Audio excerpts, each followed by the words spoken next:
Need recipes Does the too. beer drop anything?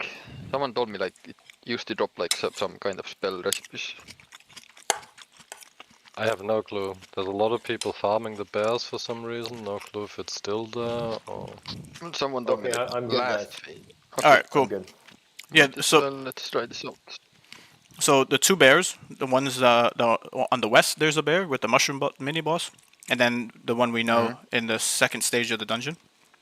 So what people were doing, or they're just farming both bears to up their chances of getting, I think, the spell. I don't know what you get from the bear. I haven't really gone down the rabbit hole. Yeah, But- I've heard that's a spell, but it was used to be like last like playtest or something like that. Maybe they removed that now. Who knows? Yeah, I heard you do get something from the bear. So people are shooting their shot, trying to get it. But it takes more time because the mushroom mini boss, it's, then you have to... If we want to get a That's full all right, set, but we're the going to have to bear's do it strong anyways. too. No, it was quite really easy with my last group. A tank, a healer, Yeah, I and remember we yeah, had- basically the same setup as we have. Yeah. It was really easy. With an enfeeble and poison. Yeah. Okay, let's go.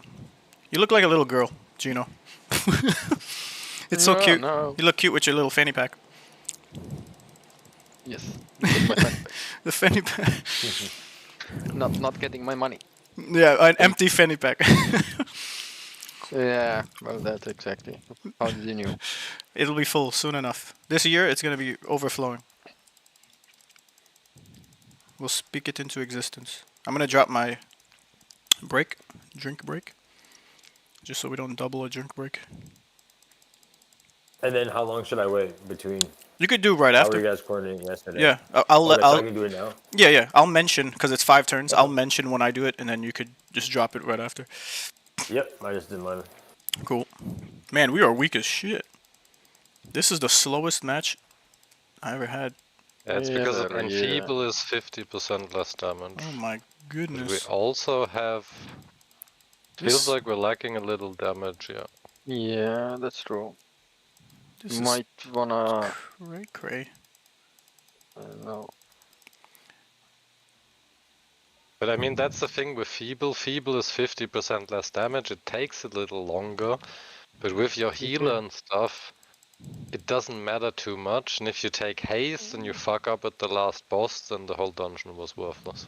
Dude, but we were flying kind of through. Yeah. trade-off. So the way we were running yesterday was with haste and stagger. I mean, yeah, the enemy going faster and we going slower, and we were running back to back on 2 omens, like easily, because we had Okay. the two drink breaks, and then our healer, like what Keep is running with, he was the one who would taunt, and we would just do crazy damage because all of us were DMG, like power damage. It was fast, like. It's really nice, a really nice feeling. And then what we did, we tried poison, and that was kind of rough. But then we did Poison was the easiest. well. Poison does like nothing. It doesn't for- even oh, feel like anything, to be honest. Well, maybe we were just Like a lacking. little Maybe we didn't damage. coordinate good enough on that run. But we only tried it once, and we were like, "Yo, let's just stick to 2 because we're moving faster with 2, and it makes sense. It's not worth trying to risk 3 if it's gonna get close to you losing." So we just kept running Yeah, the. that's what I Well, said too. Yeah, but But how are you poison feels strong? like literally nothing. Yeah, haste and stagger is normal that you take Yeah, 50% that more feels like damage. that feels bad. Yeah, stagger feels It's like really bad. bad. And haste and stagger is like basically except the 5 levels above, the highest damage you can get for the enemy. You take 50% more and the enemy is boosted in speed. That's so strange, man. It's just a different pace for today. Like compared to yesterday, I'm just like, bro, why are we doing this? But our health, literally, let's see if it budges or not. Because, yeah, I mean, we can try it too. Like yeah, we didn't try stagger and No, you can try it. haste. Obviously. that's all we did yesterday. Yeah, the reduced damage, maybe, yeah, not that good. Yeah, We It- should Yeah, the take that. enfeeble one is the one I said too. I'd rather try to Yep, do that one. like speed-wise, poison and haste, or poison and stagger, because you're gonna be we can- faster. Okay, let's wait for them. Let's wait for them. Oh yeah, can you just? Yeah, you don't do have to this? go. Oh, One, Oh, you can go down. only one of us need to go. Oh fuck. Yeah, that was my Yeah, bad. yeah. I just put an autopilot there. No worries. No, it's good, it's good. Top wolf, top wolf. Attack. Get rid of this. I'm gonna use my drink break. I always use my drink break after my first attack, so just so. Okay, cool. But I'll still mention it.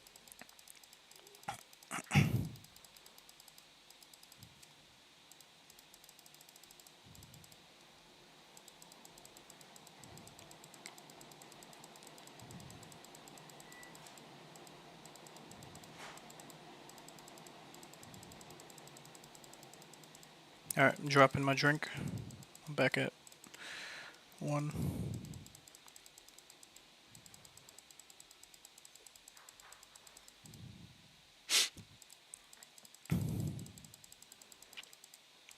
The way I thought about it yesterday was just time. Like, how long would it take? If we just need two, Yeah, then Feeble maybe. if we just need 2 Yeah, omens, we can try that. then time is what you should focus on minimizing, so that it changes the omens and then you get more reward. Drop my drink. Also, if you like, yes, if you play with one random who isn't good, you have to do different stuff too. It wasn't. That's how we were playing yesterday. Yeah. Okay. I see that. Yeah. Well, But yeah, that's what I also it said random. too. I'd like to get the Feeble away, but then I'd take either Poison Haste or Poison Stagger. I feel like it's the easier combo. Dropping my drink. Okay, let's heal as well. And in the pyramid, like maybe if The you get the last better boss. items. But no way you're doing that No. with the enemy boss hasted. Oh no, fuck no. No. Yeah, not no that. way you're doing Hell that no, one. hell no. Not even in Feeble, Yeah. only poison. I'm Yeah, just talking about the witch here. Yeah, maybe with a full strong team, I don't know, and the extra items.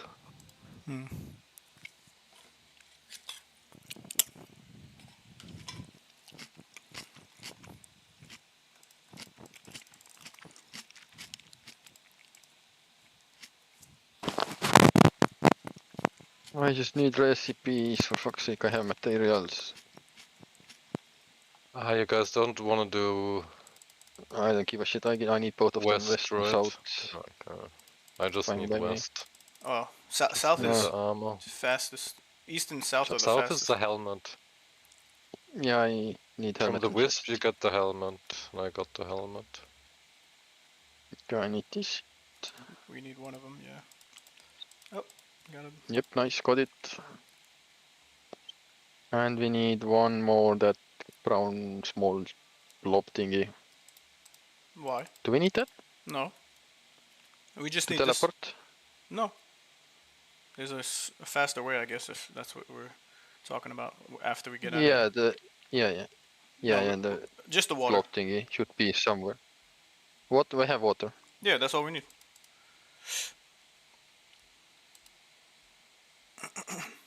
And I have the tree sap as well. I don't know which one was the correct one Alright, let's get the first guy. for the teleport. I'm dropping my drink break now.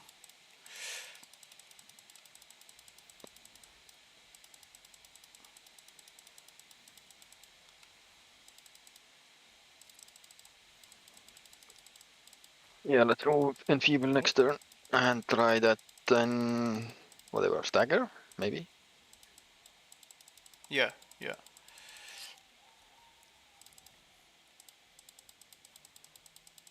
Yeah, and these in-game buffs don't seem to be working at all. Debuffs, buffs, whatever.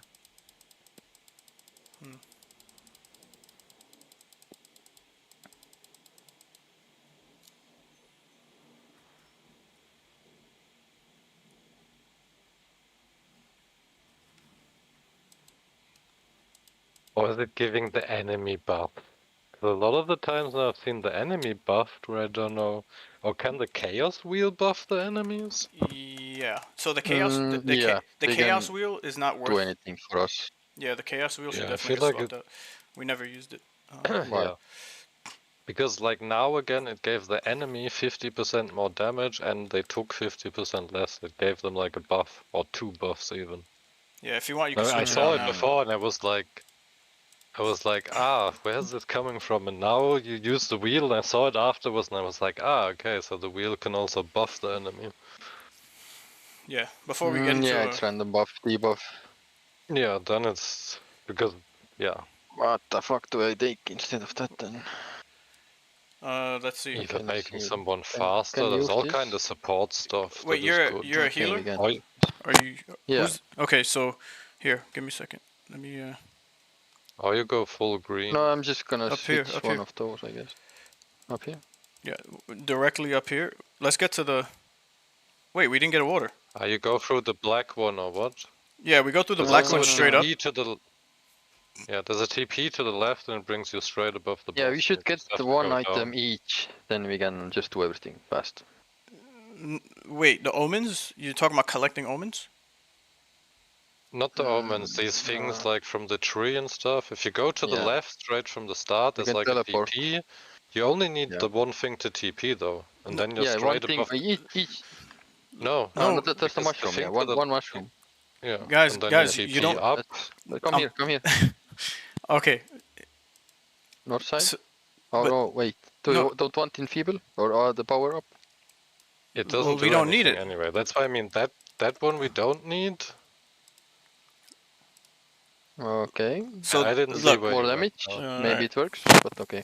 So when we enter this, we just have to go north, and when we have the water, it opens up the little black like the little black demon, and we just move up and come around. Like that's all we need. But if we Yeah. want to, and then the second thing I want to say is the wheel. If we could remove the wheel and put, let me look at the spells that we had I'm just yesterday. gonna check what else do I The put thing in is that. though, you can also go to the left, straight left, and then there's the TP room, and the TPs you straight north of where the boss is, and you don't have to walk as much.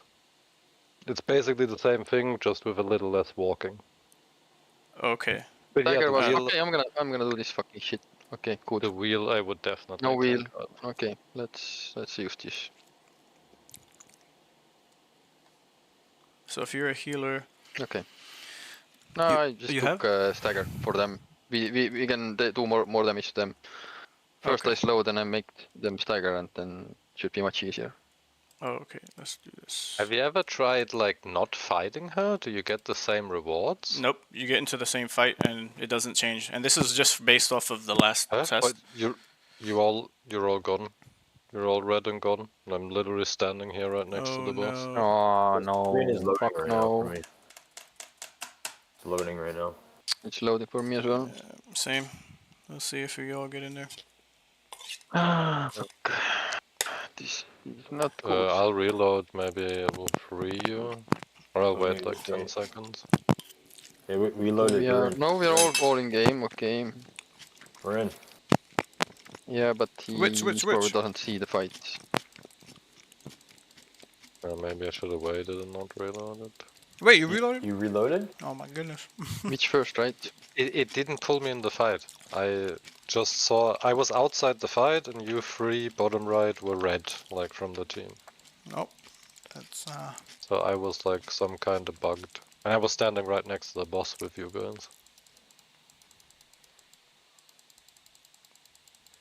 Let's pray, guys. Yeah, I don't have a wheel that can't heal any area now. Just gonna stagger them. Maybe they do take more damage. Oh fucking hell! Do I heal It's myself? loading. Dropping No, fuck it. the Tank needs jar. heals. Yeah, we're not winning this, but Dropping a talent right now. call me pessimistic, but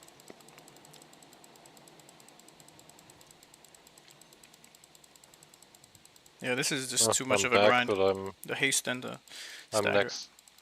So, Yeah, I'm next to the boss again.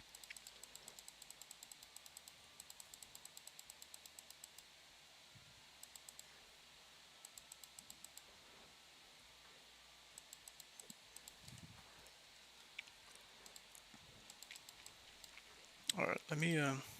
I pinned Oh the my messenger. Annihilated. So this is what we had going here. I'm just gonna copy the message, and you guys go to it. Are you out of the dungeon now? Mine says waiting for users. Waiting for users. Yeah, defeat. Yeah.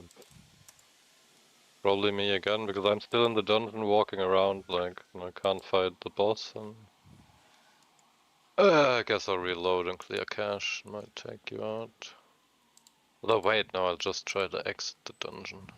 So yesterday we had 3 people with samurai sets and all the related spells of the fire, or the red magic spells, and 1 with defender set and only heals. So if you have a defender, that's the tank, but he has only heals, and there was no problem. Like, and that's what we were running with stagger. The healer tank had a drink break, and I had a drink break, and then we were flying through with those 2 omens. I guess we can try. I mean, I'm full damage anyway, like full red. Yeah, okay, you stay like that with striker, a samurai. I'm Okay, I'm I'm gonna also go. that. What? And for the spells, So I need what then?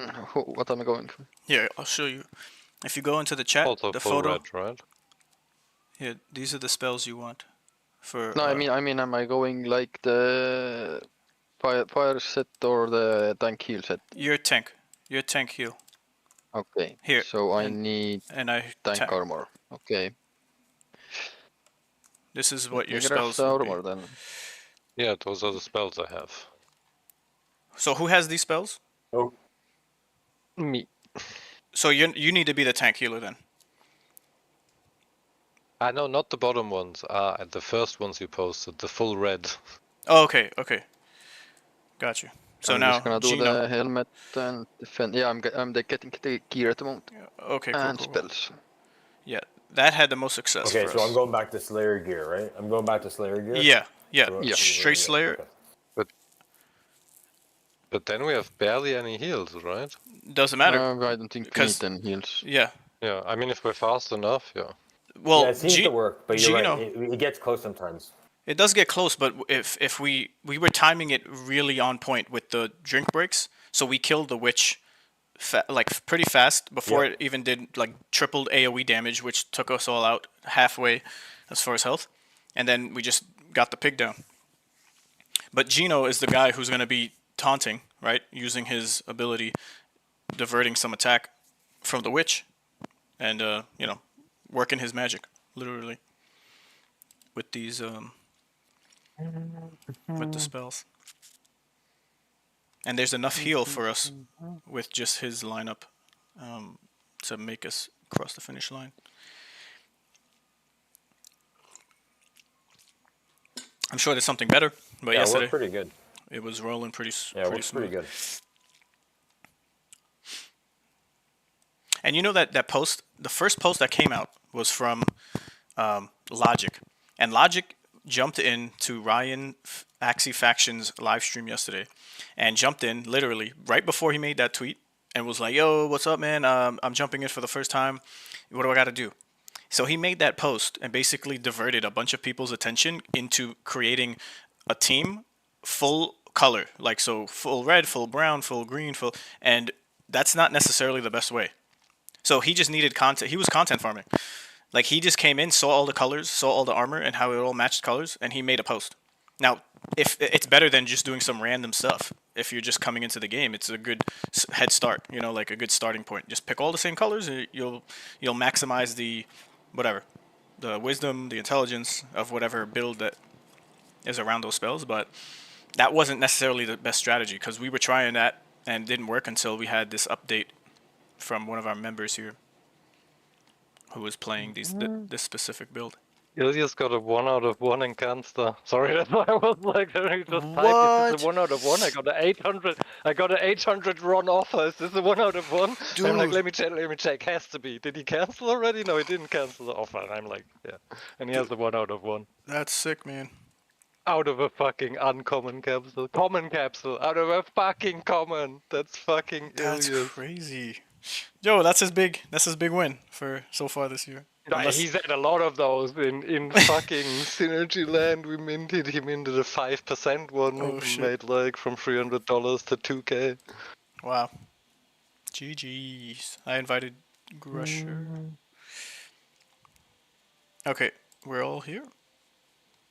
No. I need Oh, to okay. take that last one. Cool, let me know. Fuck is that? I didn't even reveal mine. I gotta see. I have a legendary, so What is hopefully that there's a one last of one. one? The fuck is that? What's this for? CanStar is the Kind Guild. If you heard of Kind Guild, they created an NFT project on Ronin Network. Like Oh a yeah, right. creator KOL partnered with Ronin group / guild / content creator for everything. But maybe they make a game. Maybe they get bought out, brought into a different games umbrella like Pixels. I don't know, but they're integrated into everything, so it doesn't seem like that's gonna happen. They're just building out their own company's IP. But yeah, the Ronin market is where it's at in this early cycle this year. There's other games and stuff, of course, but Can you invite again? sure. Wait. Grush. No. I sent it. Okay, got it.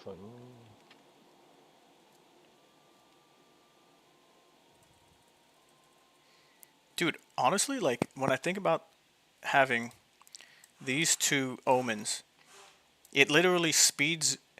It cancels itself out, but we still have the upper hand, and it moves the game along much faster with the 2 drink breaks because we're not weak. Am I in your party? It says pending. Here, let me disband and invite everyone again. I accept. Yeah, let me fully relog. I'm fully closing Google once. Yeah, I think I should do the opened. same after I get my skills right. You were okay, Gino. You should be fine. Yeah, think so. Yeah. Yeah, I think I just got bugged out in the last The dungeon. last one Let me just is reload, a actually, healing then. thingy, okay.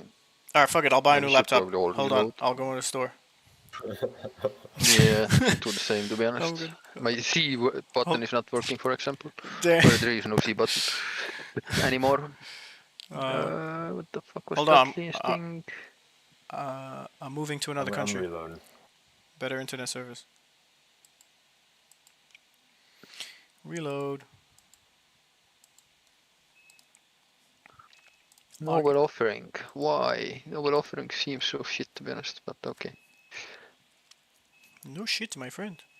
Saves No, lives. why do I take noble offering? That's the question. I gotta look at it. What's the Heal, region, and accelerate an ally. It's a single target. Yeah, because Yeah, that's 400, maybe less than 300 heal now.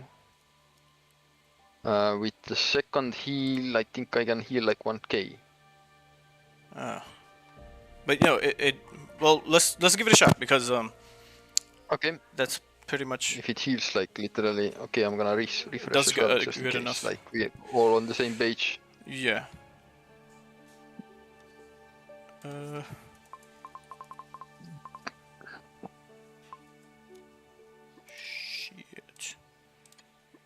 Shit.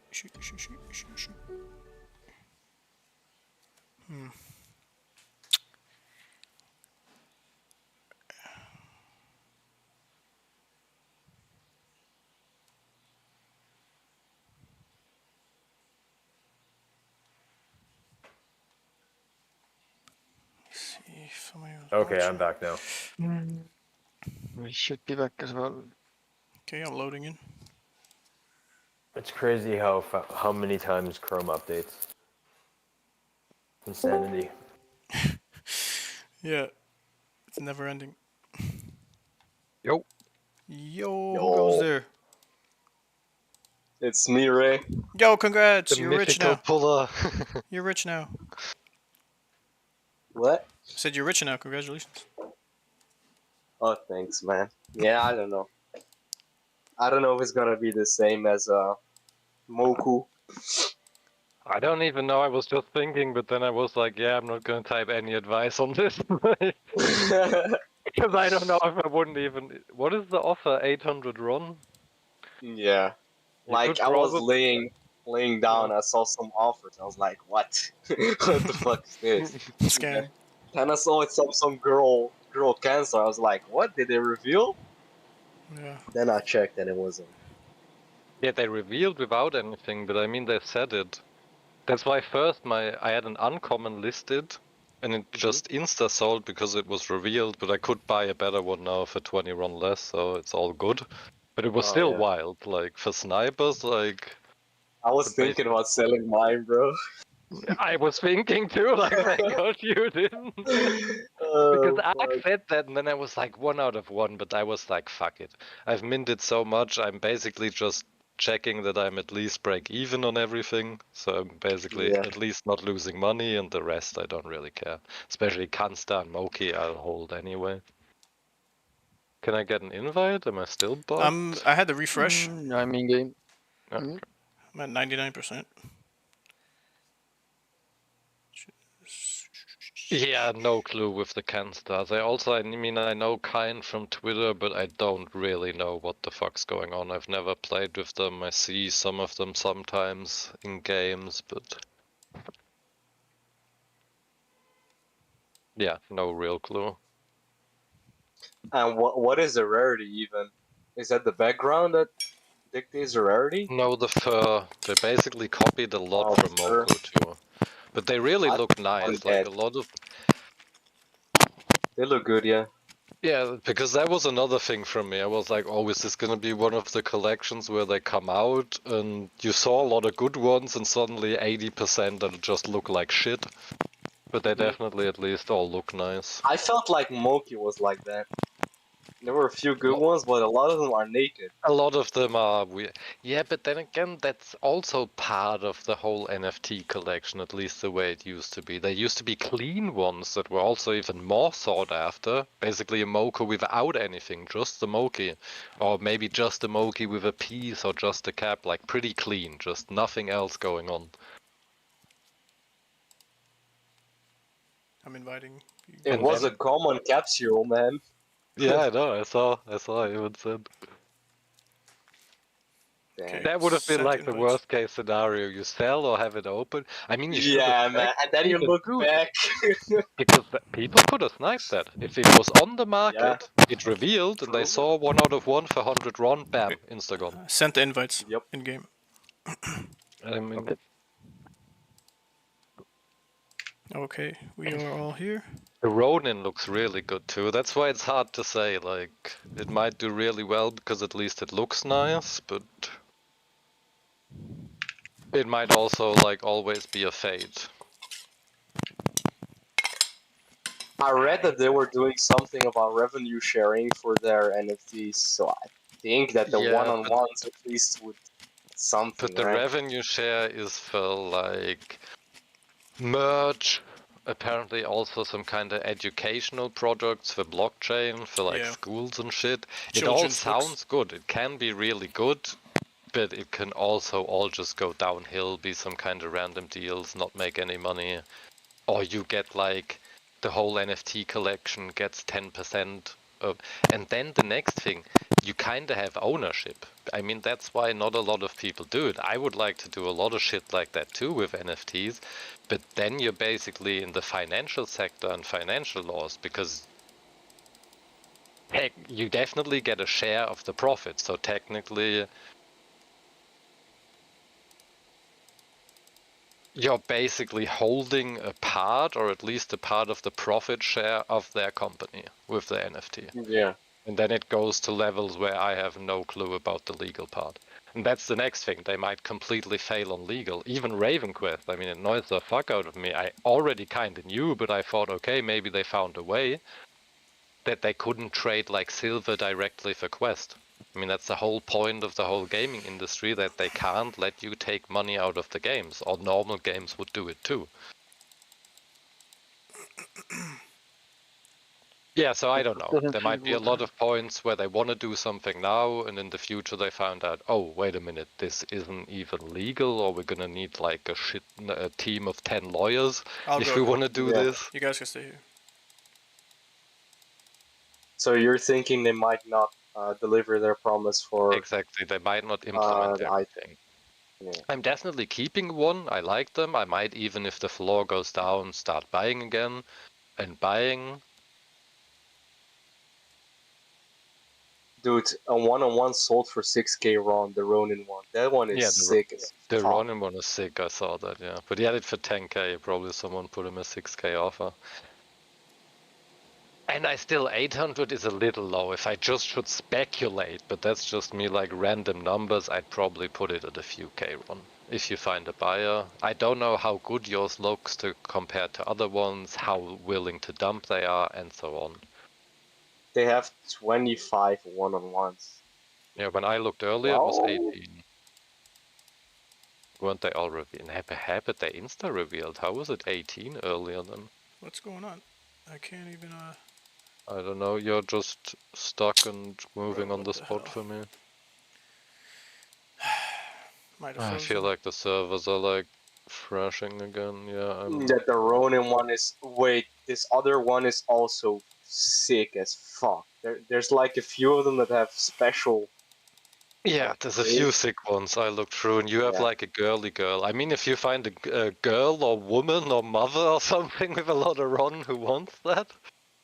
Yeah, Seems like but I'm even frozen. compared to some of the So simple I'm gonna ones, refresh, and then like it looks better than some of the simple ones. nothing's Yeah, happening on my end. definitely. But like, if would you buy it? Like, if you had, if would you buy that one or the Ronin Logging out, Warrior one logging or a back in. different one? Yeah, of course the Ronin, but that's not even comparable. Like this Are is we two different escaping here? worlds. Logged out, Are logging we in. getting out of the game? Yeah, I'm my screen logging froze into. and everybody was standing still. I tried walking into the boss and I couldn't.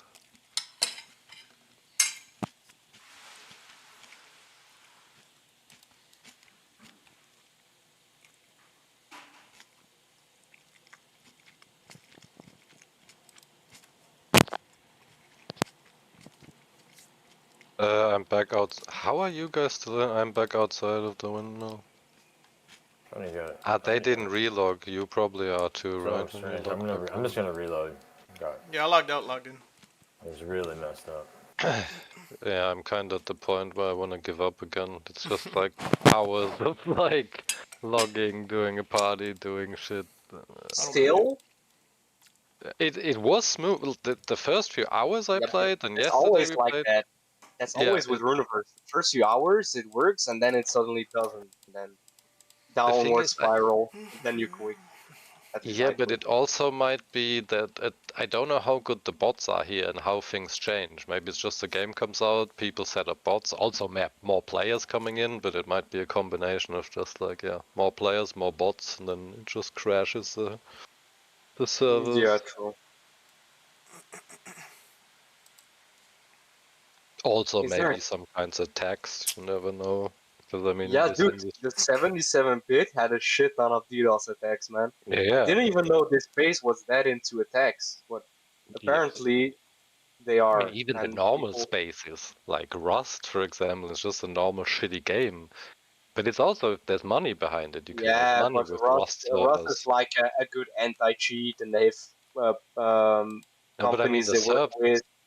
the servers Let me know get when you're loaded DDoSed a in. lot. So Oh, the servers. Okay, yeah. yeah, Yeah, dude, even 5M. They DDoS 5M servers. I'm in, but I'm yeah. realizing Arc I'm in Road, a congrats, Mr. party that you're Ilias. not in. What's going on? How, In a how does group. Ark know? I don't know. I didn't tell. That's why I was. Or does it mean something else? Or did he Oh, check? yeah, I tweeted it. I tweeted it just now. Ah. Should I relog as well? Or what the fuck? Let me know if Yeah, you're if in. you haven't reloaded, I would reload. It was pretty messed up. Okay. Like even when I reloaded the game, I was still in a party for some reason. Yeah, it puts you back into party.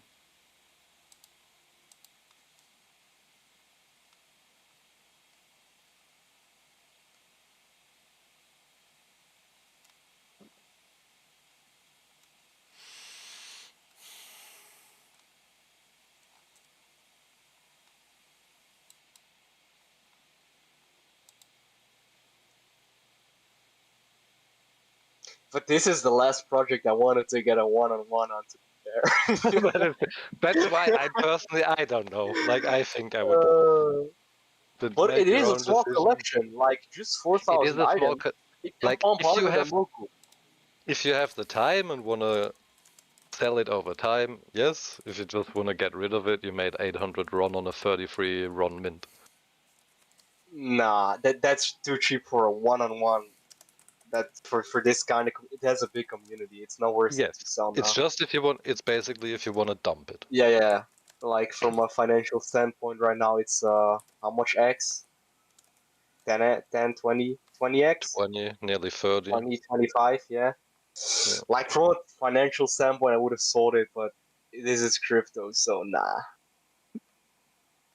Nah. And you'll probably get more offers too. Yeah. And I mean, even if you, it's hard to do though, because if you start putting it up, other people with their one-on-ones. Yes, true. That's why I don't put it up. I don't set a price because that would speculate the next price and the next guy that sold. But you have to I put a just hope price if nobody you want to sells sell it. it.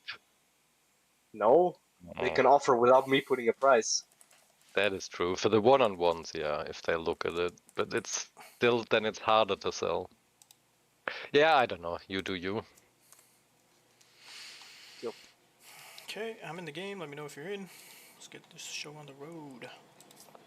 I'm in coming game. for one last try, and if Sent. this fucks up again.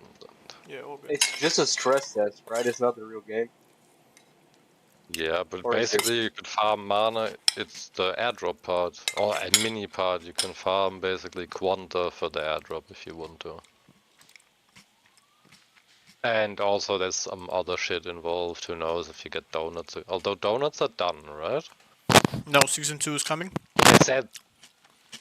and Oh, okay. you might be able And to they get said donuts something with like surprises. Yeah. from playing this. That's why, like, from my standpoint, I'm checking it out, maybe making some mana, but, like, especially like this, you can't fully grind, like...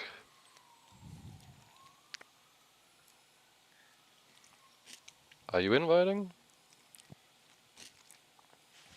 The hell is this? We're all here in a party, waiting on you. Let me know if you're in.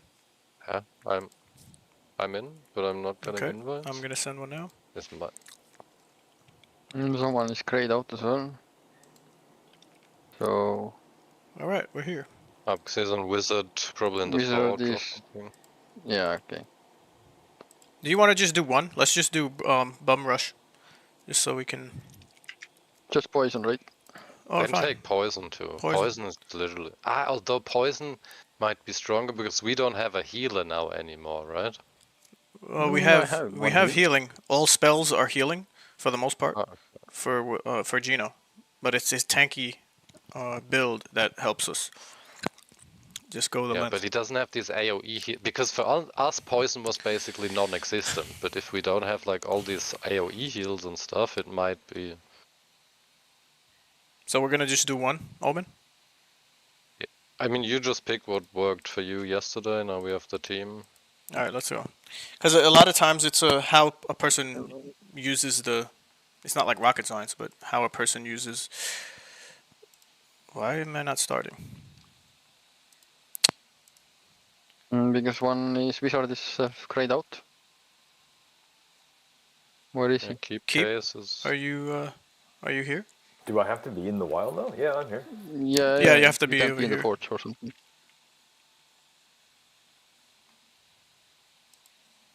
Okay, now it's good.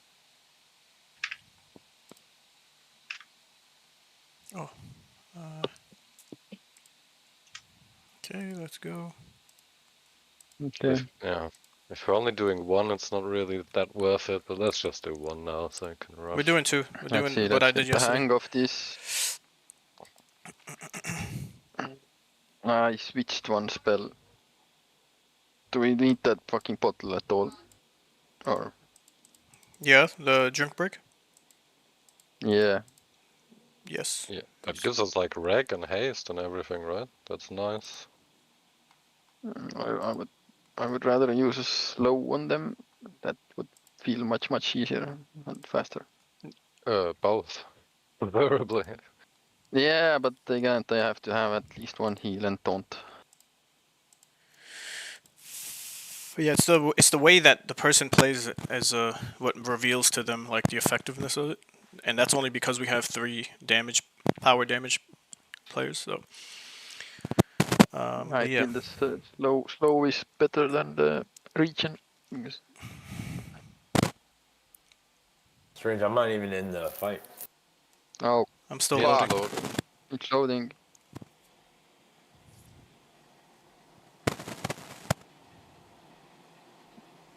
All right, let's see. I'm here with you guys. Let's all attack the first guy and just move down the line. Yeah, I'm outside the fight, but hopefully things resolve here. Yeah, I can't seem to do anything.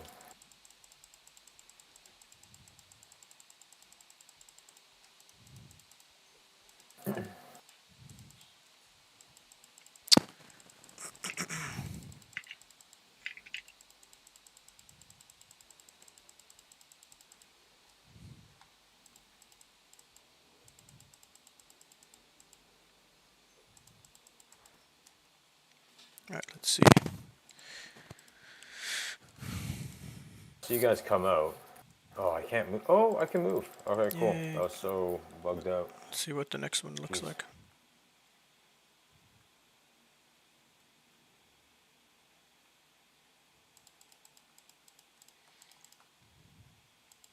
Take it easy.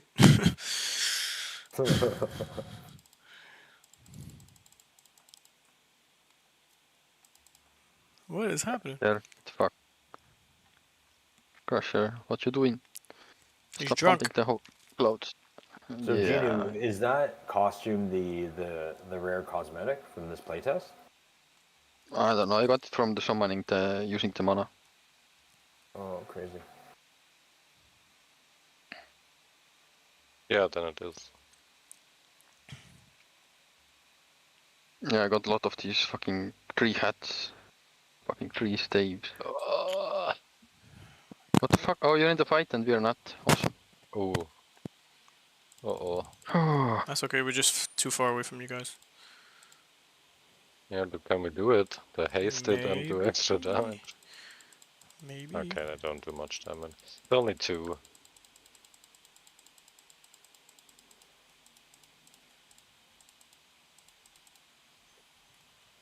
Focus fire 1 then. Yeah, one's already dead, we're good. We're good.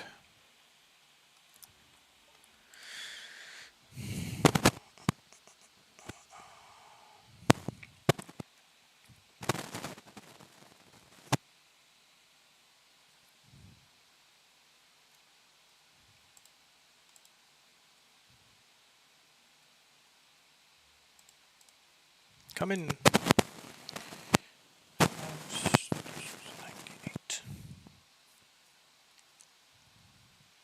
Oh, I accepted. It teleported me, but I'm not in the match. So something's messed up. All right. I guess that ends it here.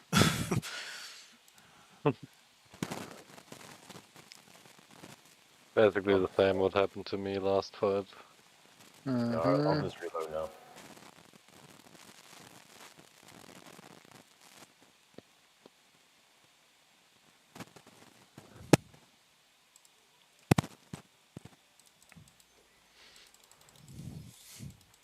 After this, I'll just reload too.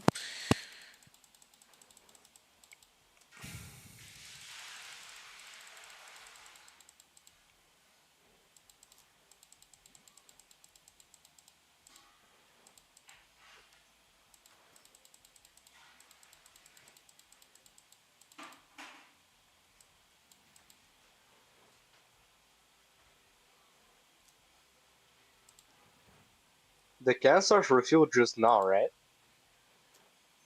Yeah, today. Not Yeah, that like long an ago. hour or 2 ago. Or maybe even longer, I don't know. But today, yeah.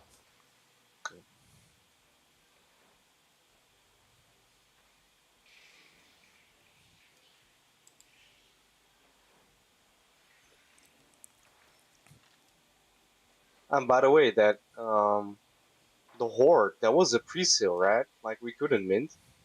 Use No, your just drink. please Use your drink break if you have it. You No, I u- don't have it. do that actually. You don't have drink break? No. Oh, well, okay. Yeah, even the video that G-Host posted yesterday, doing 3 omens with his group, there was 2 drink breaks. So, like, relatively, it's the best. What, it already Situation. sold out. But Insta Okay. sold. Yeah, but Then switch it we, back. we couldn't mint. It says mint date November 19th. No, but This we was have a- the whitelist thing. You have to put your wallet in there. I just did it before. Yeah, but I did it too. I got a green mark, but that's not for the pre-sale. The pre-sale's for the OGs. Like they got another pre-sale now on another spot.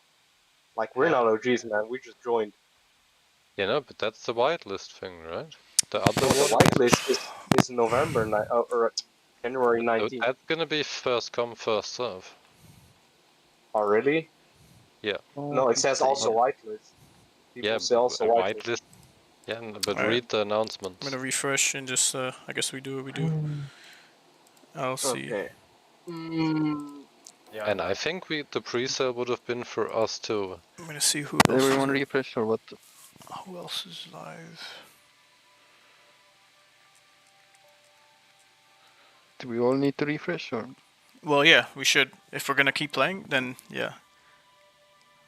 Let's Yeah, see, okay. someone +1. Anyone Yeah, found a look recipe here, it besides says Jude? whitelist horde or 100 HP you can mint in pre-sale. We could have minted in pre-sale.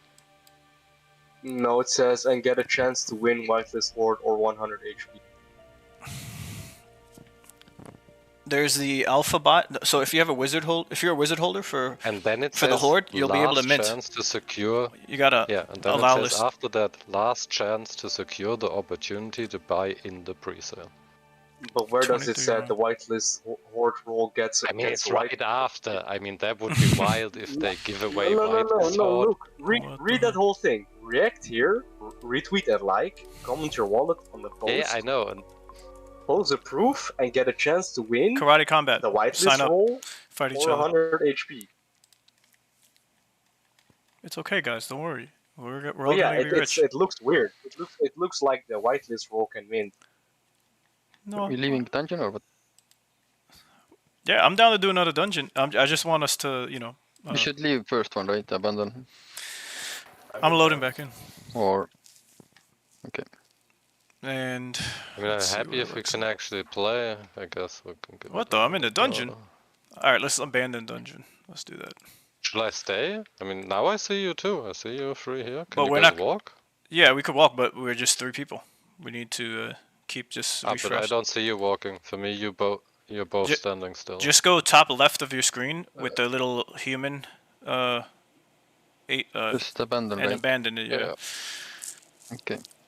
Yeah, that was the only way I could get out as well. I noticed Yeah. every time I reloaded, I loaded back into the game. Yeah, same. It happened to me yesterday too. So I totally forgot you could Maybe escape after or abandon. abandoning, should you refresh again? Or not? Let's see. Yeah. Why not? Go to mint info. That's where I saw it. Yeah, that's where I'm reading it now too. Yeah. But I still think that it's for the blue roll. And that's for what the I red. did. No, but you can go to storage. I put my wallet in there. Yeah, me too. Me too. Yeah. I mean, it's too late now anyway.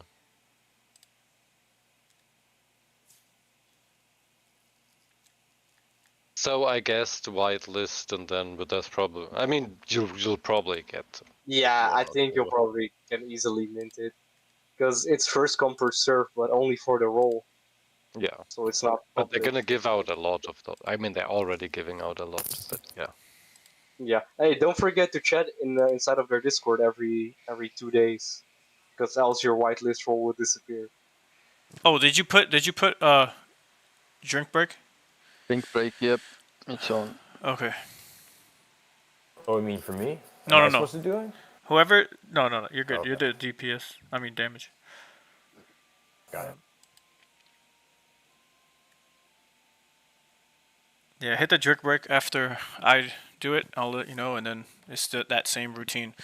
Like you're basically a sacrificial lamb at the end of it, because you're gonna have you're gonna be taunting throughout, but you should be able to heal.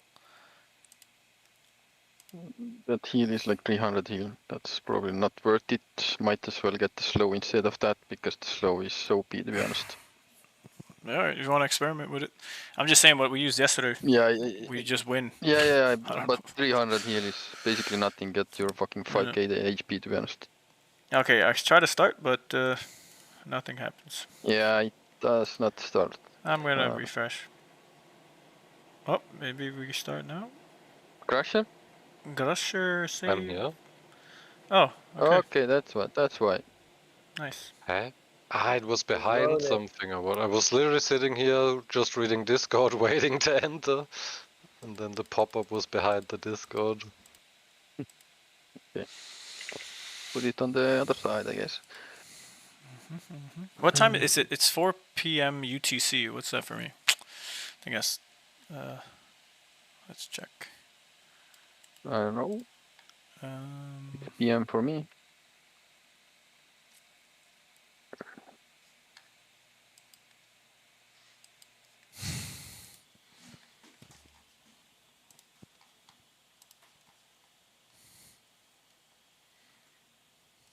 Crusher. I'm here, but does... Shall Don't I tell me click you it? didn't get the. You didn't get the. I didn't. No. just cancel and do it again. Good, and I've closed...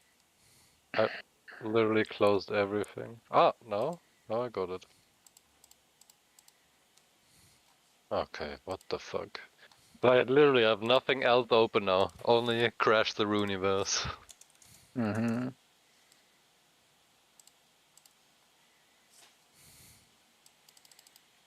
Might be too much to handle for the 32 gigs of RAM though.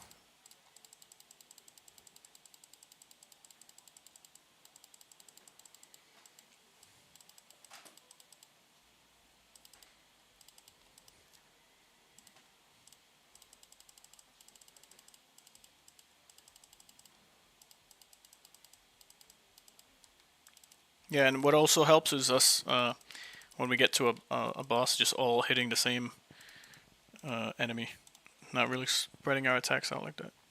But that's pretty straightforward. The survivability, yes. For speed, sometimes I feel spreading out and AoE use is faster. For like small mobs. For boss, definitely focus on one.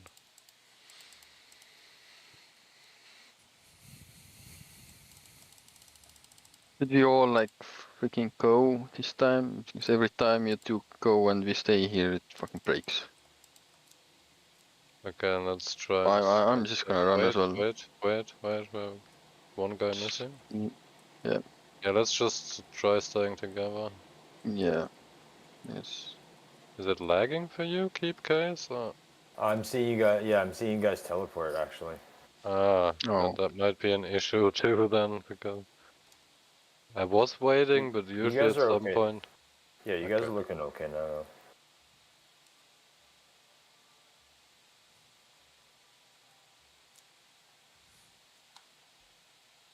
Oh, no, oh yeah, no, you And there lag. was a lag spike. Yeah, we're all seeing the same lag spikes. Yeah. Yeah, I'm then it almost might there. be server though too. 3, 2, 1. Ray's kind Let's of see. ahead though. Jump in.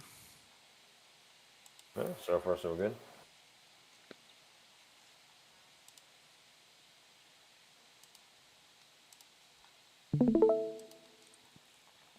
Might also have been like just everyone logging in after work, school, whatever.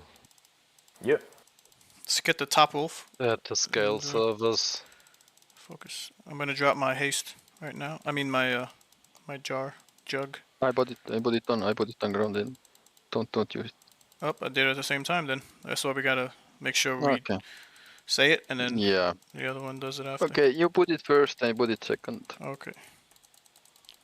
As usual then.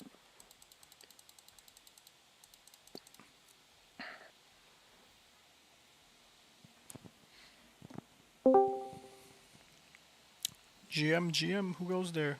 I'm putting it now. I'm dropping the jug and. Yep, do it. Good. I'm gonna Hey, do Dodger. it in, I don't know. Next round, fuck it.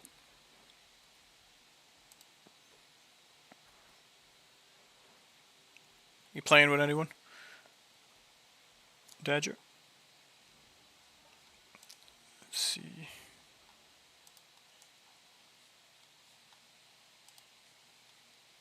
GMGM. Another stuff. Fuck that shit. I don't Yeah, trust same. that. Can we do south and west? In south we do all the time. West you're never gonna get if you never do it. Yeah, kinda need west and south. But I mean speed-wise, if you're just going for mana. But I mean the set, especially think- for a healer, is nice, right? It's way better than the normal set. Sorry guys, I'm not here, I'm here. Talk, talk, talk. Click, click, click.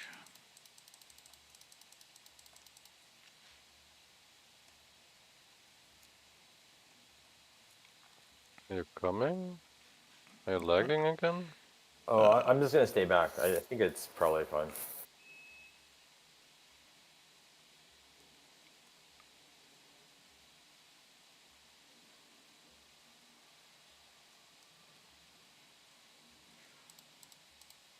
Whoops.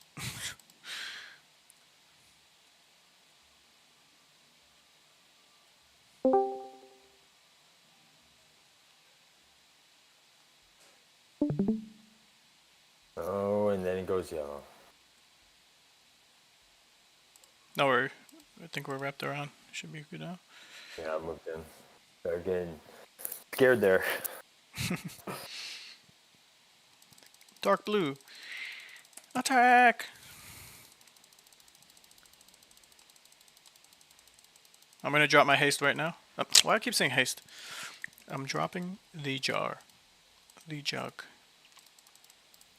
Did I drop it next or Yeah, yeah. like one turn? Right after. You And can do it then- right after, because it's like at that point, we're just trying to get our damage up. It's not like, unless we get, unless we want to try a different strategy, but give or take. Yeah, the slow is probably working much better than Now I got fucking the 300 crown heal. too. Really? Yeah. Fuck, I need the crown. I got 3 of them now already. Can you sell the recipe or break it down for mana? Yes, you I can. don't Still a think so. thing? The recipes you can Can get you? rid of in Oh, the nice. temple, as well as whatever you crafted Really? for a What I lesser amount. crafted, that I was. If you use it as a Yeah. recipe I mean- to yeah, go ahead. Oh, mine. But I the have it 3 recipe times itself. now. Then I can just ditch it twice, right? Yeah, if you have 2 recipes, you just need 1. You could get rid of the extras. Same with the. Nice. Oh, okay, that's nice. Okay, we have Look, the this here water. to the left is the other way. Ah, but we don't have it yet. We don't have that, but we have the water. Yeah, just up, left, up, down. Regardless.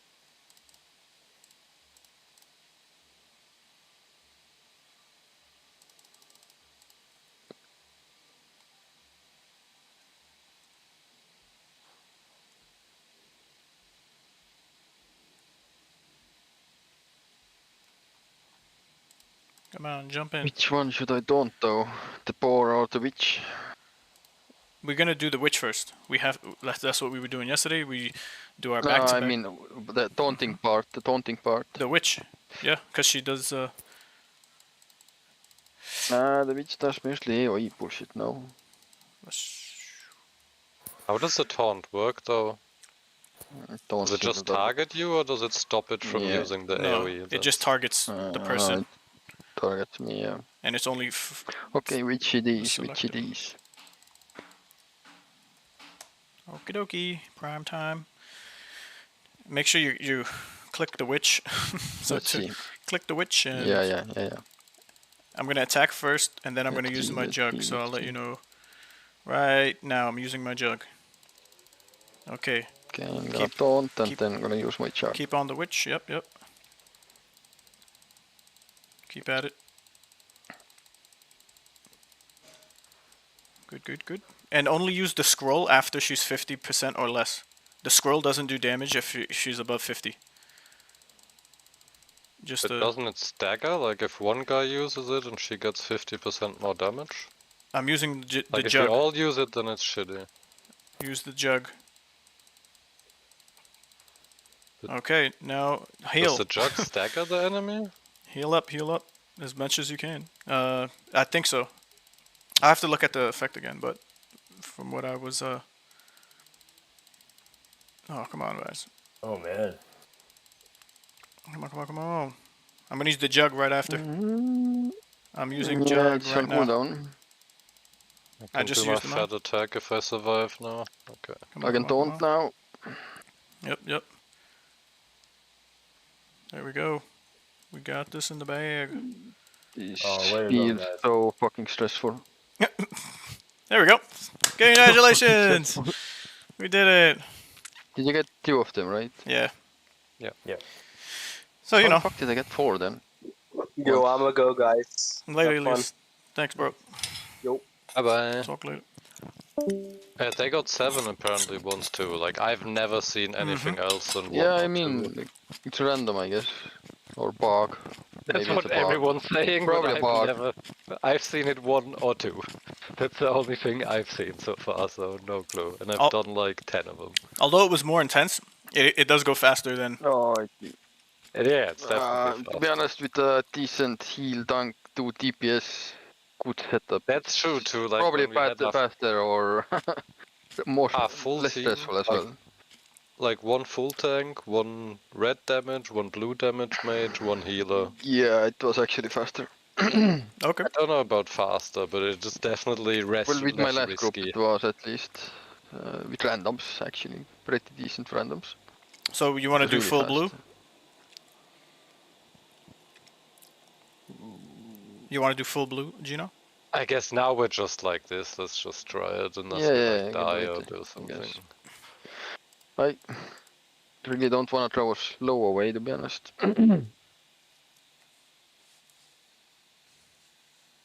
Crusher. Dude can't even take a sip of a drink around. No, You're not I was allowed. already like, Hell no. go. No blinking, no blinking. No blinking, yeah.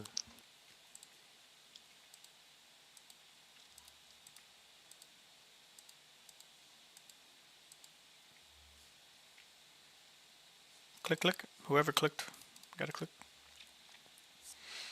I wish I had one more spell slot for the fucking heal.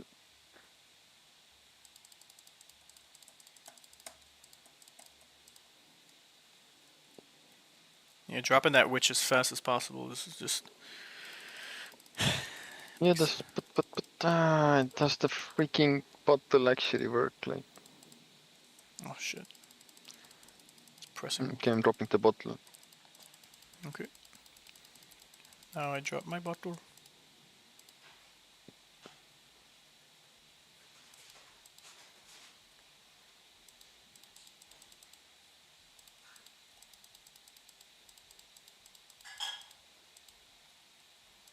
It's like the mobs were definitely faster, but the witch wasn't as fast, I think.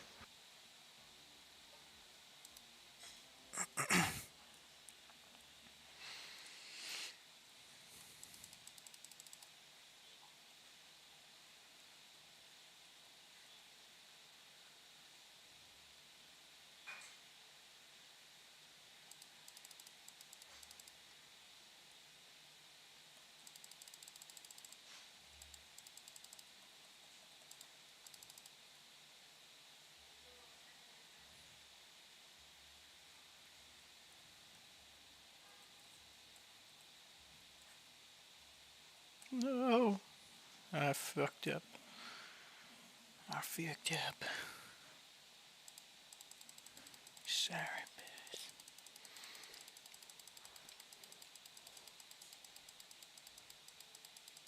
I'm using the jug.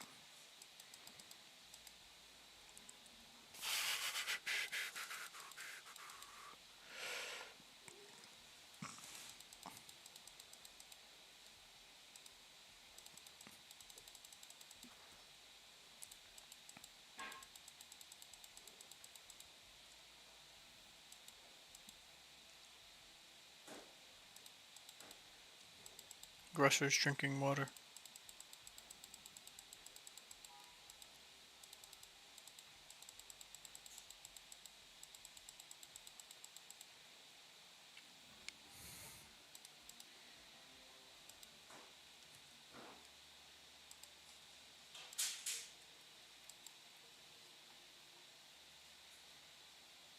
Rearranging some shit.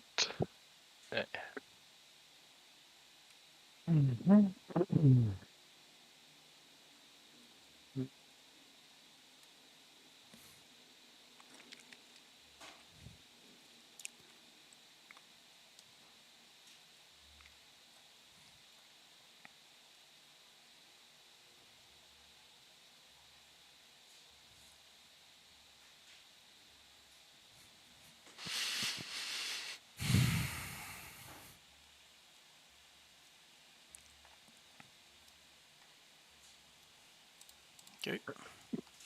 Maybe some of you can take the free instead of something. Yo, Peanut. What do you think What's of up? that? Crash? Yeah. What'd you say? Take what? But maybe one of you can take the freeze, like AoE freeze, so we can get one heal. Because the freeze is kind of OP, to be honest. The blue spell freeze? Yeah, but if we kill them fast enough, it doesn't matter as much, right? Yeah, but look how fucking slow they are.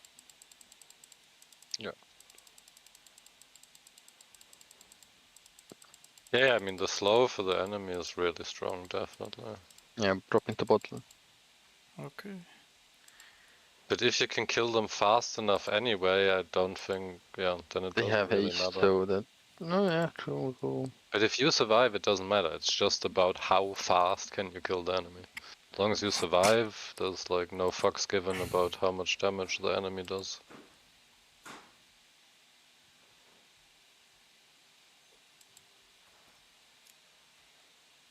Alright. I think there should be more DPS. The setup somehow killed. I'm quite sure, but I don't know. Maybe mages.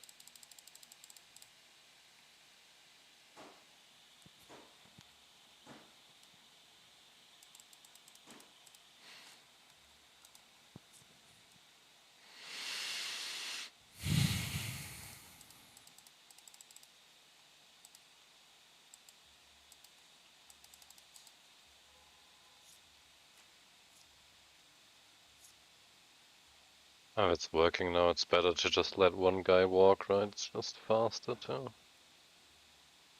Yeah, I'm just gonna grab a water. Why? I guess not.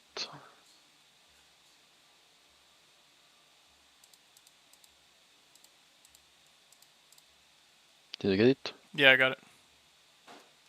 Okay.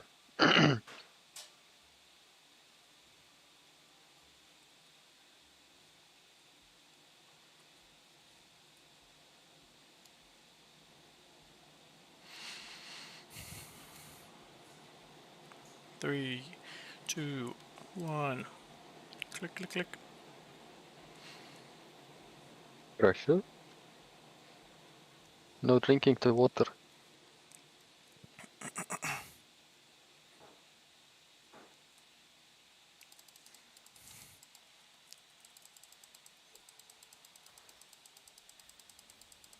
I'm gonna drop my jug now. Now it's responding to messages.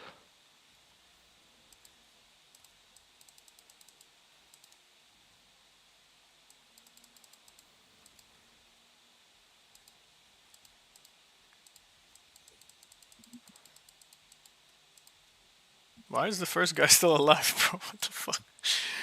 What is happening? I was just waiting for my AoE. I was like, it's not worth it to shoot him.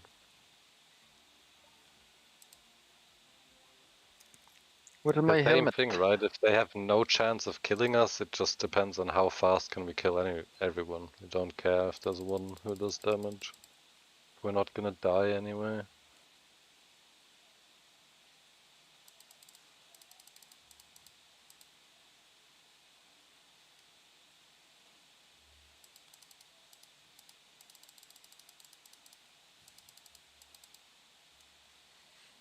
So you think we don't need slow? No. I don't. Like for the last boss, it might be alright, right? Because it was like pretty close last time. Alright, try it Instead of out. freeze, I should have that heal, you know. Try it out. Yeah, I wouldn't take it, although it's hard to say, like, I don't know how much heals we have at the moment and stuff like that. None. Basically only the potion, the bottle. That's regeneration basically, that's all we have. Yeah, but does the Last- extra last- heal last- basically heal more than the slow does to prevent damage? That's Yeah, that's what I'm thinking, that the 300 math. heal is not worth it. Fuck no, it's not worth it. But maybe the another heal that does maybe 1k heal, maybe that's worth it. So, I don't know. Last time we did it with slow. Yeah. It was really I fucking feel stressful. like with 2 monsters, slow is like. You want to change it? Okay, I'm gonna go, unless someone else takes the freeze. Okay, I'm gonna take the heal then. So Where who's the hell wanting to is- take the freeze? Because I have a jug. If I get rid of anything else, then I'm just pointless to be damaged. Where the hell is the heal? Let's see. Or we just don't. We just get the heal and drop the slow. Okay, no slow. Now we have heal. Okay, let's go. Alright.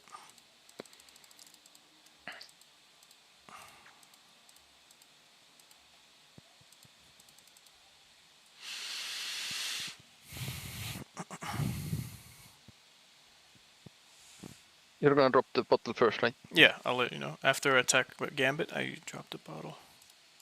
Okay. And let's do the bottle. Click on the queen. Alright, jug is out.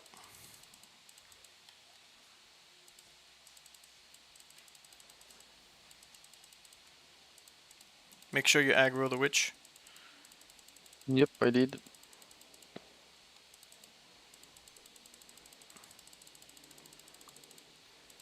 Doing it again. Oh my god, what the fuck?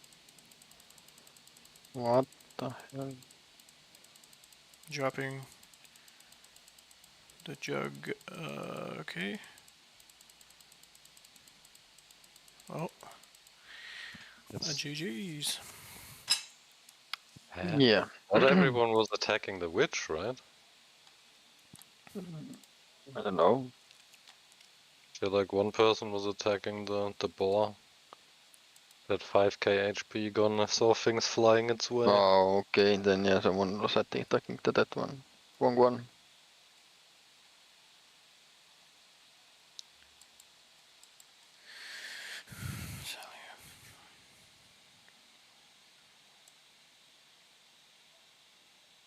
Should we just try easy mode with like the full tank, full healer, full mage, full... You wanna? Yeah, I'll stay fire red with the striker. I'll be red. Then I need to go crafting, 1 sec. GM. I'm gonna go healer then. Yo, Niru, what go. up? Hello guys. Oh, good. You just got on, or you Who's were the playing last a bit? guy? Ooh, nice. Anyone drop something? Any quick? Oh, nothing yet. You're pretty choppy. I didn't know what you said.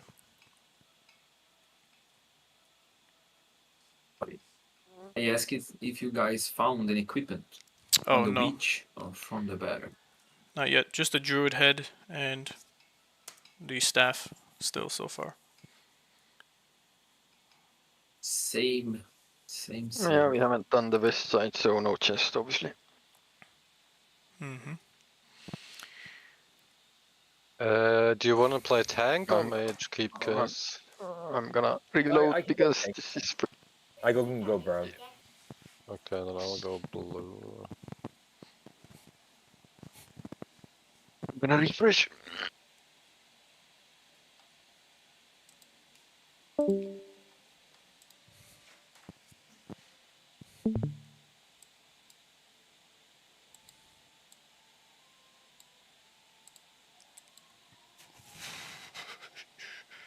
And 1 minute quick smoke.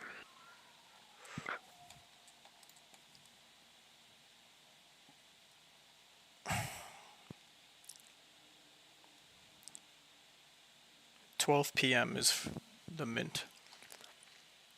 So for me, What mint? the horde. Hey, it was already. Is It it was four? like 1.5 hours ago. Oh, then not sure what's up. It sold out pretty fast, but that was how the whole pre-sale thing.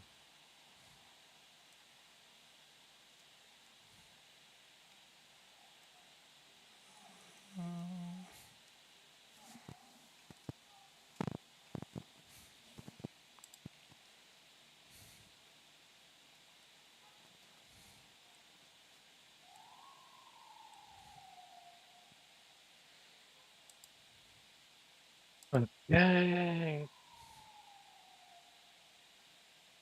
I'm ready. I'm brown. And Okay. I need a little, because I need to, like 2 or 3 minutes. But he's smoking anyway. I'm just crafting the Yep, spell. I'm just switching gears. Oh yeah, man. All good. Just letting you guys know. What was blue? Chilling breath? Frost phase? No, don't take it. I'm using that. But it's like in my normal build. Then take something else. No, I don't have it. It mix and match. But it scales off of int. And I Yeah, have but full I'm, int I'm, anyway. Then I'm just doing take like the poison or 400. take full green. I Like, don't want that. No. but it Alright, makes it less God's sake. effective if you That's have it. what I'm- It's more effective if I have it. Do like 400 damage. What the hell? I have a lot of It's- heat. Some builds are just Okay, not going to be strong Oh. enough. You gotta just deal with the or position. it's just gonna be stronger if I have it, like because I Wheel have of more. Chaos feels like a good thing, right? Not that No. effective. It's not used. If No, it's really good. Believe me. bro, nobody's running with that I've used it. move playing with more than 2 omens or 2 omens. I don't see no one playing with that shit. That shit is trash. What? But 3 hey, omens easy with this one. I don't know. You gotta record your playing with the guys you played with yesterday. You gotta show me a whole YouTube video because Yeah. Okay. Let's see. What the fuck? Nero gave us the alpha yesterday, and we was running. And okay, what are you gonna shave off 10 seconds off of every queen match, or like how much faster actually is the composition of the team that you had versus maybe it's just about getting it done. If it's 10 seconds or 20 seconds even, yeah, and it adds up over what 7 days. But in the grand scheme of things, like you're winning. Like there's no question about it, and you just gotta be all locked Yeah, in. it Just gotta be locked it in. was it was 100% win with that Yeah, comp. all of this mix and match and shit. This one it feels really freaking. Just eats too much risky, time, to be honest. and then you're just not earning anything, and you're doing other stuff while you're Okay. passively playing.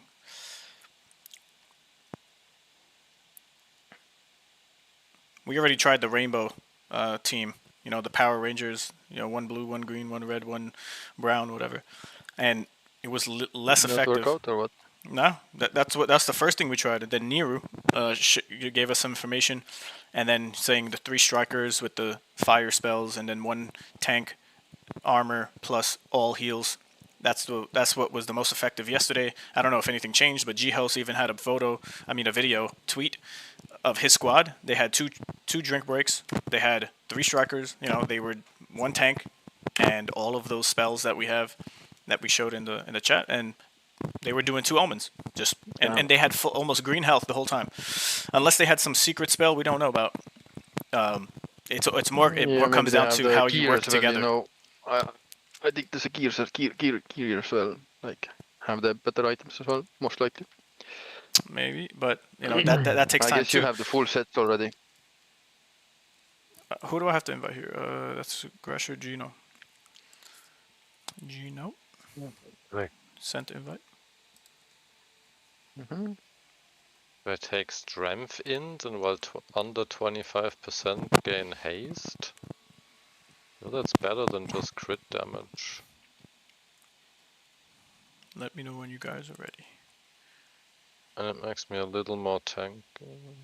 Jupiter checker is now live. Nice. Thanks, Dodger.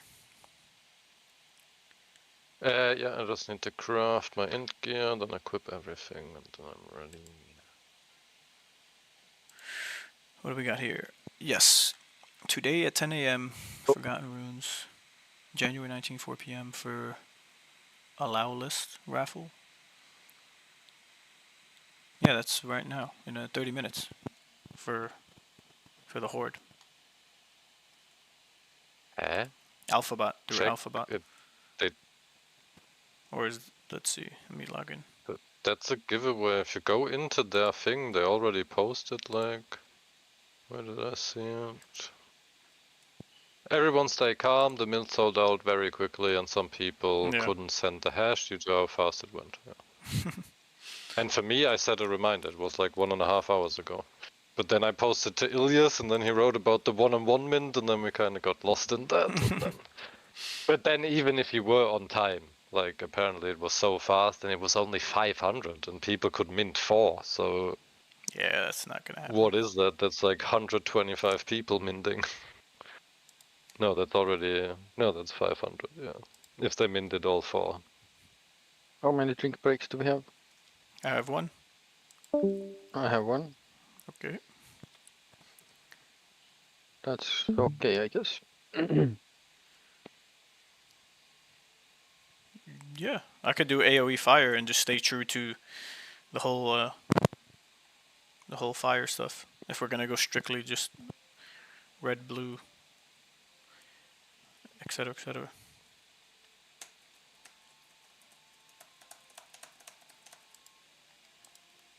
All right, ready? And we're gonna do the same omens that we were just doing. But put poison and haste, no? Yes? Yeah, if we have Poison. a full healer, you can go poison. Yeah. Poison haste. I guess that should be fine.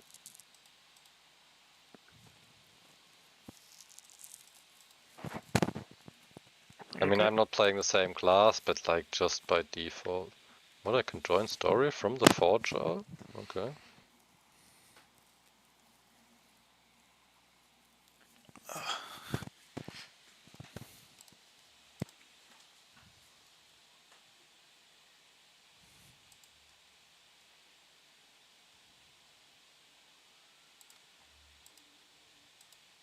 Click, click, click, click.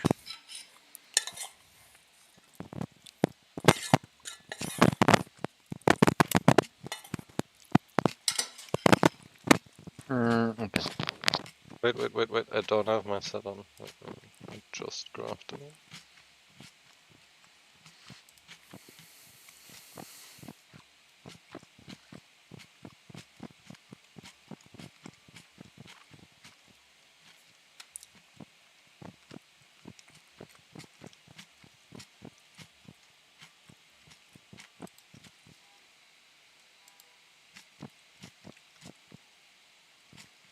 It's so weird now that they have all this blue shit, but the spells are still just like completely random and with names, and That's bad. you have to Would click. be nice to like sort them by the color or something. Yes. Can you even delete them? Because apparently I crafted like 8 of one of the fucking spells. You can By also mistake. donate them, I think. Oh, okay.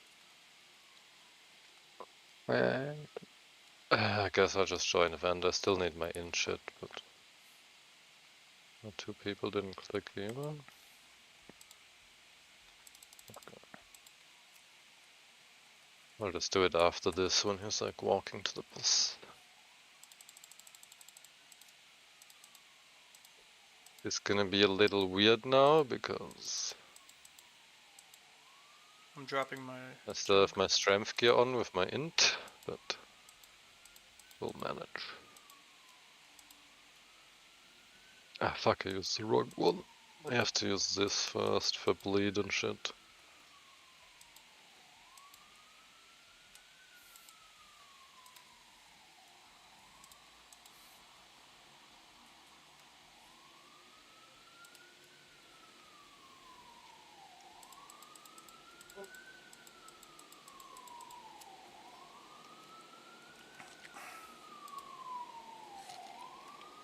Without inset, not doing much damage, I guess.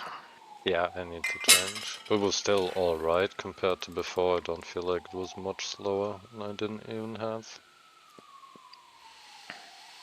And we're way tankier now. Like if we're the same speed even, then it's definitely worth to play this way. Join the event and sort your gear after.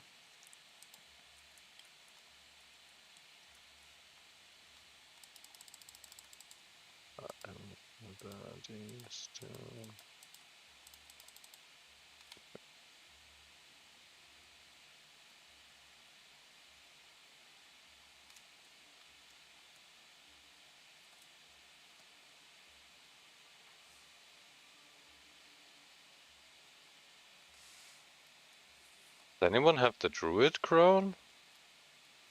Nope. Dude, you fucking need it. Gives our whole team 10% speed. Really? Yes. For fuck's sake. I haven't been lucky Very- enough to get drop it, to be honest. And you have three of them, or three what? times now. Yeah, like what the fuck. I Feel wanna like get the maybe I full really druid need set, to but... take over your drop. No, I'm gonna get it this time. Don't worry. Hmm. I can play healer, but I definitely enjoy it the least. Although now they have more support and shit, it's actually gotten better. Top wolf. Okay, now I use this one Let's do this first, shit. so everyone bleed. Dropping my jump. Who's using the wave though? I feel like...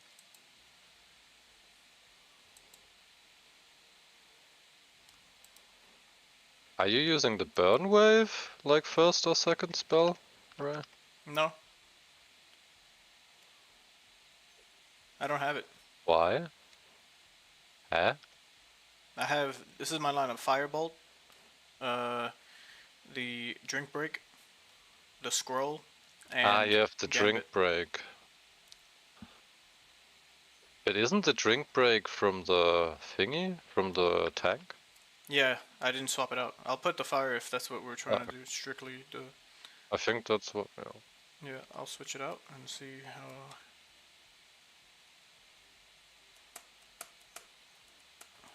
we do. Because like the AoE is okay and then everything burns. Because if we do blue and red, you burn everything, I bleed everything, and that's like extra damage each round if they burn and bleed.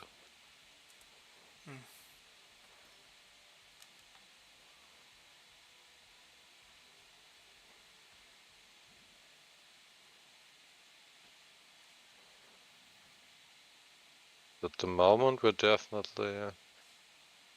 And do you have the poison on the healer? Are you full green? I feel like we're definitely slower than we were yesterday. Mm, We're like missing some of the damage spells. okay, let me check out. I got a staff again. Fuck What off. the fuck? Oh, well, I don't need the stuff. I need the helmet.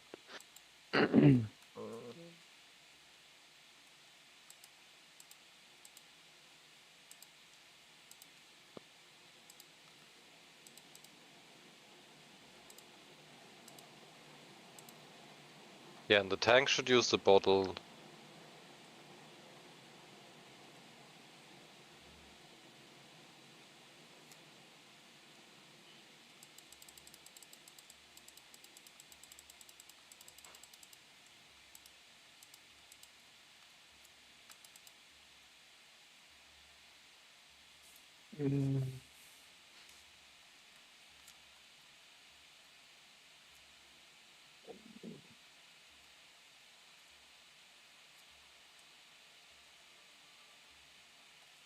Shit. Sorry, guys.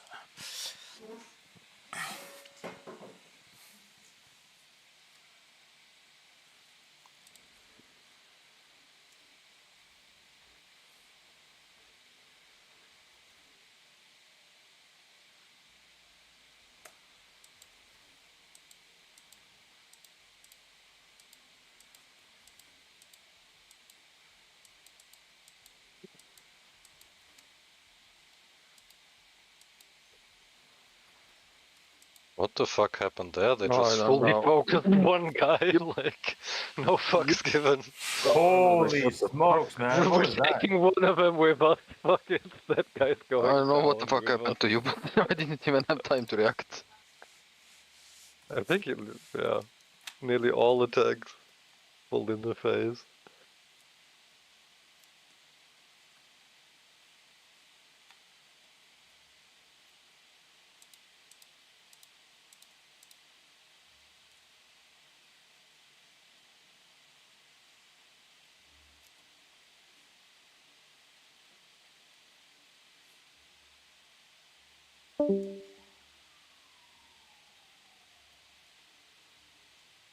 Fuck, no, the fifth guy. I was just checking if there's a fourth guy here, because I need to like make some food, feed the cat, do some shit.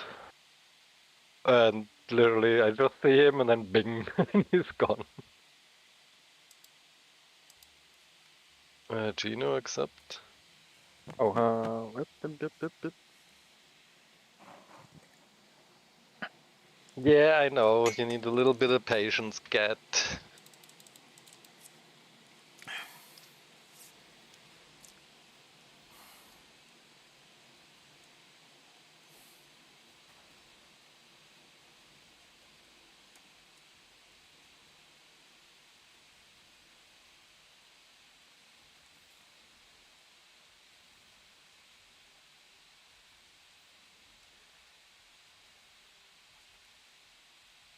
That the stagger that they have, or we have. Do we have a stack? I feel like we're I missing have a feeling something. we have a stagger. Yeah. No, but for the enemy, so we do more damage. I feel like we're missing something we had yesterday. It's still alright, but like, No, it's missing something, yeah. But I don't know what. we're definitely lacking damage. I mean, I just played the red guy yesterday, that's why I just know what I did. No clue what everyone else was doing. I got the full red set, so straight away. Yeah, the problem is I just don't know what we're like missing, what other people were doing. I was also just full red set doing my thing. Okay, so we don't even have a full picture. No, now I'm full blue. Now I'm full blue. Yeah. But I mean, as your team yesterday, we didn't like. There's no like screenshots of exactly what people were running with. No, not exactly what we did. No, everyone, we just basically we just checked so everyone can do their, like one guy blue, one guy red, one guy brown, and then everyone figured it out for themselves. Yeah, that's what we started doing too, and like I said, it was less effective than what we did after the fact. But maybe I feel like speed-wise might, but it's also like risky. And the pyramids, you definitely, I don't feel like you can do them with, maybe no, without pyramids, fucked up. everything. But you're lacking heal, especially for like the last boss and stuff. He's just gonna wreck you if you have like no, even like with heals and shit, it gets close. I guess if you, but he has 40k HP or 38 or something. Yeah. So I don't think even with all this damage you can burst him down before one or two of you die. Not with stagger. That's for sure. But do you even need, I guess but it's only 4 days, right? It's worth it if you grind the set early, I guess.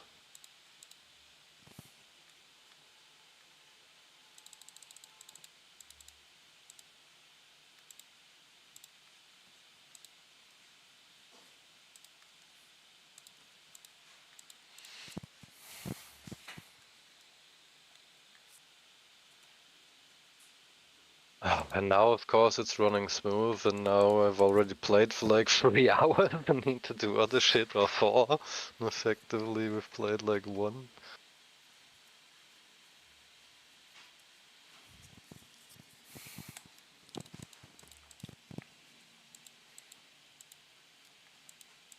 click. It says, how will you respond? I Yeah, have no same. I have Same. no options to click. Same here, man. That's what I see. No options to click. Risk reloading? Last time it at least put us in the dungeon, No, right? just give it. No, I wouldn't reload. Give it There some we go. time. Oh, Yeah, okay. Give it some time. There you go. Okay.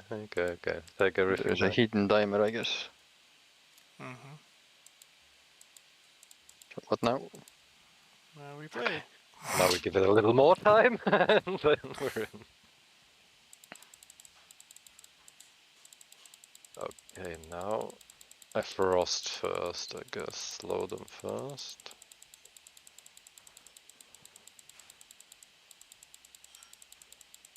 Then golden. I'm gonna put the bottle down.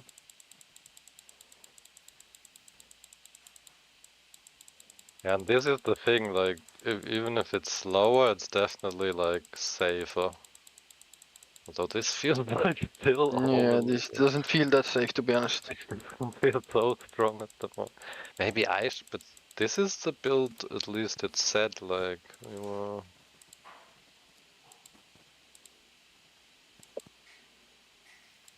I feel like I'm missing damage too.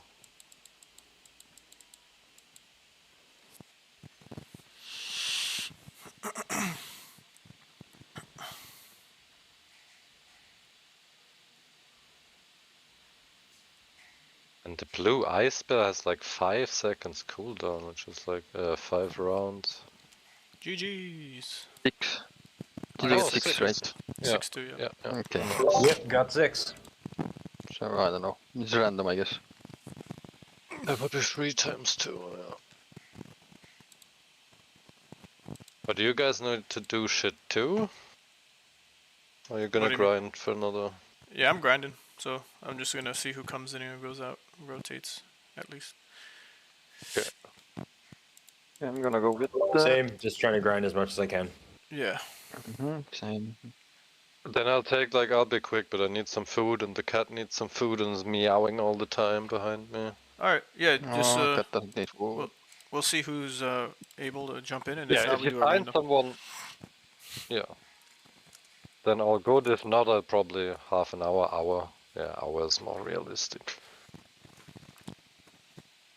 Cool. Need one more. Let's see. What was Grusher's set that he was running with?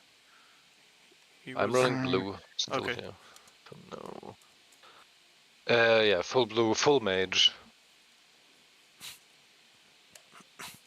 The thing is, I don't think the mage. I mean, the slow is nice, but like, you could probably take another red too. I don't even know if another red. You're gonna lack the bleed, but I feel like damage-wise overall, it might just be better. Like single target damage and Hey, there's a poison that AoE poison, is there? No? yeah, from green.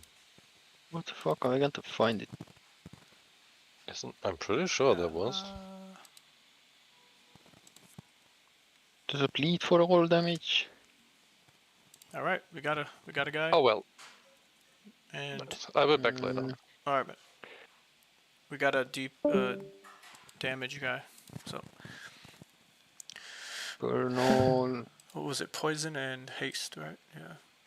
Or yeah. I don't know. I'm trying to find that AoE, but I Do don't I see stay as any. the tank? Yeah. Yeah. We'll see how we go. Okay. Yeah. All blue potentially could be just mixed and matched with damage, power damage. There is no AoE poison, no, right? No, I don't think so. No, I don't think so. Yeah, I was like, what the fuck? I'm gonna start up here, and let's see how we go, how we roll with the guy. Wait, I'm just gonna. Okay. Yeah, yeah.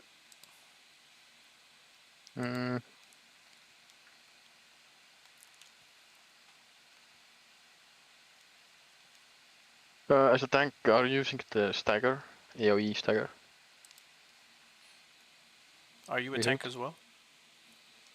No, I'm healer. I mean, Oh, is okay. he using like the stagger maybe, like to AoE them all? I don't know. Keep. Are you using stagger? Or I don't think so. I'm just using what was in our chat. okay, cool. Let's run with it. One of those is called Tiger. Let's run with it. Okay.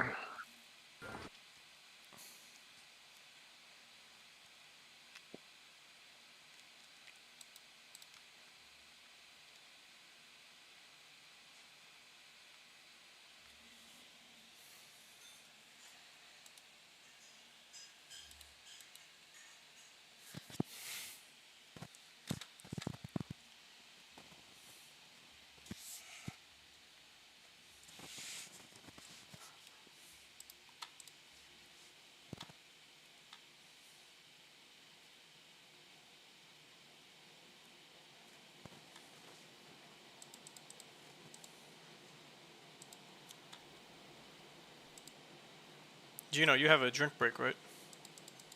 Yeah, I can do Okay. it next round. Keep doing it. Yeah, this.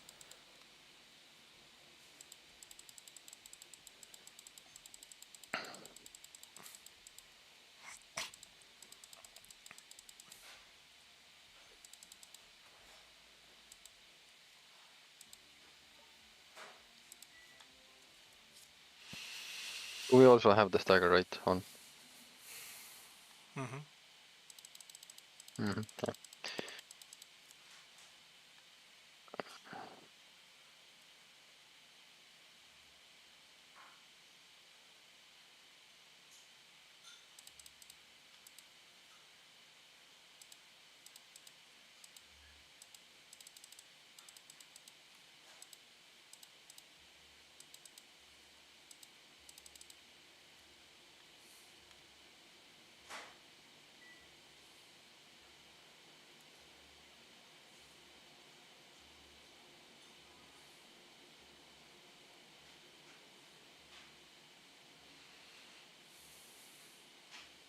Yeah. And that guy is following you, obviously. Well, hopefully he doesn't trigger anything. I'm already over here, so. Hopefully, yeah.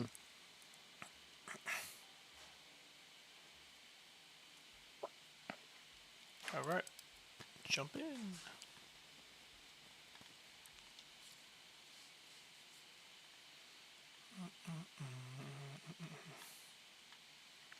Top Wolf, kick his ass.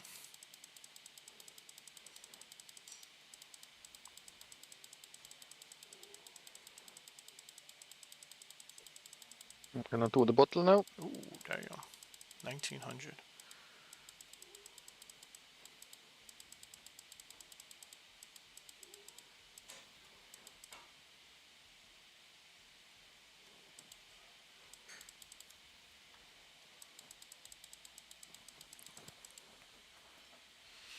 $1,400.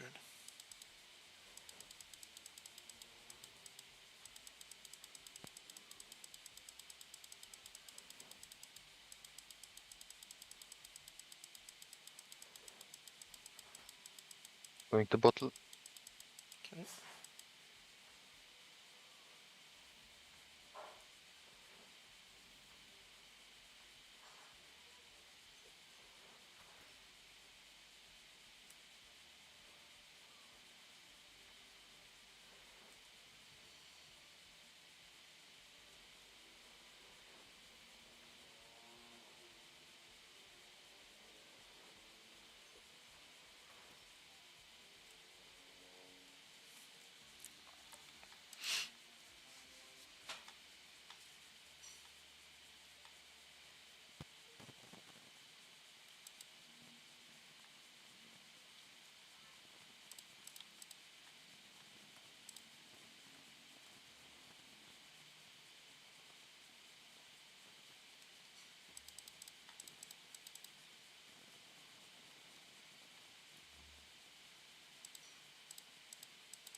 Yeah, we're gonna.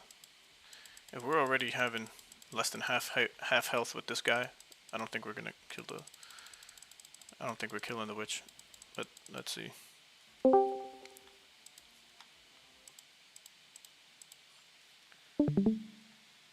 What's up, Disc?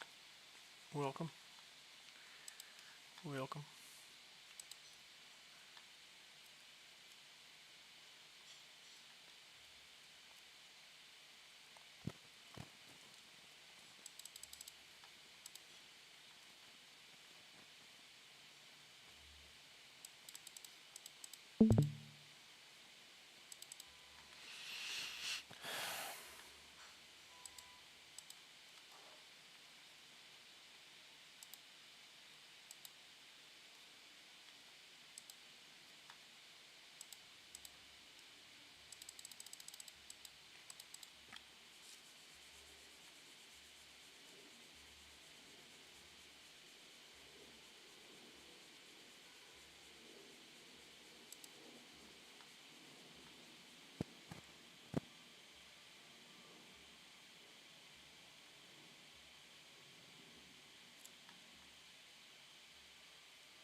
Bro, I have a water. That's so weird. The hell did I get? Yeah, I have a soothing water in my inventory. That's so strange. It doesn't even show it. That's a bug.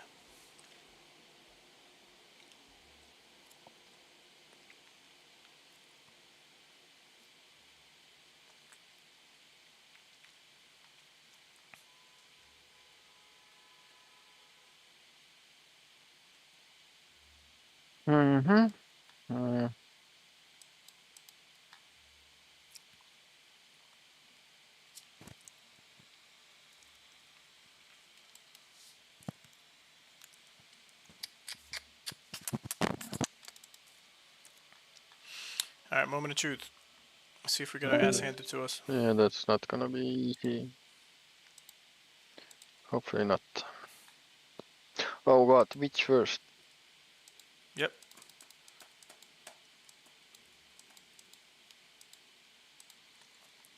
Hopefully he saw that or something.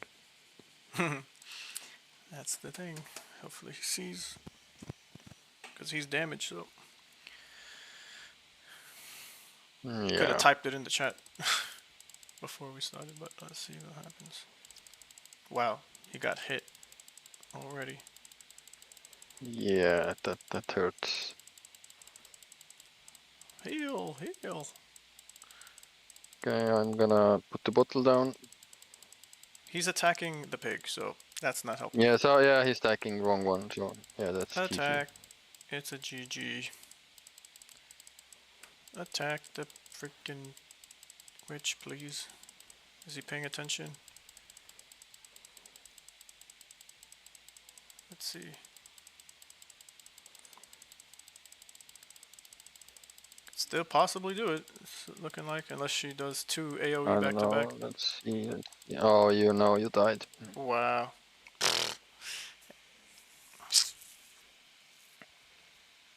Come Yeah, on. that's the I'm extra 7,000 damage, that's just fucking...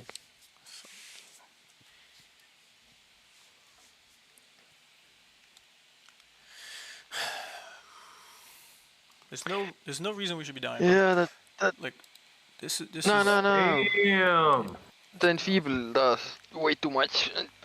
I'd say like haste and Enfeeble is less risky than Enfeeble. Not Enfeeble, the fucking Stagger. Stagger does so much fucking damage to us. Half. Double the damage, basically.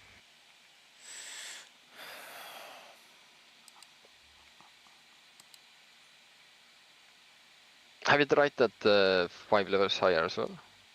No, not yet. Okay.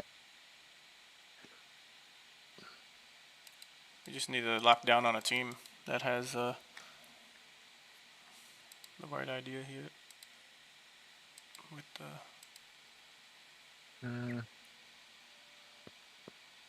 Let's see if anyone's online on my side. Nope.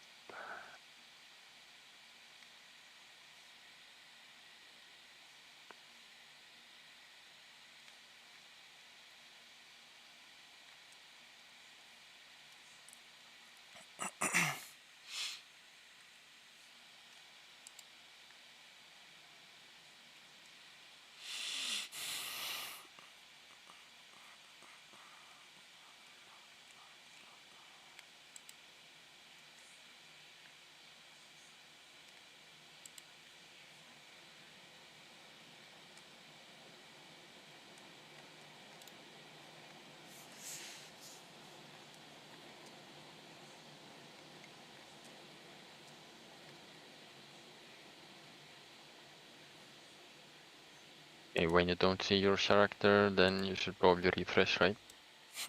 Yeah, I guess so.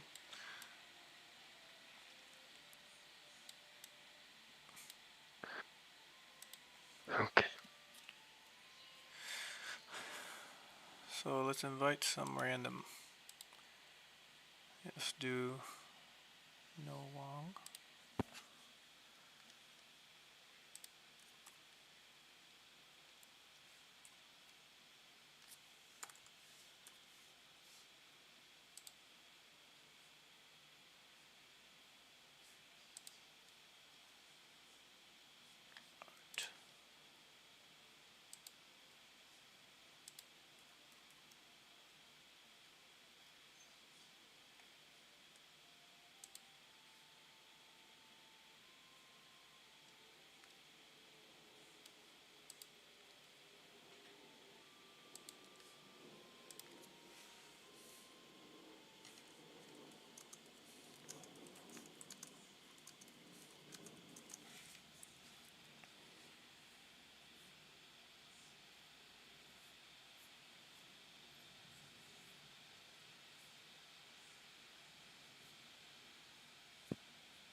Wait, what? Today is the AMA? Fuck.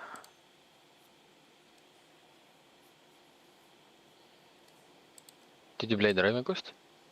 No, I didn't get into that. No? No. Okay. Well, we don't know who this person is as far as Oh, there's a healer. There's a healer. Okay. So That's a healer set. You're also a tank healer? I'm healer, yeah. We need a DPS. So are you DPS? I think you are, right? I think he's tanking. Keep is tanking. Because we could just become DPS, both you and I, and then Gino and us random. Okay, let's see. Do I even have the fucking gear for that? So for now, I'm staying as tank, right? Yeah, I guess so. Yeah. Okay. And then Gino, I guess if you switch over to DPS. I have to go with this. Change to... Wait, what's this? Sorry. Who the fuck talked? The fuck?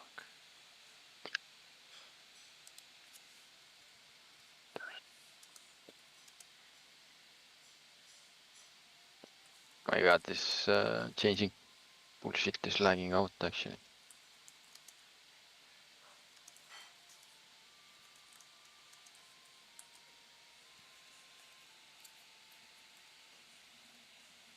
Yeah, it's not working, what the fuck?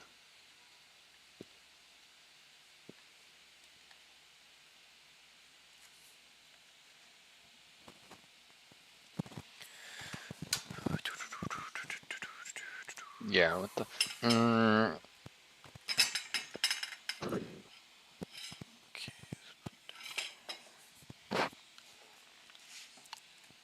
Can't change anything, what the fuck? I have to refresh again. Oh, the change button is not highlighting. No, it's just, yeah, the not highlighting is one thing, and the other thing is that they're not even showing up.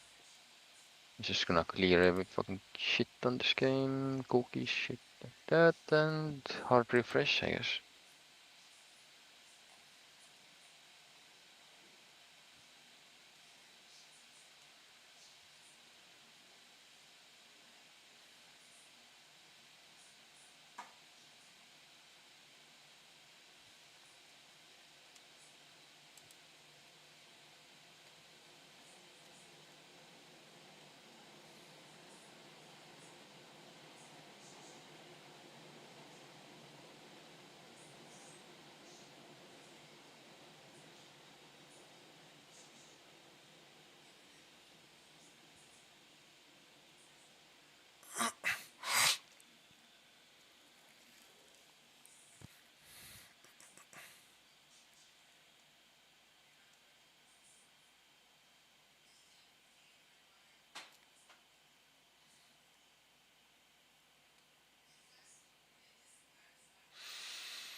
Or like spell energy.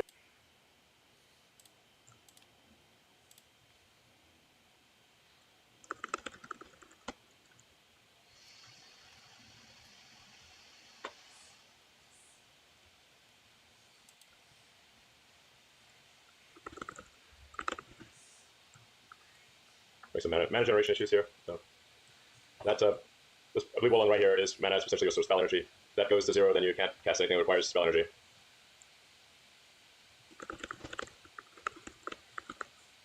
Well, it's very satisfying.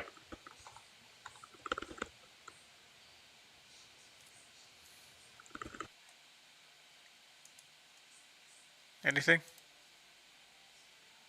Are you back in? Gino? Yeah, it should.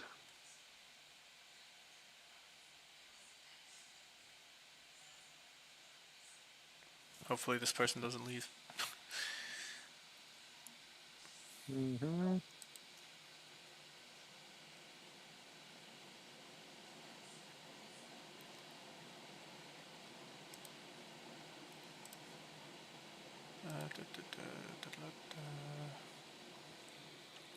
Gonna see. It's so hard to find the quick spells. It's just fucked up. What are you looking for? Oh, never mind. I have this, I have this, and I need something else.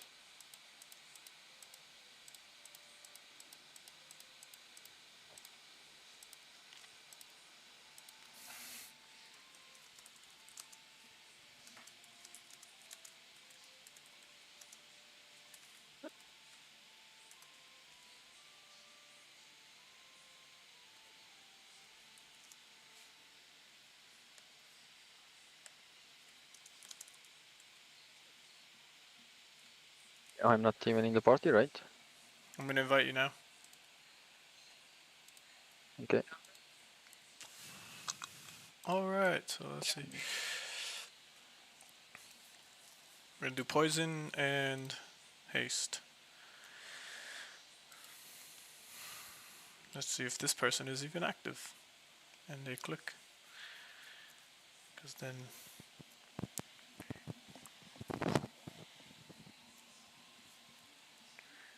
Yep, she clicked it. Or he clicked it. Whoever. What a patient fella. Now that person understands the value of waiting for a team. Yeah, as you usually see, there's like 8 healers waiting inside in front of the dungeon usually. So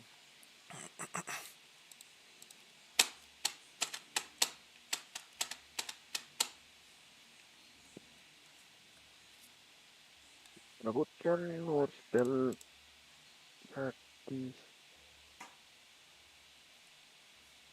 Yeah, like this. Yep, okay, all good. Tip, tip, tap, tap, tap, tip, clack, clink, click. There you go.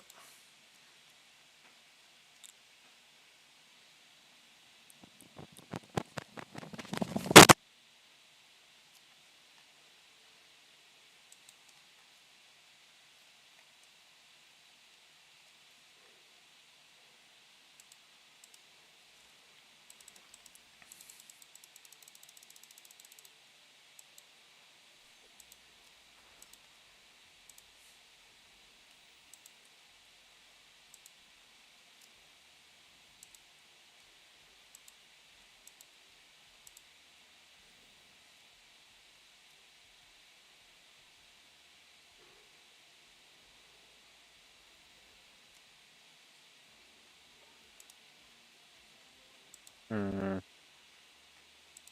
Anyone else having problems seeing anything like rewards popping up or anything? Nope. Just waiting for users. Yeah, 1 second. doesn't show up.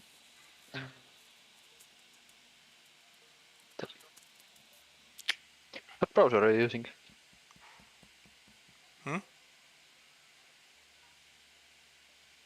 What browser are you guys using? What power? Browser. Oh, I'm using Edge. Edge browser. Mm-hmm. All right. Well, nothing's happened on my end. Come on. What the fuck? Yeah, I clicked it, man. It must be the other dude. Somebody just needs to gonna. click. Oh, wait. Don't do anything. Okay, it went. Okay, it went. It went. It went. Finally.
Okay.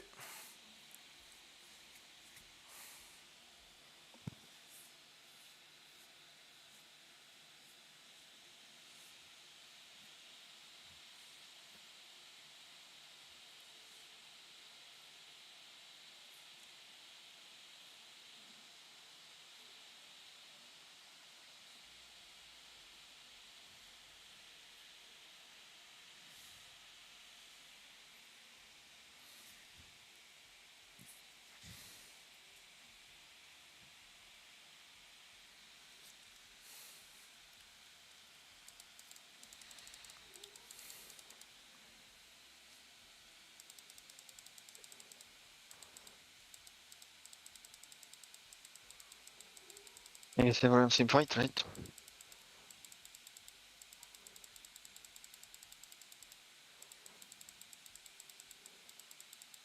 Should I refresh if I don't see monsters on the battlefield? Or what? Sorry.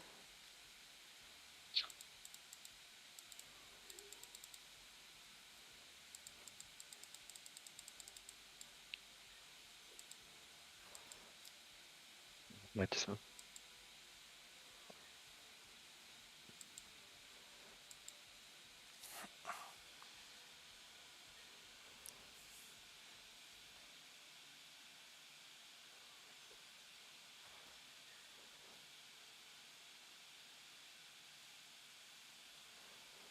Oh, this is taking too long.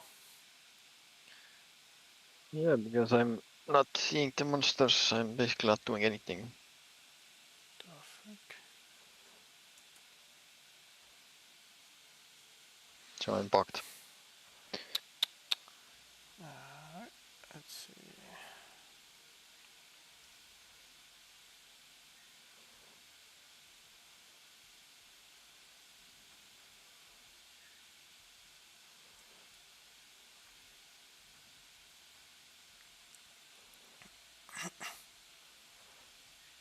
We need another DPS.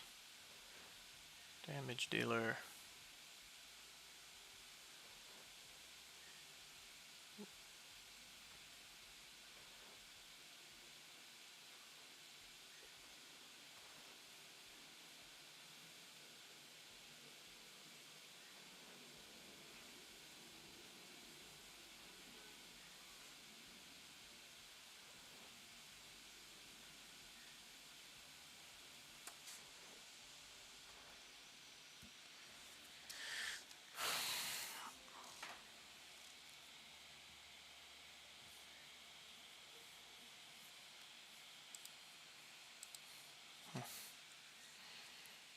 Most likely won't let me into the next fight.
click.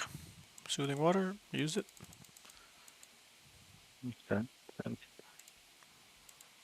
Click can't it, use it. everybody. We need a clickety clack. There you go. Nope, Let's I got. try. Oh, okay, someone did.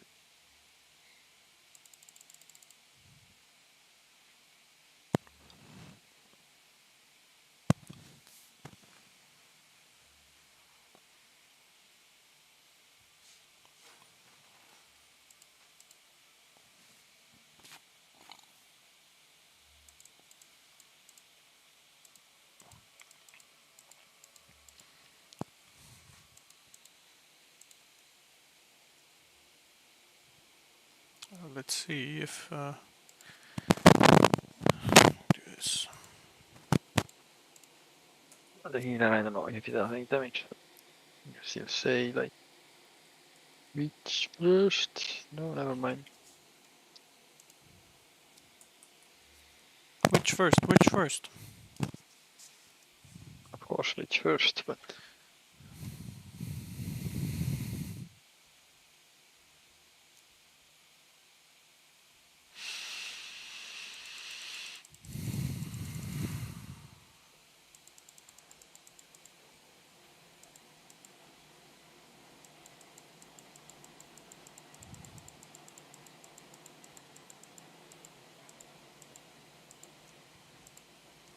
There's someone else is attacking that. taunted, so now we have to attack the piggy. Oh really? We're attacking Piggy now. Because the pig is taunting, so now we could go back to the queen. That's why it's important to Oh yeah, that's pay why. attention. I need a heal. Hopefully my boy got me. On the heal. Go to queen.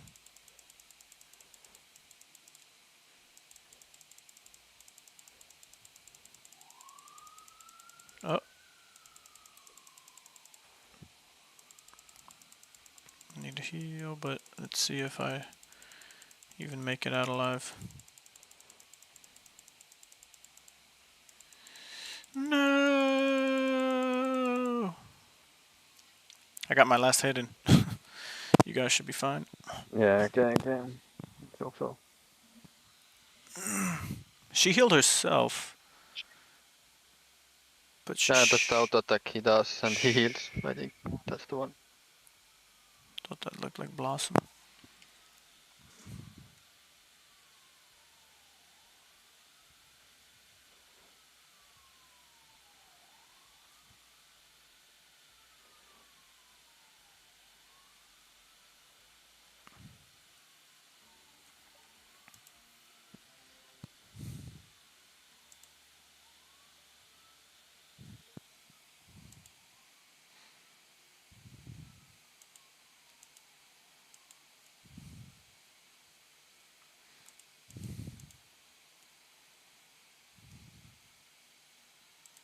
And she's gone. Mm-hmm.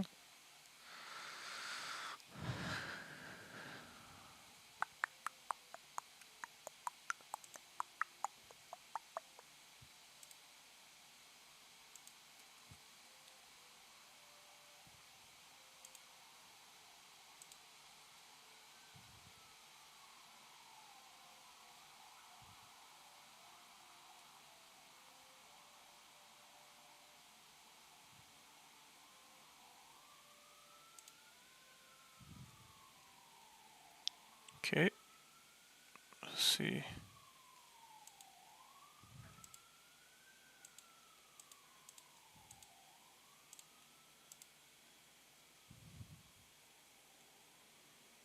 Run it back for another one.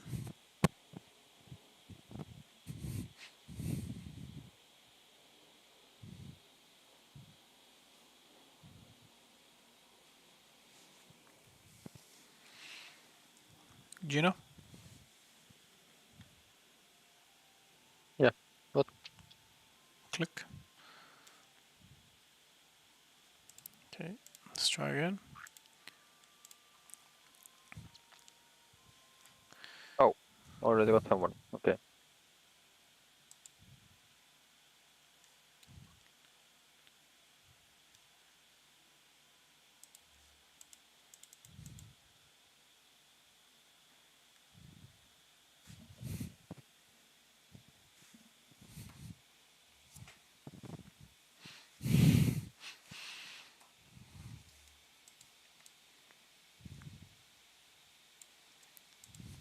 It's looking like he's a tank.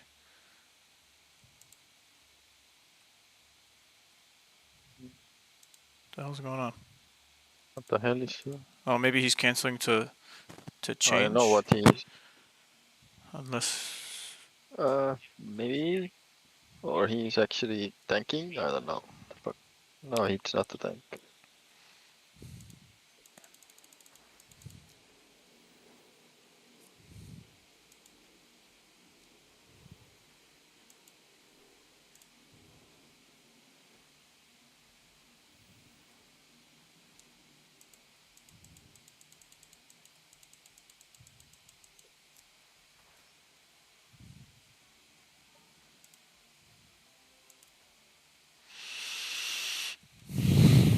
Oh, Me- that's one tank full DPS, right? yeah. Let's see. Maybe it's good.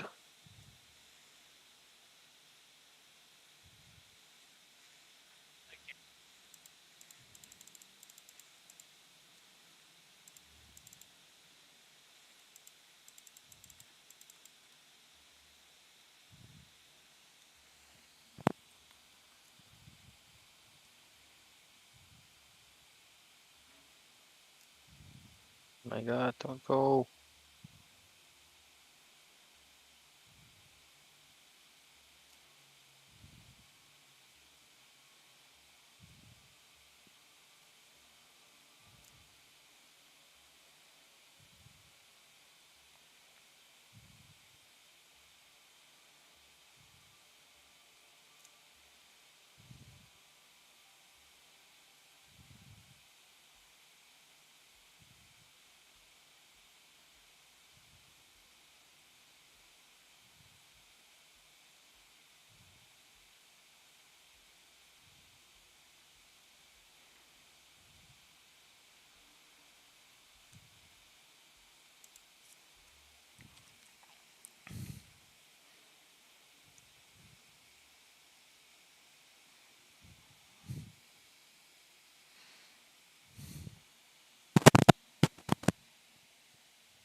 I think the guy hit the freaking. Got the guy, hit the guy. Okay.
That was a record, I think, with speed.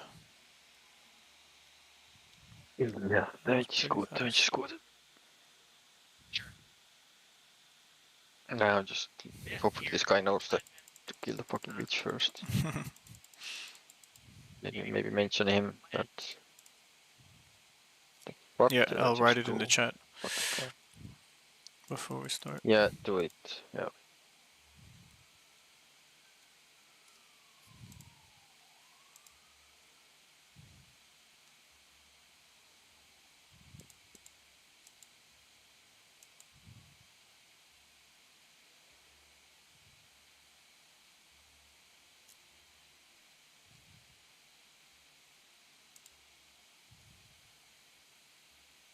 You get the water? Yeah. Hopefully it works this time.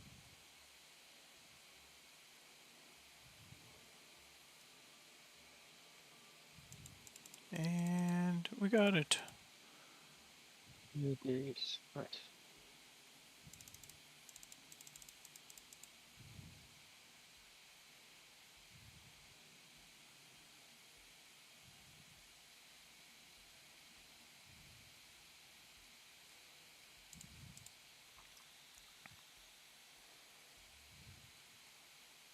Oh yeah, let me write it in the chat.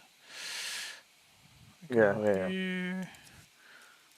Let's make sure we hit which first. Yeah, okay, Yep. I understand. Nice.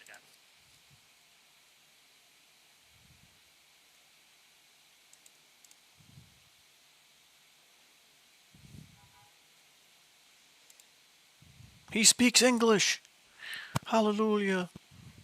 Yeah, finally. One of them at least. Most of them are like, nope, not saying anything. Yeah.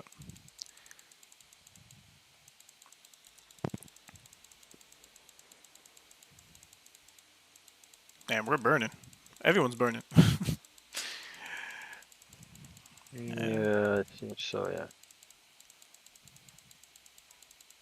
Oh, Oh god, aggro. don't. He aggroed us. Yeah, go for the fucking Oh, shitty. white shirt.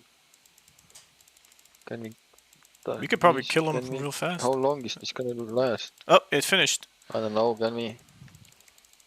Back to queen. Oh, it is, yeah, okay, finally. No. Hit that guy again. Back to Oh queen. god, white shirt this fucking. That freaking pig, bro. Yeah, back to queen, yep. Back to kill queen. kill the queen. Kill the her. queen. Before she does aggro, she's... Yo, if she does one, we're over, bro. Everyone hit this bitch good. Yeah, Okay. okay, good, it's dead.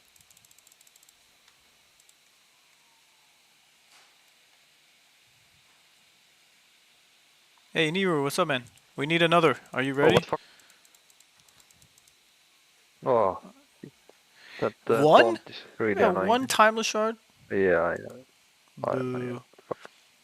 Yep. Wow, so close. Surprise, Haha. mate. What's Many up? omens. How many omens? 2 omens. Poison and haste. So we got 1, 2 tries. We got 1, 2 tries again. Not sure I understand, but I'm gonna invite you in. We're gonna kick this guy. This guy is not bad actually. He was the first person. Yeah, that's Who- not bad. It's gonna be unfortunate. Let me see if I can add him to the server. Is that what you're gonna roll with? You can add him to the. Are you gonna be striker damage? Who is the tanker? It's Keep. Keep is tanker, right? I think that's what we got. Yeah, I've been playing tank. What do you guys need? So we need and what are you, Gino? I don't know this. You're I'm a DPS mage. DPS mage. So Blue. I guess we need a healer. I But don't know. This was 3 DPS, 1 tank at the moment. could you share, Gino, what you have for spells? Yeah, send a Right now? Yeah, just take a screenshot and send it, so we can adjust. So we can have a team that we're constantly just rolling with and not needing to always edit. I'm gonna share mine too.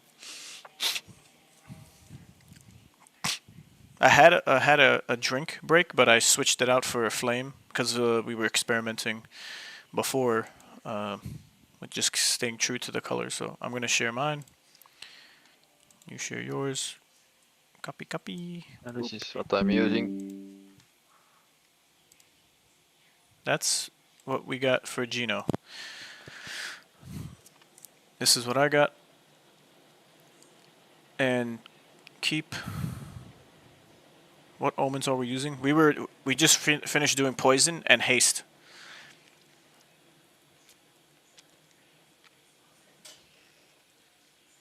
Oh, yeah, that's a nice one. Grant speed to all allies. The druid helmet. Damn.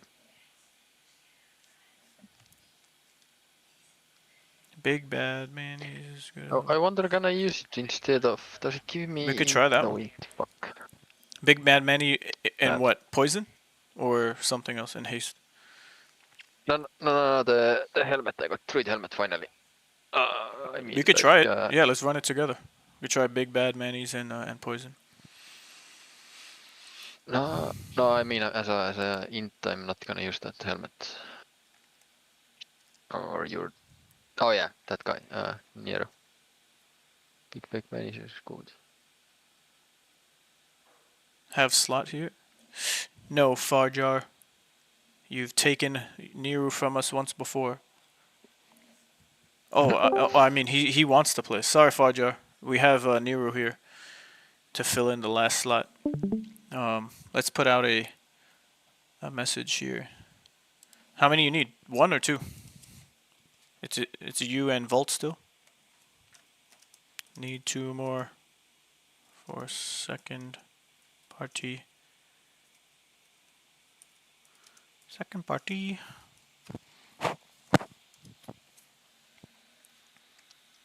Oh, nice. Gonna take drink out then. So we're taking a drink out because he has frozen, or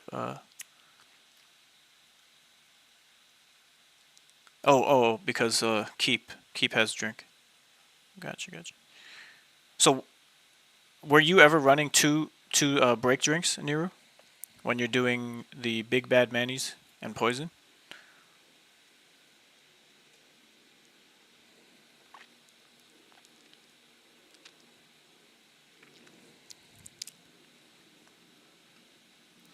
But did you guys have two jugs? Drink break. I guess all we need. Okay, 1 jug. One Alright, cool. jug. Okay. Alright, I'm gonna add you. I'm gonna kick this guy. Sorry, friend. Oh yeah, let me add him to the. Tell him, hey. Buddy.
Alright, he said he's gonna message me, so let me see if he messaged me. Wait, the hell is that? Messages. Hopefully he messages me. We should be able to put links in our. We should have portfolios, like a profile. You could just add each other. I'm gonna add him as a friend, I guess. Let me. Yeah, might as well. What the hell is stack of books? What is that?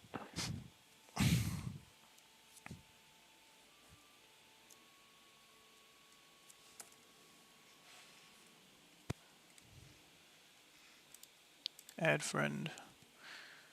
And we don't even get notifications when we add a friend. Yeah, no. Golden chart. Bones. Oh, schematic stack of books. What the fuck is stack of books?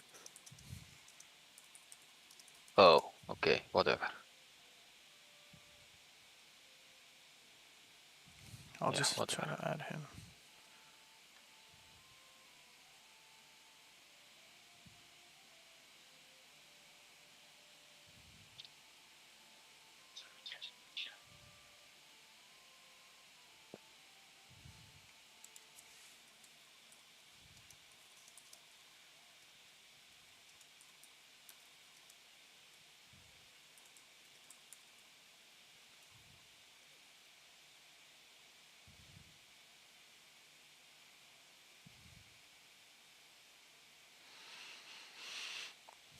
Okay, Frost.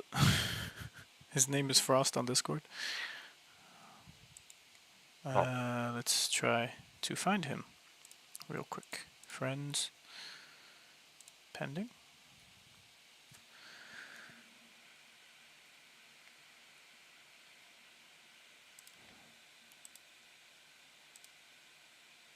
Add friend, Frost.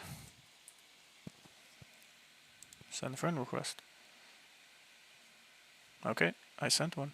Let's see if that's him. Oh, he added me.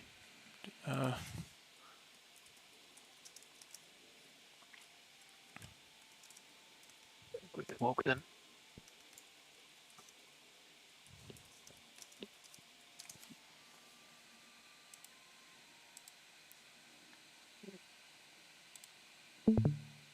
Oh, shit.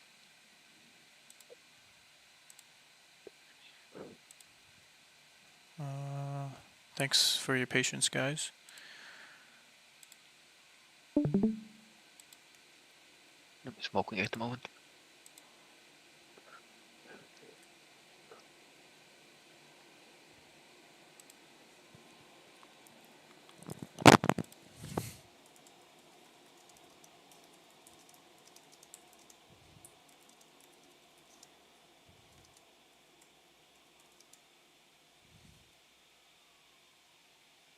Anyone have the tweet chess piece?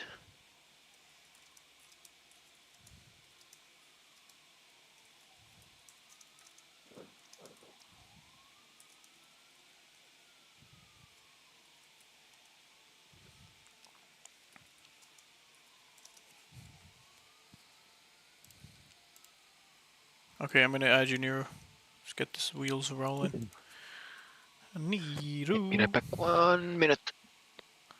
I'm gonna use the bathroom. Be right back.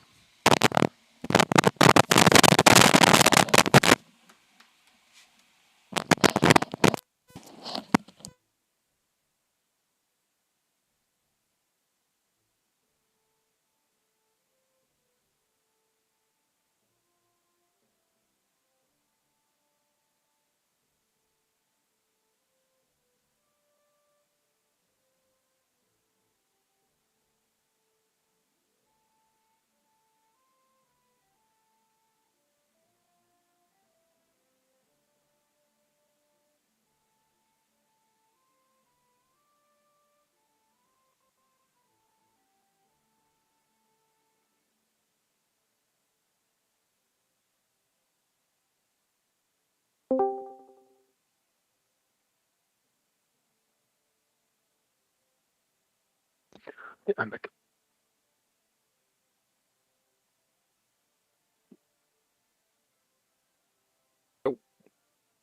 No.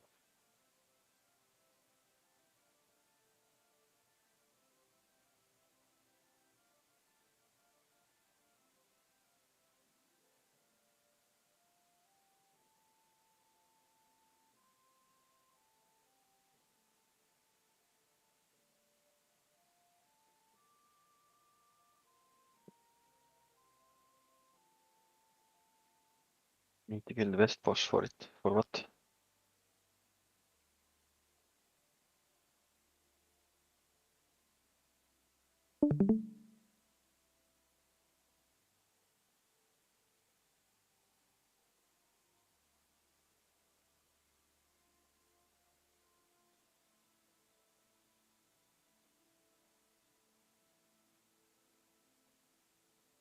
Oh, fuck, you're 4 people now again? Yep. Then I can get my grocery shoppings done too, I guess.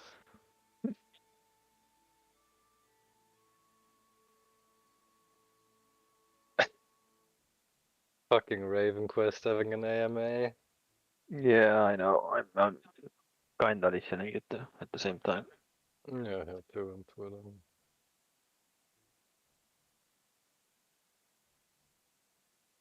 Day is it? Is it actually this fucking Monday, Wednesday? What the fuck? My God, I have to go to work tomorrow. What the fuck?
Who are we waiting for? Or what's going on?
Yes.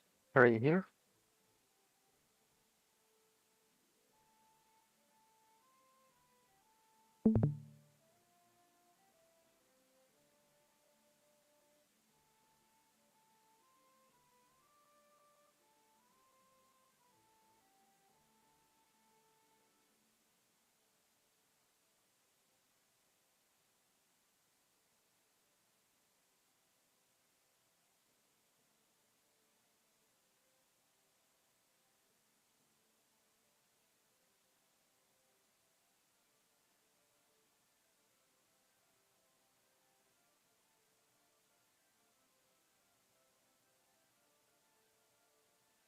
Yo.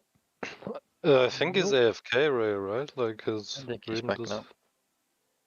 No, Maybe. Or who was that? no, it still isn't moving. I'll go shopping. I mean, if you're 4 anyway, I'll be back in like an hour or something. Okay. Pop back in.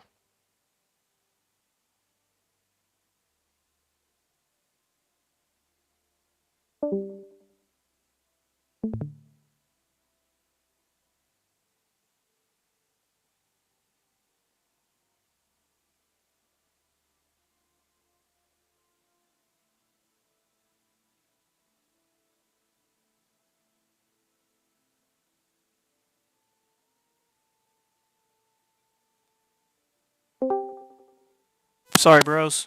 Nature called. All right. Let me know if you guys are ready. I'm ready to go right Yep. now. Ready. Thanks for your patience, guys.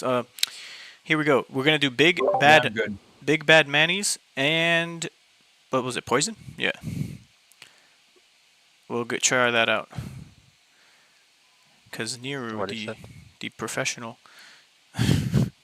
our expert dungeon diver.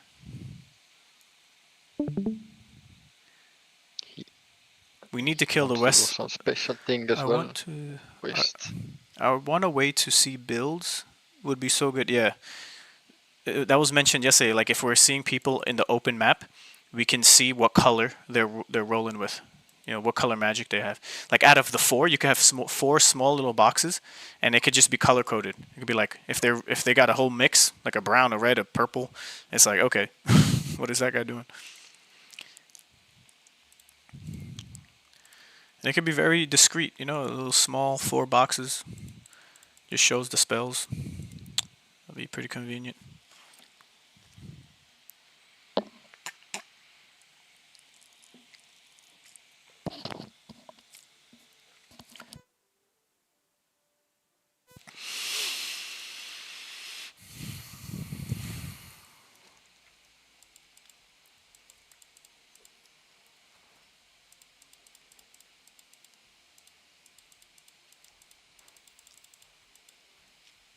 Nice double scroll.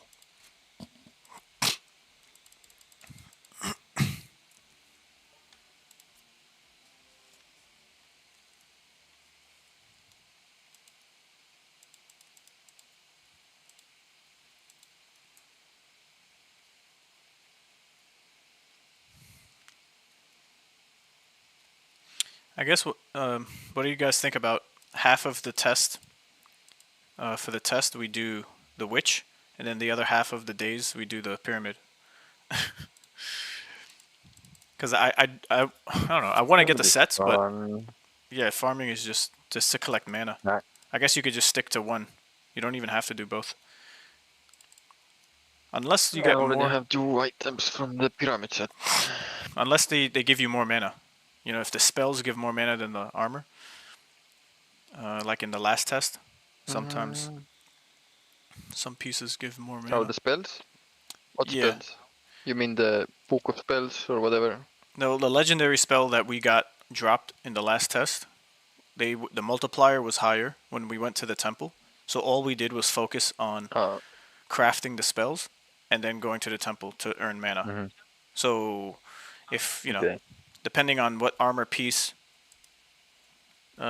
gives more mana. Well, I don't have the materials. I have 2 of those schematics, but yeah, I need few materials, then I can basically check how much Mana does that one give? Top wolf.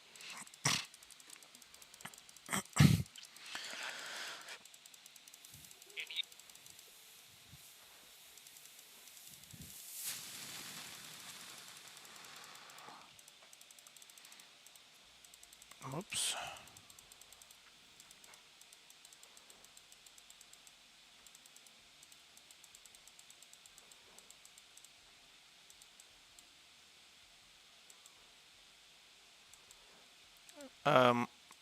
My screen is. Oh, it was a mini glitch for a second there for me.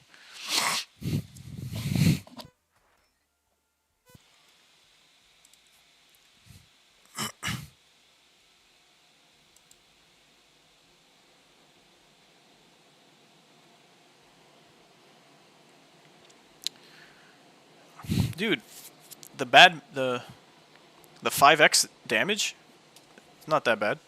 It's pretty easy.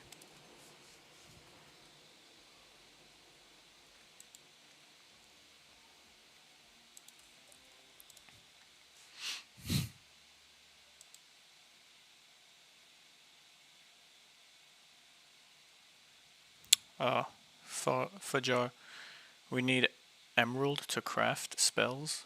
I haven't even tried to craft anything yet, so I don't even know what the whole thing is. But if that's the case, then Oh yeah, the pyramid have different runes.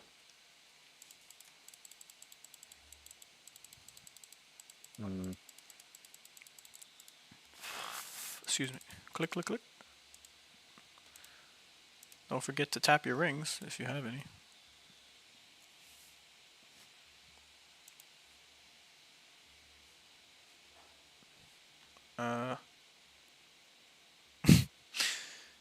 Is anyone else frozen? No.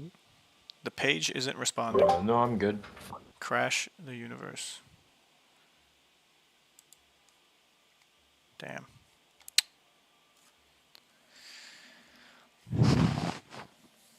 My screen.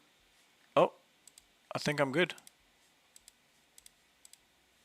Am I still with you guys?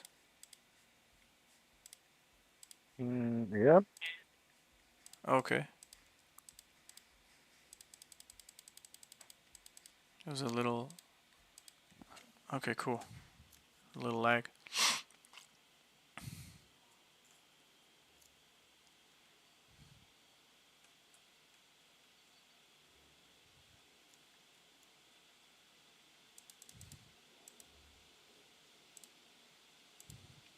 Got the water.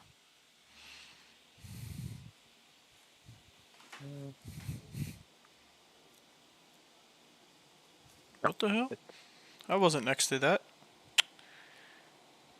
Do. Sorry, guys.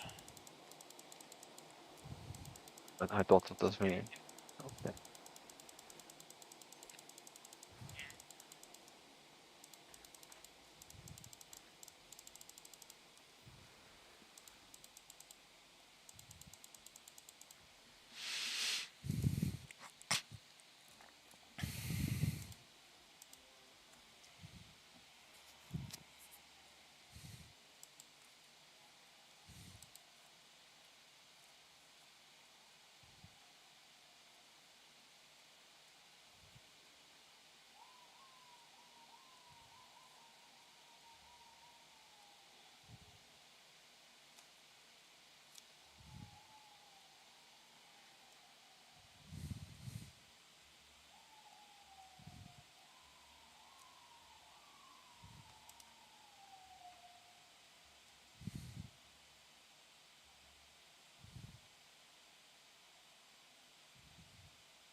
Whoa.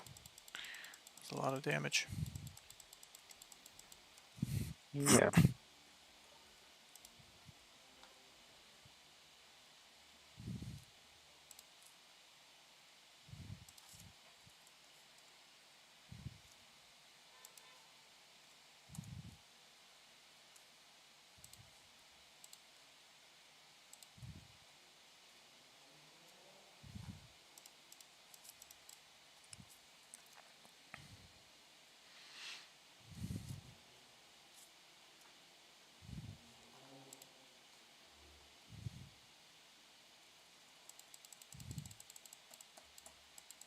Whoever clicked it needs to press E.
Which?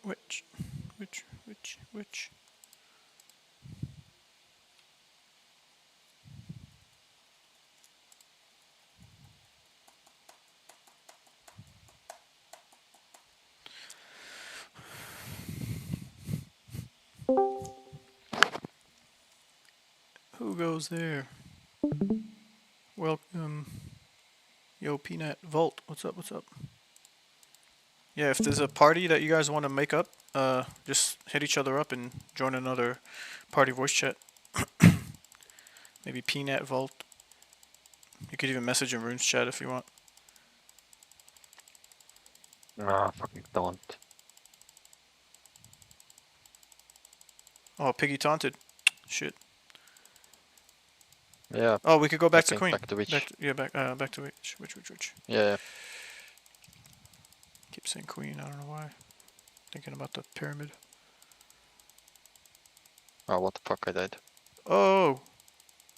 Oh! Kill this! Kill it. Kill this! Woo! Yo, she Okay. was about to hit somebody and kill him.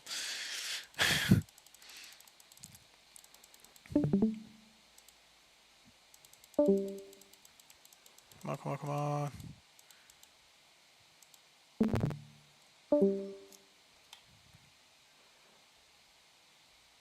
Let's go. Drop them jars. Nice. Just one? Oh! It hurts to have just one.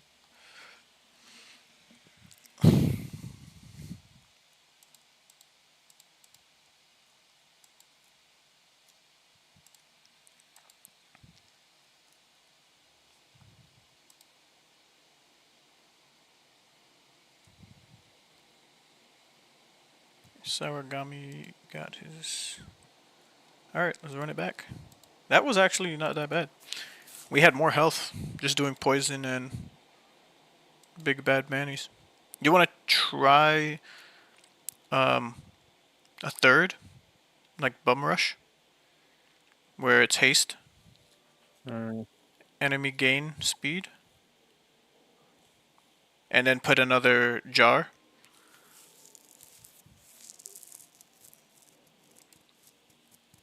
Sure. Nice. A close call, yeah. Maybe, I wouldn't want Gino to die again. I don't know if it was just because he was targeted the most, but Bum Rush is the least bad. Yeah, I agree. I think we could try it. So we'll put Poison, Bum Rush, and... Yeah, I'm not sure how Dino died that last round. Yeah, it was I know weird. had or something. Yeah. Let's give it a shot. I can, for example, I can switch one of the equipment when I fucking can do that. Maybe in the dungeon. Let's see. Yeah. So I get a little bit more stamina and give you all like 10% speed. That might work. Are you gonna put the drink break? No. I'm gonna put helmet, reach helmet on. Could you take a photo and send it to us when you're finished? Because I might even add drink break to mine. If you're not, Wait. it might... Hold on. One moment. Click. 1 manitos. Our. Okay. So what did you put for your spells? No, not spells. Equipment. Helmet. Oh, okay, okay. So I'll add a drink break, and I'll get rid of my. Everyone gets like more speed. And I have like 1k more health. Okay, that's good. I'll get rid of my AOE flame and put another drink break. Because for all the damage that we're all putting out, it'll double versus just the AOE damage and the burn. I don't think the burn would catch up and do as much damage as much as damage we could put out for 2 drink breaks. That's my theory. There are no numbers to measure. Let me change it now. This one. Goodbye heatwave. Hello. Drink break. Okay.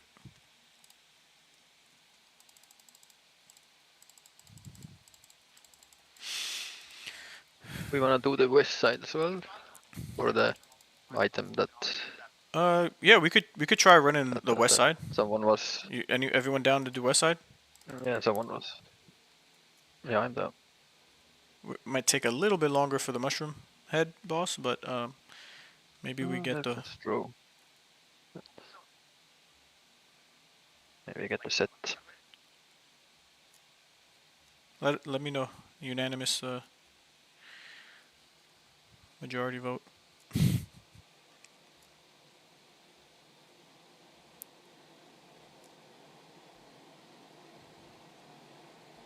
Yeah, he's up for it. Cool. 3, 2, 1, go. Okay. Yo, hi Tam. What's up? Or what's good? You looking to team up with people? Yes. So maybe there's another party of 4 that could be made. I'm dropping my drink break right now.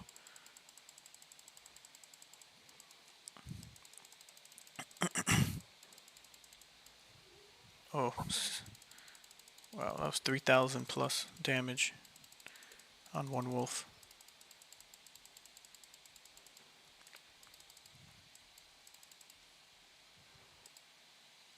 Peanut, maybe. If you want, you could join in party up 2 channel. Maybe Fajar, Peanut, and Hayatam. If you guys are wanting to play.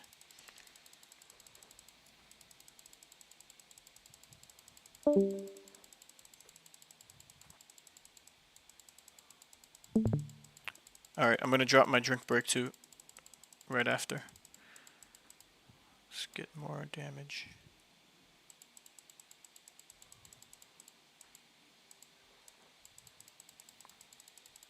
I wasn't going back and forth on Discord, that's why I wasn't attacking as frequent.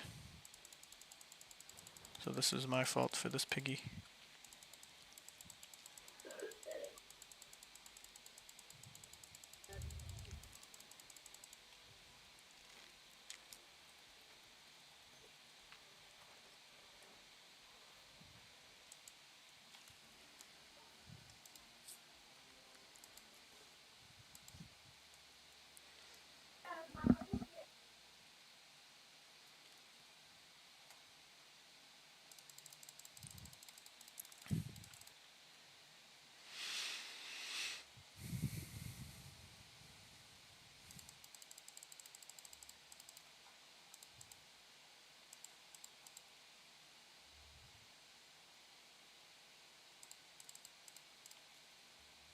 West side.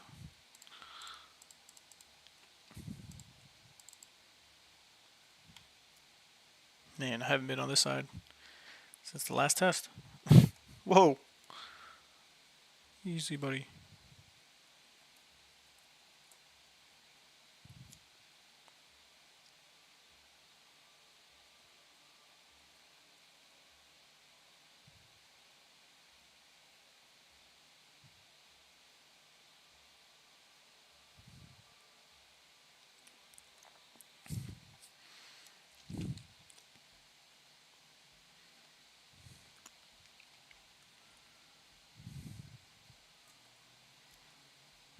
Oh, we got the black bear here. You want to run a black bear real quick?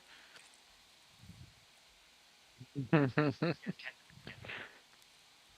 know. No, Rather not, I think. rather not. From 2 to 14 shards. Yeah. You need to change one skill for sustain. Oh, the west side is hard too. Too much life. We need to change one skill for sustain. But I'm up for it. It's best to get sustain for the boss. Yeah. Should I switch something as well? Well, Nero, were you talking about who would need to put sustain on? From your opinion.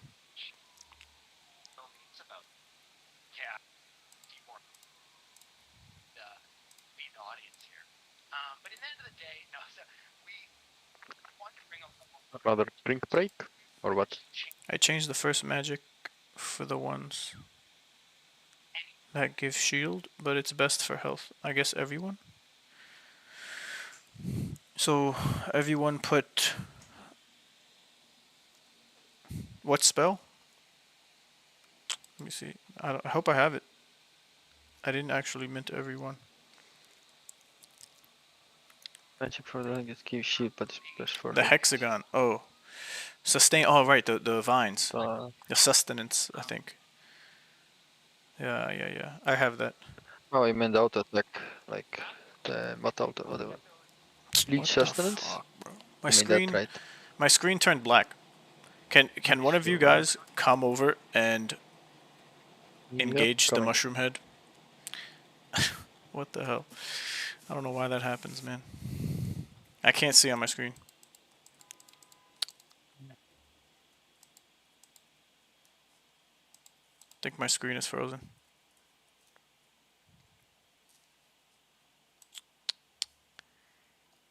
Well, I could do this. Connect a wand. No, fuck.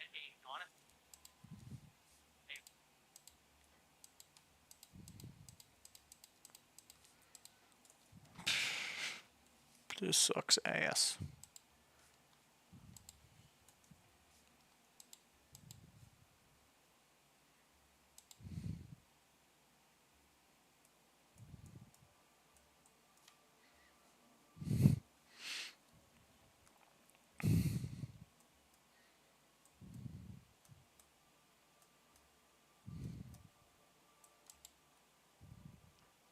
Did you get the event or? Oh, yeah, I got the event. Hopefully it Okay. pulls me in, updates my screen. Let's go.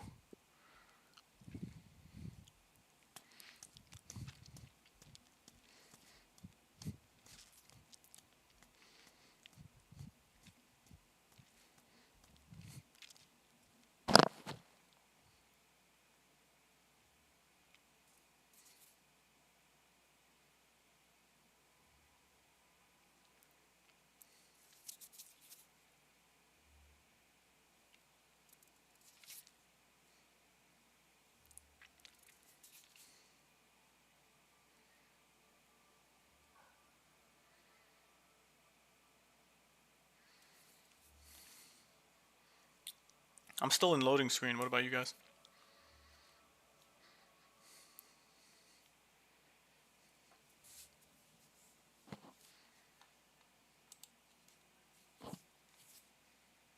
Yeah, loading still for me. No, we're fighting.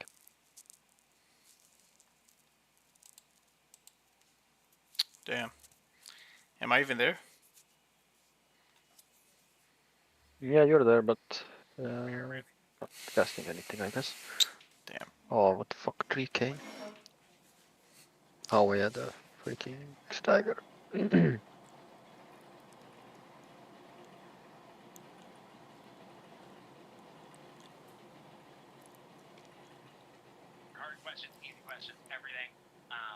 Yeah, we're dead. Damn. Why did we do this to ourselves? We should have just did the witch.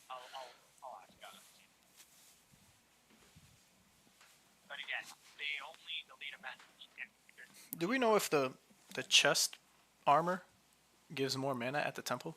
Has anyone went to the temple and did any mana collecting?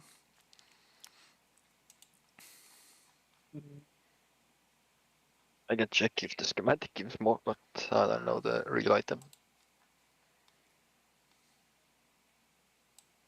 Oh no, never mind. I don't have schematics anymore. So scrape them.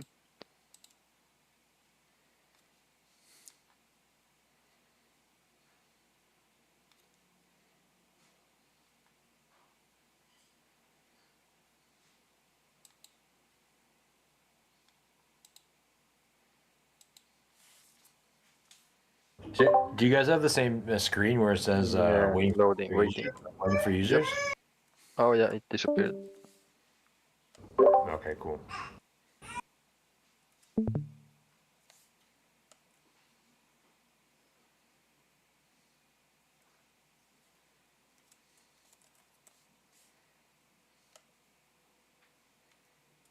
Are you using like 3 omens at this point?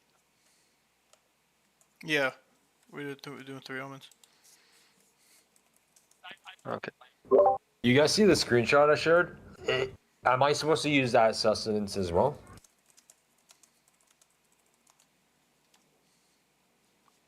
I swapped out the shield. I gotta I reload. forgot what it's called. The frag wall. I'm freaking stuck here. I'm reloading back in. That's the one that heals, yeah. Yeah, that's the one to use. Okay. Yeah, that's the heal one. Though I'm not sure if that's better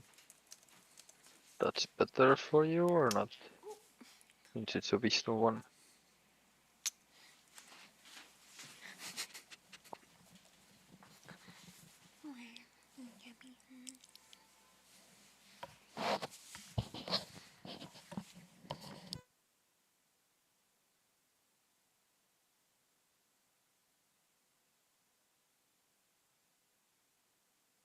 I disbanded the party. I'm gonna reload.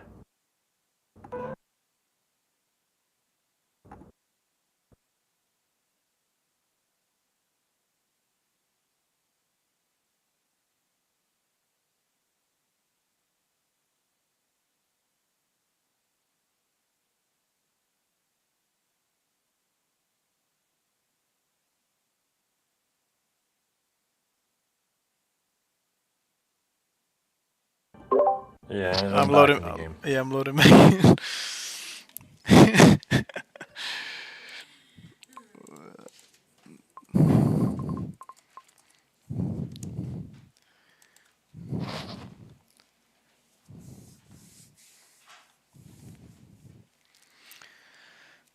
Sarigama, what's up, man? Yeah, some people are free, some people jumped in. It's like you gotta keep your eye on the runes chat. Shoot your shot. If you want people to play with or just random.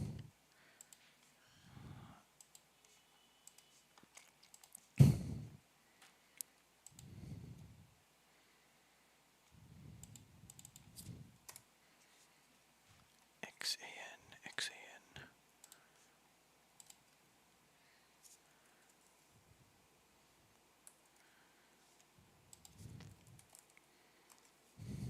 Is someone inviting? No, I was just tagging people who were interested in the last half an hour who messaged here to see if something could formulate. Frost, we were playing with before we kicked him to bring in Niru. He was a random, but I just got him to join because he's pretty good. So, yeah. So there's, I don't know. I don't know if people are playing Yeah, at we random. haven't made a party or anything. All right, I'm gonna join. I'm gonna send friend request now. We have Gino. We have Niru.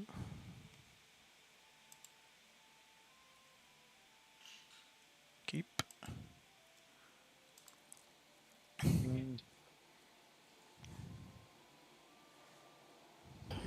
Send it again to me. I accepted, I but I don't didn't see see anyone anything. on the party, so I should probably leave the party and do the refresh as well. Yeah, probably. Oh the box. Oh the box. What the fuck? Gino, I sent you. pending? Yeah, I didn't see anyone in the party. I'm doing a refresh. Oh, okay. So Ray, can you send me again? Yeah, Let yeah. me try to accept it. Okay. It went into the ether.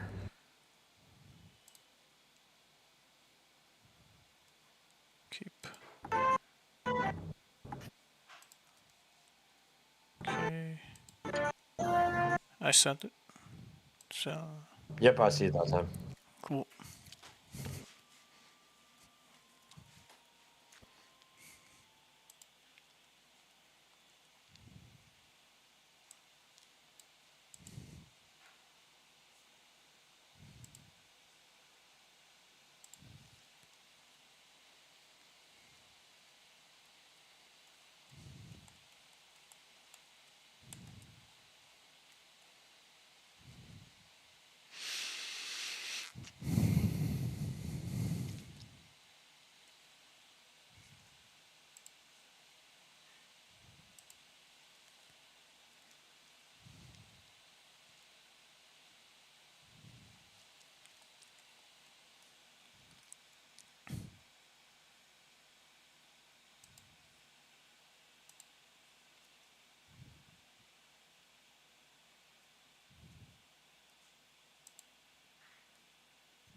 This first version of Atomic Combat where there's an auto respond function. So you like I'm back if online. somebody attacks you, your fleet does actually start attacking back, whether you confirm a transaction or not. However, this becomes extremely relevant. I think, and I do have confidence that the team would be able to resolve the reliability issue, especially over the course I'm of gonna the. invite you guys again. What's out of our control and what's a bigger concern is how much does it cost to send those transactions? And it's kind of unbelievable to me that we're actually Mirror. having this conversation because part of the value proposition of Solana from inception, and anybody who watched my interviews in the early days, I was always talking about sub-second finality, high transaction throughput, and Okay, less than we're all 1 penny here. transaction costs. So we And the want to fact stick that to the we're witch seeing now with a kind of a priority fee architecture, transaction for now fees on Solana go to with 3 maybe 10 cents, which is haste, still poison, and incredibly cheap. bad minis. Minis. Is was unanticipated, at least by me. And so for the average user on Solana, this may be Sure, processing doing a the few same. trades or interacting with some marketplaces Loading a or stream. interacting with other projects. Okay. They might be processing Let's 2 stick to to 5 that. transactions a day. If you're paying, Starting it up. you know, a penny to 10 Wait, cents, who's that well, random no person? big deal. You With just the spent druid head. 50 cents at most That's on you, the day. Nero? For our users that are processing hundreds or thousands of transactions per day, that becomes extremely impactful. And in particular, when you consider that against the capability of those apps. I wish I was there to hear that. Well, not hear that exactly, but yeah, I wish I was there to make fun of you. But it was completely garbage. there's a bug. When you start the stage, nobody can hear you, so you need to drop. Oh, interesting. Okay. Well, I did drop. I dropped. I dropped. I went to my phone. My camera's not even working right now. Can anyone see me? Mine is not working either, and I have it connected as well. Oh man, you guys are not blessed by the gods of Discord. Okay, We're there we not. go. Jesus, holy moly. Yeah, you can hear me, but I'm quiet. Let me see. Let me see. Am I better? Hello, hello, hello. Hi, Dom. Dom isn't blessed by the Discord gods. Okay, loud and clear. Okay, good now. Okay, cool. Awesome. Am I like loud? Am I loud now, or? You're fine. I mean, I always heard you at the same level. It heard you fine, Yeah. so Not that much good. All right, Jose, they can't hear you, bro. they can hear you. That's a lie, bro. Everyone can hear me. I can't hear any of you guys. Can anyone hear Swag? You like what you're Hello? Hello? Oh man. This is literally the best. This is the best troll we ever started. Yeah. Next time you start the stage, Tom, you'll see how it goes. You'll feel it. Yeah. Dude, I'm telling you, bro. Last week, Discord, like Jose and I had to leave the amphitheater because it just wouldn't work. It happens. Young Sometimes Rise, what's it's up, not brother? best. JP, what's up? Hey, everybody. PMs, PMs. Yes, everybody. Winer's Kitchen, heart. Kater's saying. Is this That's the what kitchen might reveal? happen. Is this the kitchen reveal right here? No. The Kitchen kitchen box. reveal was on the town hall, end of your town Oh, hall. I think it was, yeah. But I do have a pretty cool apron right there. What's the best dish you cooked in that kitchen? Best dish I've cooked here. Click. I made a frozen pizza the other day. Need a click. Nice. That's a Respect that, bro. I respect that. Anybody? Yeah. I actually made a It's like pretty, keep moving. I made a pretty good burrito the other night. Some marinated chicken. I did kind of like a fried rice style thing. A little spinach in there. Ooh. The guy's a chef. And then kind of like a what's the? Oh man, I'm trying to remember. What are those tacos that are like fried with cheese on both sides? Birria taco kind of style shell around it. Yeah. I don't know what that is. I don't know what that is. Right now, bro. No, I know what you're talking about, bro. Don't worry. Birria is like easily the best Taco ever. Okay. Nice, nice. So now we learned that Swagner is a chat. And he will cook for the whole Stratus community someday. I don't know about all that. Well, I'm cooking for the community every day, dude. Yeah, there you go, there you go, there you go. Yeah, alright. We can get started. Welcome everyone to the Atlas number 142. This brew is titled Michael Wagner's Announcement. What does that mean? We'll get on details soon. But we'll be talking about Solana, the future of the Stratos infrastructure, and diving a bit deeper on what Michael announced last week when it comes to the possible future options that we have for our infrastructure and making our products work, basically. We're not going to spoil anything yet, but I highly recommend for everyone to go to the announcements channel and read that message if you haven't, because that context is very much needed for this conversation. So we will start with the noteworthy news, but I highly recommend everyone to scroll up a little bit on the announcements channel so you know what we'll be talking about, because it's important for the conversation. We'll be 20 or 30 minutes to read through that announcement. Yeah. We'll buy you time here with the noteworthy news. It's important. Now, it's been a long time since I last did this, so I want to introduce my co-hosts. Dominic, man, how are you doing, man? Yeah. Bro, I'm doing fan-freaking-tastic. I've already said this a couple times. No glaze here, no glaze, but I actually think the announcement that Michael put out, this novel-length announcement, is probably one of my favorite announcements we've ever put out ever. So go read it. It's just a raw and honest conversation about kind of what's going on. I mean, we're going to get into it right now, but it's really good to have that context. But no, I'm doing great. I'm doing fantastic. I'm excited. We hit the ground running when we came back in 2025. A lot of stuff we're planning. I'm going to drop my jar, too. I'm excited for everything. It's going to be a good year, for sure. And yeah, man, I can't believe we are hyping up the announcement. That's great. This is the first time we hype up an announcement that already happened. That's not complete opposite, bro. I think it's the first time we do that. But yeah, I want to introduce also Jose. How are you doing, brother? I'm doing great, Santi. Super excited for today's conversation as well. This is a very important topic for our project overall. And as everyone knows, being a blockchain company comes with perks and hardships, and we are never afraid of facing the hardships. So today we are going straightforward to talk about our options, discuss with the community where our vision is, and yeah, super excited to hear more on Michael's vision about this topic as well. Yeah, we'll have 2 guests as well for today. We'll probably get them on stage after we go through the noteworthy news. But we'll have Brian, everybody knows him, King Brian from the community, and probably Brett as well from our team. So we'll get them on stage very soon. But before, while everybody reads the Michael Wagner announcement right now, we're going to get on the noteworthy news. And first of all, one noteworthy news is Never Alone. Never Alone, guys. Mission 3 took way too long. We can all agree with that. But it's going to be closing, and it's going to be closing in January 22nd. So next week, next brew, there will be no longer any quest available for Never Alone Mission 3. So you still can earn some XP for some of the quests that are out there in case you want to get those Mission 3 memories. So take advantage of this week in case you want to do that. And then January 22nd, we're going to close that, and you're going to have to submit your wallet to receive the memories. And from there, we'll keep moving. But yeah, Never Alone is finishing, guys. It's time. It's time to end it. But yeah, that's the first noteworthy news. The second one is that you can now create tickets again. It's back. So everybody can create a ticket and say hi to Arthur. I'm joking. Please don't do that. No, don't do that. But we were without the ticket system for a while while we were out, and we were having some issues with the platform that we use, but now they're back. So if you need any support, you know that Darwin is always there in the dungeons checking out for you guys. So he will be taking care of you. Another big news is for tomorrow. Tomorrow we have the Econ Forum, so Dom, if you can drop that link in the chat for people to make us interested. We have the first Econ Forum of the year, and Chris and Garrett have prepared some cool stuff to share with us, as well as the usual Q&A. So if you're playing Sage, if you're involved in the Stratos economy, this is the event to participate in. 100%. You don't want to miss this one. So make sure to mark us interested right now in the chat and to join us tomorrow. Same time as the brew, but tomorrow we'll be here in the amphitheater with Chris and Garrett talking about the Stratos economy. So it's in a weird day, but we'll be getting back to the first Thursday of every month starting next month, just so everyone is aware. This one's in a little bit of a weird time, but back to your regular scheduled programming in February. Chris needed a week to sleep off his whiskey hangover. That's what it requested me anyway. Yeah. Okay. Just I think we're losing you, man. At least I can see your camera. I'll turn it off. Do a good old closing Discord from the task manager. That worked for me today. But yeah. Another thing is that we will have the Golden Carnival on Friday, as always.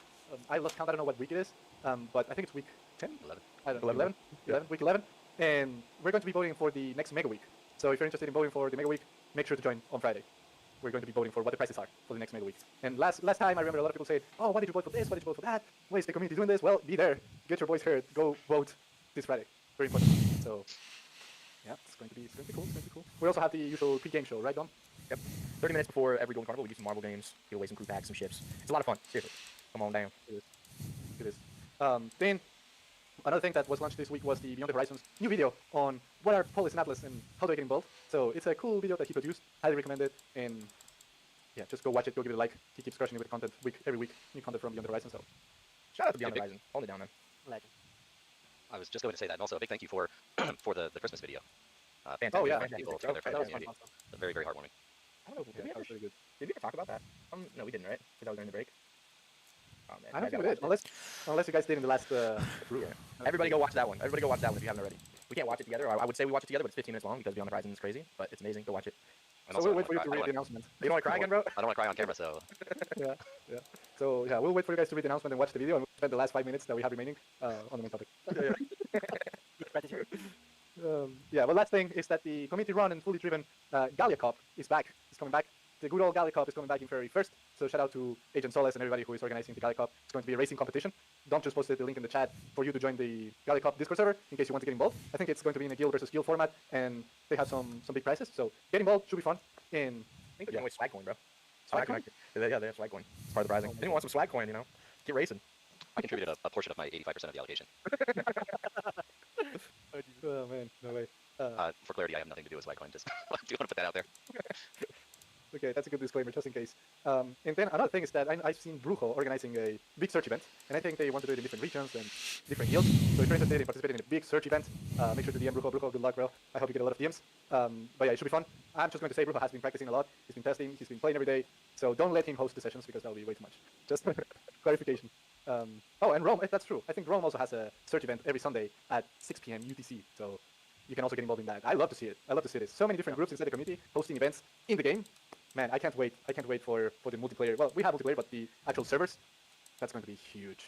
I'm just gonna see it now, but I'm gonna be hosting some tournaments, search tournaments myself when private peer-to-peer hosting comes online, which should be hopefully soon. They're working on, team is working on polishing the update. So when we do have private peer-to-peer lobbies, I would love to have a guild competition, surge tournament with great prizing. Yeah. So for all the guilds out there, who are interested, start getting your teams ready because we're gonna start having some fun. Esports is best ran when it's organic and it's grassroots. So I'm really excited for this this kind of stage of things. That's how we do it, right? Exactly, bro. Exactly. So yeah, it's a great moment to get involved. And also shout out, I see the chat to Star Seekers. And I'm gonna hit my jug. Oh, okay, cool. I'll do mine right after you then. Also check it out. We need to do a community updates group for sure. Like we need to bring those back. There's a lot of things that the community has been working on. Hit the witch. Hit the Probably witch. One of the upcoming brews is going to be about community stuff and things that you guys are building, so we can give them the proper exposure that you all deserve. With that said, Dude, big shout out to PG real quick because he's done some really cool things. He had the coloring book. He launched the initiatives in Sandbox, and then most recently the Star Seekers mobile app. So really cool stuff coming from him. PG is a builder. He is a builder. Yeah, I think that's pretty much it. We can get on the main topic, which is, as you can see, Michael Wagner's announcement. I hope everybody read the announcement in this 15 minutes that we've been yapping here on Noteworthy News. So make sure Oh it, no! just as a quick intro, as everybody knows. Oh there's no! A lot of behind running Star Atlas. Even at the What's happening? There's a lot of infrastructure technology that we have to run from RPC nodes, Starcom, Solana itself, and way more things that are well outside my knowledge. Taking one for the team. Keep taking one for the team. We want to keep building on-chain gaming. We truly believe no. But that comes with these challenges. So sometimes we face some Solana instability. Sometimes the fees go really high. Oh my god, 9 health. What the freak? And it's kind of a good problem to have because that means that we picked the right chain, right? When we joined Solana, I think Michael's decision was made in even 2020. Where did we go wrong? I don't want to assume, but the decision to build in Solana was done insanely early. So Solana was not even launched or just launched. Like we'll stick to 2. And when you guys made that decision, 2 omens. It was a bet, right? But that means that we bet on the right chain at the same time because Solana has managed to acquire a massive amount of users and a big ecosystem.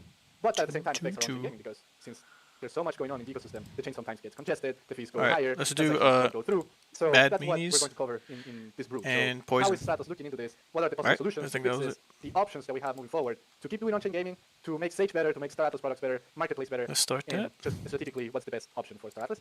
And as Dom pointed out, the announcement that Michael did was very open and honest. Like these are the problems that we're facing. These are the solutions that we can think of.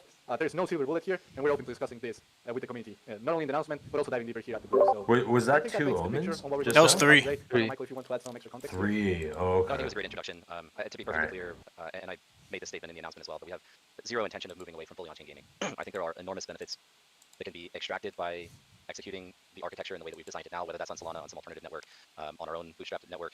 But there are a couple of core principles in crypto that have really been embedded in me over the last greater than a decade now in the space, and it's the kind of buzzwords that get thrown around a lot, but things like permissionless systems and of course decentralization and censorship resistance, these things are all absolutely critical from my perspective. And I also, I think you all know we have really a big and ambitious vision for Star Atlas that extends beyond gaming. And I know that is the focal point, that is the centerpiece, it is where we're spending all of our time and resources right now, but I do think long-term perspective about the idea of creating what we've called a cyber nation. It's kind of an extension of the metaverse, but this idea that you can never fade it, but this idea that we have a global borderless digital community, digital society, and functional and sustainable economy. I think we would be naive to assume that there's no potential for that to face sovereign state challenges and risks. And I don't want to go too far down this path right now. I want to focus on the announcement. But to whatever extent you become competitive with nation states in the way that people participate in an economy, you want that system to be fully decentralized. So there's no central point of compromise or failure or attack. And so what that implies is I do not want Automata to be at the center of that. I want Automata to be a contributor, developer, builder of the gaming environment and of the features. And but largely I want us to be a contributor to this broader idea of a cyber nation and not necessarily just pseudo running blockchain in the background, which we've seen a lot of Web3 game studios do. So I think there's a lot to consider, and it is incredibly important that that we achieve those goals of censorship resistance as we build into the future. Absolutely, absolutely. It's our ethos, right? To be decentralized, to add to this decentralized future and build the cyber nation that we want Stratos to be, right? So yeah, we will always keep that in mind. And that said, we now have on stage Brian and Brett. Brian is going to provide to the conversation the perspective from a Solana validator in general. So Brian, welcome to the stage. Welcome, brother. Thank you. And Pleasure. if I can give a little background on my validating experience, that people may not know, but I've been a Solana validator since 2022, and I operated Coding Crypto, which at the highest we had $400 million in Sol under our responsibility. And I just recently left Coding Crypto and helped lead them to an 18 million exit, which is pretty exciting. And after that, I founded Titan Analytics, so that's my own validator. It's running on Solana mainnet, and we're about $40 million. So got a lot of experience running mainnet. I was also running Sui as well for Cogent, so I've been on Sui. And part of the journey of the last 3 years as a mainnet validator is exploring, you know, I probably had over 50 dedicated servers across 10 different data centers across multiple geographic locations, running testnet, running devnet, running Firedancer, running non-Firedancer. So I've got a lot of experience on Solana, and happy to share those experiences with everyone. I appreciate your knowledge sharing here, Brian, and your perspective as well. Welcome, happy to have you on stage. And we also had Brett, our VP of Engineering at Star Atlas. So if any context is needed, any extra details, Oh man, they have that anything really technical, Star Atlas thing going on right now. Yeah, I'm listening to it right Is that today? That's the yeah, answer. Atlas Brew. I'm on YouTube though, Yeah, not on So Discord. yeah, I think we can get started here. So as we Star face, Atlas TV's we YouTube have channel. some issues when it comes to infrastructure, It's reliability, live. Yeah, of that's what I volatility when it usually comes do to too. Okay. fees, transactions not going through. But this affects two main things. One is the transaction settlement reliability. So are the actions that are taken in game, are they hitting the chain? Are they reflecting it? And then the other thing is the transaction fee impact. So how much do you actually have to pay for those transactions to go through? That really affects the experience if you have been playing Sage. Sometimes you see that the transaction doesn't go through, or maybe it did, but it doesn't reflect in the game, or vice versa. So it affects overall the game. So I just wanted to cover first, maybe a bit more in detail, maybe Brett or Michael, like how do these two things currently affect Star Atlas besides what I just mentioned, and what do they mean also if I missed any context? Brett, I'll take the initial point here, and then if you'd like to add some additional context, I think that'd be helpful. But I do want to preface this with probably 3 statements. One, it was a bit premature to make that announcement that I made. It wasn't really our intention. Now, back in December when we hosted the town hall, I did already note that we have 2 addendums that feed into tokenomics. One of them as the Atlas Locker addendum and some adjustments and benefits routing there. The other was related to Polis and Apollo. We've been thinking about this for some time, probably at least with respect to Apollo, I would say greater than a year. The Atlas Locker addendum is something that we've been discussing for a few months now. It was premature to post the announcement. However, I felt there was some urgency in at least addressing community concerns because I'm constantly interfacing with the community team here. They're sharing feedback and concerns from the community. And it was kind of particularly amplified last week given the network congestion. And so I wanted to post something.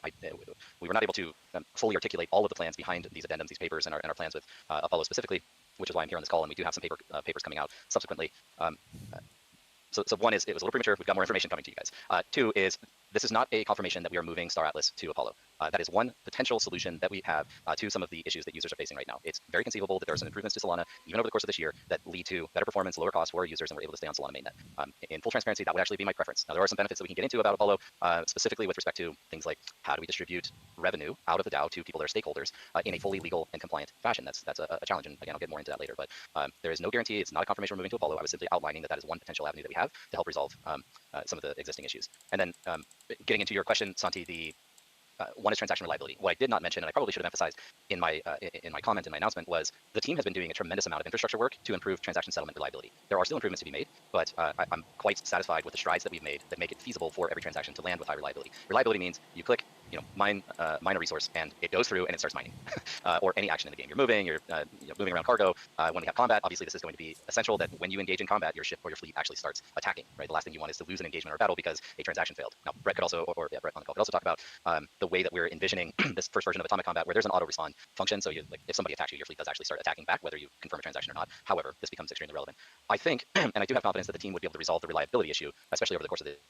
What's out of our control, and what's a bigger concern, is how much does it cost to send those transactions? And it's kind of unbelievable to me that we're actually having this conversation, because part of the value proposition of Solana from inception, and anybody who watched my interviews in the early days, I was always talking about sub-second finality, high transaction throughput, and less than 1 penny transaction costs. And the fact that we're seeing now with a kind of a priority fee architecture, transaction fees on Solana go to maybe 10 cents, which is still incredibly cheap, was unanticipated, at least by me.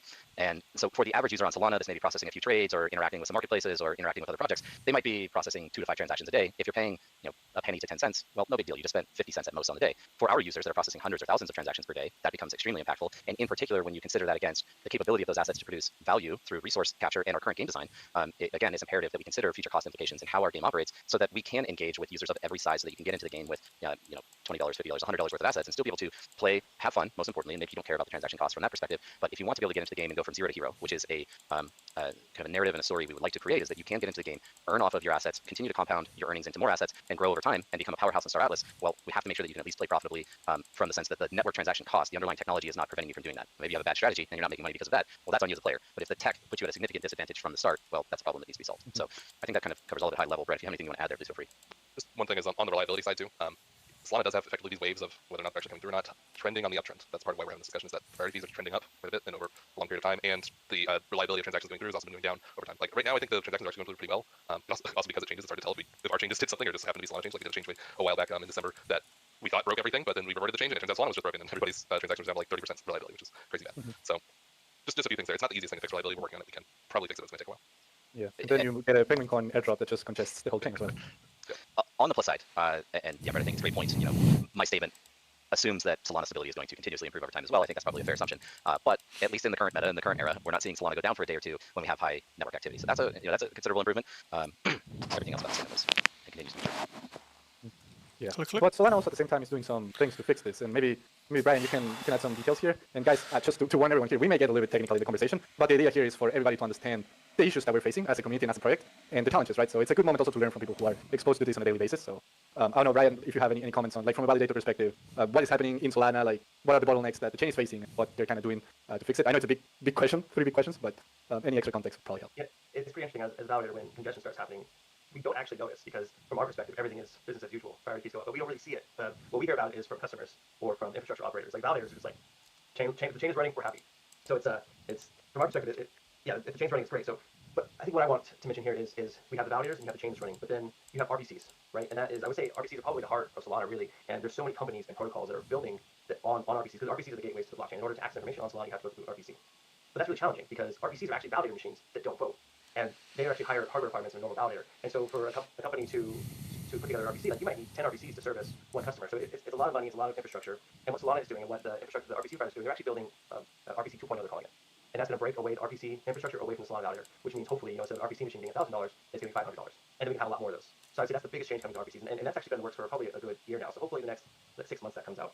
On the validator side, we're currently pushing 2.1. So right now Solana's on version 2.0. And 2.1 is going to bring a lot of great changes. And in order for 2.1 to come out, we actually run through tests on testnet. So testnet is always running a version ahead of mainnet. Mainnet's on 2.0, testnet's on 2.1.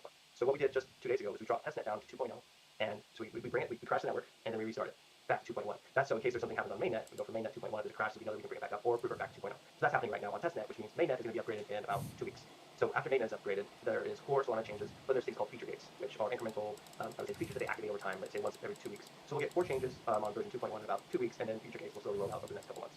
So that's going to be soon. I also want to point out we've had congestion issues maybe 3 times over the last year and a half, and they generally clear up. Like we had a time when nothing was working, far more than it was happening now. And we could even pay. We wanted to pay high priorities, and that cleared up. That had to do with scheduler, and Solana fixed that. So that's 2.1. And I just want to talk about Breaking Dancer a little bit. So Breaking Dancer is the new software that's being created by Jump. The software running right now is called Agave. So Breaking Dancer is Fire Dancer plus Agave. It's everything but the consensus. Consensus is voting. So validators vote on a transaction to whether it's valid or not. That's the most complicated part of Solana, and no one really wants. And they're very careful when they mess with that. So Breaking Dancer is basically a networking layer. And just last week we had 30% of testnet on Breaking Dancer. And after this restart that we're doing on testnet, we're going to push 90% Breaking Dancer on testnet. And this is a pretty big deal because, as I said earlier, let's go. When things are tested to that extreme on testnet, that means we're getting ready for a push to mainnet. So Breaking Dancer is a lot closer than people think. There actually is nodes running on mainnet as well, just not as many because we don't want to. So one of the big goals huge goal of mainnet is it has to be stable, right? So we're slowly rolling out Breaking Dancer to mainnet, and it's I think in the next 6 months we're going to start seeing a lot more validators running Breaking Dancer, and then Fire Dancer is Breaking Dancer plus consensus, and that will be a huge change. So something that happened with Breaking Dancer from the Jump team, what they realized is they're having a lot of slowdowns on the networking layer. So I don't know if you guys have heard the announcement on this, but Austin Fedra, he worked for Solana Labs. He formed a company called 00 with part of the Jump crypto team, and they're building layer 0 blockchain, which is the networking layer. And guess who's going to be connected to that first? Solana's going to be connected to that first. So we can see that coming in the next year as well, which is super exciting. And then I think a short-term changes coming out is they're increasing compute units to 50 million. Good. So everyone's been saying, hey, can we increase to 100 million? That's actually stay less network. So a compute unit is the rewards are so random. Yeah, I got 6 this time. A block of 48 million compute units. So if yeah, we're going about 6, I guess. 100 million, then that's twice as many transactions. Just imagine you can get twice as many. Yeah, I got 6 too. Huge. So we're starting small. We're going 5%, so up to 50 million CUs, which is a pretty big deal. And we'll see how that plays out. And then we get. I would not be surprised if we hit 75 million in the next 6 months to a year. So there's a lot of things happening, and these are a lot of guys. They're some of the smartest guys in crypto. So I'm confident that we're going to keep churning. We're going to keep moving forward. But as I mentioned before, you mentioned Santi, we can keep moving forward, and the people love Solana. So even though all this stuff is happening, there's also no guarantee that the speed will keep up with the need. Really. Exactly. Hey, Brian, can you this was part of the discussion that we had internally. I'm hoping maybe you can add some color to this, but there are concerns that with forthcoming network improvements, there is a reduction in validator requirements, and instead of seeing validators maintain the level of hardware that they have to currently operate the network, they actually reduce their hardware to satisfy the minimum threshold, therefore reducing their cost and resulting in little or no improvement to network performance itself. Is there any thoughts on that, I guess? Yeah. So it's actually the opposite is happening.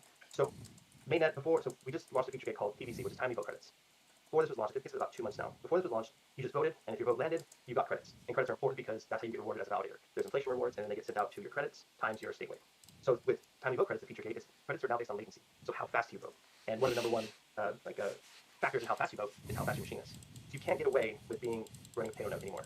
And so we've seen everyone has been shifting their nodes to higher requirements because one of the main drivers for these smaller nodes are stake pools, and stake pools require a ranked. So in order to have the best ranking, you need better machines.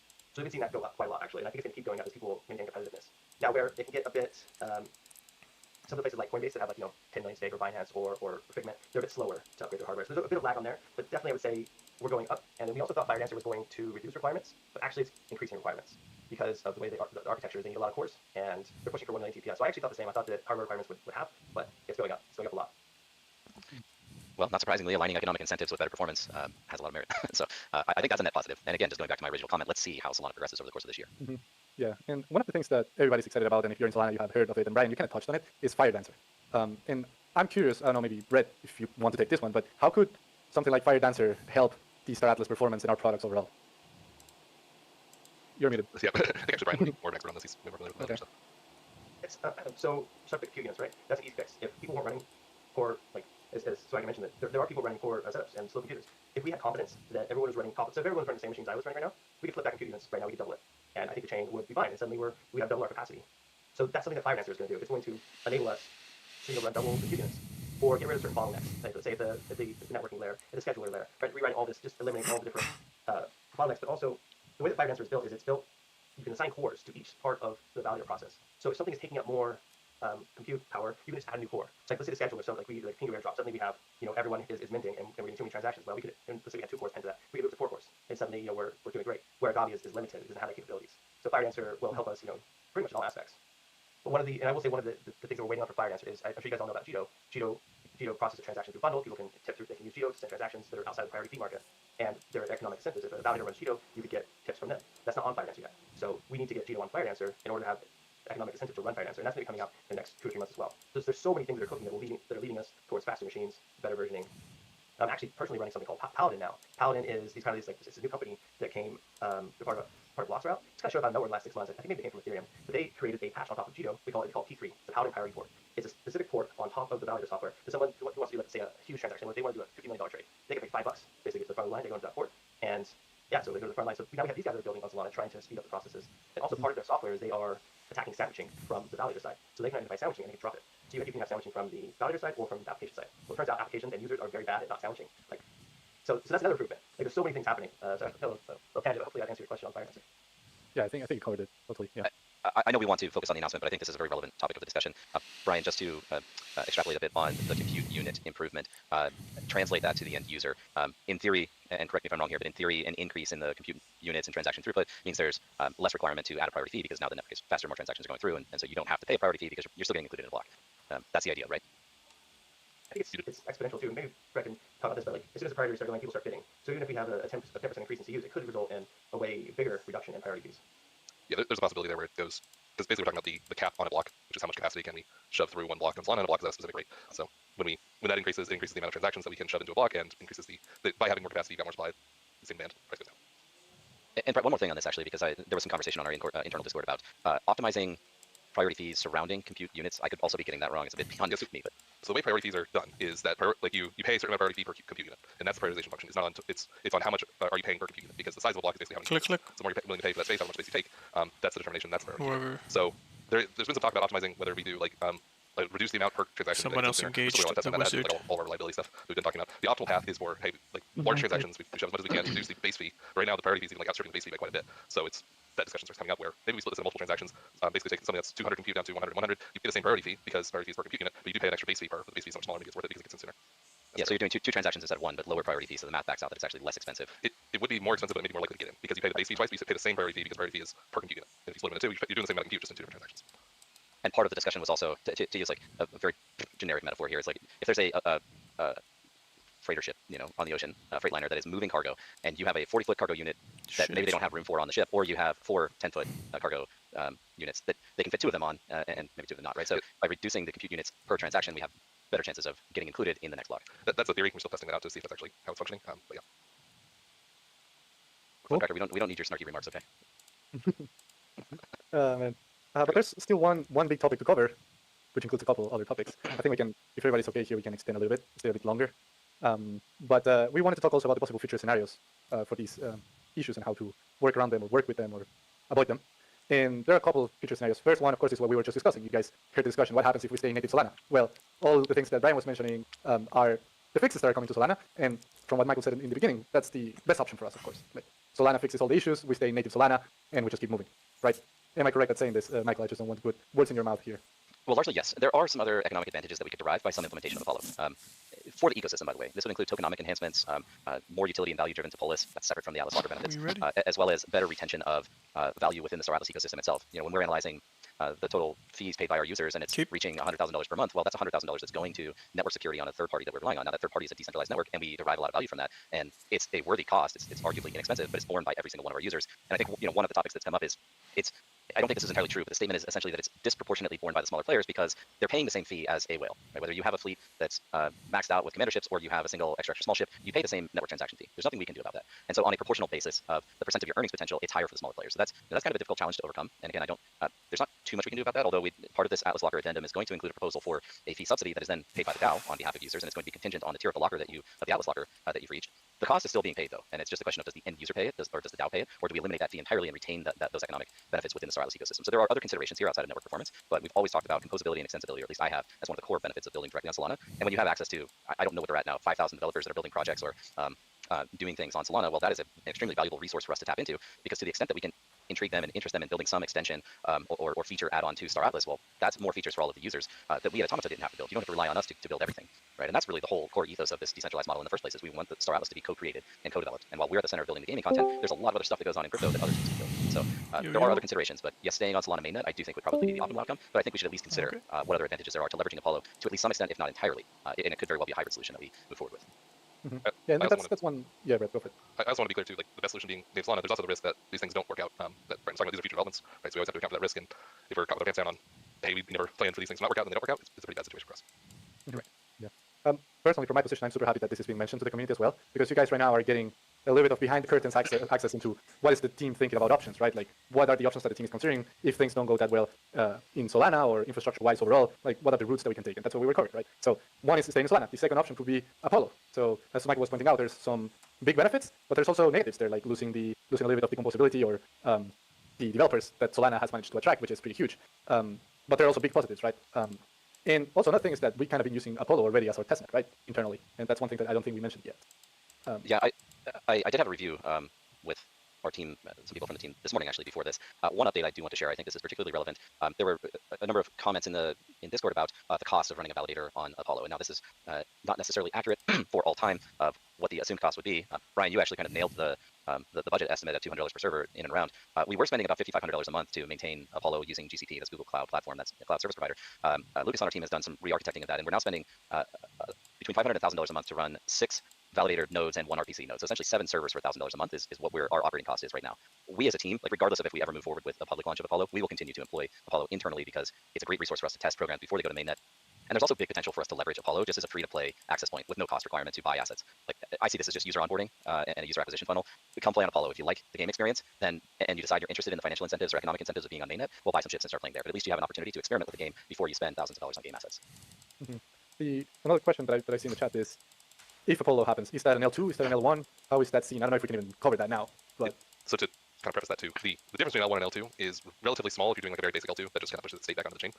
That could be classed as a L2. There's quite a few chains that call themselves L2s that are just literally, hey, we take our state hash and put it onto Ethereum every now and then, and we have a bridge. Like those, that would meet the requirements of an L2, and then you can go further, whatever you want to go from there. There's a lot of options here. The Apollo is based on Solana's code base, so there is some benefits here of staying in L2, staying within the Solana ecosystem, saying, hey, we aren't like just trying to compete with Solana, we are actually adding to Solana by being L2. Adding on. Damn, what a record breaker. But you are isolating all of that activity onto what is largely a highly centralized solution, which is why you're able to get better performance and that state hash transaction. Like that's something that we could very easily do with Apollo. We talked about including that as a feature to kind of maintain the relationship with Solana. That would be a minimum level of integration or continuous integration with Solana. If I go back to my original comment, we do need to truly achieve a fully decentralized censorship-resistant network in the future, and to whatever extent we're relying on centralized solutions, it compromises the long-term prospects of that. And in fairness, Apollo would be highly centralized at the start, but we would have some level of control and autonomy over the path to decentralization with it. Decentralization is a spectrum of, as long as you don't sign off the possibility and like make the servers authoritative and you have to trust the servers, you can always then expand out, add more people on, allow more validators on, allow get people involved that want to get paid for their efforts on contributing to the chain and security of the chain, the decentralization of the chain. You want it to be where one entity can't be taken down. Like if Automata was running more than a third of the nodes, then if Automata goes away, suddenly the whole network crashes because that Solana's threshold is 2/3 of nodes need to be active, or 2/3 of the state really. So. That's very interesting, and I hope everybody was taking notes there because a lot was shared when it comes to Apollo. But there are other solutions, maybe not that popular, that could also be possible, like other L2s, like Magic Block or Sonic or similar ones. But I don't know, Michael, if you want to comment on that. Like, does it really have a lot of positives? Do they outweigh the negatives that it will take? I don't know, Michael, Brett, whoever wants to go. I think Brett can probably cover it in better detail. All I will say is that I think those teams are building some really creative projects. I just don't know that they're completely philosophically aligned with our long-term objectives at Star Atlas. So it would even be possible for us to possibly leverage one of these L2 SVM solutions in the short term while we resolve some of the other issues and also figure out a longer-term plan. The downside to doing that, but we're always assessing internally, is cost-benefit. If we're going to put energy into building something, generally speaking, we don't want it to be something that we know is going to be in the future because we've just invested resources in development, and then it just we're just going to trash it later. So what we would prefer to invest our time and resources in is to something that has longer-term sustainability. Yeah, Magic Block and Sonic are two good examples. There's a few other L2s as well. They're L2s, they all have different trade-offs. Usually they're not just straight up another blockchain.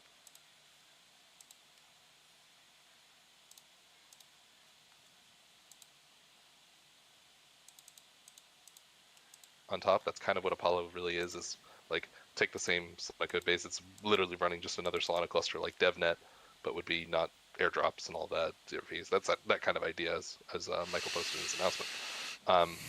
Like the Magic Block, their goal is very high frequency, or really low latency.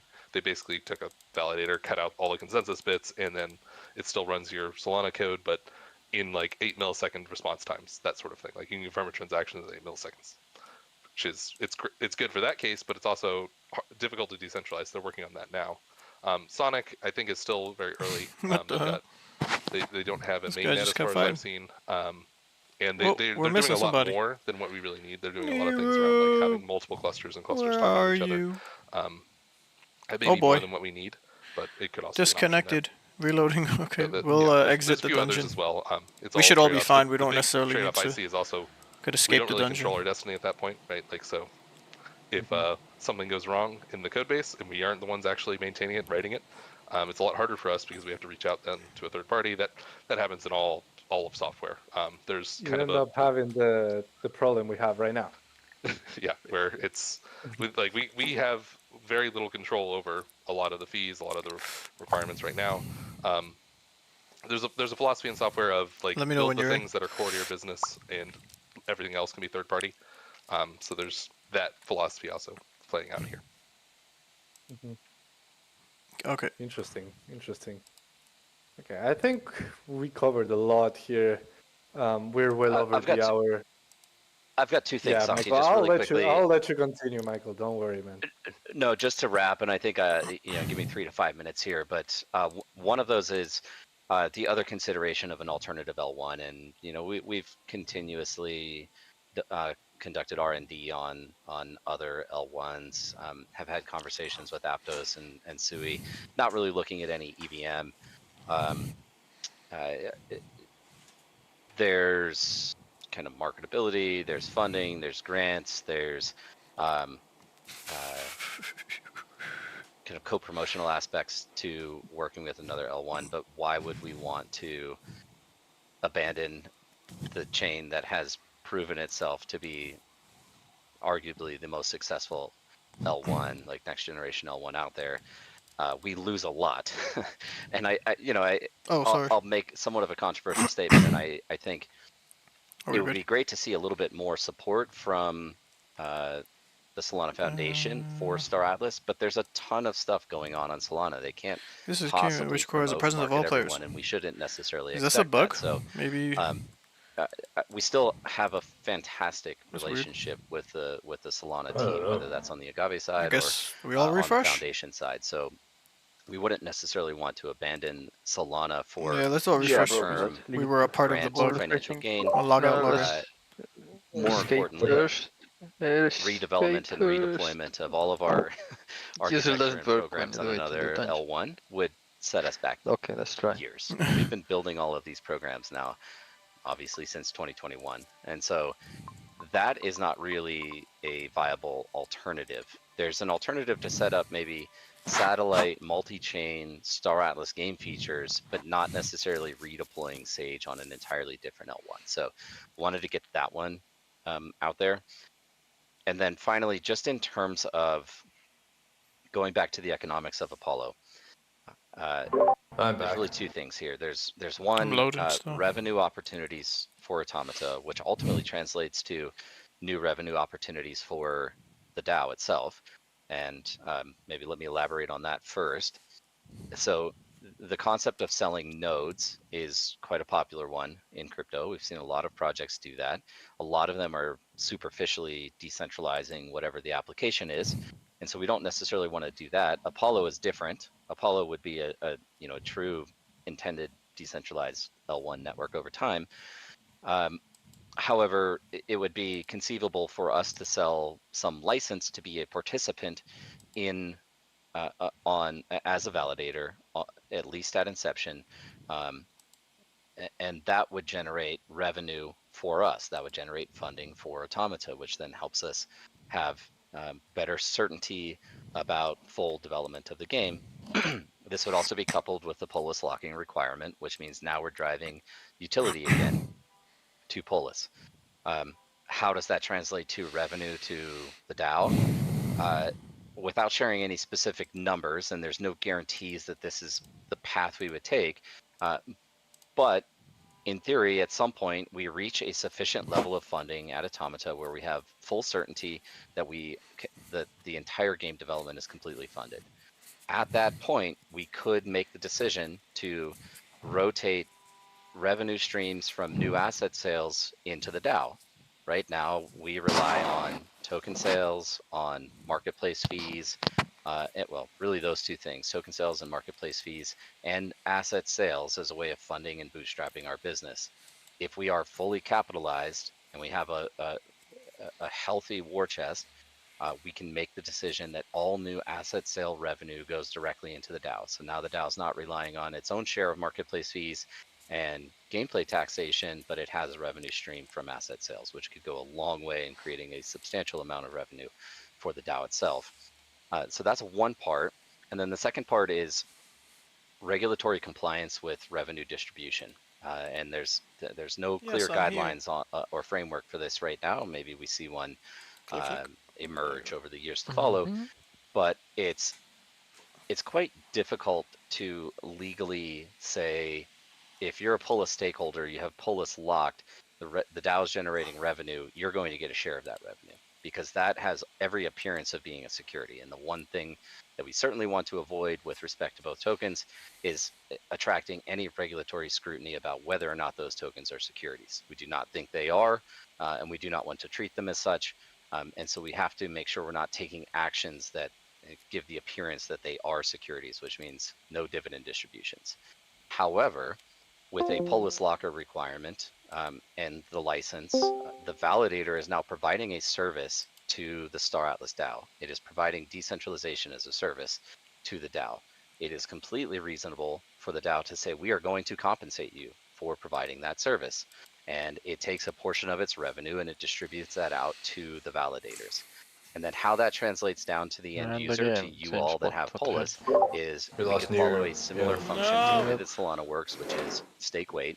And so you as an end user would be delegating your Polis stake to one of the validators, and then that validator can make a decision about how to compensate you for providing the stake weight to them. So there is a potential avenue here where revenue distribution ultimately does get distributed down to Polis stakers, but it's done so through this decentralization as a service. It didn't say he left the party on my screen.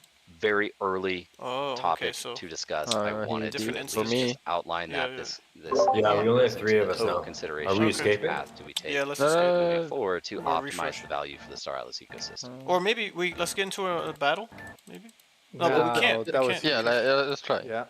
That's a lot of information. I'm sure people are out there with Yeah, go to the rat. Let's try. with the notepads. And we'll. Do you see Brian right there? And I bet this is probably tomorrow on an APA newsletter, something like that as well, no doubt.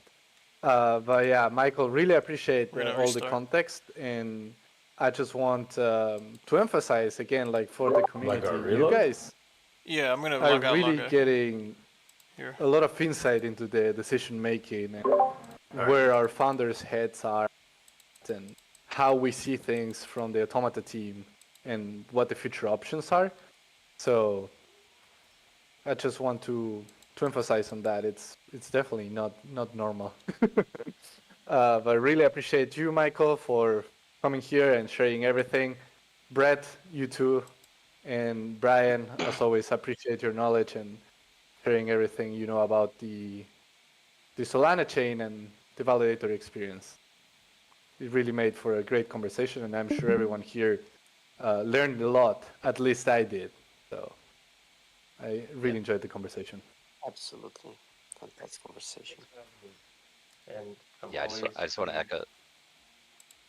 Oh, are always free to answer questions if you guys have questions, either down chat or FR. General chat, just tag me. You might catch some heat in DAO chat, but he's still there to answer the questions.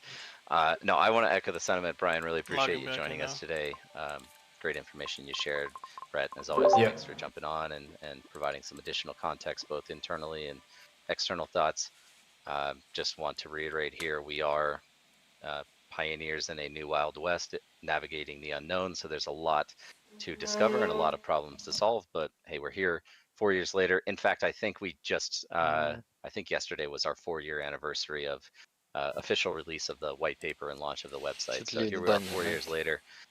We've overcome some incredible obstacles, and I think at the end of the day, we are going to get through I loaded back in the whatever dungeon. challenge we are faced with. So let's abandon dungeon. Yes, sir. We already went through a lot. Oh, yeah, And yeah. also Everyone's here 4 now? years. I just is abandoned the big, dungeon. especially in crypto. Like being around for 4 years is a lot. Okay, everyone was here. Okay, Yeah. whatever. Let's abandon, I guess. I'm gonna. But yeah, appreciate everyone who joined as well. Appreciate everyone who has been with us for the ride since inception or since you joined us. So really appreciate you being here. Sundavel is in the chat for the 4th year anniversary as well. That's huge. And yeah, time really flies, Ryan. I see you in the chat. Well, I think this is a good moment to close. Thanks, Michael, Brett, Brian, Dominic, Jose. It was a great conversation, and hope to have you on soon again. So, thanks everyone. This was Delta Zoo number 104, and we'll see you tomorrow, same time at the Econ Forum. All right. And I'm sure Chris is probably going to tease out a little bit about that Atlas addendum, locker addendum. So you should join. Okay. Yeah. Join. See you tomorrow. Bye-bye. Bye, everyone. Y'all want me to start singing now? Niru, how's it going on your end? Oh, there it goes. He just joined. Okay. Let's get into it.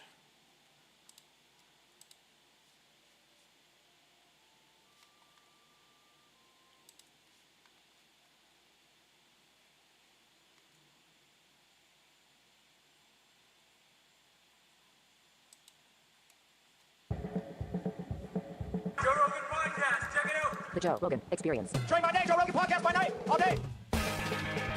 My wife, I smoked one of these and I didn't brush my teeth. I woke up the next morning and my wife said, your breath is 4-dimensional. He didn't brush your teeth before you went to bed and he smoked a cigar. Of course I didn't brush my teeth. Give a fuck. You know what I mean? You're married. She's like, I love you so much. Your breath is 4-dimensional. You know these fires. I have 2 small children now. Because what you want to do is you want to get divorced and then you want to get married again to a woman who's 23 years younger and then have 2 more kids because that's good. And then definitely takes a lot of financial stress off. Oh, dude, there's no financial stress at all. It's great. You know, if I hustle till I'm 80, I'll be fine. Anyway, it's gonna be really awkward when I call you at 75. I just need help this month. But anyway, so I fucking I look at her and I go, she's like a girl from Jersey, like Irish Italian chick, no nonsense, you know, been working since she was 16.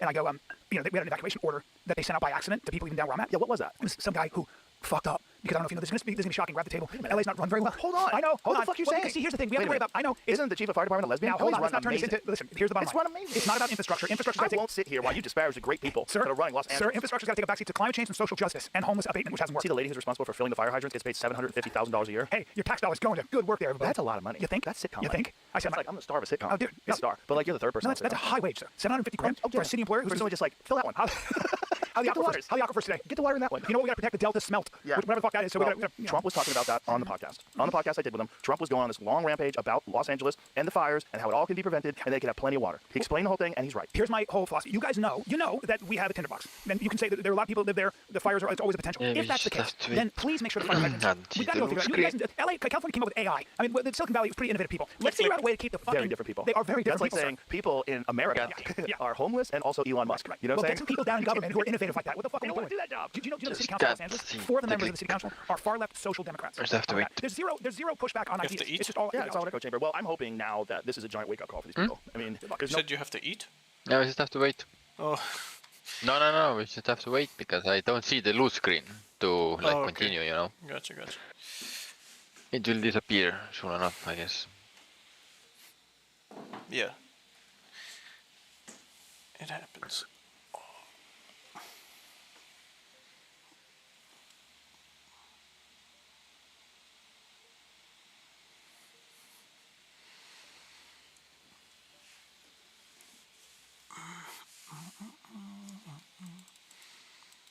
Finally.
Okay. No positivity that's going to come out of a horrific fire like that, but at least it'll wait. Because look, that area, Adam Carolla was on someone's show talking about this, and he said something that's like very. I think he was actually doing it himself. Yeah, about permits? Yeah. Well, he was just saying that there's 80% of the people that live there are far left. 80% of the people that got their houses burned down from complete total incompetence and lack of management. Total incompetence. 80% of those people are far left people, and that's a giant wake up call when you realize, like, no, these fucking people, this is not the way to do it. Did you see that lady, the fire lady, who's a part of this whole diversity thing? And they said, "You're a woman firefighter. Can you carry my husband out of a burning building?" She was like, "Well, if your husband's in a burning building, he already made a mistake." So she said, she's a big old sassy fat black lady. My favorite was that one of the women said, "You want people to look like you." And I'm like, "Hey, lady, when my house is on fire and I'm trying to get my kids out, I'm not gonna be like, hey, can I get some people that look like me because this doesn't make me I feel want to safe." look like Brian Shaw. So I want to so fucking like driven snow. If they look like a White Walker and then get me out of fucking fire, I'm in. I'm on Brian Shaw. A giant dude who can be with a mustache that goes like this, right? Fucking handlebar. I love firemen. I'm so gay that when they came by, I saw some firemen, and I didn't know what to do. I wanted to say something like, "Go get 'em, guys," or something like that, and I literally went like this. I saluted them. I went, "That's good." It's a little embarrassing. It's an acknowledgement. Yeah, but my wife is so funny because my wife is very handy, and I said, and we had an evacuation where I looked at her and I go, "I gotta go do Joe's podcast and then shoot my special at the mothership, but I feel guilty about leaving you here." And she goes, "What are you gonna do? You can't change a tire. I got this." I was like, "All right, see you later." So yeah, I don't know. I would have felt weird about leaving them too. Even though you're in a safe space. I'm good. Yeah, you're good for now. Yeah. This is the thing about LA that there's a viral clip that's going around now of a conversation that I had with Sam Morrell a while back, and we were talking about when I was on Fear Factor how this fireman told me that this was going to happen one day. Yeah. So it's just a matter of time. Yeah. With the right wind, he's like, "You won't be able to stop it." And now that's gone viral. And then the Trump thing went viral too because Trump was saying that they need to do something to change this. They need to clean up the forest, get rid of all the dead wood. Yeah. All these things can be done. Get rid of all the brush, get rid of all the dead wood, open up that fucking water from the north to come down. This idea that do you know that the whole center of California used to be a lake? No. A giant lake? No. Bro, I found out about it about a year ago. Really? It's crazy. Young Jamie? Wait till you see how big this fucking lake was. And all of it is all meddling and fucking around by humans. Did I ever tell you the conversation I had with Arnold Schwarzenegger? I was with John Leguizamo. Did he say, "Screw your freedom"? No, Screw your freedom. This is before that. I was doing that movie. Screw your freedom. Screw your freedom. He said, This is a paid advertisement for BetterHelp. Life is kind of like a book, and every new year is the start of a new chapter. Except in this case, the pages are blank, and you can write whatever the fuck you want. Maybe you're working towards buying a new home, maybe you want to learn how to garden or pick up hunting, or maybe you want to work on your relationships. However you want your story to play out, it's going to take work, dedication, and a little bit of help. Even the greatest authors have an editorial partner to bounce ideas off, and that's nothing to be ashamed about. If you need some help living the life you want, therapy is always a great place to start. Therapy is for everyone, not just people who've gone through a major trauma. It can teach you valuable skills like how to cope with stress, how to communicate better, how to set boundaries, and more. One of the best ways to get into therapy is BetterHelp. It's entirely online, so it's easy to get started and more affordable too. And as the largest online therapy provider in the world, BetterHelp can provide access to mental health professionals with a diverse variety of expertise. Write your story with BetterHelp. Our listeners get 10% off their first month at BetterHelp.com/JRE. That's maybe there's a fourth that's needed in the So I'm with John because I'm going to put that movie Ride Along. And John goes, hey, stick around. We'll have some dinner with a friend of mine. I got 4 right now. This assistant's kind of cool. And I'm a fan. So we're sitting there, and I just read a book on California politics by Michael Lewis called... How's it going on your end? Are you grinding?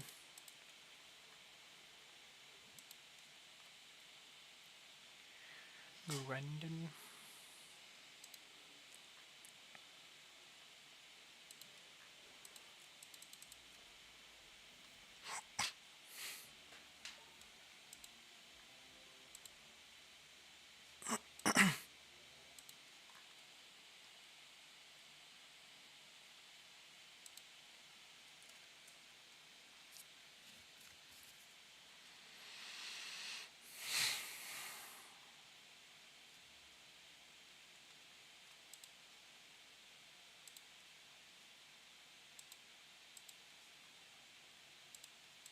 Boomerang, about sort of like how a lot of the towns like Stockton went broke because of the pension plans and all that shit. Blah, blah, blah. I thought it was the Diaz brothers running around slapping people. It is that too. It is that too. It's that lake? Check this out. Look at the size of this lake. Tulare Lake. What? Largest freshwater lake west of the Mississippi. Largest freshwater lake west of the Mississippi. What? It used to be fucking huge. Show a photo of what it used to look like.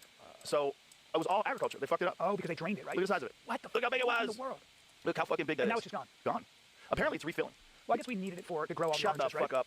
I mean, you know, We needed it for almonds. For the almonds so I can get almond milk. There's one amazing photograph of this guy who was squirting almond milk on the fire outside of his house because that's all he had. Is that true? He had 2 quarts of almond milk. There's like this soy man, this literal human water balloon. Oh, look at that. Yeah, God look bless at him. God bless him. Dude, that's when you're really trying. That's when you're trying. That's just a last stand, bro. That's a last stand. That's No, you should have been you gotta get out of there. You gotta accept. I've been evacuated 3 times. Have you really? Yeah, Yeah, when I got evacuated 3 times. You know, it burnt 2 houses in front in 2018. 2 houses in front of my old house were burnt to the Well, ground. that video I showed you at my friend's house that just disappeared, and you remember I said that video of him driving down the PCH? Those guys are coming to my house because where I'm at is the only place that's where the air is breathable and all that. Well, we have a barrier between the 405 and also the airport, so we're pretty safe. Yeah, pretty safe. The thing about, I mean, this is from someone who's been through it a few times. You don't understand. You think it's just a fire. It's not. It's a storm. Yeah. So I saw fire tornadoes. Until you've seen it. Yeah, I saw fire tornadoes. When we're filming on Fear Factor, and ironically, this was the same time where this fireman was explaining to me what's going to happen in LA. We're filming Fear Factor, and when we were driving back, I watched a guy die, watched a guy run across the highway and get hit by a car. What the fuck? Yeah, I didn't see him get hit by a car, but I saw him. He was, and my producer of the show, apparently saw more. He saw like graphic. You know, people were panicking. There was asphalt in the sky like it was snowing. It was crazy, and everyone's driving, and everyone's got this like somber, like 50-mile-an-hour driving the entire right side of the highway for an hour. Like what? We were filming. You can feel that heat, right? Yeah, we were filming off the 5, so we were like way up by, you know, like as you're heading to Bakersfield, Bakersfield, like that. Was that off the 5 or the 10? Whatever the fuck it is. When we were pretty far away, and it was a whole hour driving back, where the whole right side of the highway was in flames. I mean, completely engulfed, like a Lord of the Rings movie where you're waiting for Sauron to come riding on an evil horse over the top of it. It was nuts. It was fucking nuts. And you would see fire tornadoes, man. The fire was fucking insane. There's nothing you can do. And it's flying through the air, so you're worried your car's gonna catch fire. One of the things that happens is people get stuck on highways, cars catch fire, and the fire and the winds just roll through the whole highway, and everybody burns alive inside their cars. What? Yeah, that happened at, what was it, the park camp? What was the big fire? Oh, that's right. in Northern California? Yeah, Tons of people died in their cars. Horrifying. You know, I gotta tell you, the crazy thing about the Pacific Palisades was that 8 years ago, probably maybe almost 9 years ago, I looked at houses there with my ex-wife. And we came so close to my house because it's such a beautiful, like we didn't buy it because it was a little too expensive, to be honest with you. It was like you know, just a little out of our price, you know, point. But even like for a smaller house, it was expensive, right? But it's beautiful. The last thing you would ever think, the last thing is that house would burn down. There was a fire hazard, especially down like where Gelson's was, or the whole town. Dude, what I'm saying, the town is gone. You know, the only structure that's standing is that guy Caruso, that mayor, the guy who ran for mayor, narrowly lost Karen Bass. He built that mall out of fire retardant material, and that's the only structures that pretty much downtown there, that in the town of Pacific Palisades. Frank Grillo, our buddy, his old house burned right to the ground, just done. Yeah, Segura's house burnt to the ground. Everybody's. Didn't Mel Gibson's? Yeah, Mel Gibson's burnt to the ground too. Look at that. It's Nobody in a million years. I'm telling you, when you bought a house there, nobody said anything about fire. No one. That's so. And by the way, fire insurance in LA. Look at that one house, perfect. Isn't that crazy? Yeah, that's crazy. What's that made out of? I don't know. I think just the wind blew different directions. I don't know, man. I think it's got to be what the house is made of, because that wind's blowing everywhere. No, I don't think any house stands that kind of fire. I think Are you sure? Yeah. How do you know? Are you a builder? I am. You're not a builder. That's Brian Callender's. Nah, I don't believe anything. Can you make a house out of all concrete? Oh shit, exactly. Doesn't matter. How's that one house? Look at that one house. That's a question. Play the fucking lotto, son. No, it's wind. Look at that though. But here's the thing. You don't want to live there now. If you're that house in the corner and everything you look at is devastation, the schools are gone. Right, the schools are gone. But here's another thing. Here's the question I have. Okay, so you see that, right? Now, Who is Back going to the rebuild queen. there, and who's going to finance it? Are you going to get which? insurance? You're not going to get insurance. So are you going to get insurance? Back Or to is the bank going which? to finance that? Would you want to rebuild there when you have to wait for a gas station, for a grocery store? There's nothing there. Right. So to me, I don't understand I don't know what happens to that very valuable property. I don't know what happens to the entire city now because people are looting like fucking crazy. Gigantic groups of 100 men organized are pulling into neighborhoods that are being evacuated, smashing through doors and pulling out TVs. There's film footage of them. There's also a bunch of people that have been caught setting Kill fires. that witch. I think they should put that. One guy got caught setting fires and he had a UN debit card. We need the And he witch had a- gone. The guy that got arrested for Focus your I'll tell you energy. Which fire it was, Oh but he my got arrested. He had a fucking UN God, bro, card. what I'll tell you the exactly. This kind of I don't Who wanna- was attacking the brings out pig? people and the worst in people. Damn it. The one thing it does in these communities, it brings all these people together. Oh You know, my I started lord. crying because Somebody I was every stuck day, on pig. And they're gonna come stay with us. And he This said, shit was at it was orange on health, the and phone, then he dropped off it close went to down to that. And he had a red. lot of money, and he started to cry, man. He was like, I can't tell you how many people have reached out. He had 5 cell phones and a United Nations prepaid debit card. You gotta make sure you No, click they on the don't. witch. Is this Of course you are. conspiracy? You're always skeptical. Is this You son conspiracy? of I a just want to be bitch. played. No, You New York posted a thing It about it. was know what I mean? No, I don't basically play. second I don't know round, what's and New he York taunted Post to didn't post that he had the debit fucking card. ball. I don't know I'm what's getting going this from the on. Texas Patriot See? Twitter account. You see? I told you. I'm already like, I don't know. They said that the New York Post has edited the info out of the article. Thank you. Why? Because it's not true. Spread rumors to Patriot account Fucking said that. shit. Oh, so then, You got played. Okay, maybe not. Maybe the New York Post is a bunch of Yeah, listeners, I'm a bunch of libtards. you have the port New York people Post is very conservative. person They are kinda, yeah. Huh? to replace me. Oh, you're gonna go? You know? Okay. Yeah, I'm gonna go eat something. Alright. We'll see you when you get back if you play Thanks later. for the game, guys. No problem, mate. Good playing. Yeah. Okay. Later. Yeah. Okay. Ooh, do we have Heron? Let me see. Heron.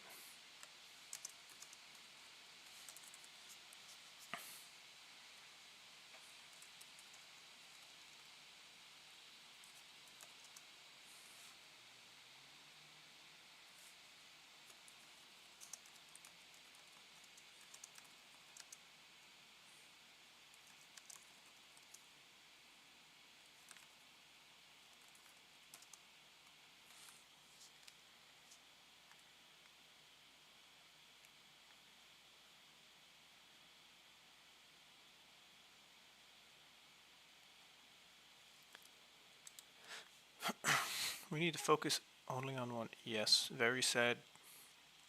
Unfortunate. Oh, no worries, Ray. Hey, Nero, wanna team up? Oh, here he's already in the other one. Okay, well, let's see.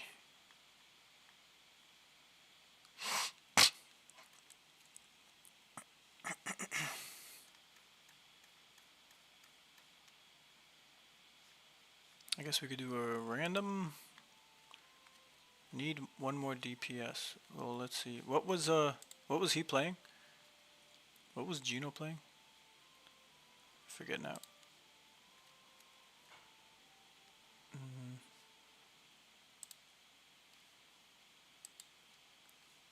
Gino. I don't know actually. Maybe it was DPS. I was the tank. Yeah, I think he was at DPS. So let's just see.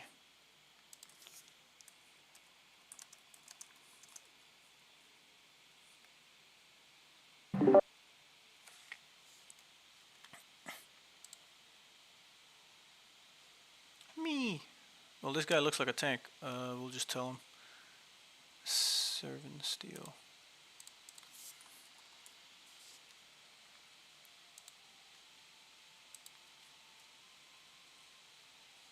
By the way, did you want me to stay with the tank build, or do you want me to change it to something else? Let me ask this kid. Whoa, where am I going?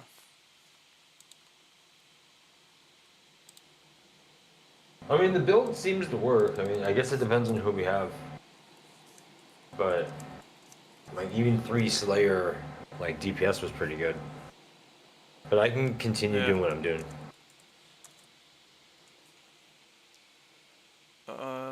He's DPS. He's DPS with tank armor. So you could stay. You could do heal. You could do tank armor with heal. Because I think Nero and I are damage too.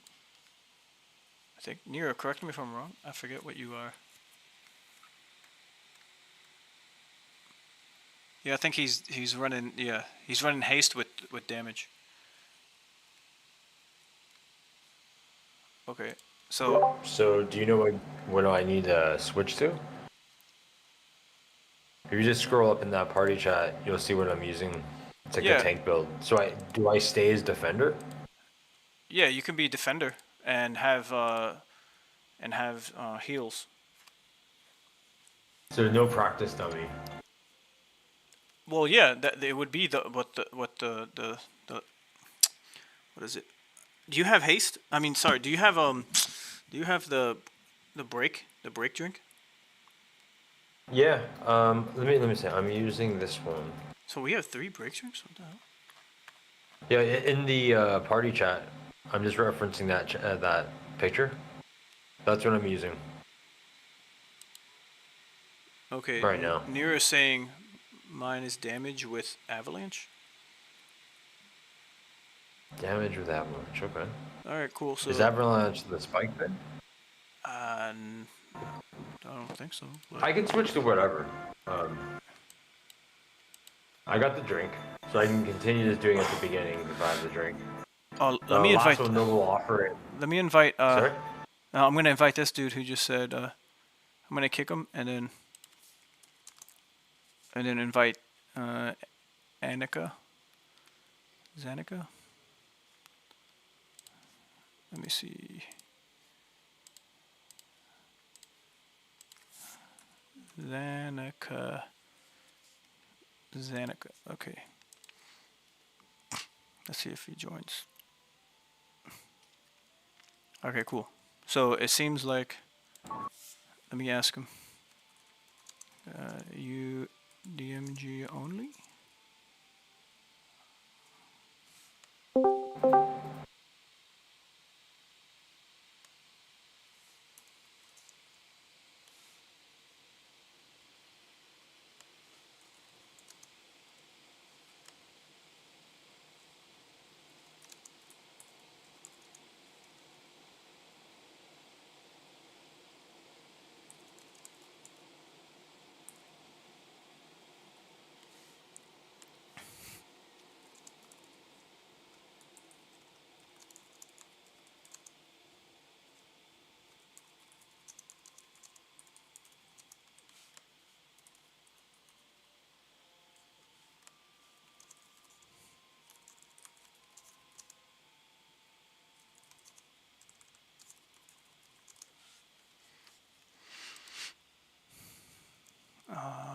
All right.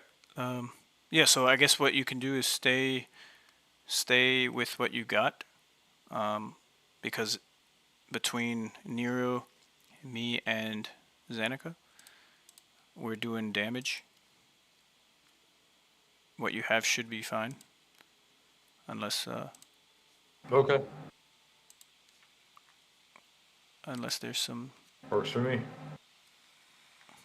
Is it Zanika? Yeah. What's up, Zanika? Welcome, welcome. I feel bad kicking that dude, but maybe he messages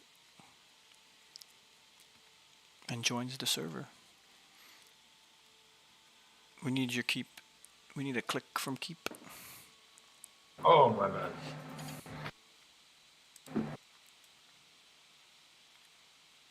Boop, boop, boop, boop, boop, boop.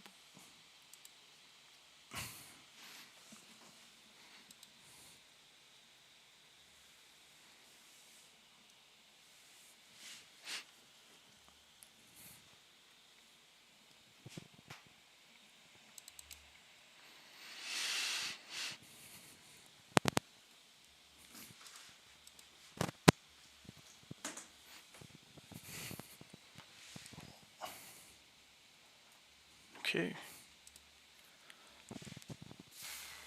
Let's see if we all get in.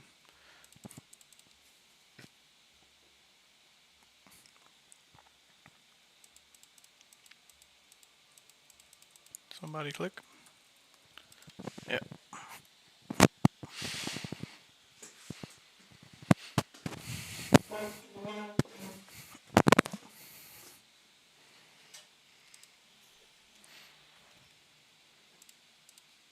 Yeah. But I gotta tell you, this is. I do think this is how there's a sea change here. You gotta have people with opposing points of view that are pro-business, etc. You have just all progressives in Sacramento and if you got on the city council. But you know what? Until Angelinos wake up and start voting for intelligent people who are not forget right or left. How about practical people who understand infrastructure? Who put infrastructure? Yeah. The roads. I live there, man. The roads, the fucking power line. It's all from 1950s. Okay. So it's all above ground, by the way, which is a real problem when the winds start blowing like that. Correct. Which is what happened in Maui as well. Yeah. If you don't believe in direct energy weapons. Yes, I forgot about those from space. Yeah. Controlling those. The Rothschilds. Yeah, the Rothschilds. Yes. It's a cabal of Jews. Yeah, the invisible circle of Jews. That's what every conspiracy theory always goes right back to that. I'm just saying. Yeah, like, all right. but you know the Mossad and the IDF and like the influence on politics is pretty well established. Like there's both things. It's like no, it's not the Jews aren't the problem in the whole world. No, and when everything goes sideways, people always do start blaming the Jews. Did we ever figure out who said that to us? Was it Jordan? Was it Jordan who started talking? Whoever engages with the character realize that you're the one who needs to continue clicking. So it's not like anyone else could click for you. So just follow through if you're the one who initiates. They're incredible. Nobody wants it.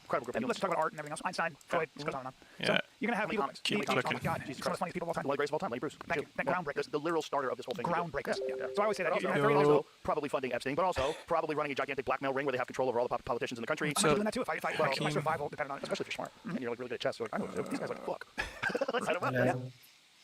Hello.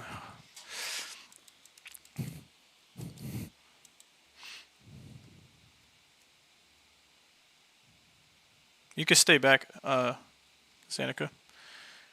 It only takes one person who needs to go, and then it could pull everyone in. It just makes things simpler. Less chance of hitting mobs. Saves time. Safety first.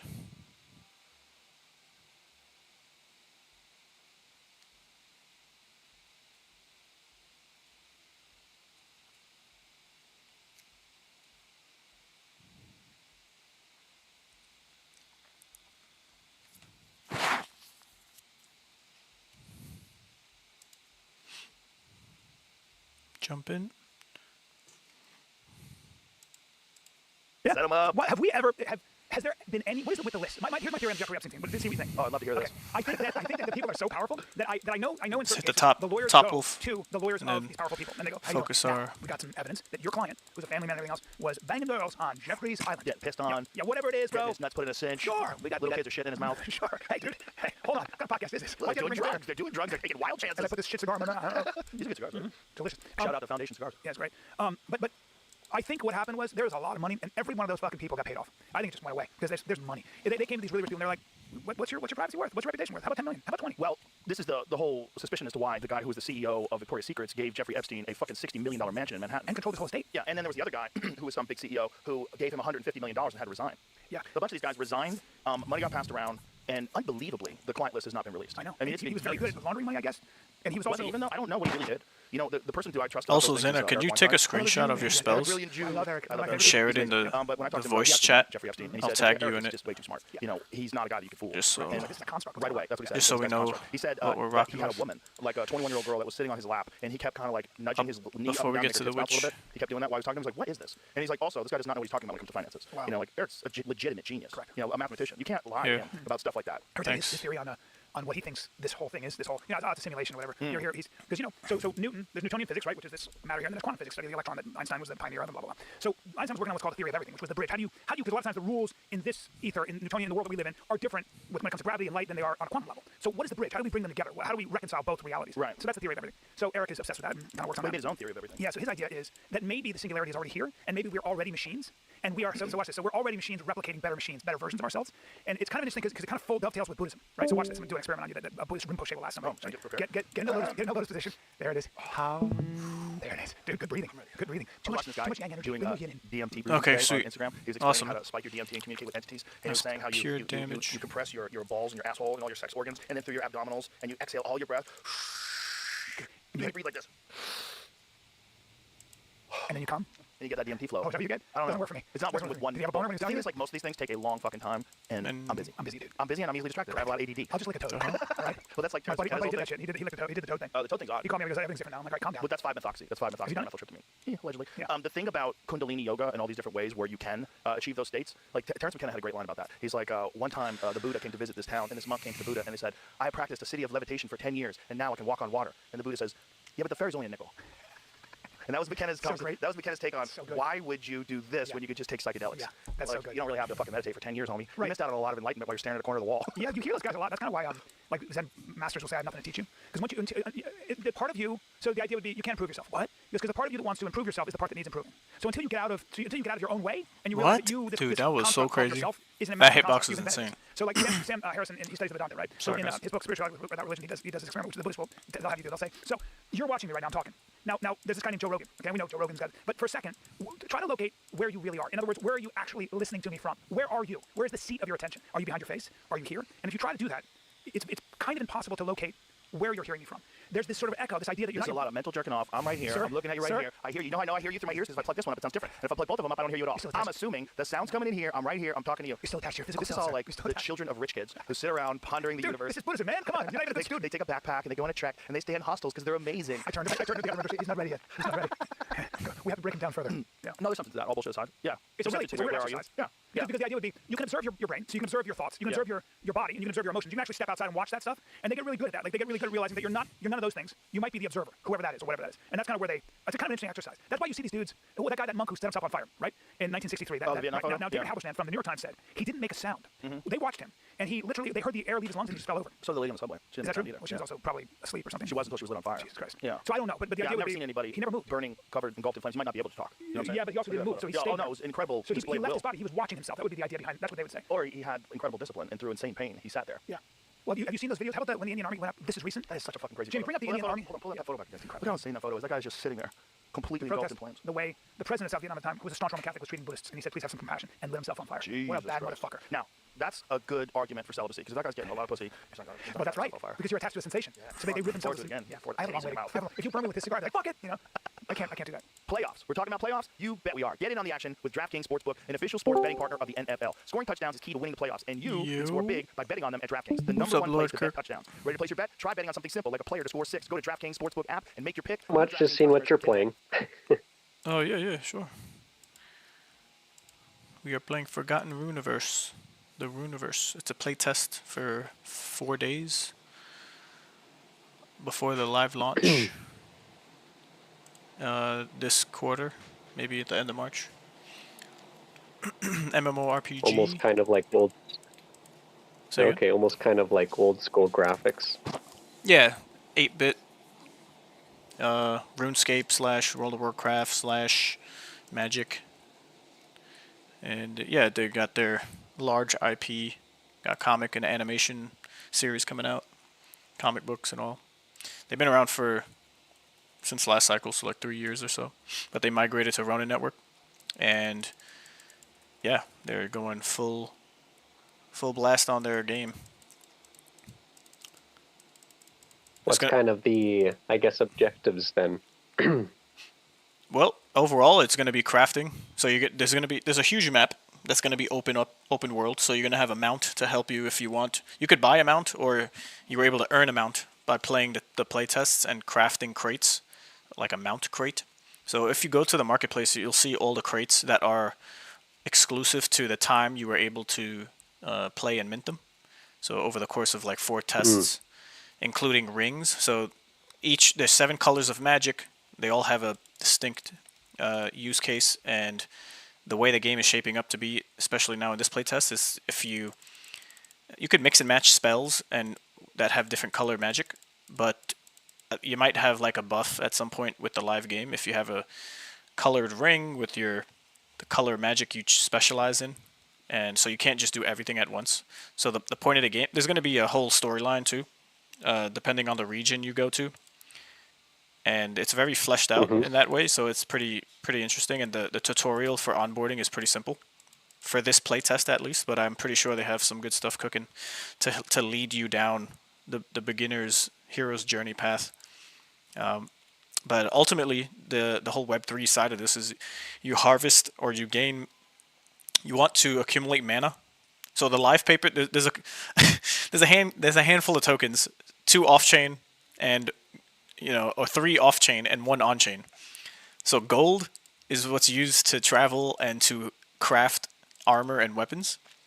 Then you have mana, which helps maintain operations for buildings that you build on your land plots. So other people could throw some mana in to keep the building operational or to use it. So it's kind of like a soft staking mechanism. I don't think you could withdraw the mana, but then mana is also used to RNG roll. By the way, guys, don't refresh your screen. Just wait a second, and I think we'll be fine. This is what happened. This is what happened last time. So yeah, going back to there we go. So going back to mana, mana could be used to imbue your. You could imbue your weapon when you're crafting to get an RNG chance at better stats for your armor, your weapon, or whatnot. And then you have Quanta. Quanta is going to be there's a certain ratio to the actual token that's going to be on chain, which is XP. It's called XP. So right now we're playing and earning Quanta, or trying to accumulate Quanta before the launch of XP, which will be tradable or swappable into the XP token, which will live on chain on the Ronin network. And when you play, and you could battle mobs to harvest mats like materials, and then get enough of them to mass craft, which costs gold, to mass craft weapons or spells or armor, and then you could take it to the temple, and you basically sacrifice them or you burn them to earn mana. So once you have enough mana, you have options with what you want to do with mana, but that mana in this playtest is going to equate to you getting an increased airdrop of Quanta. So no hard numbers yet, but like I said, mana is only used for a particular things in the game once it's live service, like buildings. And so there's a bunch of tokens. So you got wizards and warriors, which are NFTs, and these wizards and warriors grant you passive earnings of gold. Again, no hard numbers. We don't know all that stuff yet, but if you own a wizard and a warrior, you'll just have gold. I guess you could just tap in the game. Similarly to rings, which were earnable in game past playtests, but if you tap those every day, you earn mana. So rings give you mana, and the avatar NFTs give you gold. And then what gives you Quanta is land. So the game and how the white paper reads is being focused all around land. So the total land will be 70k lands. It's going to be a long while until we get to that total amount that's active in the game. Right now, 25,000 is going to be, I'm going to say, the soft cap between private investor vested lands and then what is already out there that was earnable in the last playtest that's on the market. And then there's different sizes of the land. So the lands basically give you Quanta. The NFT avatars give you gold, and the rings give you mana. You can earn mana in the game. You can earn gold in the game. You can earn Quanta in the game in different ways. But you craft as much as you can to get the best armor that's synergistic with your specialization, and that synergistically works with the group you're with. So you can go to dungeons, and you can grind the dungeons, which you can increase the difficulty of. So, yeah, there's different debuffs and buffs that you can either gain or work against you that you can apply when you're going into a dungeon to make it harder. But it takes some planning with the team you're with, or else you're just gonna try to. It's like pushing a boulder up a mountain, and ultimately fail. I was gonna say, it looks like it looks like it incentivizes people working together for. I don't know how it's shared with like I guess what you get from battles and such, but. Mm-hmm. That's pretty much the 101. You know, if they got a lot of things going for them, and Pixels Online is basically generating millions of dollars a day. They have a great example as far as what could be a potential reality for, because this is what we wanted in Pixels Online. Like, and I say we as in all the people I talked with since the inception of Pixel Online. It's like there's no dungeons. They finally bring dungeons, but there's no weapons, and it's a whole bunch of farming, farming wars, which is cool, Still, but the communities that formed around and the guilds that formed around the game itself for people who love passive farming games, which is pretty active in my opinion. It's worked out, right? It's a niche of a type of genre of game. So now, if we have, the Forgotten Runes of Pixels, which and the lands did really well too. Even before when they were on Polygon, they kind of kept that chain as far as Web3 gaming above the water, in my opinion, at the time for a while, until they migrated over. So I'm just, placing a big bet on land, being that you can earn Quanta and then swap that into X token. So I own like the most top like 5 landowners, give or take, outside of the wallet addresses that the team owns. So this is the type of genre of game that you like then, or? Yeah, it wasn't something I was born and raised into, like playing early PC games. I was more like a console guy. I came to all that kind of late, but yeah, I favor project because I'm just in more than one project, so I'm more of an investor than like a gamer, but equally maybe as a gamer. But I've enjoyed my time playing this game more than a lot of other games since since like 2017 CryptoKitties. There's just been a great evolution. Although if you come in today, you're like, what the hell are these pieces of shits? And it needs a lot of work. So yeah, it's I'm just looking forward to live service. So how it evolves. What games are you most excited for then? Well, third-person shooters are pretty cool. They grab the most and the greatest amount of attention. So like off the grid, shatter lines are pretty cool on Avalanche subnets and stuff. That's pretty cool. Like on Solana, I'm big into Star Atlas, so that's like a Star Citizen EVE Online mashup, which is holding up Solana gaming. Although there's other good types of games, but Solana Star Atlas is basically a full-on web on-chain Web3 game. Like they have their economic forums. They have a PhD doing their PhD in economics based off of EVE Online, who's on the team. And tomorrow is actually their monthly economic, town hall where they update. And we have the largest guild in the game itself. That's the most profitable. So since day one, met the team multiple times, Amsterdam, Solana Breakpoint stuff. In our announcements channel here in Rome GG, I even designed a shirt and had the Michael Wagner CEO wear it on stage for Solana Breakpoint in Singapore, which is pretty cool. But yeah, no kidding. Lots of for what I'm interested. Like even off mobile games are pretty cool, like Heroes of Mafia. Like these on base chain, they migrated to base. Like there's so much potential with all of these different types of games, where it's like they're not really reinventing the wheel, other than just sorry, dude, my bad. Integrating. It's all good. Other than integrating like a Web3 mechanics or economies that are still very early, in my opinion. Not all games are gonna just shine like a North Star as far as great examples of in-game economies.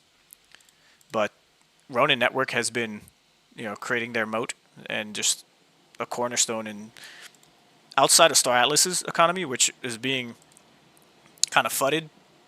The economy is not being fudded. The chain is being fudded. And in turn, it doesn't make any games look pretty attractive there. The chain has since upgraded, and it won't just shut off anymore. Like there's just very great developments happening, Fire Dancer and on the chain technical side of stuff. So that's not even my worry or concern ever again, but it's leaving people a bad taste in their mouths since like forever ago. Just like Axie getting hacked or the Ponzi scheme with SLP, what people say was a flop and whatever case. Like everything's moved on so much since whatever people are going to tell you about the space of old, which was just like 4 years ago, that it's pretty irrelevant now, in my opinion. But yeah, the Clash of Clans of Web3 is Heroes of Mafia, which is pretty cool. Axie did a complete 180 in many ways. I'm curious I'm curious what kind of marketing they'll do, because I can see why you don't want to do it too early, especially if you're trying to get people from Clash of Clans, which is an already polished game. Right. I agree, yeah. So, I mean, I know plenty of people who,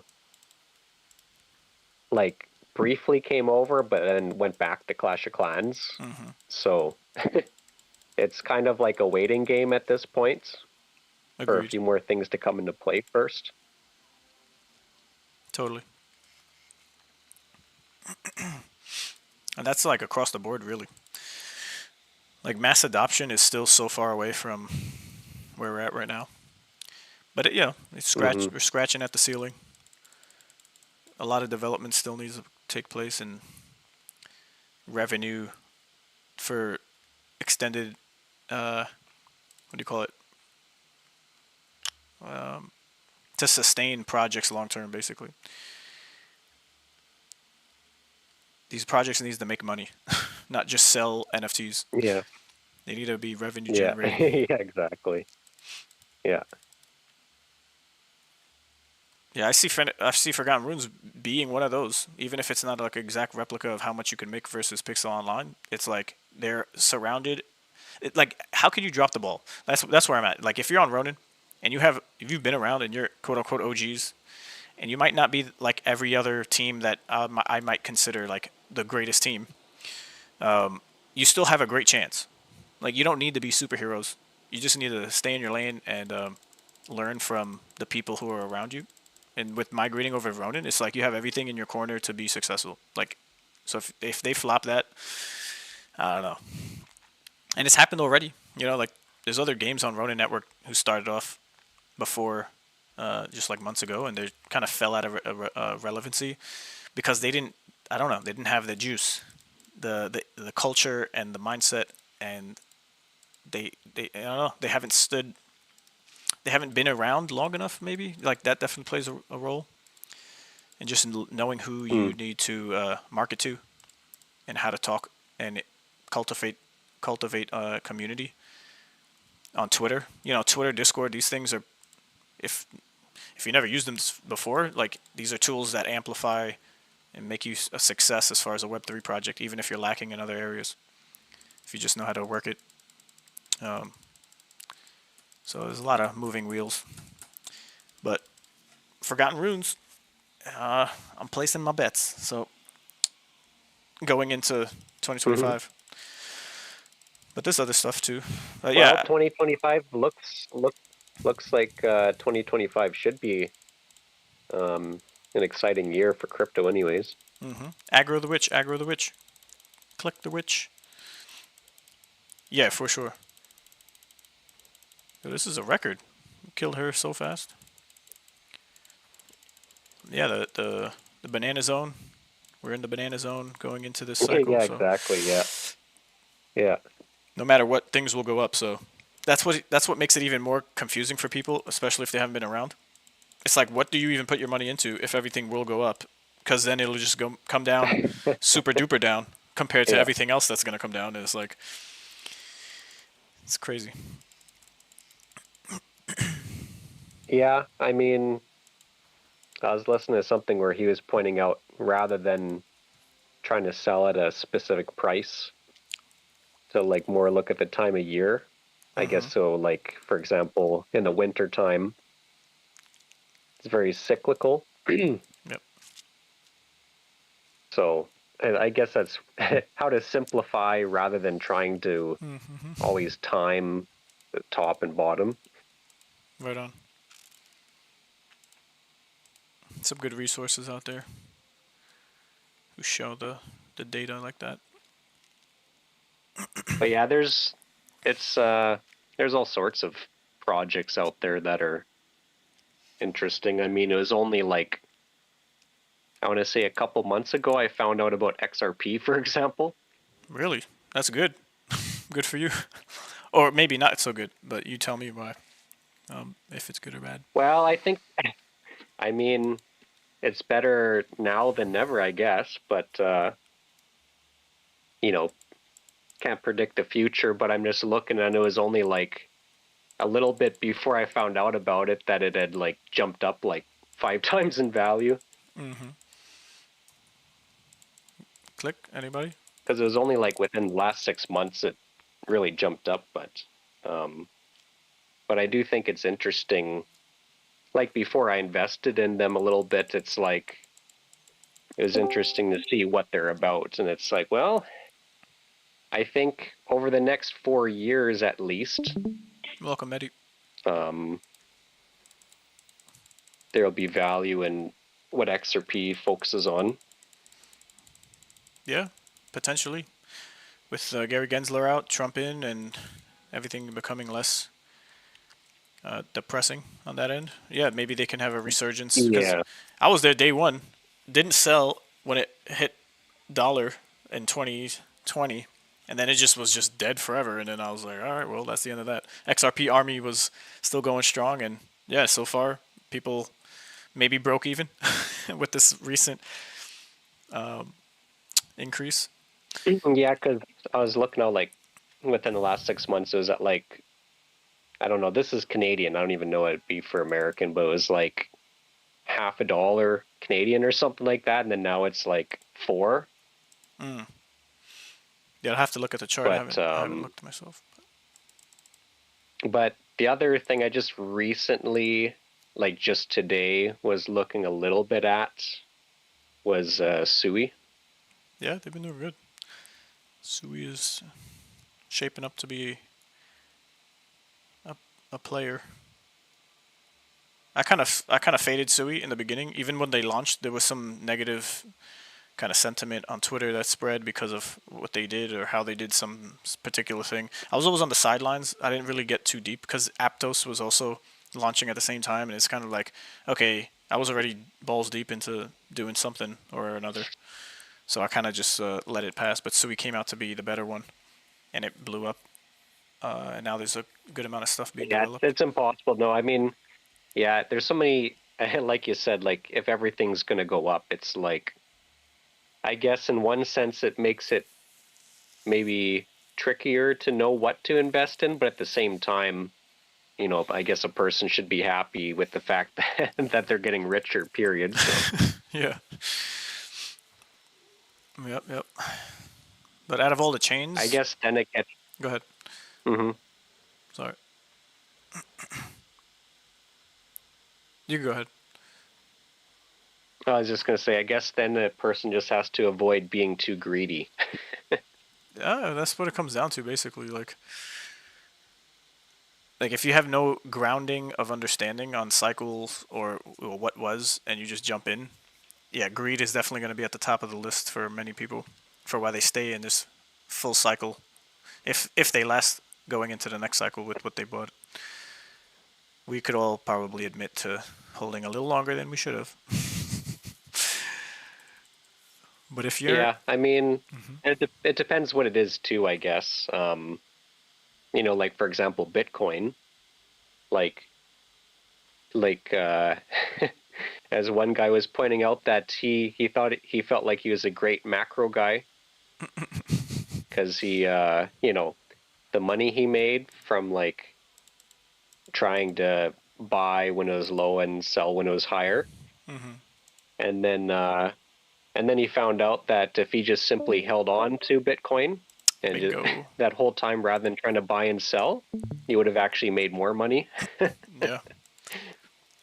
It's pretty insane. Just because, yeah. Yeah. Sorry, and jumped on you there. That's okay. So I guess it's just like, so some of the main stuff, it's like, but I think he was saying like too, going forward, we might not see those like huge crashes anymore when it comes to Bitcoin. Yeah, it'll become less volatile. I agree, but there's still going to be a cycle or two left in the tank of great potential. Call it that.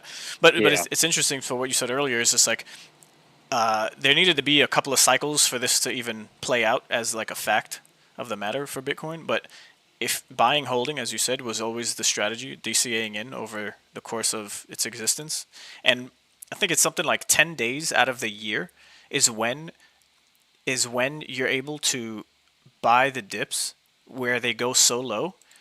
But people, no, I'm sorry. It's 10. I forget how they said it now, but it's like if you just hold on to it, there's going to be 10 days that give you opportunities to buy, because the turnaround after it dumps and goes that low is always higher, like to the right, up to the right. So it's like you're trying to win.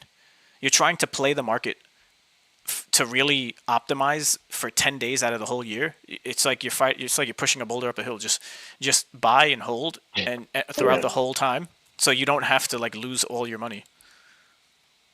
What happened here? Yeah. I'm not even what.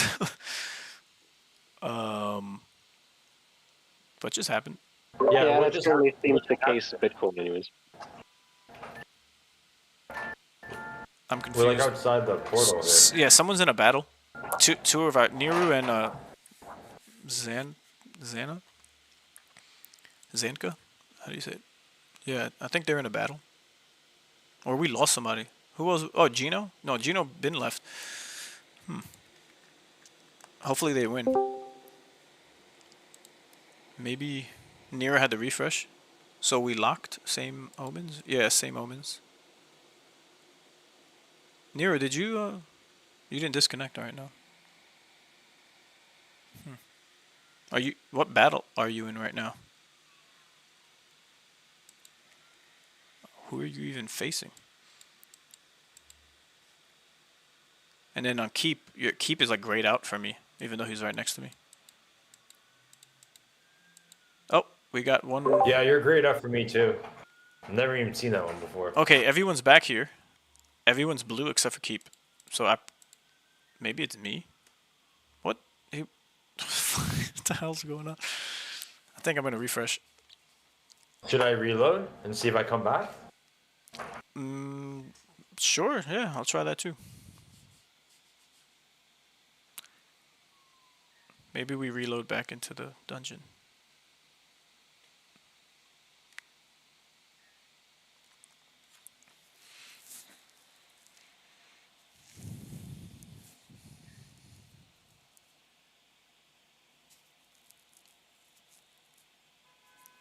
Well, I came back, but I see someone that's red. Yeah, they're still in the battle. So hopefully they win. And then we can see if this even works. Wow, 28 shards. Again. Nice. Uh-oh. What happened? It's a glitch. Okay, I'm back. Oh, yo, keep. You are... Oh, someone left? What happened? Yeah, I'm still here. We're still here. Weird. What do we do? Do we have to abandon or? Yeah, let's all just log out, log back in. But I think it worked because keep. We're in the same part. We're in the same instance now as Niru. Oh no, Zanika. What the hell? Are we still good? Yo, we're all in the same party still. And everything is showing. Could you guys click? Some weird stuff. If it works, it's probably one of those quality of life changes. Like if you actually legit disconnect. Maybe. Can Niru or Zanik? Alright, let's try here. Maybe. It shows us all on the same instance. Let's try to engage a different enemy.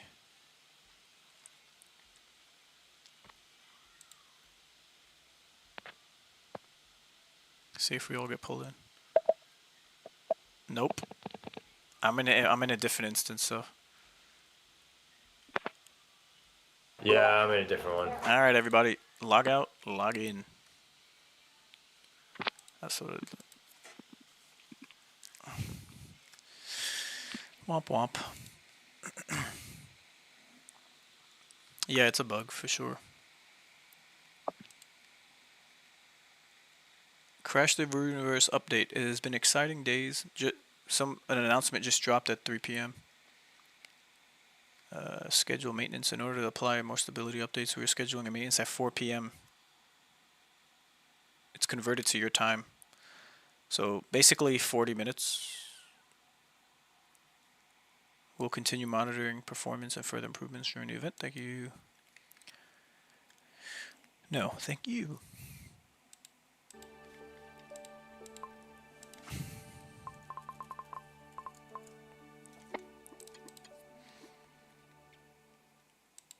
What's your type of game, Kirk?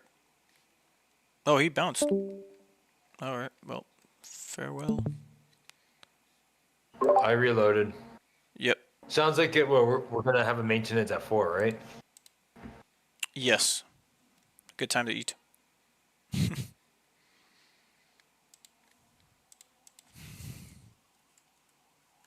I am back online if we're gonna do a bit more though. Yeah, I'm gonna be here throughout the day. I'm logging back in.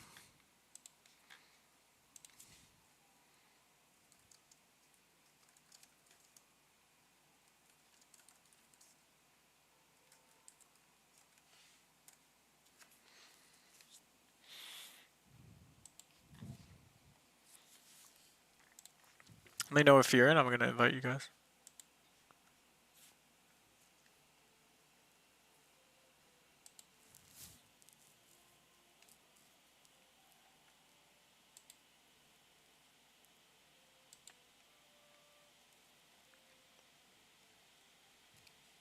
Gino, are you in? I don't think so. Oh, Gino's not here. What the hell? Niru. And, let me search. Let me add him as a friend too. Zeneca. Invited.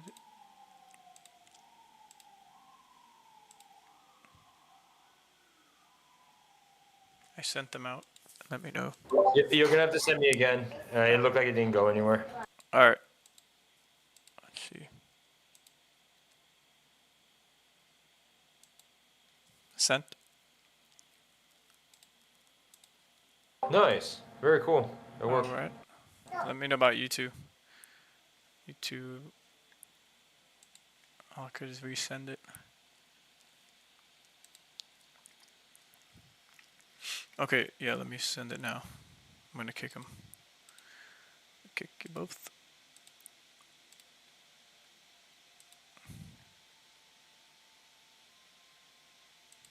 Sent it to Niru. I hope I sent it to Niru.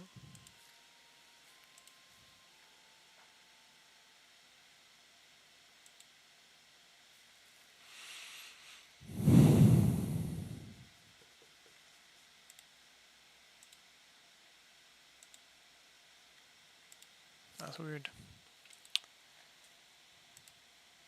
Sent one to Zeneca. Sent one to Niru.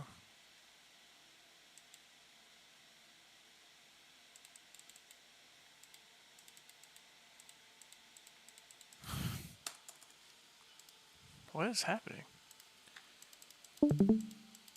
I think it's me. Did the game just go back to the beginning or something? Yeah, my screen is I see glitched. quick version forward. I'm gonna reload. Yeah, I'm reloading. You might not have to reload, guys, if you're good, but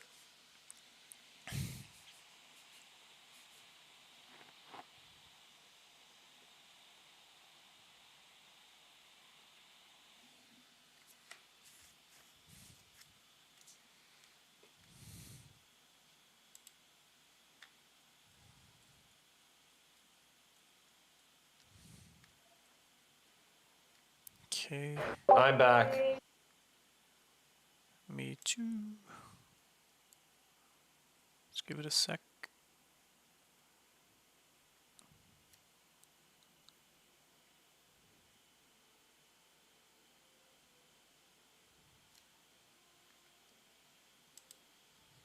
Okay, let's type it in this time.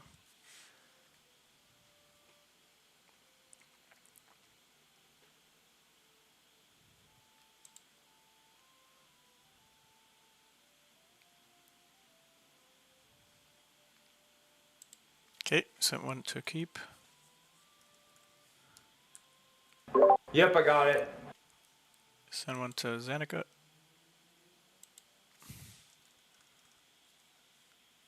And Niru.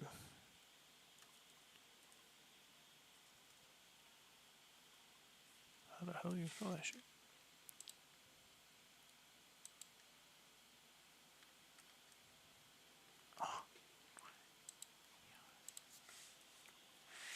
Niru. Okay, sent one to Niru.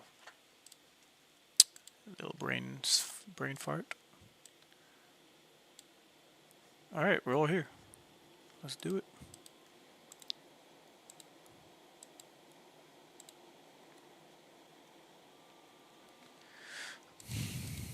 $5 to get $200 in bonus bets instantly. Download the DraftKings Sportsbook app and use the code ROGAN. That's code ROGAN for new customers to get $200 in bonus bets instantly when you bet just $5. Only on DraftKings Sportsbook. The crown is yours. Gambling problem? Call 1-800-GAMBLER. In New York, call 877-8-HOPE-NY or text HOPE-NY 467-369. In Connecticut, help is available for problem gambling. Call 888-789-7777 or visit ccpg.org. Please play responsibly. On behalf of Boot Hill Casino and Resort in Kansas, 21 and over, age and eligibility varies by jurisdiction. Boyd, Ontario. Bonus bets expire 168 hours after issuance. For additional terms and responsible gaming resources, see dkng.co/audio. Yeah, I think all those things are tools to try to break out of the ego, right? It's all the problem that most people have is they think about themselves all the time. And the worst version of it is extreme narcissism, and sociopathy. And then the best people are the people that think about others more than they think about themselves. Those are the people that we admire the most. The people that genuinely think about other people. That's right. A lot. I think one thing that I really genuinely do try to do is I try to not think about myself. Yep. I think about things that I must do. I do think about things that I don't like that I did. Like, I don't like how I handled that conversation. Maybe I was coming in like a little hot. Maybe I was coming in at a 5 and I should have been at a 2. And maybe the reason why it became like a contentious argument was my fault. Yeah. And I'm so much better at that than I was when I was younger. At like, I can have a conversation with someone that I vehemently disagree with and keep it very civil. Yeah, when we were younger, both of you. We start shouting our opinion. Yeah. It's about winning. Also, we were all retarded. Yeah. And we were young and stupid and we had bad role models. There's a lot of things going on there. And like men would shut the fuck up. Like men would talk like men. And also, like, I grew up essentially feral. I didn't have any like normal structure. I feel like I did a little bit too. Well, you certainly did. You traveled all over the country, all over the world. You were in a boarding school when you were in high school. Like 13. Like I remember talking about your life story. I'm like, it's amazing you're not more fucked up. Like, you should be like really fucked my up. aunt and uncle said, they go, we just can't believe you're not in jail or fucking on drugs or that. Well, you did the best thing for someone who's fucked up, which is a comedian. Yeah. Right? My parents were awesome, though. They loved the shit out of me. Yeah, they're not bad. Look, my parents are nice too. It could have definitely been way worse. It's not their fault. They had a child in 1967. That's right. And everybody was retarded back then. That's right. And their parents went through the fucking depression. Yeah. So everybody was it was a vile time with so many different aspects of our society, with violence and crime, and it was no one knew what the fuck was going on. They had just killed Kennedy. It wasn't a time World War II was rash, fresh, true destruction. Vietnam was ongoing. Yeah. Right. So it was a time of great confusion, and I don't think you could ever compare. It's like we go back and we think about things that happened in the year 1200, like the barbaric conquests of cities and sacking of countries by the Mongols and all this crazy stuff. It's a different time. It's a different time. There's different people in a different time. Our parents grew up in a different time. We are growing up in the most strange time because this is like coming out of this barbaric sort of primal history and recognizing in some strange way that we're more connected than ever before. And the electronics are bringing us connected, but also disconnecting us at the same time. So there's this bizarre struggle for like interhuman communication and personal communication, and like learning how to like exchange ideas with people and talk to people in a civil way while you're also you're more informed than ever before. More informed on human behavior patterns and psychology. We're seeing it play out right before our eyes where you've had a total polar shift of some of the key tenets of the left and the right, where the left is all for a war, the left is for censorship, the left is for whatever pharmaceutical drugs they're trying to push. Top-down authority. It's crazy. And fidelity to authority, too. Yes, Just blind fidelity. Blind fidelity. And also the left has also become very good at destruction in a lot of ways. I'm not saying the right doesn't have its problems, but the left has become, like you and I were talking about this, like if you disagree with the left, they will come after everything. The right kind of goes, you're an idiot, and they'll make fun of you and do a meme about you. Yeah. But the left, and that's what I call the make or break machine. If you look at, and this is one of the things I talk about with my specialist, it just, you take Caitlyn Jenner, who came out, Bruce Jenner has an operation for 8 hours, is Caitlyn Jenner. A minute later, it was an 8 hour, the first one was about 8 hours, right? On the face. Did a great job, by the way. By the way, how about this? Can I just say this? Like, don't say you fucker. No, take it easy, but I'm just saying. Don't say it. I'm just saying. Say it. How about a little something for the person? You should have won Artist of the Year. Bruce Jenner's a man, looked like a 45-year-old woman. Came out, but a minute later won Woman of the Year. All right, dude. Listen, we all have our taste, okay? I'm sorry. I like 45-year-old ladies. That's why I'm looking at you this way. I like me a hot 45-year-old lady. I'm saying my makeup on Glamour magazine look very good. Like a well-kept 40s lady, goes to the gym, does squats, looks good. About. Yeah. A real athlete. Hanging on because she wants to hang on. Everybody 6'2", maybe 6'3". When you're 23, you don't even have to hang on. You're just there. You're perfect. That's why I don't take any advice on health from 26-year-olds. Yeah, should I eat more berries? Shut the fuck up. Mouth. Yeah. Shut your fucking mouth. Come get into my body for a second. Your hydrogen water. You shut your fucking mouth. I gotta warm my feet up in the morning. 4 years old. Exactly. You were just born. You were just born a matter of months ago. Correct. Shut your dirty mouth. Correct. I'm calcifying, motherfucker. And none of your shit's gonna help my calcification. I'm dying. I have arthritis. So do I. Yeah. So do I. I gotta warm my feet up before I get out of the car. Okay. I have a whole thing about that, but that's the reality of getting older. Well, you're gonna be beat up, especially if you work out a lot. Yeah. There's just no ifs, ands, or buts about it. Yeah. Shout out to Waste Well for keeping me glued together though. I gotta get involved. Yeah, you gotta get involved and get some peptides and all this. I was talking to Zuckerberg yesterday, and he's like, he got his knee reconstructed. I said, "Did you get on any peptides?" He said, "No." I go, "Do you hate healing?" He looks great. He does. Looks good. He's got a thick neck now. I know. He's got a thick neck. He's got a perm. Yeah. He's actually handsome. He's wearing a jewel. He wears jewelry. Very expensive watch. He looks I looked great. at his watch. I was like, "That's pricey." How much was it? I don't know. I'm not a real watch head. He doesn't know the prices, sir. Oh, he doesn't have to. No. Thanks, free. He's like, "I'll take one of those, please." Yeah. Smiles. Yeah. Thanks for your data. Smiles. I like him a lot. I do too. I really do. I've hung out with him. I've talked to him quite a few times. He's a good dude. He's a good dude with a very good job. You know, being in control of. What did he say it was? 3 billion people use. God damn. Well, I was telling you this. Billion fucking people use Facebook. I was telling you this the other day. I think this political transformation is interesting because now there's a cynical view. It's right? from jujitsu. I agree. When you do MMA and you're around other men, and your testosterone goes up, you start to feel your body. You put your hands on the world. You have a different perspective. For real, it's going to change. They have done studies. I believe, Jamie, you can look this up, where when they raise a man's testosterone, he becomes more conservative, more 100%. right wing. Yes. Well, listen, man, and it's also a nice lesson to all those nerds out there that think they can never be a beast. It's not true. It's not true. You don't have to hate people that are like physically competent and formidable. You can be one of them. And I always bring up Mikey Musumeci just because he's awesome and he's a brilliant guy who's like wears these thick glasses, he's always smiling, and he can fucking kill everybody in the room. Like Zuckerberg's on his way to becoming that. You know, and he was if you go back just a few years ago.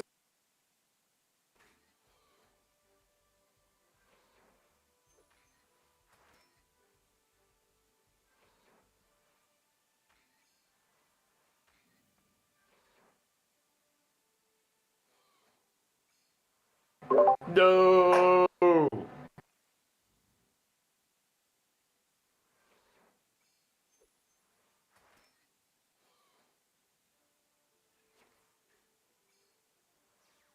Yo, what's going on? Are we all fighting or like?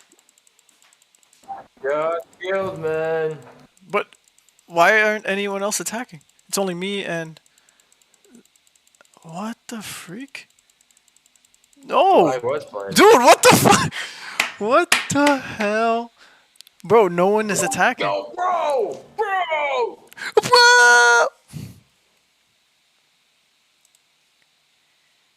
How? How? Mine is loading. Damn. That's funny. Ouch. Big boo boo. Much ouch. Bigly ouch. Okay. No problem. No problem, just big problem.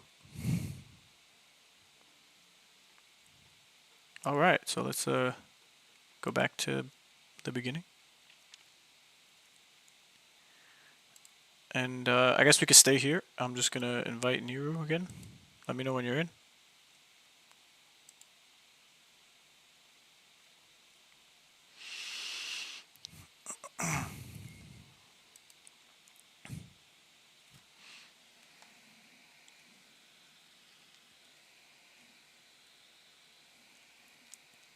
Make sure you tap those rings if you have any. I feel like they get filled up very slow now compared to last beta test. It was almost like I felt like every hour and a half you were able to get a full ring claim.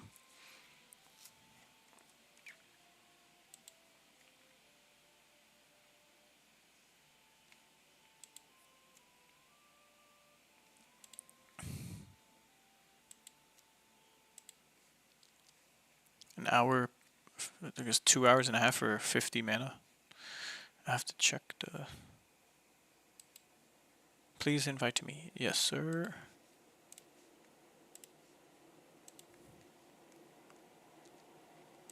I sent. Boom, boom, bam. Bing, bong, bing. And we're off.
Nero needs an invite.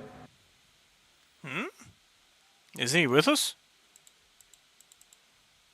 That's weird. I don't know. I guess he reloaded. Oh, he's battling in the right now.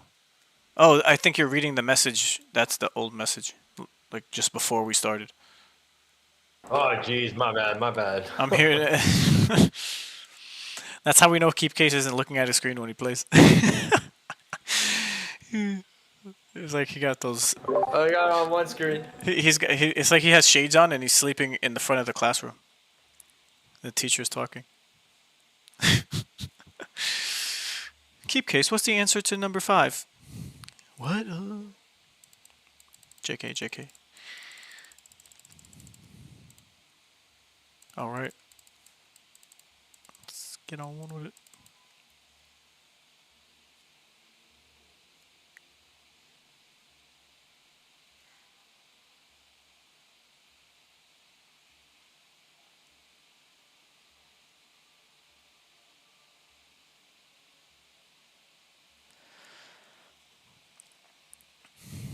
Dude, you know how much balancing is going to be needed for this game?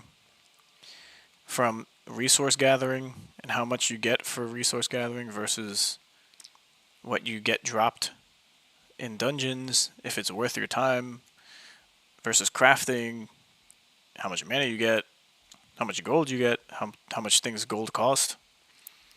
It's like, what the hell?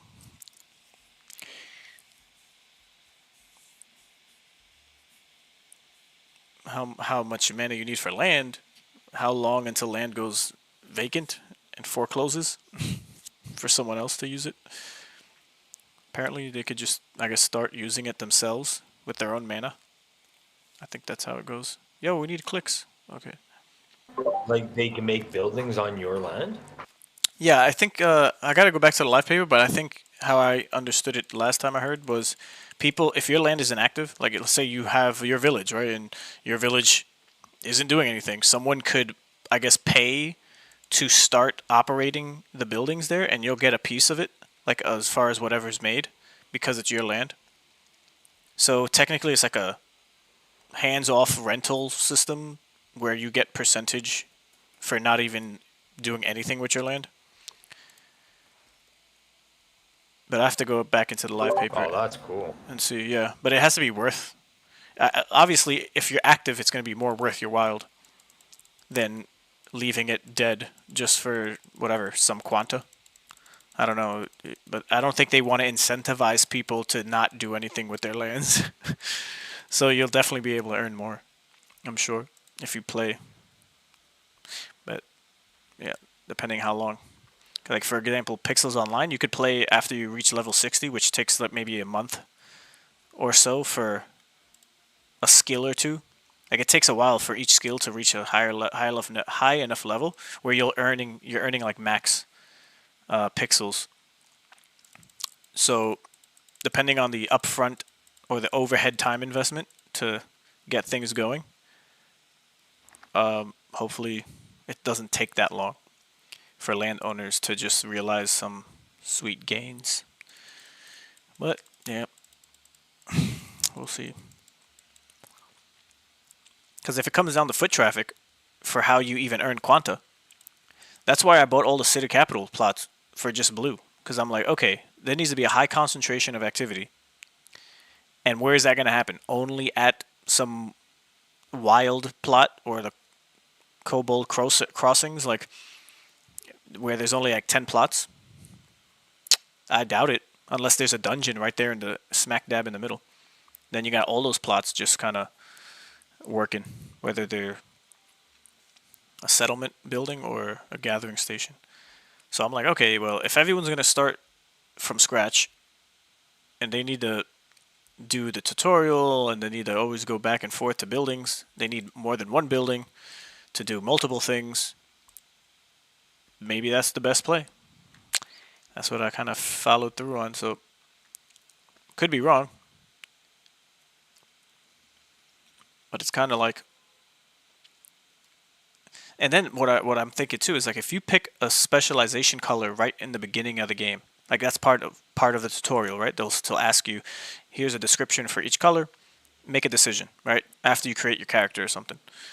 And if you pick red, does that mean you start at the red city capital? And now, I just answered my own question because in the Nintendo Direct, you know, the Runiverse Direct they had, they're going to introduce the yellow, the red, and the green cities in this year.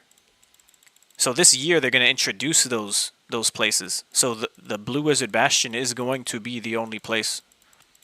Hopefully, you know, if that's what I'm kind of understanding. Right out the gate, I don't know if the red, green, and yellow is going to be live. But then that makes no sense because those plots are true and you could play with them. So, yeah, I don't know exactly how it's all going to pan out. Because why go to the Blue Wizard Bastion if you don't specialize in Blue Wizard or Blue Magic? Right? So how many people out of the total people are going to specialize in Blue Magic? And that's why I'm like, okay, I'll just have a percentage of these buildings in this district of the Blue Wizard Bastion be red magic, and then these buildings in the other district in the Blue Wizard Bastion is going to be yellow, and then do some red buildings.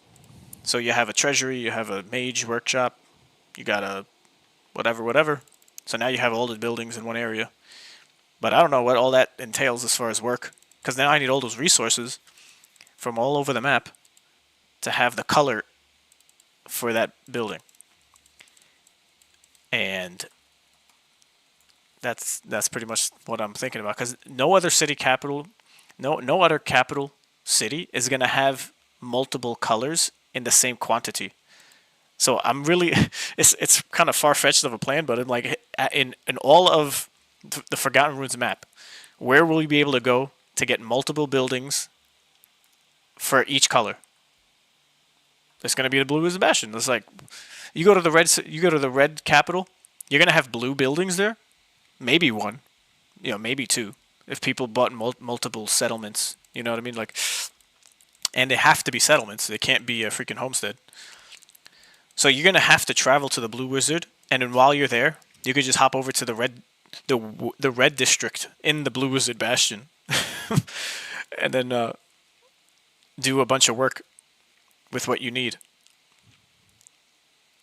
I don't know. Yeah, I wonder how much of the game opens up when it launches. Like, does it have those 4 starters like you said? Yeah, Blue Bastion is probably one of the 4 for sure. Yeah.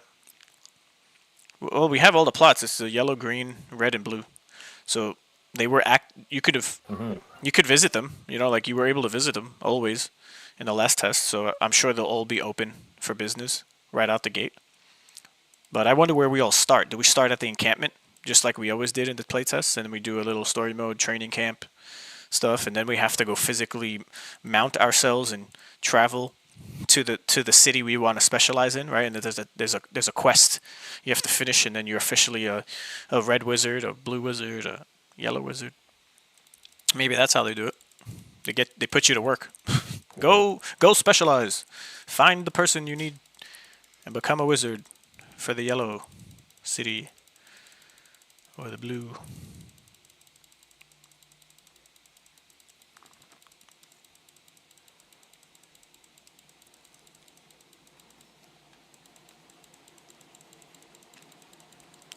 What's going to be also interesting is the local markets, like local markets for people to buy resources. And I wonder if you're able to price the resources at different amounts, depending on where the store is that you're accessing on the map. Or it's all one thing, like one world, one store, one price. Yo, guys, pay attention. We don't want to die. We need to get this pig's health down. But that's something interesting, you know, like the local markets, if it's really going to be determining or dependent on the location and what market is available to access there. Because then it makes you travel. That'd be really cool. Yeah, you'll travel somewhere far to save $100. You know, like in the game, it might take an hour. I don't know. Maybe that's too much. I'm just exaggerating numbers here, but I hope they do that. That'll make the game very, very, like, arbitrage is going to be crazy. People are going to be farming and putting prices in different areas, and you could just, yeah, we'll see. Yeah, when the game goes live, my mission is really to get one of those what do you call it? The teleport thing. I keep City forgetting what it's stones. The city stones, yeah. Yeah. I want to get that thing up and running as fast as possible. Hopefully, it doesn't cost a shit ton, but Right. Are you we'll guys? see. Your guys are yellow for me. I'm at the windmill right now. Me too. Let's see if I can start it up with you guys. Do you see the prompt to start? No, I don't. You are yellow to me too. All right, let me refresh. You guys stay. You guys stay, because you guys seem to be fine. I'm the one who's yellow. Just gonna refresh. Now, what's promising is everyone can chip in mana to use the buildings.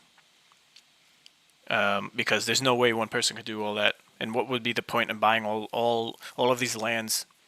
So, mana is gonna be pretty much like the blood in our veins, it seems, for anything building related. But you also have the option to craft some crazy stats with mana. So that's an alternative way.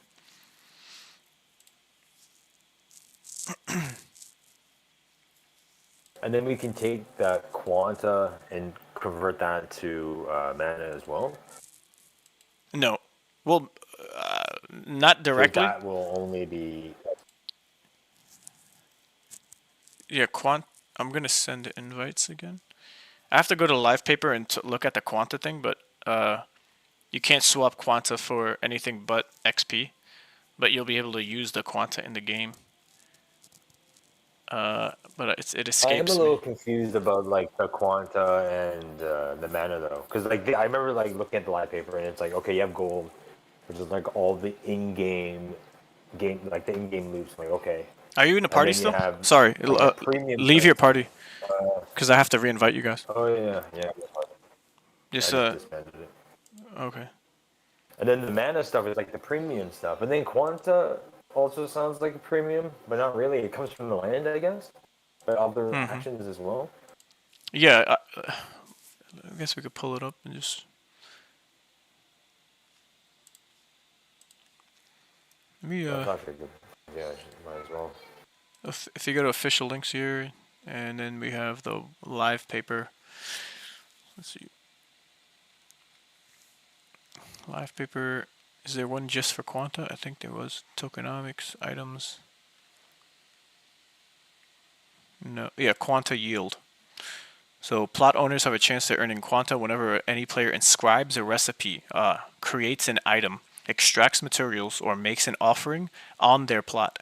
Each activity has a distinct probability of yielding quanta. So it's a probability, it's not even like a fixed amount. With some actions offering higher chances than others, the likelihood and amount of quanta earned are also dynamically influenced by the availability of quanta within the system at the time. So there's going to be a global pool of quanta. Interesting. They have that in Star Atlas with LP. You know, there's only a certain... No, wait, is it LP? Yeah. Where? Well, no. Sorry. You accumulate your LP, and then you get paid out in Atlas. Right, but I was thinking Nifty Island. So every 10-day cycle, there's only a certain amount of Nifty Island token, that you're able to earn. So if you're not playing, everyone else is eating their share, accumulating their max cap earnings for Island. And if you never played that week, then you don't take part in it. Similarly to Axie, play for Rice with the bounty board. If they have a certain amount of AXS rewards, and it'll get divided for amongst everyone who plays.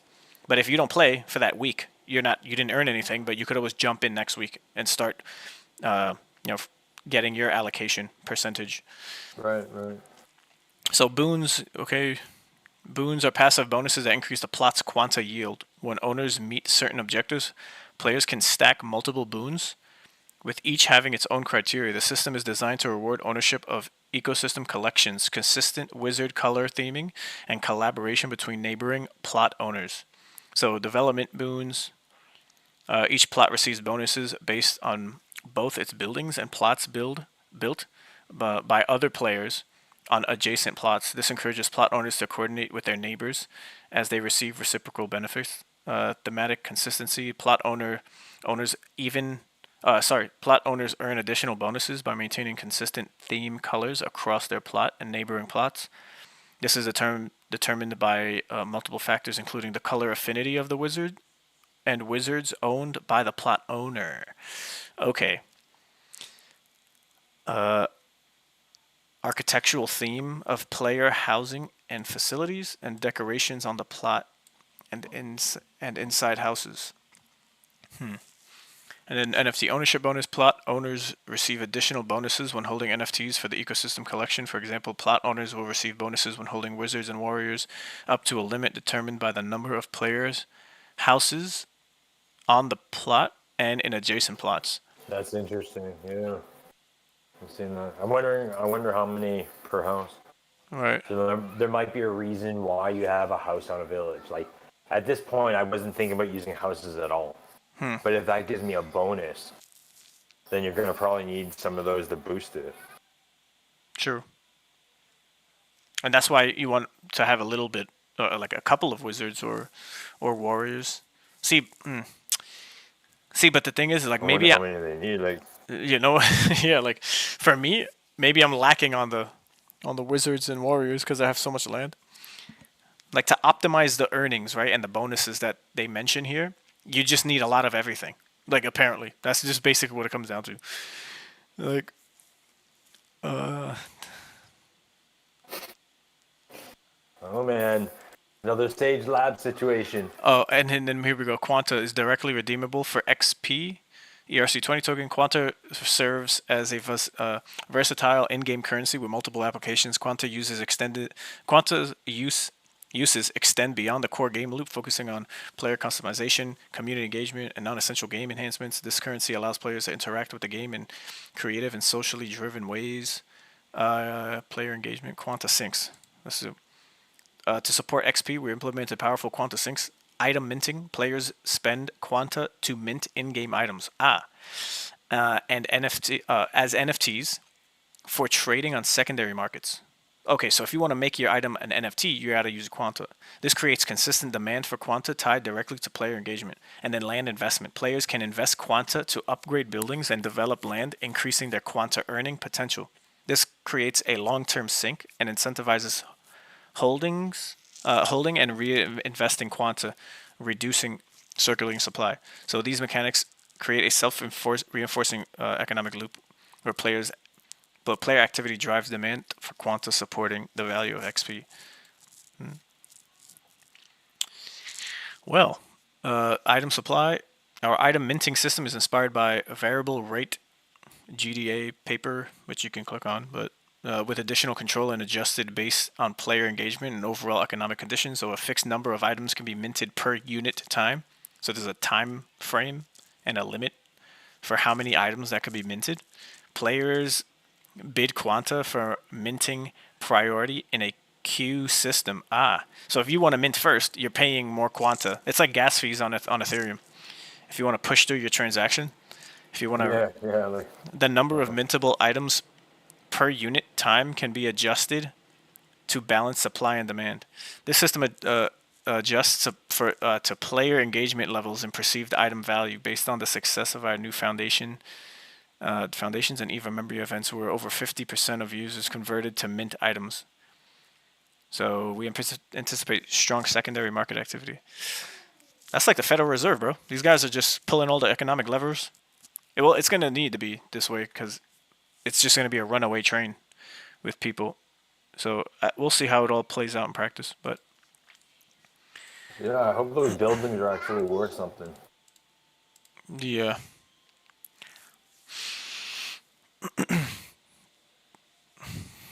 So Quanta, right, is going to be used to mint NFT items to then put on the marketplace. And so forges are probably going to become the most used from people who are earning Quanta if they want to sell out. But then the other largest sink is putting them back into your buildings, not just minting things. All right, let's get back into the game at least. But yeah, it's gonna be a weird learning curve. Yo, this is gonna be awesome, man. Like I'm thinking City Stone, and then I guess some of these Yo, keep. gathering stones. But I'm really thinking a temple now. Yeah. Oh, sorry, my bad. A temple for sure. Sorry, forget the white paper. I got too many windows open. When players offer items in exchange for mana. Maybe that's not a good thing to have out there, but we'll see, I guess. Like, if they just had something where you make potions, which I don't see that, right? You have, like, the atelier, which is crafting decorations and forge for equipment. Maybe it's under equipment. No, they did But talk if I about had something out potions there in in the a video. dungeon, that'd be cool. They did talk about potions. Oh, cool. Yeah, I remember now. You just reminded me. I haven't seen it in the paper yet.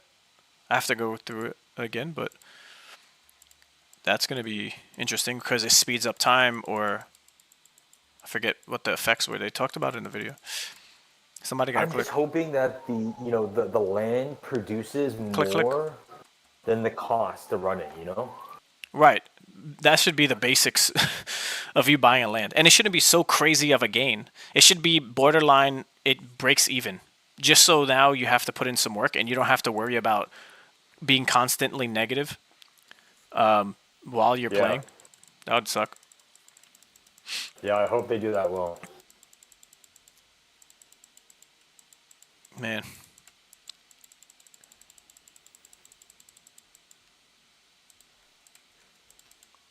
Bisonic is the one developing the game, so they're the big brains apparently who are setting it all up. And Dialectic was an investor, a family office investor, and they own over like 1,000 something lands. Basically all of Alessia's keep. Down the grapevine, I heard some information. So they're basically maybe not going to sell their lands because they were looking for someone to manage the plots. That's still a thing up in the air. But if that's the case, we won't see land dump. But then again, it's like, how do we even play the game with all of the lands? You know, like we just finished talking about. How does it actually all pan out? The Lester's Keep, eh? They own that area. That's awesome. Yeah, they own like over 1,000. There's gonna be all these like small monopolies everywhere. It's gonna be crazy. Yeah, man. And it's really about the upkeep of the buildings. That's what's going to attract people. But then also it's the region, you know, it's the different region. We need someone to click. East side. East side path. Who's sleeping? Wake up. Did Nero get disconnected again? Oh, what? That was weird. Alright, Nero's here. But yeah, it's gonna be interesting. And then the people who own towns, like Merlin, he's an OG wizard. He's active. So the town that he bought off of Matt recently, I forget the location now. Whoa, how much you pay for that? It's not. It hasn't been disclosed, but there was 5 adjacent lands that were accumulated next to that plot. It's escaping me the name, but there will be towns that are active, or just one at least from what I can predict. Yeah, towns don't have anything extra, right? They're just, you can do more. Yeah, you can have more buildings on it. Yeah, cool.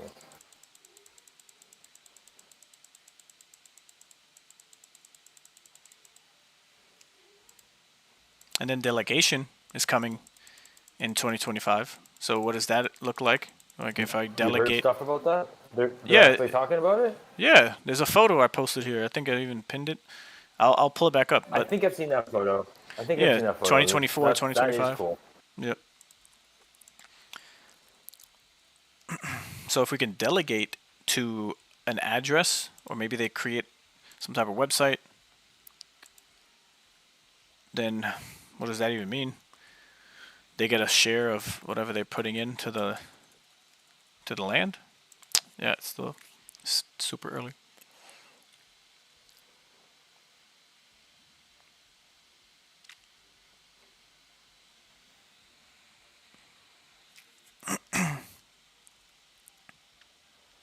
You know the way the Axes land pays out AXS. Do you think that would have worked for XP in Runiverse? It could, like the method of and the way that Axie does it. It could be like there's a treasury of funds just for the games ecosystem, and those rewards go back to the players or a portion of it, and that's its sole Do we purpose. have a fund like that? Do you know? Like if the Runiverse team has like a fund for the game? Not that I know of. Not yet, and that's the whole point. Where it's like they have to fill the coffers with the revenue stream fees, with the fees that they generate. Like Bisonic is the one who earns the money off the fees on the marketplace. I don't know what the split is after the fact for what goes to Magic Machine, which is the brainchild of the IP with Bear Snake, Dota, and Jitsi. But Really crazy. Okay. But yeah, and then so however the game is going to perform, there's going to be a split. I don't know if they could disclose all that, but there's going to be a split between Bisonic and Magic Machine for what they need to earn via the contracts they have, and then maybe the rest goes into, or a portion of the fees of the in-game quanta, that you spend goes into a, I don't know. They might have quanta accumulate from fees, and then they buy the XP token. So they're essentially buying back to the same amount or the equivalent amount to build up the coffer of the in-game ecosystem fund. Who the hell knows? Or when they launch the token, they just give themselves XP token. Like every other project, they'll say, okay, this is for community, this is for project development, this is for airdrop. And then they just say, hey, yeah, we're going to have XP from the airdrop just for the ecosystem of the game. For when people play, they earn that. You can't argue against it because it's like, okay, that's the bucket to pull from. Yeah, like I was assuming the game fund would come from the token generation of the TGE. Yeah. Maybe because the team will just get their cut, Bisonic gets their cut. There's a treasury fund for the game at least initially, and then hopefully they have game mechanics to pay for it. Right.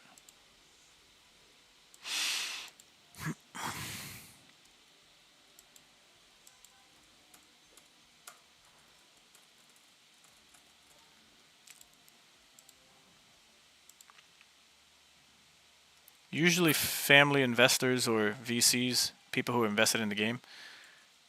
Oh no, what's going on? Someone's grayed out. Zanika said they're not in the fight.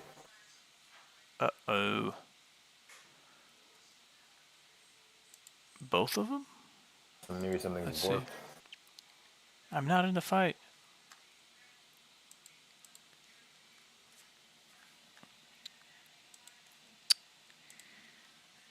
This ain't cool. Helpful videos. I would definitely buy more land. I would definitely buy more land if, once things are a little bit clearer, on how this thing works. What's going on here? Are we just stuck in here forever? Seems like it. Wait, is it only me and you? It's me, you, and Niru.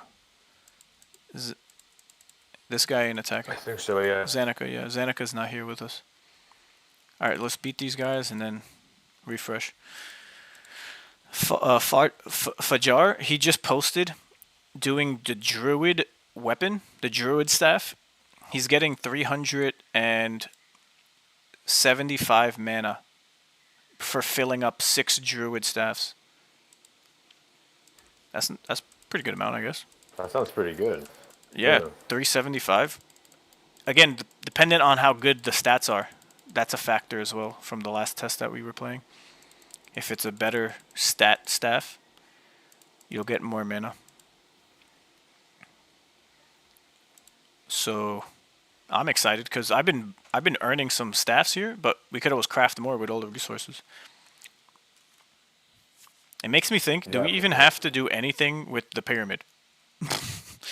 If it's only for the equipment, the new skins or whatnot, which I don't care about, Maybe we just have to do the witch like we have been. Just so we can build up a bunch of mana to get Quanta airdrop. To increase our Quanta airdrop. I'm gonna just refresh it here. Because Zanika is not with us. I just refreshed, guys. Yeah, So. I'll do the same.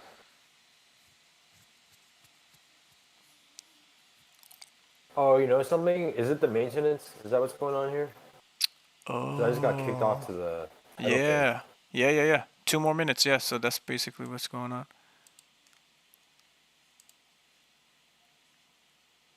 Huh. All right. Well, if you guys are playing later, I'm down. Yeah, I'll be here. It's probably going to be 20 minutes. I'll stay in the chat here. Let me know if you guys are still going to be here too, Niru and Zanika. Because then we'll get right back into it. Alright, cool. Niru, Yeah, I'll try check. to stay in the area. Check. I'll keep an eye on chat. See you guys. Later. Was there an announcement though? Of it happening no, right now? I didn't see anything. Let me add the game I announcements guess we can try to log in. to Runes. I guess I need to try to log in. Let me try it. Probably Game announcements. happen. Helpful videos for getting started. And minting cosmetics. Nice. Yeah, is it just the cosmetic gear thing that you get from the fountain? Do we have to gamble with the mana to potentially get the cosmetic? Sorry, say it again? Is the only special thing to get here is the like the cosmetic gear from the fountain? Do we just have to gamble for it? Yeah, basically. From what Like, I is there a way understand. for us to farm it, or do we have to? Oh, okay, so we have to get mana to then attempt to get the recipe or whatever, or the item. Yeah. Yeah, you need mana to craft, and then when you go to the... Wait, aren't the skins... Don't you have to use your mana at the font to roll for the skins? Yeah, so that's my question. So is that the only place to do it? I You think just have so, to do yeah. that? Like, Yeah, you can't... I don't think we have a recipe for the new skins. You can only get the new skins by burning your mana. And rolling it. man. Yeah, they gotta add the gacha for that. Yeah, that's how they got it's a Gamba Wheel of Fortune for rewards. Another sync, I guess. Like, it would have been nice to have. I mean, I guess we're gonna get some mana, but like, I can't see like the mana being worth that much. They're probably just gonna ratio the hell out of it. Probably. Or maybe not. Maybe it's like it's worth so much allocation. That'd be great. But all right, hopefully it works. Ooh, a blue wizard. just said 20 minutes. I guess I can tap my rings.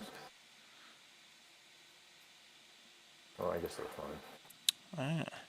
See, now I'm thinking the affinity. They never mentioned the word affinity that I recall in the live paper. So I wonder what all these affinities. So it was the thing that you were reading though. I thought you had read something out loud. It was based on the affinity of the warriors and wizards that you own. There was some kind of boost. I stand It corrected. sounds like it's for Quanta, maybe.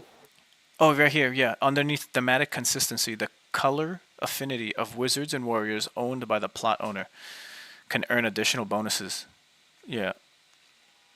Those things are a lot pricier though. If the like, is it worth it? I don't know. If the theme is the same. With some crazy boost. The color affinity.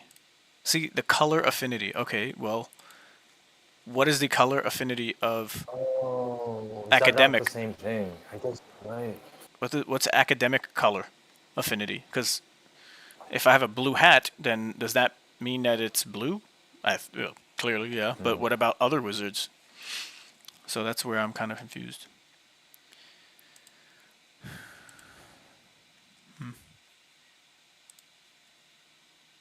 Archmagus Zubin of the Keep.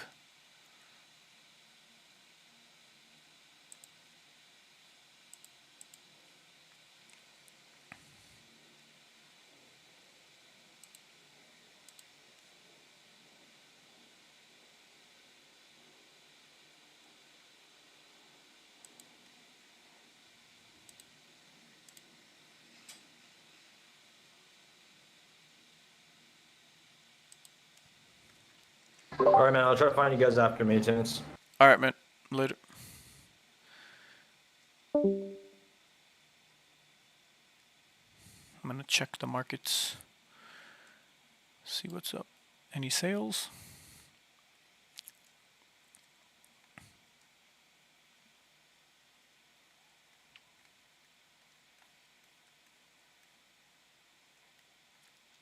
Damn, a Shadow Wasteland?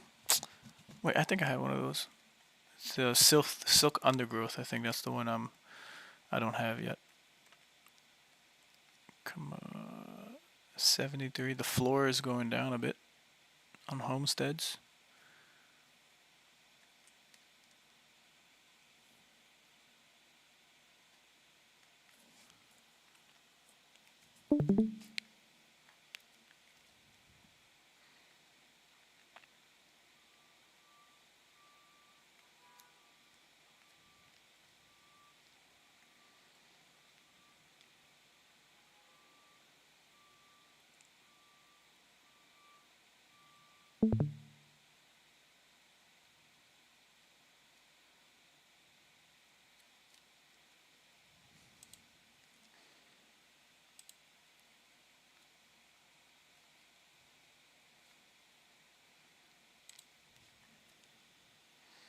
Two hours? What the fuck?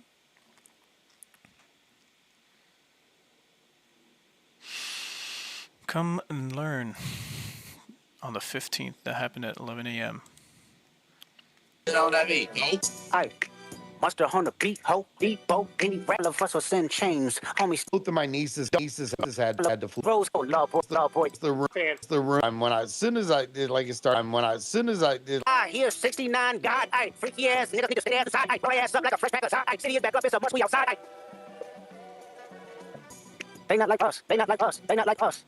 They not like us, they not like us, they not like us. Once upon a time, all of us was in chains. Homie still double down, calling us some slaves. Atlanta with the Mecca building railroads and trains. Bear with me for a second, let me put y'all on game. The scandalous will shoot town folk to make them richer. Fast forward 2024, you got the same agenda. You run to Atlanta when you need a check balance. Let me break it down for you. This is a real nigga challenge. You caught future when you didn't see the club. What? No, baby, help you get your lingo up. What? 21, get your first street cred. Thug makes you feel like you a slime in your head. What? Rebel said you could be from north side. What? 2 Chainz say you could, but he lied. You run to Atlanta when you need a few dollars. No, you're not a colleague, you're a fucking colonizer. The family matter and the truth of the matter. He was God's plan to show y'all the liar. He a fan.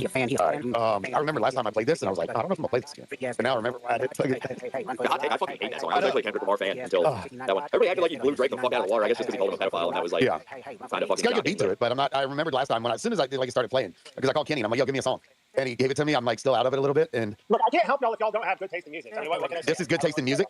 Yeah, it's a good rap song. It is. This is good music. All right. Good Texas thing, dude. It must be. I don't know. It must be H-Town 713. We're gonna hold it down. What they say about Texas? Ain't nothing but steers and what was that? Yeah, no, we're gonna leave. We're gonna leave it. We're gonna leave it there. Watch your words. All right. Well, anyways, welcome back. Sorry for the last few days not being around. Make sure you repost the room, share the space. We're gonna have Forgotten Runes on here in just a little bit. If I randomly go off of mic, that's probably because I'm coughing up a storm. Still not feeling good. It's no different than any other time I randomly go off mic or on mute or whatever. But I won't disappear this time. I promise. But I don't know how long. Like 2 hours of continuous just like rambling on. I don't think you'll have to ramble on for 2 hours. We got some guests coming on today, don't we? Yeah, we do. Forgotten Runes, and it's definitely going to be important because we didn't tweet this out. I wanted to make sure that people were in the space, had the chance to win. But the team from Forgotten Runes is actually going to give away a Forgotten Warrior. Oh, let's fucking go. Yeah, so I think the current ETH value is 0.04, 0.05 ETH. Yeah, Moonfuel. I know you're up here. Moonfuel was very an important role getting this all set up, getting the team in here. Moonfuel's always an important role, brother. Yeah. We live in the shadows. How we doing? Good morning. GM, brother. GM, sending peace and love from across the pond. How is everyone? Good. Good. Well, great. I don't know about y'all. I'm feeling fucking tastic. I feel good. Love to hear it. You got a 4-day weekend from your only responsibility, so I imagine you're feeling pretty good. mean, yeah, there's a lot of reasons why I feel good. None more so than the fact that crypto's pumping. And yeah, my Texans are going into KC, and we're gonna wipe out the Chiefs.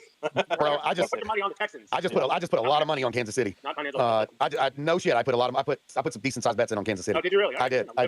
Nah, CJ Stroud just isn't it, bro. CJ Stroud is not it. And Moonfuel agrees with me, correct, Moonfuel? I'm saying nothing. Look, KC has won. I mean, KC will absolutely get the job done 9 times out of 10, but they've done it by the skin of their teeth all year. And the only difference between people saying, oh, that's just KC being KC, and people saying, oh, yeah, they just had a lucky season with the Vikings last year, is one game. If they get found out in one game, then the whole narrative around that, where they are as a franchise, will be different moving forward. So, you know, it's all to play for. Anyone can win in a playoff game. Yeah. Look, 60 minutes on the field, bro. You leave it all out there. You know, we picked off Justin Herbert 4 times last week in the playoffs. God. Listen to this guy defending his shitty ass team. Coming off a 2 week, vacation. Are they going to be ready for the intensity of the Houston Texans? I don't fucking know. All right, but I'm rooting for him. That's all I got to say. Yeah. He's fired up today. I know he is. Yeah, this is what happens when he doesn't have shit to do for 3 days. I peek into the back chats and I'm like, yo, what's up? How's everybody doing? I was like, is Kenny been in here? And they're like, nope, we haven't seen him. And I'm like, the next day I come crawling back in there and I'm like, is Kenny been in here? Nope, nothing. I'm like, damn, he's not even showing up anywhere. He's been speaking with his fiance. KT. For those of you that do not know, drop it in the comments. Give Kenny a big shout out. He proposed to his girlfriend, now his fiance. So make sure everybody congratulates Kenny on this engagement. It was a surprise to me. I thought I was delusional and sick and high temperature and all that stuff, but that's a pretty big moment, Kenny, and I'm proud of you for growing up. You know, Congrats, KT. Yeah.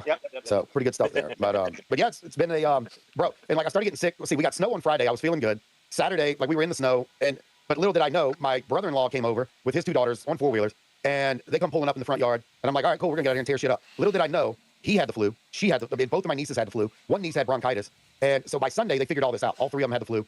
Come Saturday night, I started feeling bad, and then they call me Sunday and say, hey, we have the flu. One of them had a double ear infection. The other one had the flu plus bronchitis, and it's like, fuck. So luckily my oldest daughter got a little bit of it, but I got the fucking ass end of it all, and yeah, so I'm still feeling it. But yeah, so we had. You sound better though. Yeah. You sound better. Hopefully, it's passing through. And over the next few days, you'll get back to 100%. Yeah. Dude, I remember like 2 years ago in Spaces. It was like 6 months. My voice was just like fuck for like 6 months straight. I don't know what happened. Hopefully, I don't run into that shit again. Well, I'll tell you what happened. It's you speaking on Spaces for like multiple hours every single day. Yeah. Well, that was it. I don't do it as much anymore. Kyle reminds me. Let me tell you guys what. This fucking talking, man. What a fucking workout. Holy fucking get a fucking gym membership, pussy. Are you serious? I do have a gym membership. I just don't use it. Almost patient. They raise the rates. When there's low patient, they raise the rates. Up 20. In the background. 780. Huge amount. One right here. We also 30. If you're a community, actually, pleasantly surprised us as well. And dorks are. I love my into multi. He did say yesterday first amount of ETH. In terms of. Well, book series, we had this guy Riley Brown. He's one of the more, but like in community #1. But it's really true. Traditionally, these two. But fantasy is over retaining. And I think that a while. So this is pretty good. Right now. You released it. Pushing for you. I'll send it to millions. Yeah, see? You know that Trump.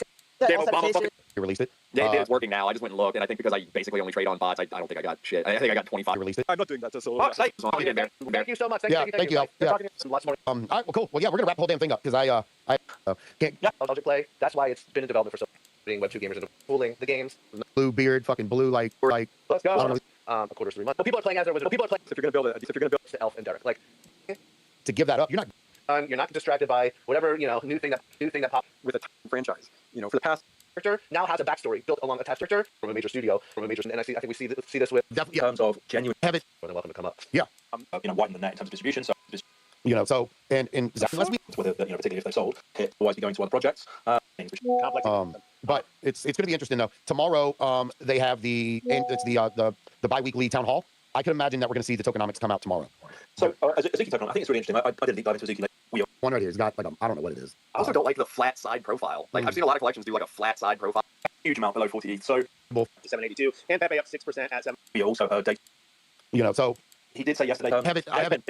Door for that. Do a real super quick preamble. Yeah, man. Go ahead. I had pleasure. I wrote to Ben. In fact, very first thing I did was put a tweet out a couple of weeks ago and just said, "Can somebody give me the TLDR on Forgotten Runes?" And their community, obviously, somebody shared it in Discord or something, but their community showed up big on that. And those things are, they could be perceived as an engagement fund, but they're also a little bit of a test. They're a sort of olive branch to see, look, are you guys interested in onboarding people? What do you like? And actually, those people showed up. And I have had few experiences. Obviously, I've been onboarded into quite a few communities. I've had few experiences which seem so authentic and genuine in terms, obviously, they want to onboard new people because that's the lifeblood of any community. But actually, in terms of genuinely wanting to help and genuinely showing their kind of love and enthusiasm for the project. And as part of that, Besnake very kindly reached out to me, as indeed did one of the other co-founders, and said, "Hey, how you doing? Love to have a chat. Happy to spend some time on the phone." So we had what's going to be, I think, 10 minutes on the phone. We had a very enjoyable hour chatting, getting to know each other. We've got lots of sort of shared history and shared experiences. And you've heard me say many times in terms of investments on, angel rounds and other bits and pieces. I firmly believe that people buy people. And I will say to, cover your ears, Besnake, you can tell when people are good people, and that's shot through the community. So I kind of hope that tees you up. I'm always looking, as I put in my tweet that she's kind of pinned at the top here. I'm always looking for the next play. We've done that successfully with this community quite a few times now, and something which is going to be a good balance of people joining the community and wanting to participate, but also thinking that this is something which has some substantial upside. So that really hopefully kind of tees you up to maybe explain a little bit about the kind of history and the legacy and where we've got to,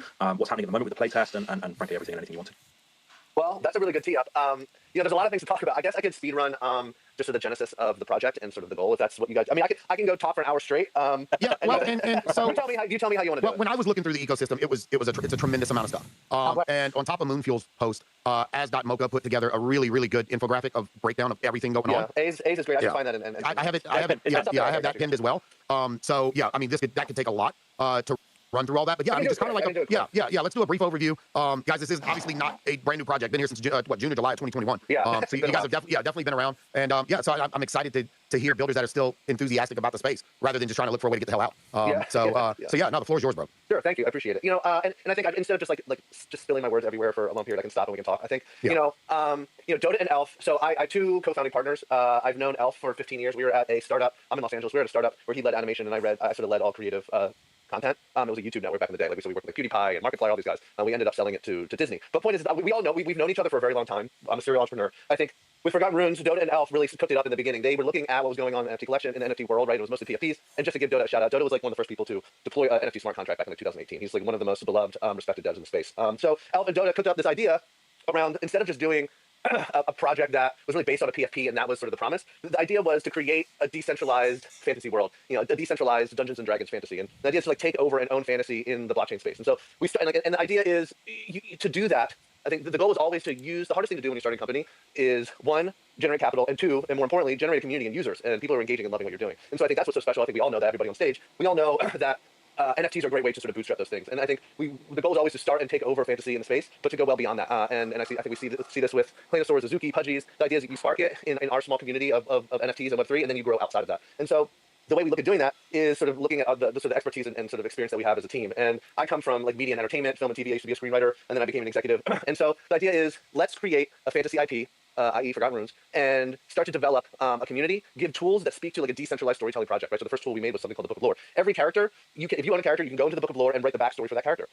Imagine being able to write the backstory for Hermione in Harry Potter or Gandalf in Lord of the Rings. And so we built a vehicle because we believe in really growing the IP with the community. We had to open up a door for them to start to contribute. And so, at this point, there's over 5,000 original stories written about these characters, which I don't think any other project has that kind of data set for their community. It's like people are creating. And so you have this layer of the community creating original stories about their characters. I think the job of Magic Machine, which is the company that runs Forgotten Runes, is to take all of that creativity and put it together in interesting ways that can go beyond where we are in blockchain. So I think you look at biggest IPs in the world, you look at, how do they get born? They get born through publishing or games or a film or TV. And so we went on a speed run mission to sort of fill in all of those buckets at the same time, which sounds crazy. And a lot of people say, you're too distracted and how can you do all these things? Well, we can do all these things because all of us have been pretty successful in all those different categories. So with publishing, we quickly got a global publishing deal for a comic book series. We had this guy, Riley Brown. He's one of the more beloved comic book artists. He's been drawing Deadpool for, 10, 15 years. Marvel, DC, all of them. He drew the comic book, and we got a publishing deal with Titan Comics, which is out of the UK. Our comic books are available online in Amazon and Walmart, and they're also physically in almost all comic book stores. And so this is a way for us to, sure, the comic book crowd is maybe smaller than TV or games, but what's great is it really is fully aligned with fantasy. People who love fantasy usually love comic books. I know that Moonfuel falls into that. So I think that was a big distribution channel for us. When it comes to TV and film, I had worked with the creator of John Wick, this guy, Derek Kolstad, incredible writer, and I went to lunch with him. I told him about Wizards, and he's like, I'm fucking in. And so we're developing a TV show, like a full-length animated TV series with Derek Kolstad, and Elf, who runs creative at Magic Machine for Forgotten Runes, is working with him to create that TV show. We created a trailer that I should probably pin after I'm done talking, and it's really high quality. Titmouse is the animation studio that did it. They have an overall deal at Netflix. They produce most of the animated series that people watch around the world, and so you can look for some upcoming news about that as well. We actually had an offer from a major studio to buy it last year, but the deal just didn't sit right with us. And lastly is gaming, right? I think fantasy and gaming go hand in hand. Final Fantasy was one of the original inspirations for Elf when it came to the creativity and like design and look of the project. And so pretty quickly, I'd say about 3 or 4 months into the project, still 2021, we found a game developer that sort of fit the profile, knew MMOs, understood economies, and just to like double down on that, I think when it comes to crypto games, we were like making fun of clickers before, I think when it comes to blockchain-enabled games and what category of games fit that profile, I think MMORPGs are the one, right? They are built on working economies, and so crypto lays over that really, really nicely. So we found a company that's been making games for 25 years, and we started on that journey. And now we are on Ronin. We've had a couple playtests. Our playtest in September blew out the numbers. Like, I can't speak highly enough of Ronin. We can have a conversation about Ronin and what people think about it. I'm always interested to get people's take, because it's a little left of center for a lot of people in the US or Europe, but they're a beast. They just bring people. I think we have 95,000 unique users on a 2-week beta test. So this game is off and running. There's a test right now called Crash the Runiverse. MMOs are incredibly complex and difficult to build, so you really have to sort of beat it up and kick the tires on it to make sure it's ready for prime time. Live service is scheduled for this quarter this year, and so you sort of see that. And I think the last thing I'll say before I shut up is underneath all of this stuff, where I first started in terms of like really harnessing the power of the community and what they've created, is we take So you take Derek Holstead, he created John Wick out of thin air. You take Riley, who did the comic book. Their inspiration behind these expressions of the IP are lifted from the stories that are written by the community. And I think that's really cool. You write a story, you create a character, you make it legendary through your efforts and your contributions, and then you get to see it in a comic book, in a TV show, in a video game. I think that's incredibly powerful. But what makes it even more powerful is that you get rewarded for your contributions. And I think that, the first example of this is with our comic book. So if your character showed up in the comic book, then you received a royalty check for those contributions based on the revenue that the comic book brought in. So we've already paid out almost $10,000 just on issue 1 to holders. And I think that is the key. That's what makes this whole entire experiment really powerful. Is we're like trying to redefine the relationship between fan and franchise. If you're contributing to the story in the world, you can get rewarded for that. So you're saying if you're well, no. So you're saying because I'm looking at the artwork for the comics. I just Google searched Forgotten Runes comics, and the art is wild as fuck. I'm on the website right now looking at the art for the comic. It's dope, and I just watched the trailer that's on the website, and it's dope as fuck too. I mean, this is really cool uses of this IP. I can see where you could sell this because, man, I mean, dude, the comics look incredibly well made. But how does that benefit the holders again? You said that you paid out $10K off the first series. Yeah. So okay, let's say you own a wizard. Let's say Moon Fuel writes a story about his wizard in the Book of Lore, and you connect it on chain. So now that NFT, that character, now has a backstory built attached to it on chain. And let's say Riley, we're doing the next 10 comic book series, and Moonfuel's story gets sort of baked into one of the comics. Well, then based on the revenue that comic sells, Moonfuel will be able to receive receive a royalty. Oh, that's right up his alley, bro. Every time I go to write something, he's like, send me a copy and I'll dig through it. And if I've gone quiet for a while, it's because I'm sitting here. Yeah, well, and then I send it to him, and it's nothing that I said. It's he like he rewrites it. Yeah, but it's like way better. But no, this is right up his alley. I mean, that's pretty dope. Yeah, because I was looking through this one thing where it said every character, even the warriors, have this ability, right? Yeah, that's absolutely right. I mean, we can get into the different collections, but yeah, I think really at the end of the day, what we're trying to do is we're trying to create opportunity for people to create, right, and be a part of this thing. And I think it's funny. Like part of me wants to like bang my head against the wall when someone's like, oh, like Forgotten Runes is still here, or what is Forgotten Runes? We've been here just as long or longer than 99% of the projects. But I think the people who have been with us are the reason we're still here. And I know that sounds like, I don't know, like eye rolly, but like in community number one, but it's really true. And even there's some wizards listening right now who have gone above and beyond. Putting together their own projects, right? I mean, these people are making games, people are making their own comics, people are putting together merch. Like I see Meeple Dad in the crowd. He put together something called the Treasure Trove, which is just this. He put together a custom Lego set, and it was just like this incredible gift box. And so I think when you have a community that steps up and sort of sees you for what you're really trying to build, and they match you, I think that's how you win. So let's say what's up to Elf here, because I did just watch this trailer, and it says the TV series is written and directed by Elf. He directed it. It's amazing. Yeah, it is amazing. It was very cool. Elf, dude, what's up? How you doing? Hey, man, good. Sorry I'm late. I had a meeting with our game publisher, but yeah, I'm here and excited to chat with y'all. Nice. You didn't tell us the name of that gaming publisher, by the way. They're called Bisonic. Okay, I didn't know if it was out or not. I was trying to squeeze. We're not just asking for alpha and it actually being delivered. Yeah. Well, I just went on my 5-minute rant on Forgotten Runes. As you do. Yeah. May have been six. Hi, Elf. Nice to meet you. So Elf is the TV series. What's that looking like? I'm learning about this ecosystem. I don't know how far along you may be, or if there's any expectations as far as dates or what the creative process is for the show. Kyle's excited, bro. I think Kyle's about to be shopping. This website's really fucking cool. Like, if you guys haven't, go to their Twitter account and go to the website, and like even you can just open the website and sit here and watch the stuff in the background go for like 5-10 minutes. This is really cool. Yeah. So yeah, I want to. I think I heard Derek talking about the origins of this whole project, but what I wanted to say was literally one day after Dota and I launched the project, it was a big success, and my first thought was I want to make a TV show with this thing. And the reason I thought that is because that's what I've been trying to do for the past like 20 years. I've been working in the animation industry in Los Angeles for over 20 years, and I don't know how many times I've pitched a TV show to various studios all over the city with varying degrees of success. But yeah, so my mind immediately went to TV show, and I called up Bearsnake on like the second day of launch and asked him. I was like, dude, give me a TV show. And so he found Derek. He put us in contact with Titmouse. He's made a lot of moves on that front.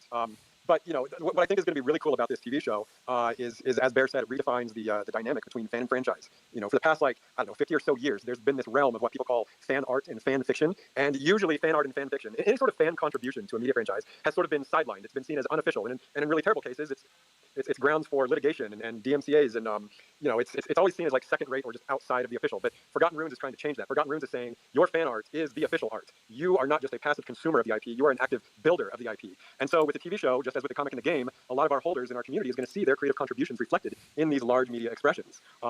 So yeah, I mean, like Bear said, like the comic was a beautiful proof of concept for this. There's I think at least 10 major community wizards featured in stories with a ton of smaller references to other people's wizards. The game itself, what I've been working on in the past few months is all of the dungeon stories. Well, I shouldn't say all. I think there's one or two that are not, but the rest are fully inspired by stories from the Book of Lore. They feature characters, wizards from our community, and their Book of Lore stories are reflected in these dungeons. So yeah, I mean, that's what's really so fascinating about this project is, we're not going to be like Disney, who will sue you if you put Luke Skywalker on a t-shirt. We actively encourage that, and we actively encourage you to commercialize it as well.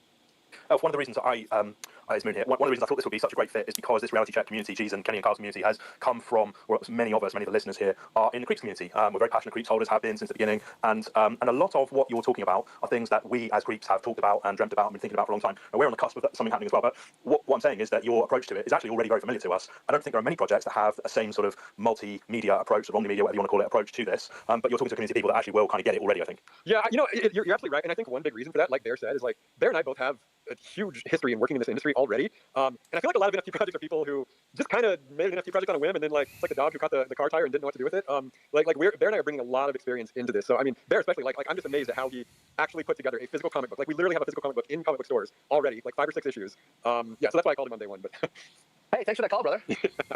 I haven't slept in 3.5 years. It's been great. Well, Bear, Alf, let me ask y'all a question. So, like, I just want to get your general thoughts on, obviously, state of the market right now. Obviously, we saw a nice resurgence over the past few months. Mindshare on NFTs has gone up considerably over the past 3 months. And, what was it like for you guys to, build throughout the bear market and, find motivation to keep going with what y'all were doing as we saw so many, projects and founders just disappear, and not continue to build for the community? What was that like? Yeah, I can take this and how you can follow up. I think, well, first of all, the reason we're still here is the community, right? I think we have a really core group of people, like I said, who are contributing, who really understand and see what we're doing. So I think that's the number one reason we're still here. If they went away, it'd be really hard to stay. I think during the bear, I'll be honest, I like working in the bear better than I do working in the bull. It's quiet, you can get shit done, you're not distracted by whatever, new thing that pops up every single week. And so I actually, there's a cliche like you build with the bear, but it's true. I think a lot of like the boring things that have to get done to get to where we're at, that's when all that stuff happens. So, I mean, I feel great about the market in general. And when it comes to NFTs, I think I tweeted this like a year and a half ago, 2 years ago, that, the comeback stories from the projects that we're actually here building and seeing long vision and sort of had the experience to deliver was going to be amazing. And I think that's what we're starting to see now. Yeah, it was our community of builders that really sort of brought us through the bear market. But like Bear said, we built a lot too during the bear market. We literally converted every single character, Wizard, Warrior, and Soul, into a full 3D game rig. And so now people are using those game rigs in things like Nifty Island and other sort of metaverse platforms. But yeah, I mean, it was like it's our community built through the bear. It helped us stay inspired to build. But also, just for me, I just love the project. I genuinely love it. It's like I said earlier, I was pitching TV shows all over Hollywood for 10 years because I wanted to build my own IP, my own world, my own project. And now Forgotten Runes is giving me the best chance to do that. It's like for a creator, there's nothing better than to like just have total creative freedom on your own project, and that alone is what gets me through a lot of the bear market blues. Yeah, and in the middle of the bear market, I mentioned earlier, I mean, one of the major studios tried to buy the television show that Elf is creating with Derek, and so I think I wear this as like a badge of honor on our sleeves. It's like we said no. First of all, it's amazing and it's great to see that the market responds to the show and what Elf has created. And Derek, I think, helps as a signal to executives who are sort of their job is to pick the shows that will work, and I think Derek gives that signal. The reason we said no to it, and maybe that sounds crazy to say no to a studio trying to buy your TV show as an NFT project, but the deal, I won't go too far into this, but basically, traditionally these studios really need to own or want to own everything, which means that if you sell a show and let's say the show makes $1 million, typically creators and the owners of the IP see very little, especially in the beginning. If it becomes a hit and you're in season, 3, 4, 5, 6, that's when a lot of the money's made. But the back end is really like 3 to 5 points, especially if you're a new IP and you're not proven. And so it would be just detrimental to us if we did a deal for the television show after preaching everything that we've been preaching and to be able to only hold on to so much of the back end. And so we said no. And so I think that's like, we can sell a TV show. That's not the hard part. Selling a TV show that helps redefine how like people participate in the downstream revenue, that's where it gets really meaningful. And so I have no doubt, I mean, especially now with the market turning back up and it feels like crypto is a little bit more accepted across the board and blockchain technology and all this stuff, I think we have a really, really sort of open road in front of us. How do you guys see that in the back end? Because there have been a few Web3 brands that have had shows on Netflix. And what was the one? It was Star.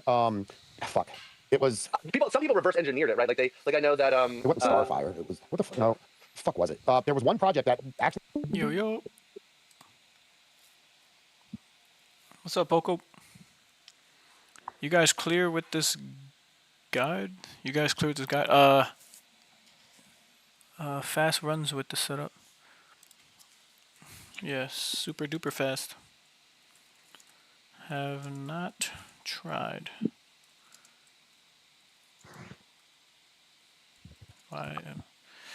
Yet. Any available slots? Yeah, we could team up right now. Wait, is it the game back? Refresh? I thought the game was in maintenance for 20 minutes or something like that. Did we get an update? Let's see. Runes chat.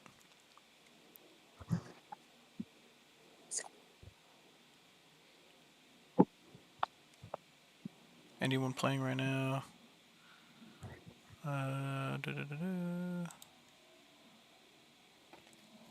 Yeah, I think the game is in maintenance.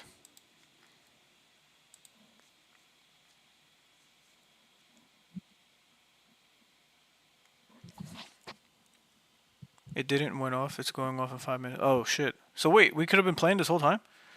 Wow. Yeah, maybe Poco. Because right now we have Niru, Zanaka, and Keep Case, who we were playing with, and then we said we were going to play together once we come back. But yeah, if there's a spot open, then you're able to jump in. Yeah, sure. Or you can start your party and the voice party up too. and then invite people who are down. Yeah, we're already full. I'll tag you if anything.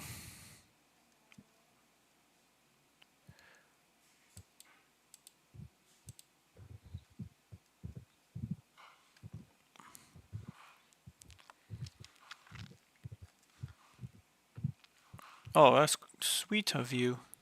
So Poco, you're with us. Zanika is gonna, I guess, leave us forever. Breaks our heart. It's your lucky day. I have to go now tomorrow. Okay. Rest well. Enjoy your IRL life. Yeah, man, for sure. See you when you get back. Maybe tomorrow or later. Okay, cool. Yeah, we'll see you when you get back, Nero. It's gonna be you, me, Keep Case, and Poco Poco. Or Wacky? He's got like 5 names. I'm gonna call you 3497. That's your new name.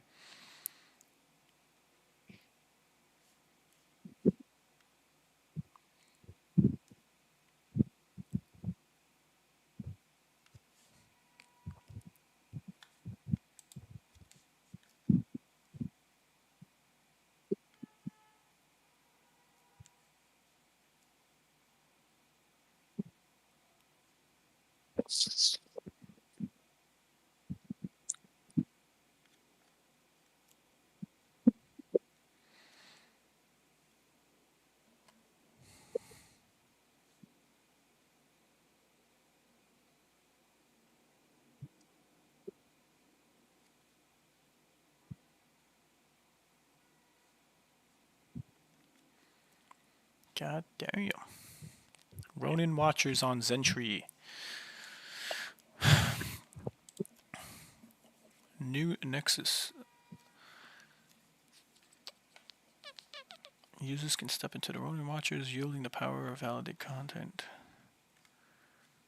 Qualify as a Ronin Watcher must demonstrate their commitment, staking 500 RON and holding at least 1500 Zed.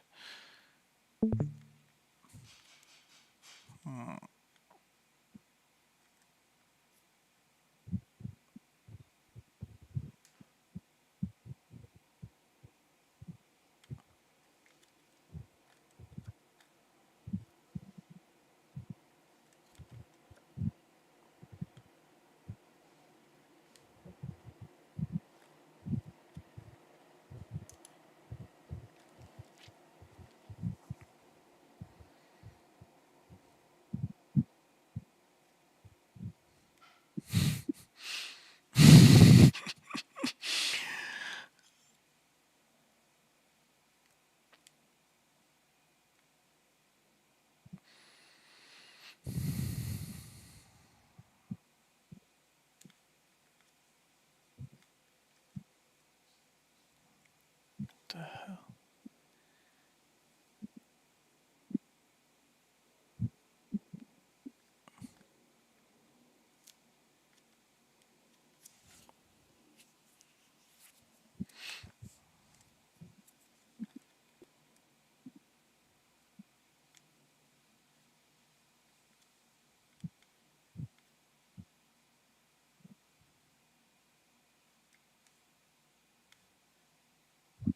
And basically what it allows you to do is give commands to ChatGPT that it can remind you of later, or it can give you information for later.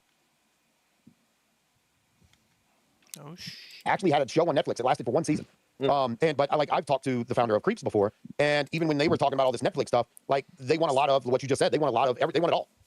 And being able to give that up, you're not giving up the actual IP. Space Nation. No, you're it wasn't Space Nation. not giving up the IP. You're giving the revenue associated with the show itself, right? So when let's say someone takes our show, like you, or let's say someone buys the rights to a book. They don't own the rights to the book. They own the rights to adapt the book. Yeah. Yeah. So they're going to own majority of all the profits, which does no good for the community, does no good for the founders, the team.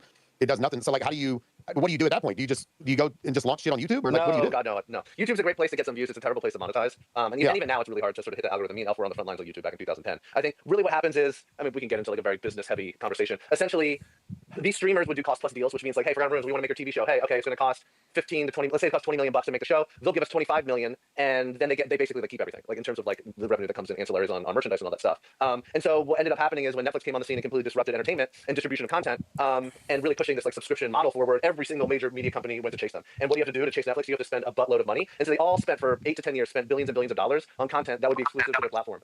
And what ended up happening, which is no surprise to me or to some other people, there's a saturation point. There's only so many streaming services someone is going to subscribe to. And so now you're seeing streaming services, instead of doing a cost-plus deal, where they basically are over the gun the entire way, right? Like, not only are they paying for the show, but then they're paying a margin on top.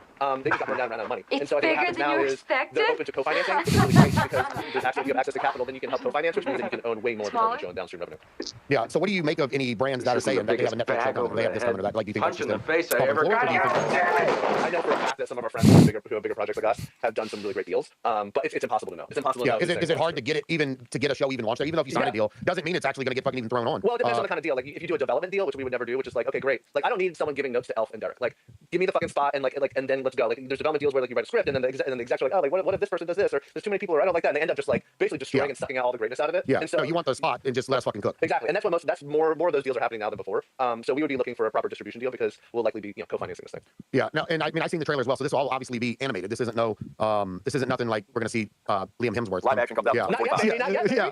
I don't know who it'll be then. It'll be all AI actors at that point. Oh, by the way, if you guys are Game of Thrones fans, we got Hodor, the actor Hodor Christian Aaron, to narrate the trailer. The fuck? Yep. Does he just say Hodor the whole time, or like? No, but he does say "put your rune on the door," which was one of our cult slogans. So, and when he read the line, like in the recording booth, he on the side he said, "I am never gonna get away from these damn doors." That's awesome. Massive Game of Thrones fan. Yeah, that's pretty good, bro. The connections you guys have, fuck, it's a lot.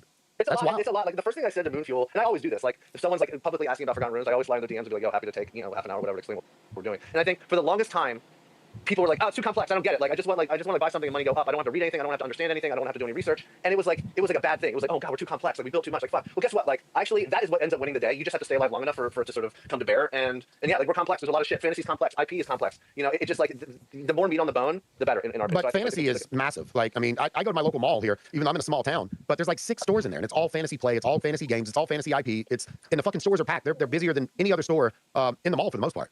She's actually surprised, but he's actually wearing cat ears right No, I'm not. No. I took my tail off, press that in my chair. It kind of gets in the way. No, fuck no. No, my dog. No, fantasy is one of the largest categories in entertainment. People, like industry insiders call it 4 quadrant, which means like it hits every single demographic. So if you're a kid, like think about Lord of the Rings. You can watch Lord of the Rings, like a grandmother and their grandson or granddaughter can watch Lord of the Rings and both enjoy it, right? And so I think that's why you have something like Harry Potter. It's done 4 billion in revenue. Lord of the Rings 30. Wizarding World, which is like part of Harry Potter, 25 billion. Warcraft 11 billion. Dungeons and Dragons 47 billion dollars. So like when you look at this is what I love about Azuki, right? Azuki is focusing in on anime. Anime industry is huge. The fantasy industry is the biggest. I'm pretty sure it's the biggest genre besides next to sci-fi in entertainment. And so that's where we're headed. We're headed into taking market share from the biggest category in entertainment. One reason that I wanted to pack this Forgotten Runes with so much material is in the last decade or so, I've noticed that the most popular media franchises are the ones that have a really extensive fan wiki. It's like you can gauge the success of an IP by how big its fan wiki is. And I mean, who among us hasn't spent many a sleepless night going down the rabbit hole of the Star Wars wiki or the Lord of the Rings wiki or Naruto or just anything. Like it's these really big worlds that me personally, I think a lot of people just really love to sink your teeth into and go deep on any kind of wiki. And of course, if you're going to build a decentralized world building project, that world needs to be massive. If you have 4,000 people contributing to this world, of course it's going to be dense. Of course it's going to be complex. You've got to have thousands of different characters to accommodate all the different kinds of people in your community. And when I say different kinds of people, I'm talking people all over the world from different cultures, different everything. That's just sort of why our project is so dense and complex. Man, it really does seem cool. So, all right, so the comics, the TV show, the IP stuff, it's all very cool, but what's up with the game?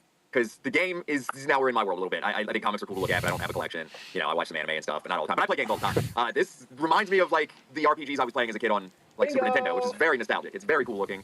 What is going on in this game? It's obviously a massive world. I looked at the map already. Is everyone online in the same server? In one server? I mean, I know I've got a little bit of World of Warcraft experience, not a lot, but a little. I know they have to break that down into multiple servers. What are you guys doing here? What are we doing in the game? How does it work? How do you keep everybody? Just tell me about this game. Yeah, so this game is the result of over 3 years. question. You know, I remember being on a space like this about 3 years ago when NFTs were hot, and some guy on stage was like, "Every NFT project claims they're going to make an MMORPG. If you hear them say that, that's a red flag." And I chimed in and I said, "We're actually making an MMORPG." And so I think we're one of the few that actually followed through on that promise. But yeah, I mean, you know, it is what you would expect from an MMORPG on blockchain rails. You know, first of all, if you're part of our community and you own one of our character tokens, you will be able to play as that character in the game. Well, people are playing as their wizards right now, and the other collectors will follow. Yeah. Yep. Souls and warriors are coming soon, and ponies as well. But yeah, I mean, you know, as far as servers go, yeah, I think the technical limitations is like, yeah, you have to have multiple servers, but you know, there's definitely a very, very good chance you'll run into your friend from the community. I myself have done it several times. You know, and what's really fun when walking around as your wizard PFP is like people recognize you. I recognize legendary cult members all the time as I'm running around the Runiverse. But yeah, and like you said, it is also very much inspired by those classic RPGs on Super Nintendo that we all loved when we were young. You know, a lot of similar mechanics, a lot of battling, crafting. A lot of people don't know, but one of the best games from the Mario IP ever was Super Mario RPG. Classic.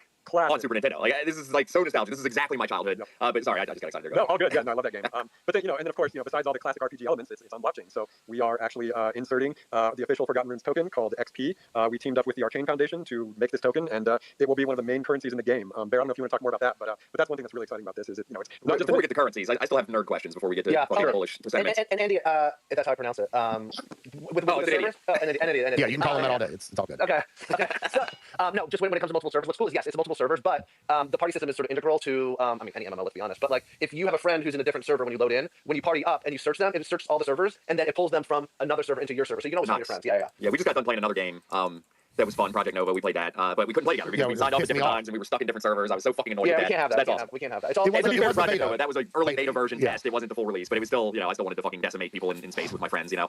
Dude, so with the game, how big is the game? It's live already. Is anyone 100%ed it? Like, what are you guys gonna do when people complete all the side quests? Is it even possible? Is it auto-generating more side quests? Okay, so this is a beta, right? So we've had 3 betas. This is the 3rd. And you know games, right? And if people know games, they understand what a beta is. A beta is to like stress test, right? And find bugs. Specifically for us, because of the scale of people that are coming in, like we've reached our goal peak concurrent within the first hour. So the scale is kind of crazy, especially for a new game. And so really stress testing the servers themselves was a big reason. And so this specific build, actually, you go through the tutorial. So if you're new, you'll go through the tutorial. But right after you end the tutorial, you actually go to a ferry and they grant you like max level. So you get boosted immediately to like level 20, which is max level today. And then you start grinding the dungeons and all that stuff. But when the live service goes later this quarter, so the live service MMORPG is going live later this quarter. A quarter's 3 months. You can guess the timeline. And so at that point, it will be live service, which means you will be able to progress up and slowly through and grind your way up, right? And as with all live services, there's going to be updates, right? It's always on, it's always running. And so if you max certain elements of the game, there's always going to be another element that will be dropping, you know, that keeps everybody going. So I actually jumped in and did it last night. For anybody who doesn't know, the Crash Runiverse started yesterday. It's running till Friday. It's free to play. You don't need any assets to do it. But I jumped on and started to play around with it to kind of figure out what's going on. My guy has a big blue beard, fucking blue, like, let's go. I don't know if he's got a big mohawk or what he's got, but he's got. Yeah, I've got a pig head. I look like I'm something out of some sort of cult, obviously, which is pretty accurate. But no, went around, got the samurai armor and all of these kind of things. Needed a little bit of hand-holding from the community, and then we squatted up, did a couple of dungeon runs, and it was great fun. It was really good fun. My only comment would be it's going to feel pretty hard going back to level 1 once you've like powered up all the way to level 20. But you know, that I'm sure will. I mean, that's the fun, right? It's just figuring it all out. Right, and that brings me to another question. Does participating in these betas do anything for you when the main game does go live? Did you get any? Absolutely. Do you retain any of your? Yeah, go ahead. Okay, so you don't retain. You retain some things, like you retain the mana that you earn, but your character starts back at level 1. Just because it throws a lot of things off if we start this game live service from like a dead start and people are different levels. And mana is, I'm guessing, an in-game currency, or yeah, what was so mana and quanta are both in-game currencies. I will first of all say that I am not a game economist. I'm a marketer and an operator. So I will probably screw this up and I'll get yelled at by the game developers, but I'll do my best. So it's very bad when you have an on-chain token as your primary currency actually in-game. You need to buffer so that you can defend against like inflation, deflation, all that stuff. And so mana and quanta are the in-game currencies, and there's also gold. And so you get to keep these things from these playtests. And right now, there's actually 21 trillion quanta that people are grinding and earning on this exact beta. So there's earning that's happening on this game, on these betas, that you'll be able to take with you when there is an airdrop, when the game goes live service. But for now, it's really about like stress testing the servers. There's things to earn and you get to keep. But yeah, you'll start level 1 when everything happens. Does that answer your question? Awesome. I probably sound like an idiot because I'm not a super expert. No, it absolutely does answer the questions, and I'm glad that you get to retain something beneficial. Because man, like Moonfuel said, I really hate. I've done some of these betas and then ended up having to start back at fucking level 0 or 1 again. It's a real bummer. But dude, if you get to carry something over, then it's worth it. I was knowing nothing about game economies. I was like, can't we just have everybody keep everything? Like what the hell? Like they're not gonna like it. They're like Bear, just go in the corner and sell things.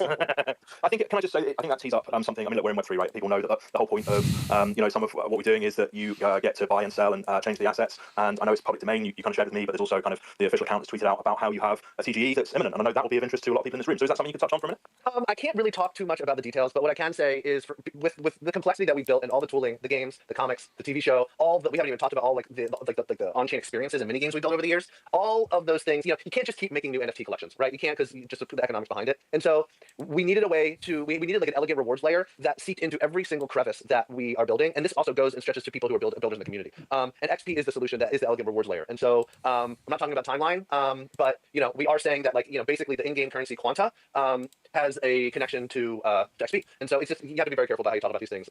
Understood. But from what I've read, so I'm not obviously giving any confidences because I don't know them. But from what the public accounts put out, XP is going to be your public token. XP is a brilliant ticker, by the way, for this kind of this kind of thing. And as you say, it's something that the community is very excited about. But XP is forthcoming, so it will be a combination of reward and the next stage in the evolution of the project. By the sound of it. Yeah, Arcane. So play game, stop being poor. No, I will say Arcane Foundation is built to support the birth of true decentralization, especially focused in fantasy. So we're fully aligned with them, and so it's really nice working with them and making sure that we understand what their drive is, and it matches perfectly with what we're doing, what we're building. Love it. Guys, I have a call in 6 minutes. I'm gonna get to Linham. Ask him, because I think he has a question for you, and then we're gonna give away the NFT as well. Let's do it. And then we'll wrap things Bring up. Moon Eye up too. He probably wants to know your take on Nancy Pelosi or something. Yeah, I think that's how. Linham, did you have a question for the team?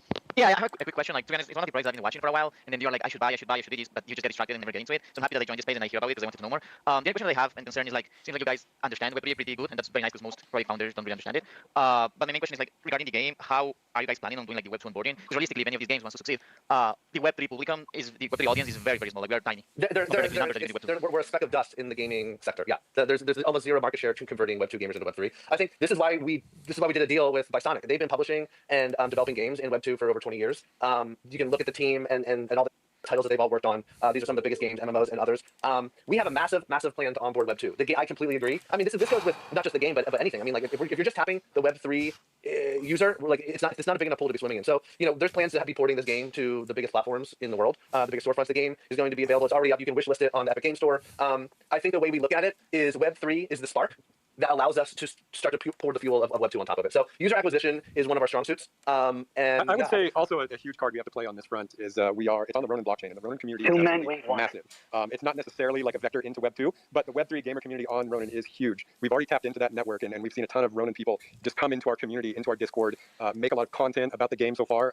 So yeah, I mean, I think there's already a huge built-in audience that we're getting ready to tap into. Yeah, and I think it makes that initial punch stronger when we punch through into Web2, right? And I think, again, the game isn't built just to farm. The game is built to play and enjoy. It's a nostalgic play. That's why it's been in development for so long. So I think we built it as a Web2 game on Web3 rails. Okay, that's good. Yeah, I was just asking that because, as you said, I think Web3 is a spark. It's a good way of getting quick funds, as a way of getting established. But there's always I think there's two plans when you do gaming in Web3. The first one is the long term that usually is not the short term, which usually is not really sustainable because you mostly want to give something to your Web3 investors that they are very impatient, But what really matters to me mostly when I invest in these things is the long term, how are you onboarding Web2? So the fact that you're ready to user acquisition and have all these ties with these companies, it's pretty clear to me that you guys understand what you're doing. Yeah, and I think that the beachhead here is a free to play game. You don't need to own an NFT to play this game. And I think the beauty of the game is that it unlocks what the promise of blockchain gaming is. You can grind this game, play it, and level up, max level everything, and never have even touched blockchain. And then when you decide, when you want to sell your account, or you want to sell your diamond sword, or you want to sell whatever, you can then mint it, and then it can be sold in secondary. So I think really we've lowered the barrier of entry to free, and I think that's going to go a long way for us. That's awesome. Moon, did you have a question for these guys, or you just kept coming to hang, or what's up? It sounds like nothing. And he dropped one other thing I would add is I think Web3 games are definitely gonna face this onboarding struggle. But what you guys are doing with the IP plays, just if you can get people to fall in love with your IP through your comics or the TV show or whatever, and then they find out there's a game, I think that's also a brilliant onboarding mechanism. And I think that's how a lot of people are gonna have to be onboarded to Web3 gaming until Web3 gaming becomes kind of the law of the land, which is gonna be a fight for a while, but I think is also inevitable at a certain point. Yeah, I mean Netflix. I have conversations with Netflix all the time, and they love the fact that we have this multi-pronged approach. Right? Netflix is huge in games, right? So at least they're trying to be huge in games, and so I think that the multi-pronged approach is a winning approach. Yeah, because I can't you already go on Netflix right now and play games? Yeah, they have a whole entire gaming section. People. Yeah, they have a gaming section. Yeah, and they're porting a lot of titles, a lot of mobile titles specifically into. What is their stance on crypto though? In bringing it. I don't need a crypto game on Netflix. I need a hit TV show on Netflix. Yeah. Guys, I'm conscious of your time. If there, I think you said you had I'm gonna push it 5 minutes. Yeah, well, and I already picked the winner for the fucking giveaway. Thank you, I appreciate it. Is it me? Yeah, well, when I did the fucking Twitter picker, the one that won was the actual reality check account, so can't give it to that. But no, the winner is at OU Chris. Hey, yeah, a real fucking OG. Yeah, and he's always giving shit away too. So not only is he always giving wet stuff away, he was looking the other day. He's been in my DMs along with our friend Wheels Rigo down there, who's joined the community.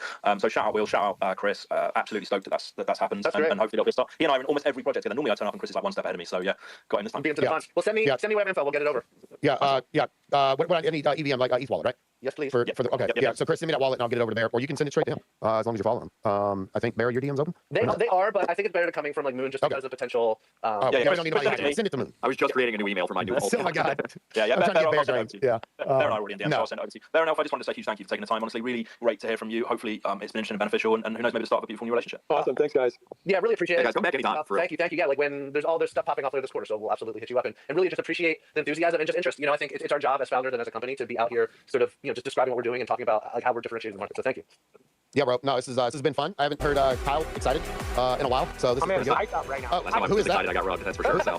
Yeah, I promise you, we're not rugging. If this is a rug, this is the slowest rug in all of history. We're coming up 4 years.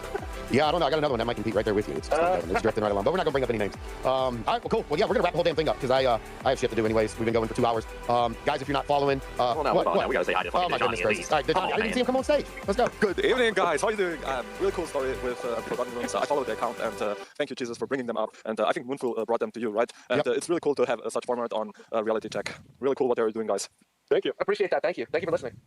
Yeah, it was really good, bro. We could go hours on this ecosystem. I mean, there's a lot of shit. I feel like we only scratched the surface. We did. Honestly, Oh yeah, I mean, we haven't even gotten into all of the incredible specific community projects that are going. There's amazing game, Black Sands Racing, that you can be playing right now in Discord. And they've been so prolific in their building that Black Sands is now a location on the official map. And it's also in the game now. So these are the types of stories that like, get me all excited. Right? It's like you build something and all of a sudden it's in game. It's in all these things. So it's quite exciting. Oh, and also last minute, if you want to know anything, if you want to find out more about the community and what's going on, there is a Wizard Wednesday. We did Wizard Wednesday every week without missing for 3.5 years up until 2 weeks ago. We need a little bit more time. We can't lose like 3/4 of our Wednesday, but the community and a bunch of people are stepping up and running Wizard Wednesday. So I would go check that out. The main account has the link up, I believe, and lots more info if you want to get deeper.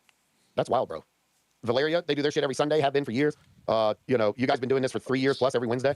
It's wild when teams show up. You get a community that just rallies behind you. That's when you win. When you show up, you win. Yeah. No, that's true. I dig it. Well, is there anything else that you guys want to get off your chest before we wrap things up, before we shut it down? I think we covered it for the most part. What was the thing we were doing earlier in the back channels? I can't remember the name of it. The ecosystem we were checking for an airdrop on. I got 400,000 fucking points. All right, thank you so much. Thank you. I follow both you guys. I'll be showing up at your spaces and making inappropriate jokes. Don't you worry. You'll fucking see me again. You're talking about the Valhalla thing. You were curious. That's right. Yeah, if Forgotten Runes was on that.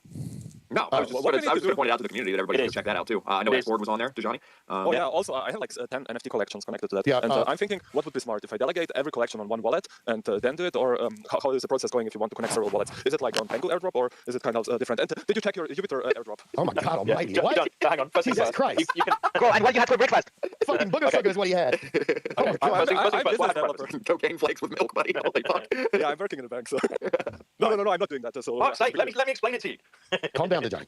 All right, go ahead, man. So you can add multiple wallets to it. Not sure where the delegation works, but you can definitely add wallets to it. So the problem is, of course, is if you have cold wallets and you don't want to connect them, then that could be a problem. But I don't believe, well, like always, there's degrees of, so I don't want to give any advice on that. I have connected mine for what it's worth. It's just a read, is what I've understood it as, and that's a risk I've accepted. But it's not my main calls anyway, to be honest. So and it's not all the accounts that you'd expect. Forgotten Runes is actually one of the ones that's red. There's a big variation. You should probably check and see which ones. I think there's a difference between 60,000 and 250,000 points per asset on different ecosystems. So there was even 500,000 for Wolf now. Yeah, it was the biggest one. Yeah, I think so. Okay. So yeah, probably just it's one of those judgment calls to see your level of comfort with wherever your assets are and whatever else is in that wallet. To be honest. Yeah, I'm with you. I don't hook my Creeps wallet up to anything other than the Creeps official sites, but they were only 60k points per creep. I know my 3 Jonah PFPs were worth 100k each, so that was cool. I know. Am I wrong? I think Jira was on there. I know Sugartown's on there. A lot of the projects that we all fuck around with are on there. What are we talking about? Sorry, I missed it.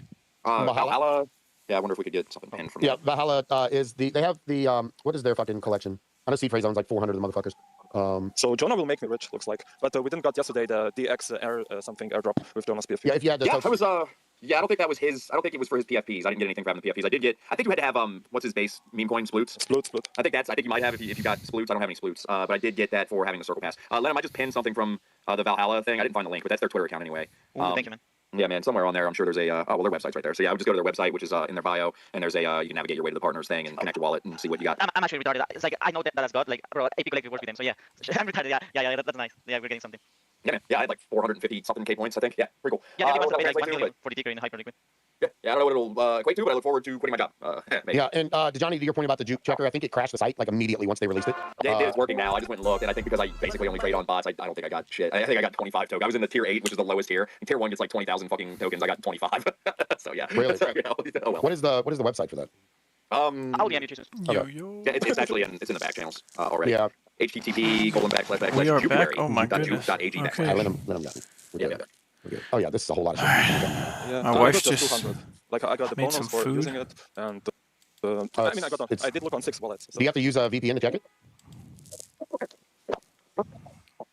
Let me check the kitchen real quick, but let me log in as well. Let's refresh.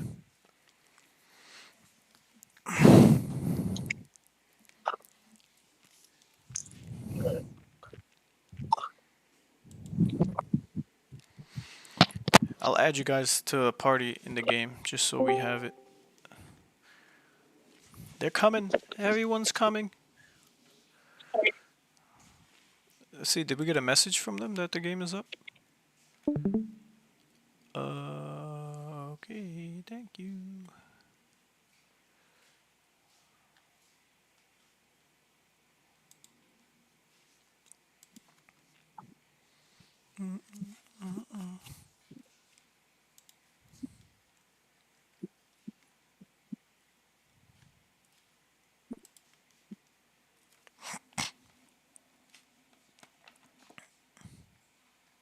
Game announcement says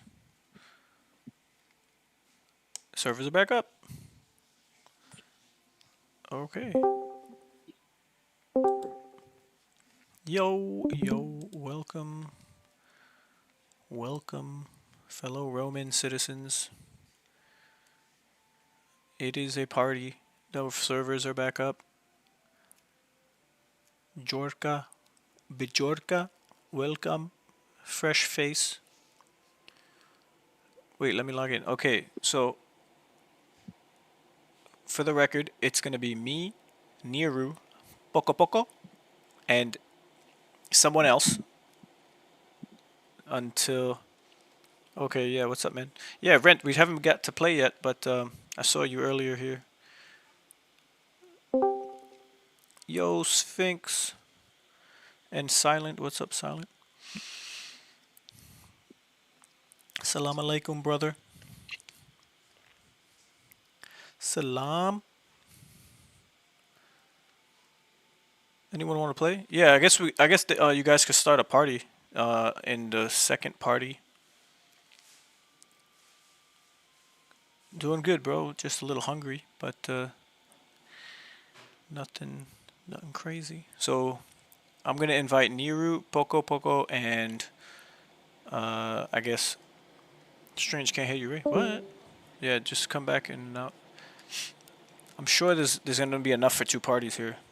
Let the gram begin. GMs. Rent, are you playing with anyone? Retinus, are you playing with anyone, or are you looking for?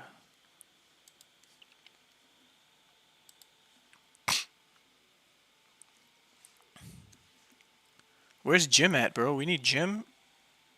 Our Jim and what's that? Boat hold. Where they at? Yeah, I'm gonna invite Niru and Poco, and I'll invite Sphinx too. But we had Keep Case. Let me tag him. Keep Case. That was our squad, and we said that we were gonna play. But if you guys want to play with each other, Jorka, are you looking to play?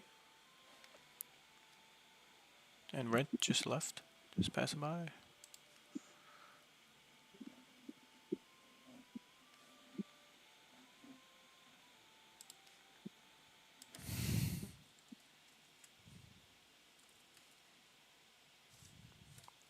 All right, let me add in.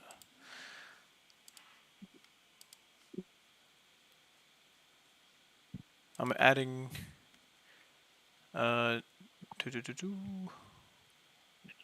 Niru, Waki. Let me know if you get anything.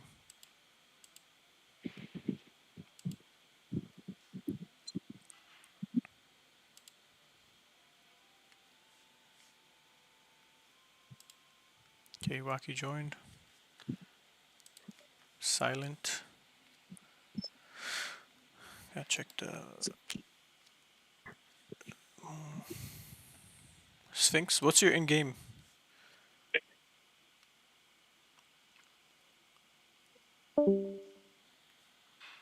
Yeah, we could try that too. Yeah, I'll come find you guys after 8 p.m. ish, 3 hours. Okay, so Sphinx and Silent. I'm gonna add you guys. So we have 4. Just type in the chat here. I'm gonna tag you. Sphinx. Oops. I tagged him by accident. Just type your in-game name. And Silent as well. What's your in-game name? No kidding. That's your in-game name. Would I never guessed? DOXO. Okay. Oh wait, we only have one more spot. Shit.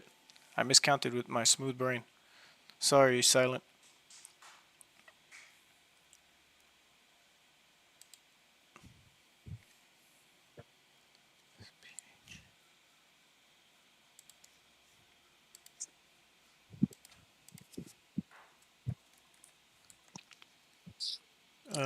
Let me add you too. I sent the invite. Yeah, sorry, Silent. I hope we can get more people coming around. I could make an announcement, or just tag everybody for 3 more. At cult members. 3 more needed. Game is back.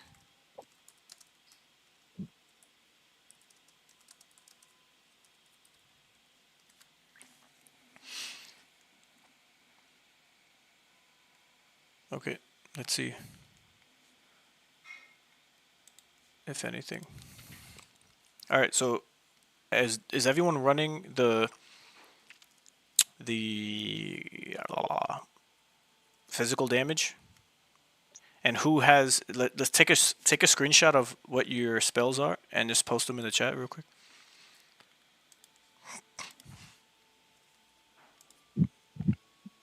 We just need 2 people with drink break. So we're gonna do the queen.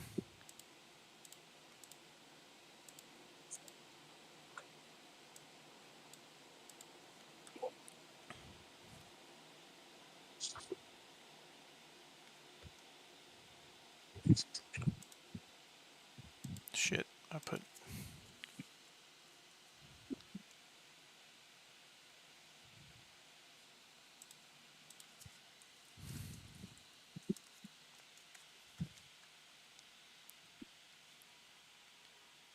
What are we dealing with here? Alright, we got 1 drink break. Sphinx, yeah, Sphinx, you're gonna have to change that up a bit.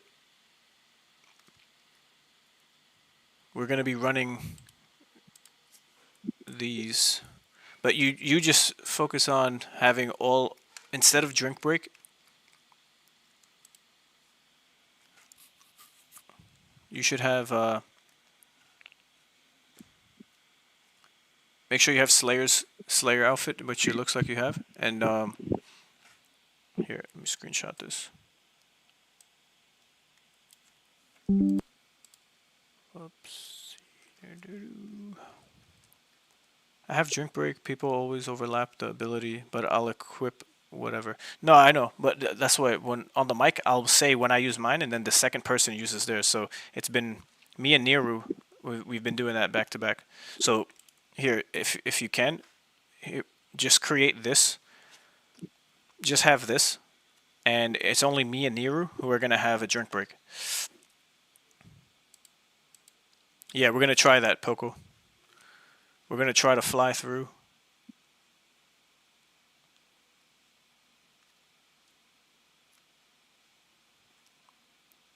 So I haven't tried this, but usually we have a tank healer, and the other 3 are gonna be the damage, physical damage, and that's been working. But if this is gonna be a little faster, then why not try it? Yeah, we don't really roll like this. Usually we've been doing 2 omens and back to back. Alright, cool. So we're going to try this because it's going to actually either make it faster or it's just a waste of time. But it won't take too much time to just try it out.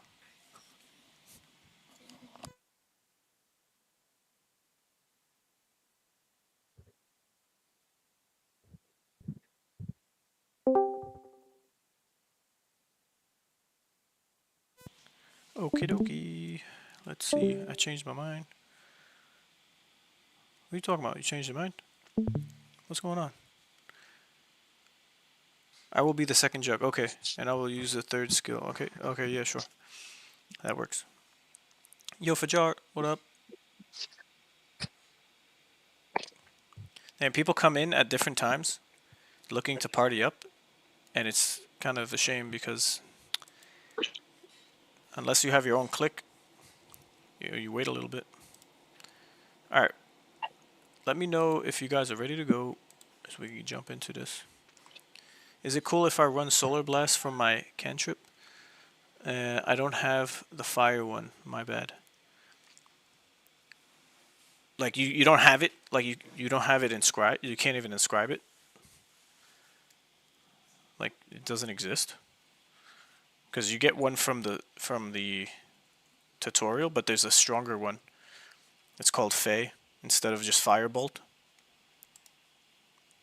Not sure if anyone knows, but wait, why do I have Firebolt? I'm not even supposed to be having this one. Let me see. There's a stronger one than that. Yeah, it's Fey Firebolt. The Fey Firebolt is stronger than the Firebolt. See, Call of the Flame. If you're looking at my screen, but yeah. There's a stronger Firebolt that you have to inscribe.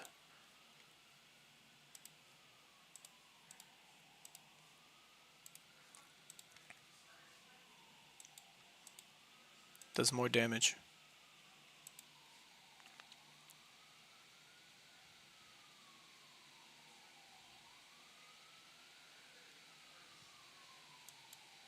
Yeah, no worries. But it's just to be the most effective with our time in a group.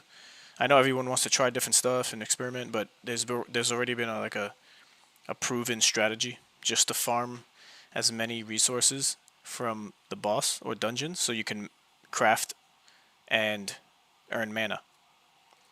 So knowing that, yeah, I guess the time investment to put in and just use the fire stuff, it just does the most damage.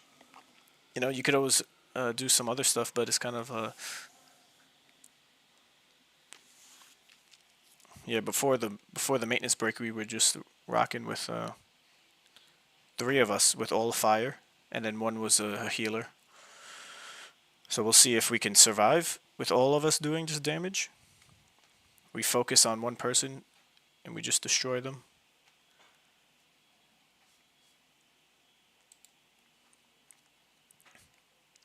Ice Mage Armstrong in the IGN. Okay, so jump in party chat.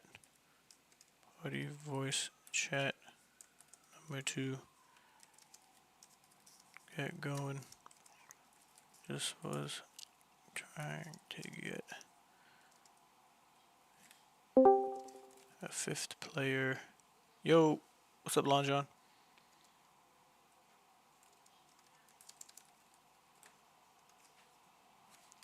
Yeah, it's there's an uneven amount of players, and people are wanting to play, so that's why I tagged everyone. And if you guys are interested, then you just reach out to each other.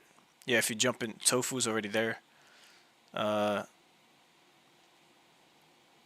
John, and then I think Fajar. Let me tag him.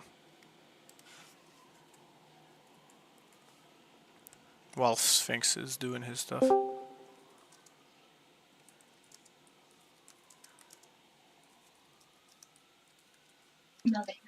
I'm ready. I'm good to go whenever. Oh, okay. Cool. What the fuck? He's muted, so. Yo, Tofu, what's up? Yeah, if you Long John and Fajar, you know, or you know somebody you want to jump in, party up too, then you guys could start taking care of business.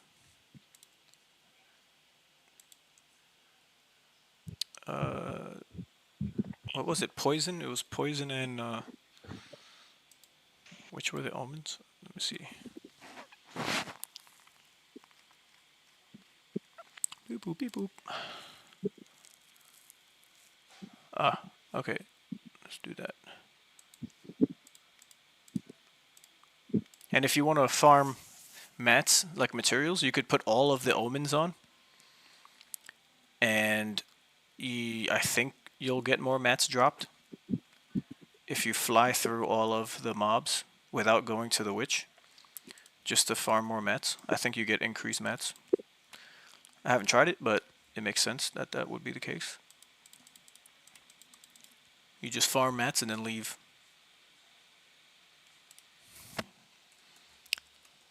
Click, click, click, click, click, click. Let's go.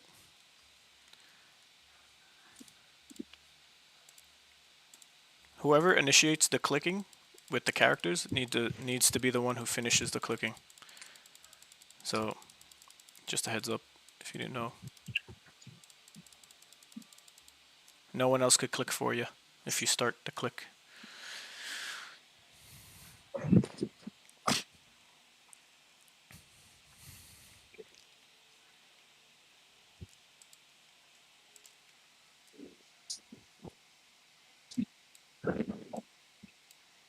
I guess I wait in party 2 channel. You don't have to wait there, but if there's two, one, two, yeah, there's 2 people so far, you and Tofu, who are down to play. So it's one of those like if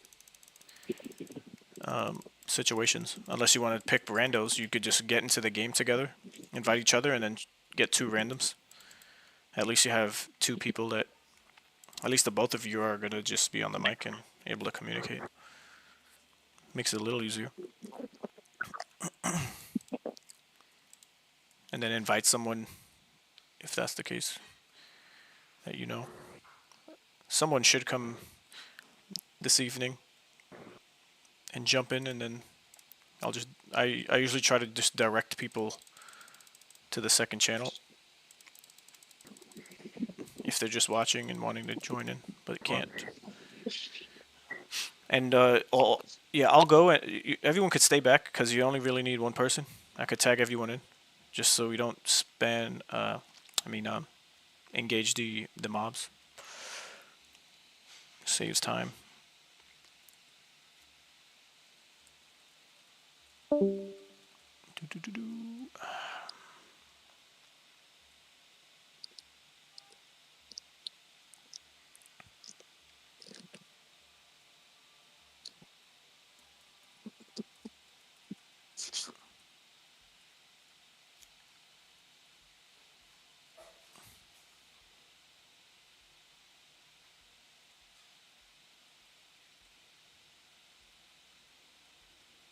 Damn it! I swear to you, that hitbox is some next level stuff.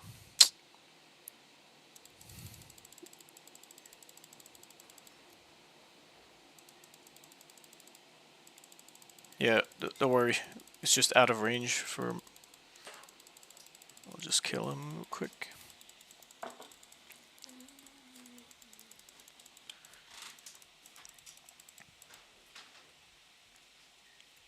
Let's kill the spider and then head to the bear.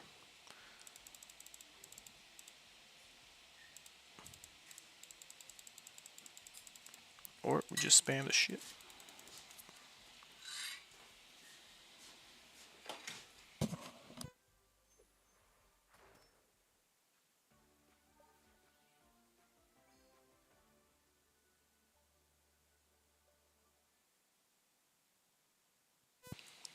Okay. Little mishap there. Here we go.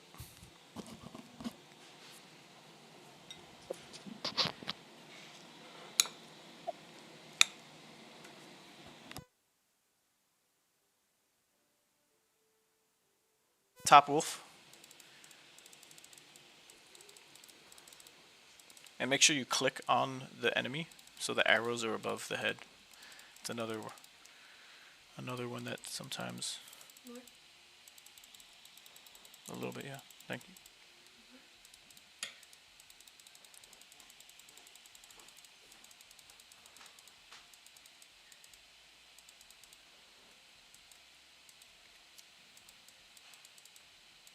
So this is the first time running with this strategy of all fire. So we'll see when we get to the witch.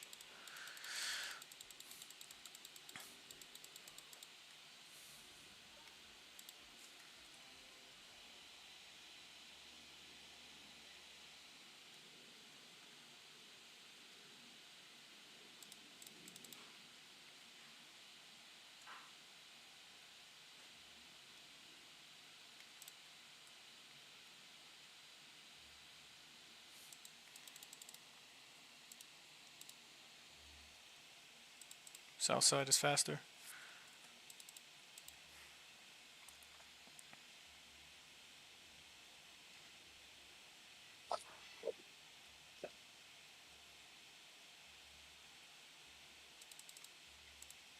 Okay, got the water.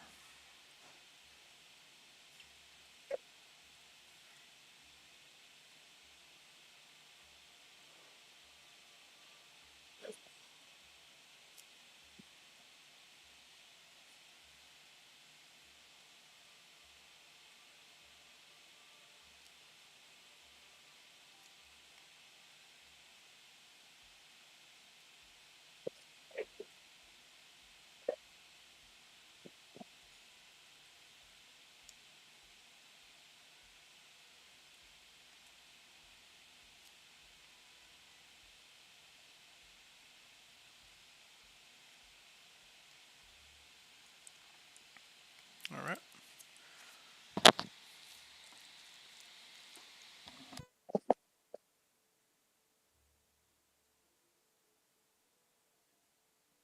One more click.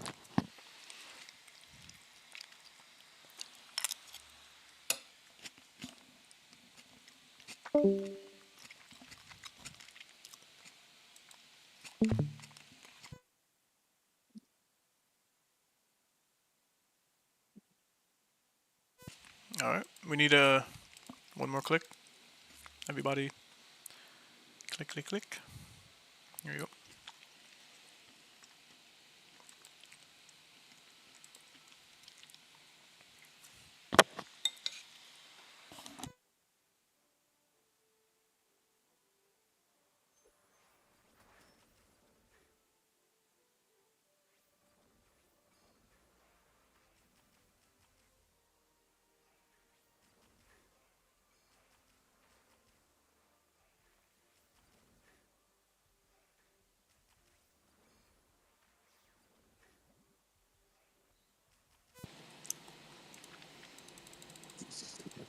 Yeah, we go.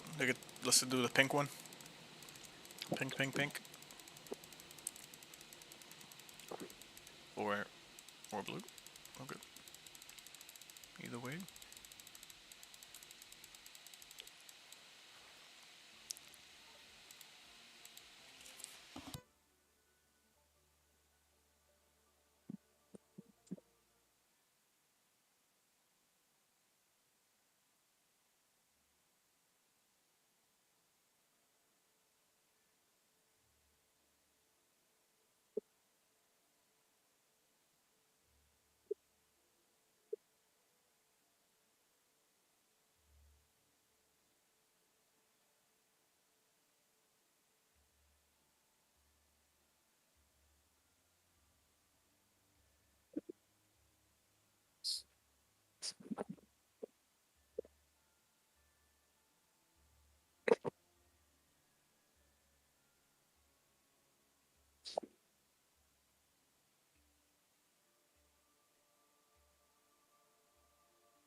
let's target the witch first.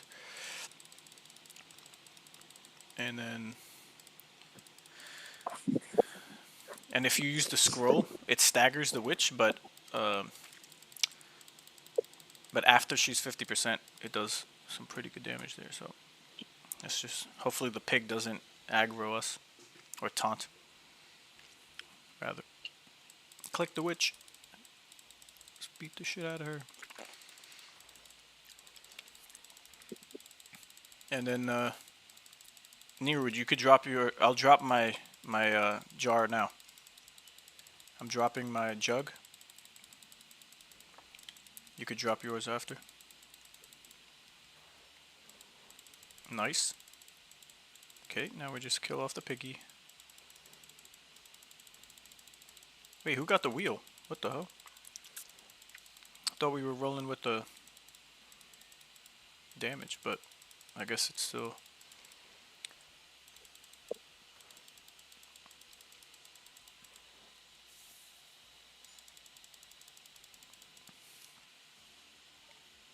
GG's, 7, alright. That's the most I ever got. I got that once yesterday and once today.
Oh, I understand now. Up until we get to the witch, we should have the flame wave. Because that's what destroys the mobs with the AoE. I totally forgot about that. So when we start off the dungeon, we should just fly through with flame wave. And then when we get to the witch, we just swap it out for well, it's just me and Nero. Me and Nero should swap it out for the drink break.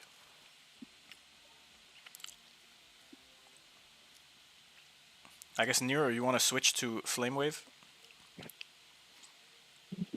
Or do you want to keep... I guess we could keep it. It's not like the biggest deal. I wonder how much time it would save us if we just had AoE, all 4 of us, instead of like a drink break. We're still flying through it though.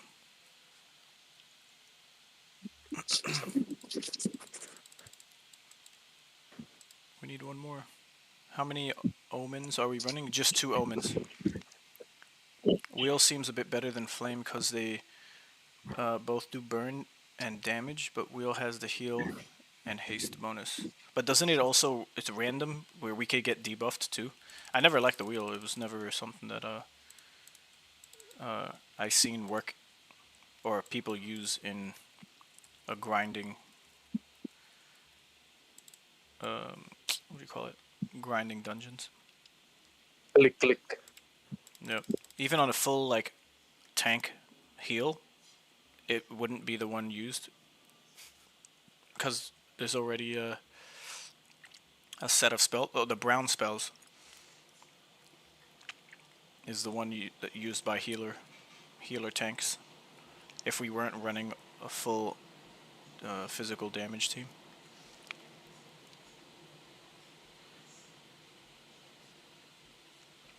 Yeah.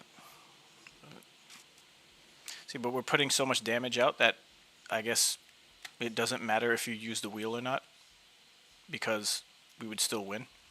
But if you really had to like set up a spell strategy, that would be lower on my rank, in my opinion. But because I don't think at any point we needed life before we were gonna die, so that's where I'm coming at it from. No, the random does the debuff to the enemy or buff to us. So it's always a buff for us and a debuff for the enemy. That's what it reads. Maybe I just always misunderstood it. Oh shit. Well. Top wolf, top wolf. Hiya. Sweet. So we'll see. The RNG gods are on our side every time.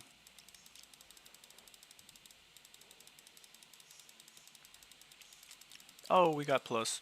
We got a plus. We got a green plus.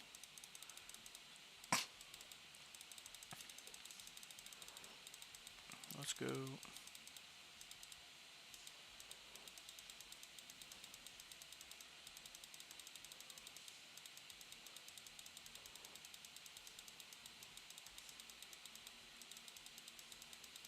Yeah. The scroll, if the enemy isn't under 50, the scroll just staggers them. It doesn't do damage. So I just use my fireball until we get the pig or the enemy under, and then I start spamming the scroll. Damn, 1300. It's not like a waste, because you could stagger the enemy, but if we all use the scroll, we stagger him like 5 times. Like it doesn't stack. We're not stacking the staggering. So you just had a turn that was kind of wasted for scroll if the pig is or the enemy is over 50%. Might as well use the firebolt. If you catch my drift with the logic there.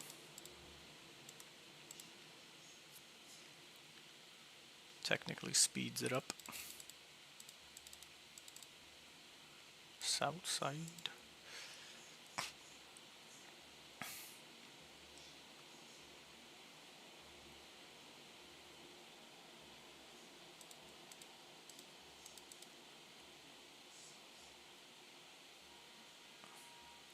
Damn, son.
We need one more click.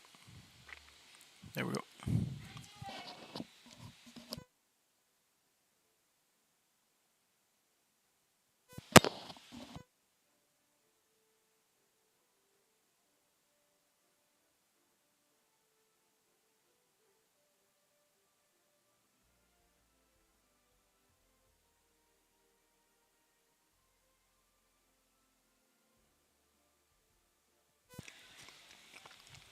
Still loading on my end. There we go. Kill purple. So the crazy thing with these rainbows is that if you don't click on the enemy you want to attack, it changes it up. So your arrow will change enemy. Might be new. I might be preaching to the choir here, but it's the. Yeah, we cannot die. What is going on here? Click pink and destroy pink. There we go. Click green, destroy green, and click blue. Fuck blue up.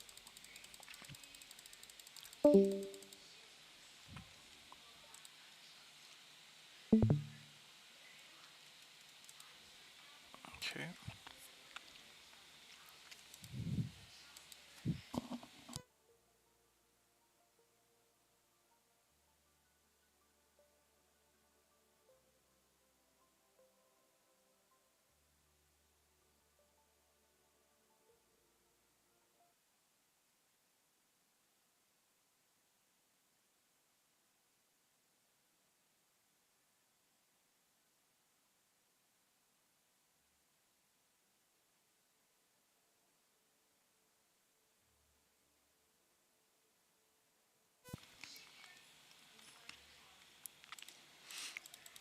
Everything okay, Nero?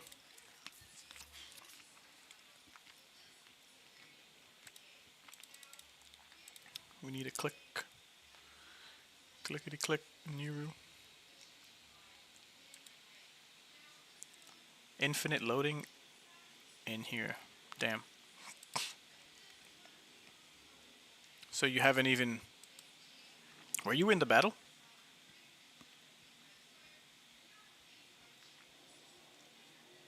With the Skittles? Oh, now you're not even here. So you probably lost connection. Damn it. Great. Alright. Well, we can abandon dungeon. So you go to top left, little hamburger scroll with the person, little head and body, the hamburger. Abandon dungeon. Or escape. Let's do escape. Escape dungeon.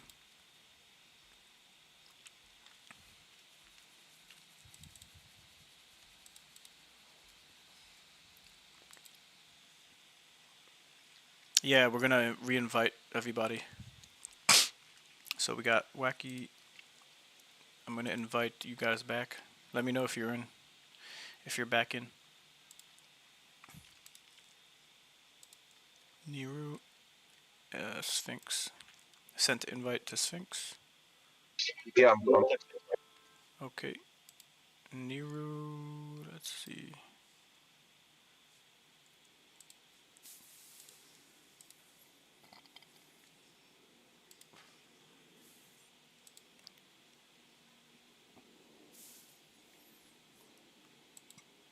Sent to Nero.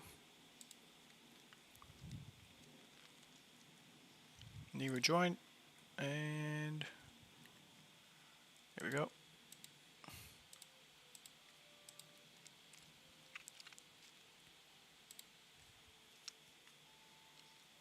Let's go.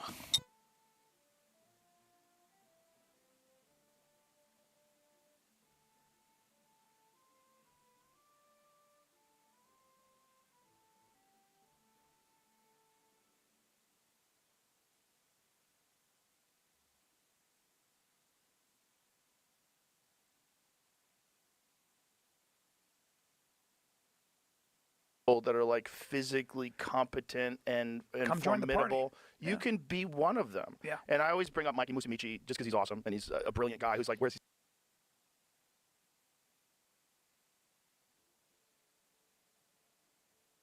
That was weird. Alright, let's go.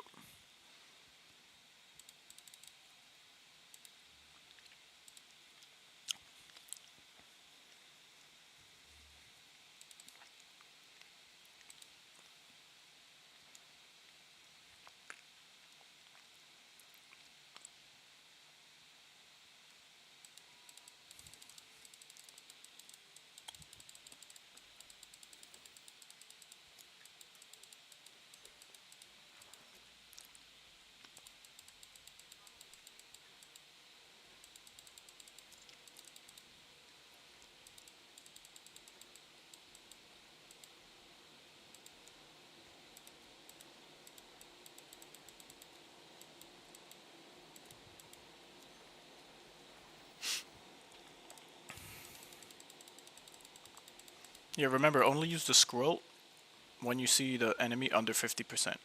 Just use Fireball. Because you're not doing any damage with the scroll if they're above 50%. You're just staggering them, which is... You don't need to do that. So just use Fireball and Gambit until you see... And any other move you have.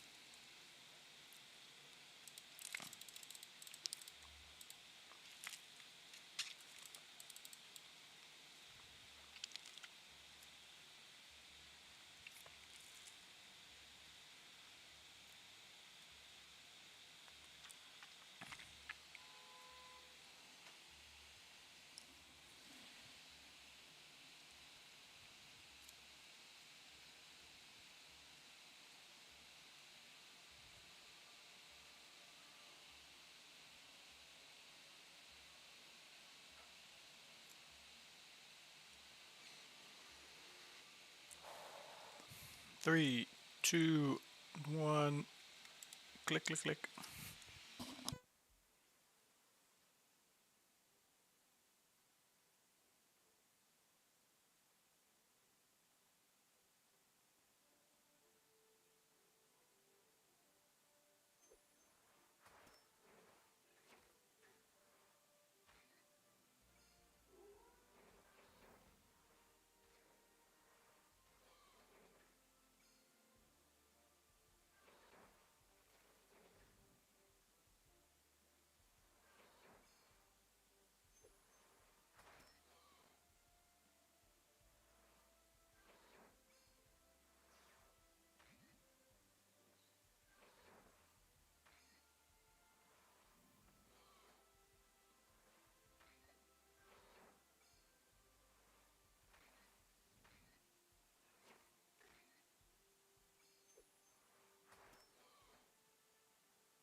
That was too close.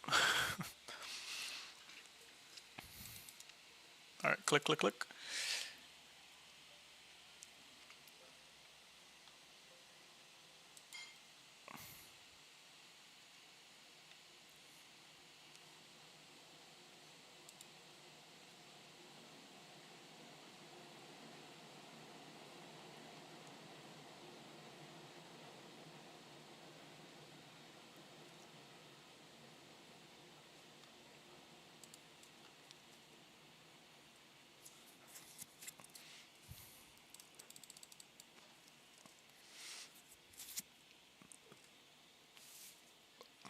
Yeah, you need gold for crafting, so I guess it's worth just picking up the extra gold.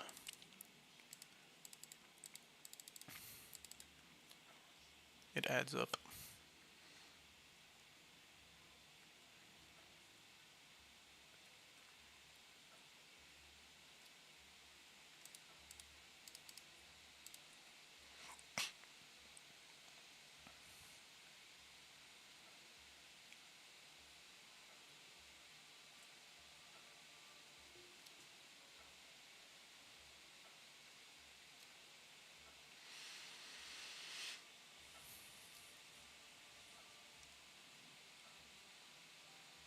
Okay, 3, 2, 1.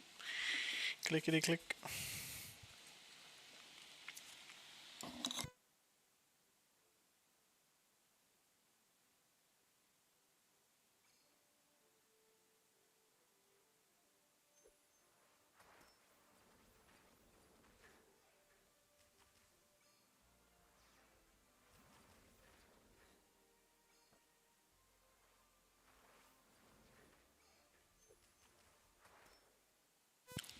That was a record right there.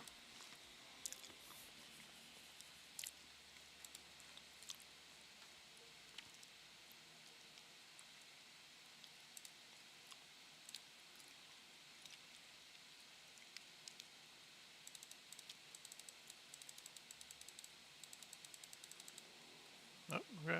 Fuck it.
Click, click, click.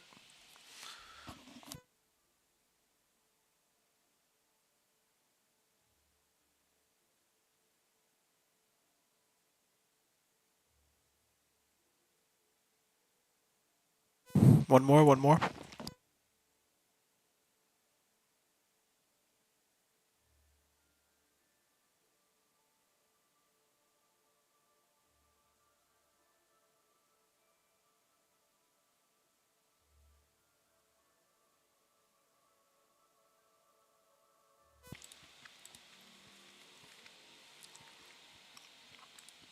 We're missing somebody.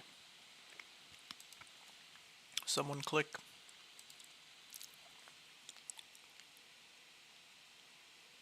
Yeah, man, no problem for us. Thanks. Oh, we did it? Alright, bam, bam, bam. Yeah, sometimes if you play with a consistent group, it's nice to like rotate. Because you could do a lot in between these breaks of needing to walk around everywhere. Could check a notification or do something. But all good.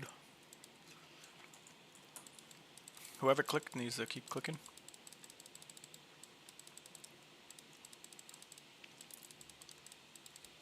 Alright. Target the queen.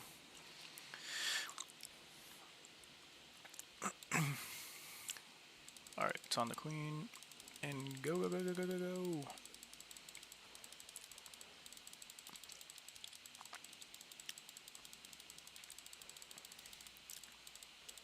I'm about to drop my jug right now. Alright. Damn, that queen died so fast. Nice. Remember, scrolls after 50 or below.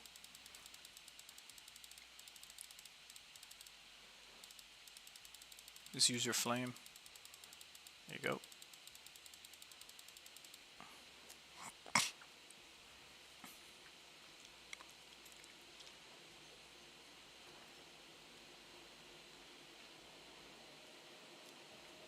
Now that was fast. Another 7. Holy.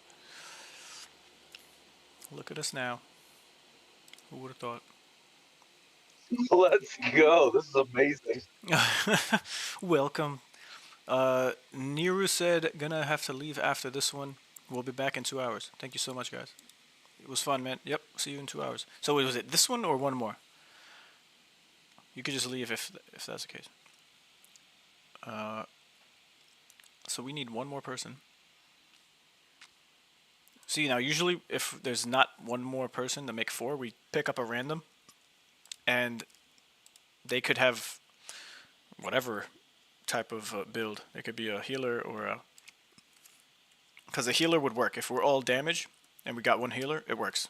And if they're if they're a damage dealer, it still works. Yeah, we cut that witch down pretty fast last time, man. I'm not too worried. Yeah, yeah. So, let's see. Let's chat here and go... Need one more.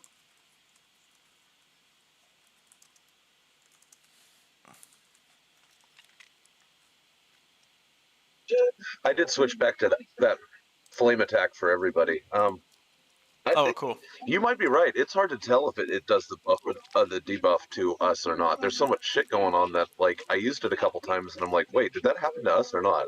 I just can't tell, so I just gave up using it. Yeah, it's one of those plus, It like... is one of my favorite spells, though.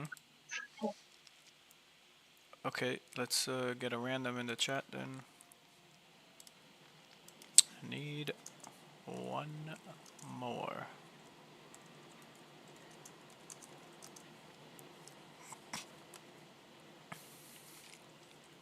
Healer?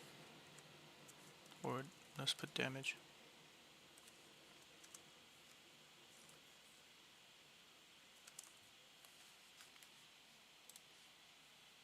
Invite. Alright, who's this person? His name is... Scorp.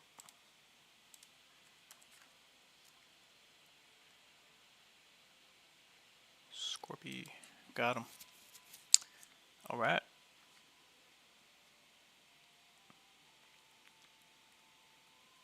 You really don't even need a healer. I hope you... I did, yeah.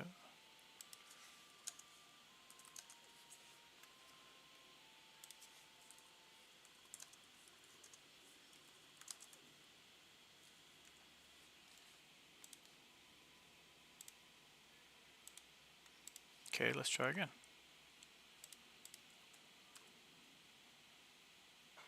Scorpy.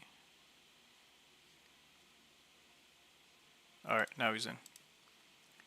Okay, let's go.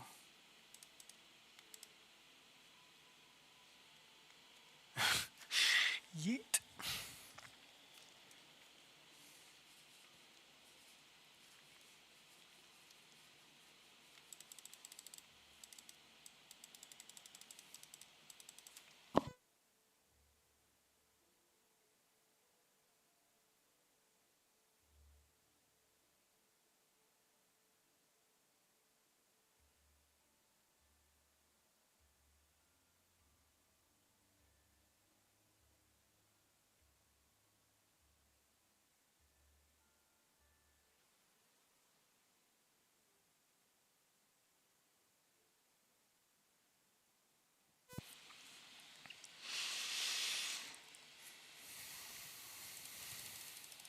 Yeah, and the flame wave does a good AoE damage. So if two people or all four of us had it, we'd be flying through these mobs even faster. And then that's the whole point of the strategy, where you save all the time you can on the mobs that are weak with the flame wave, and then only when you get to the queen, you just switch out for two drinks or 2 jugs, the drink break, and then you just kill her real fast too. But yeah, I wonder. Yeah, that strategy is working beautifully. Yeah. Somebody got to click. Yeah, there we go.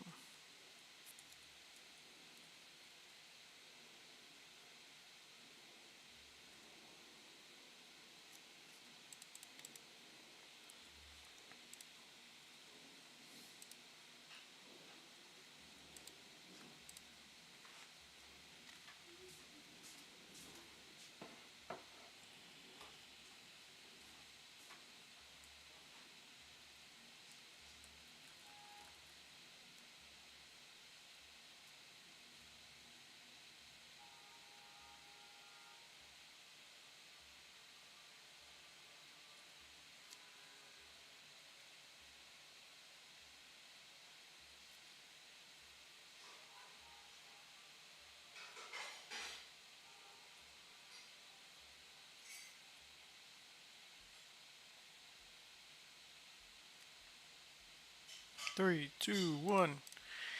Click away.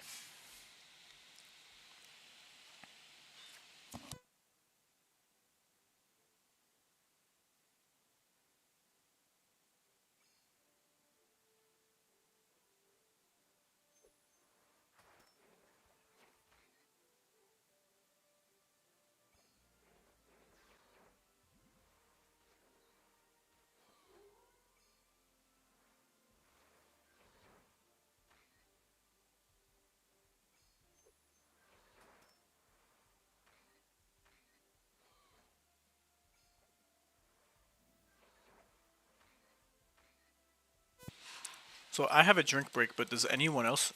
Is anyone else rocking a drink break? Because Neru was the one before he left. We need at least 2 drink breaks. I don't have it equipped. I don't mind switching though. Okay, cool. When we get up to the witch, you could swap out the flame wave for the break, the jug. Yep, no worries. I got it. Awesome, sweet. That makes it easier.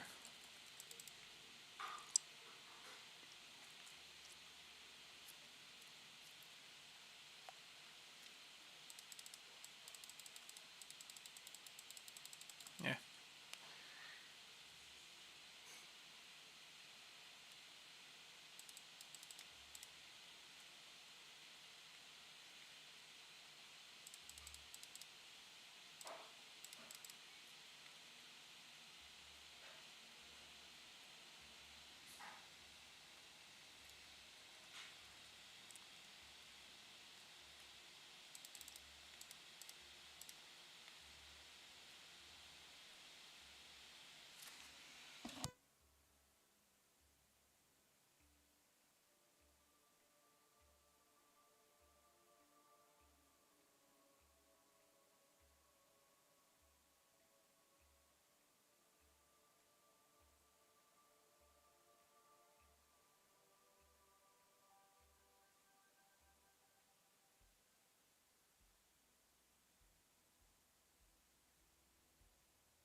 Damn.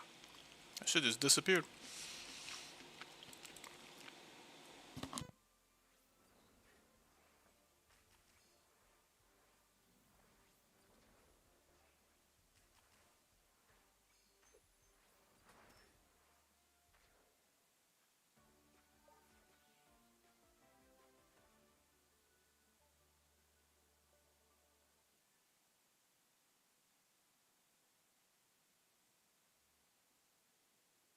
I don't know why, but I can't open up chest.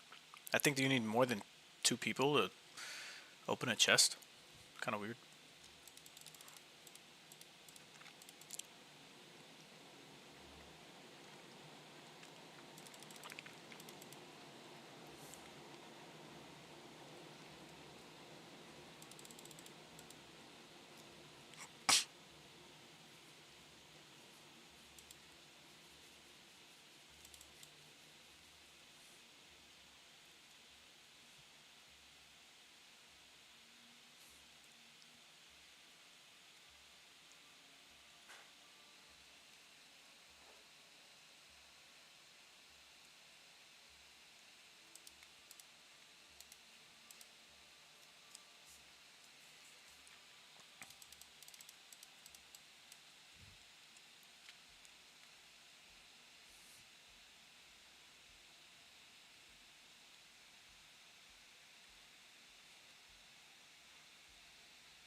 Who's gotten spoiled with me saying 3, 2, 1? Click. We need a click.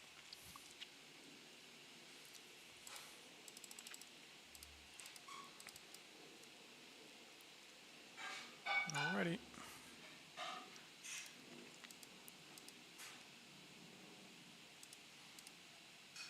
Oh, right. Sorry. Sinks, you're gonna switch out to drink break. Let me know when you got it. Yeah, I swapped it. I'm good. Okay. So what's happening now? I Ready? can't. Ready? All good. Okay. But maybe you have to come down here. Who's up at the entrance though? Oh, Wacky? Wait, can't move. Oh, Jay. I'm here. Oh, okay.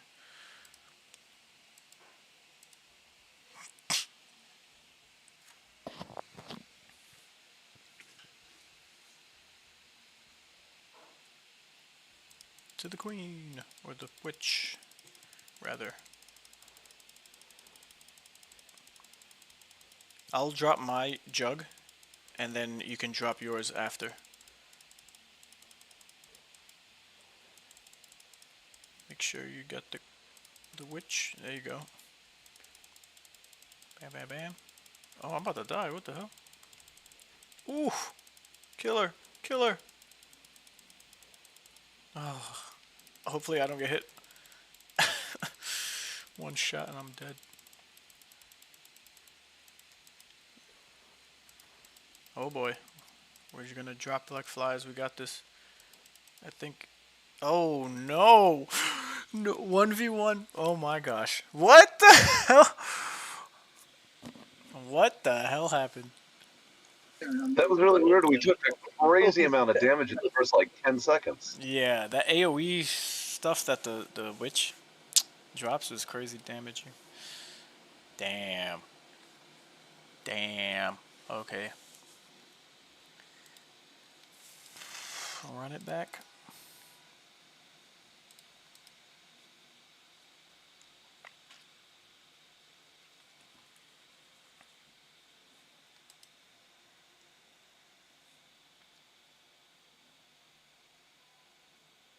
Who is...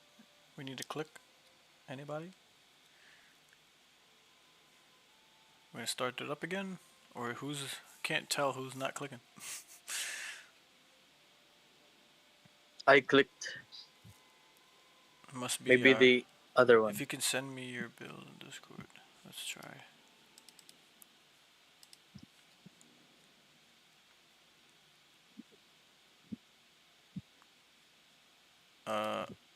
Okay. What the hell's going on now?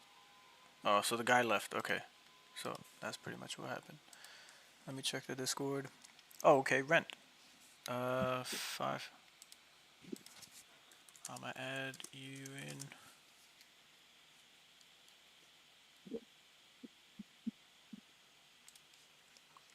See if he's online. He's not even online.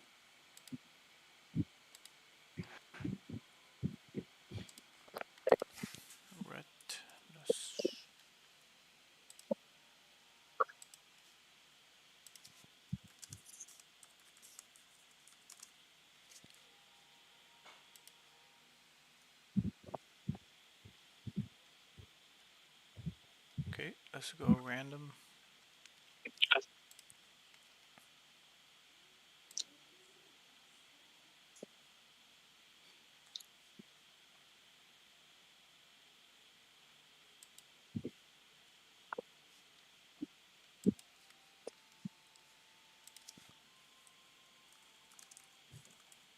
Need one more.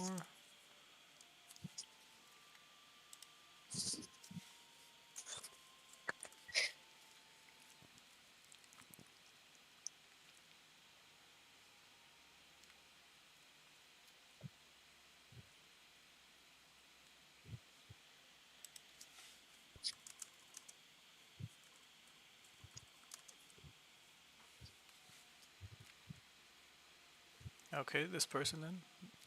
Verity Simmer. Let's see. Can you invite me, sir? What the hell is his name? Oh, here it is. Wait. Who said that just now? Who needed an invite? I think that was Bjorka. Oh, Yeah, what's your in-game name? Oh wow, this guy is opening too. Now we got all these people. So hold on. Sorry. Sorry. So okay. yeah.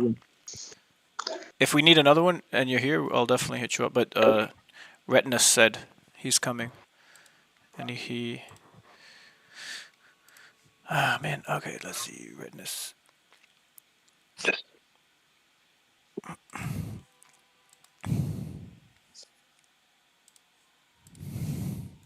Let me know.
Hey Snoopy.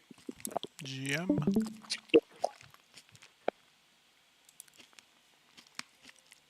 Alright, let's start it up with this random dude while we wait for Wetness. And then we'll just escape the dungeon and add him up.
Should have typed to tell him to stay back.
Dude.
Nice.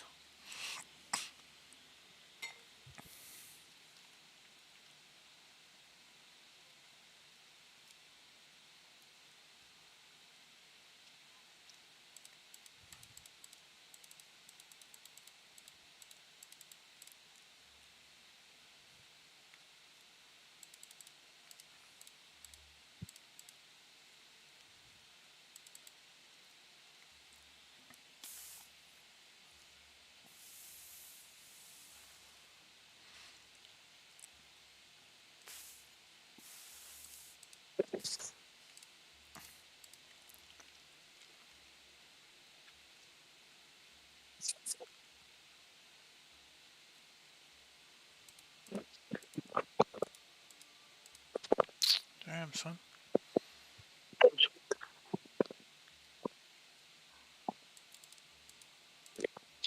Yay.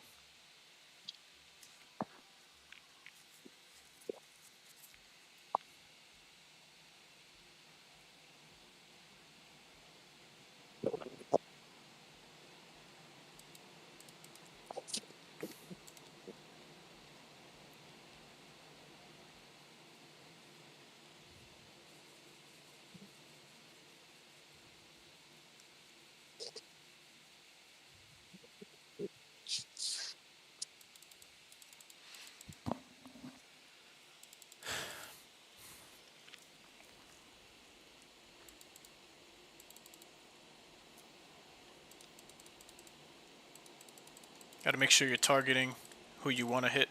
These guys change your targeting.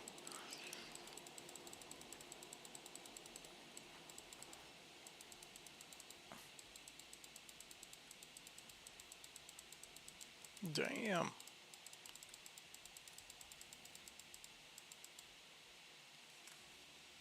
Super duper.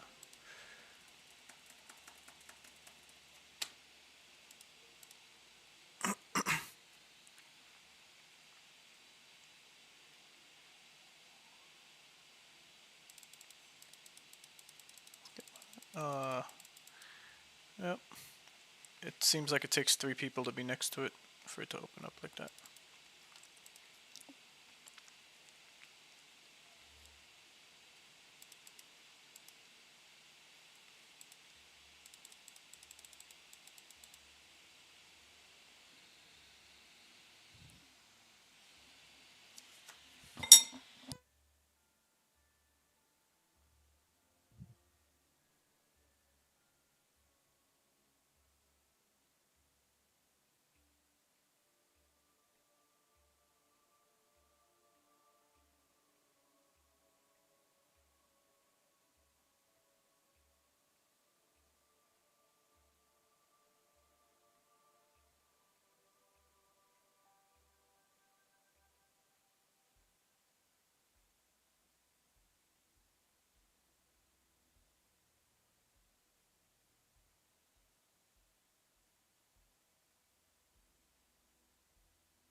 Yeah.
Oh, I was talking this whole time on mute. I was wondering why it was so quiet. Yeah, I was like, well, I guess, I You want to catch guess. the rest of us up? I was saying out loud, I'm like, okay, I don't have anyone responding to me, so we're just gonna continue with this dude, this random player. And I was like, if Borka wants to jump in, I was like, we could have Borka jump in. So after this round, Borka, I guess if you're ready and you have all your gear, and you could jump in with us, and I'll get rid of the random. Cause Retinus isn't online, and yeah, I don't want to kick somebody and then stuff like that. So, oh wait, is he responding now? Wait, so he is online? Oh my gosh, what the hell? I was searching for his name. Okay. All right, let's back out of this because we just started. I'll just escape dungeon. I mean, abandon dungeon, and we'll all click on it.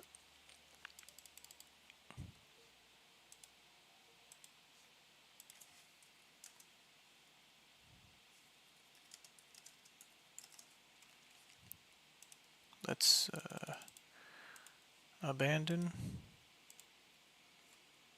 Oh, wait, I think I abandoned it. I guess everyone, if you want, you can all abandon. And I'll re-invite you guys.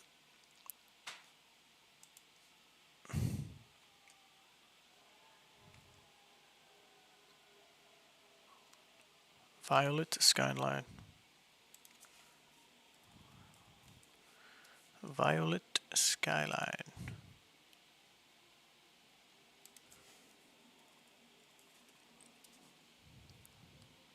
Okay, that's him. It has to be. And now I'm gonna add you guys. Are you back in the map? Let's see. And walk. I am, yeah. Ready to go. Okay, waka waka walking. Okay. I thought I sent it. Let's see, waka. Still logging in, man. Oh, okay, okay. I'm in. Wait. Okay. Still logging in.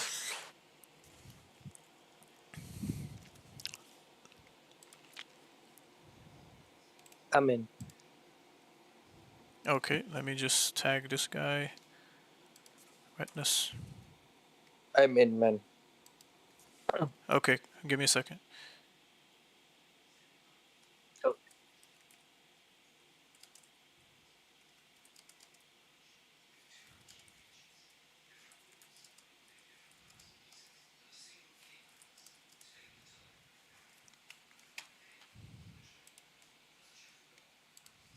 And okay, sent it.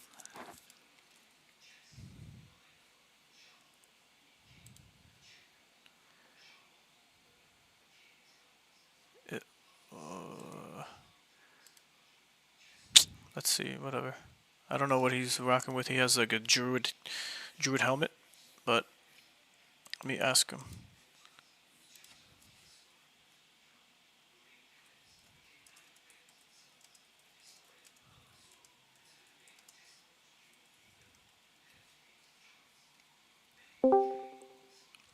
Hey, Witness. We're all rolling with the fire. Okay. Did he leave? Yeah.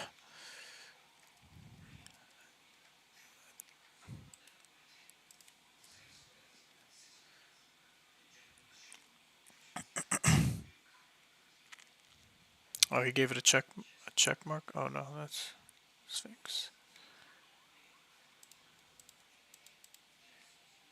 Well, let's get it going.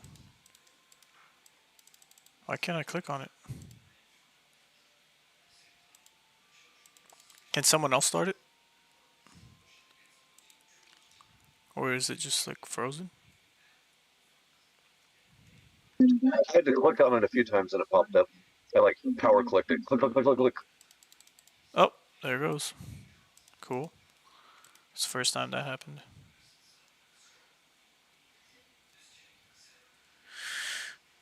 Is Retinus... I have Druid Staff and Headgear, so I bring Nature as heal. I have 6k health and 2k strength. Will balance set. Oh, so then we would Is it have okay just. to you? Would you want to switch up the Well, drink then, or what? Since we have a healer. Well, the drink is just speeds us up, so it's still going to be beneficial to have it for the damage we'll put out. Oh yeah, I love haste, man. That's one of my favorite spells in the whole game. Haste. Okay, okay, cool. Sure, but if...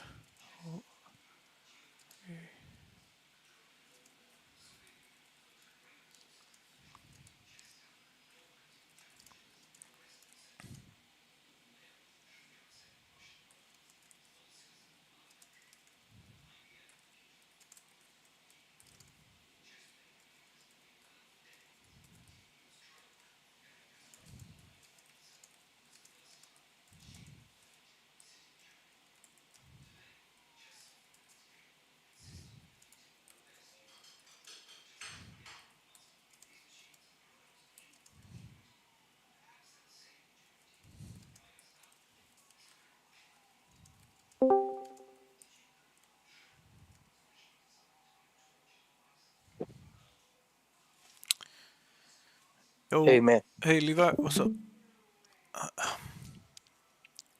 Welcome, welcome. Let's see. Some people want to play certain builds, and it's just because it's fun to play with them, I guess. But okay, I will remove nature. Okay, yeah. Okay, cool. Just makes all much faster. Unless the witch drops her big attack straight out of the gate, you're right. Yeah, sometimes she does back-to-back AoE, and you just lose more than 50% of your Hey, health. man. Join. Who Accept. was that? Oh, Poco. All right.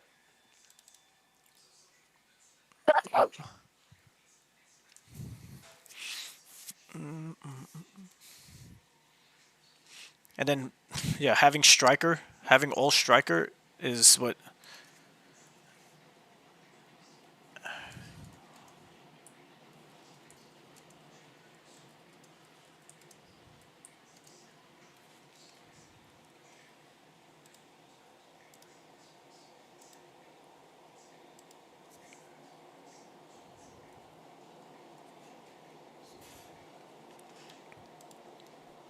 All right, let's get back into it.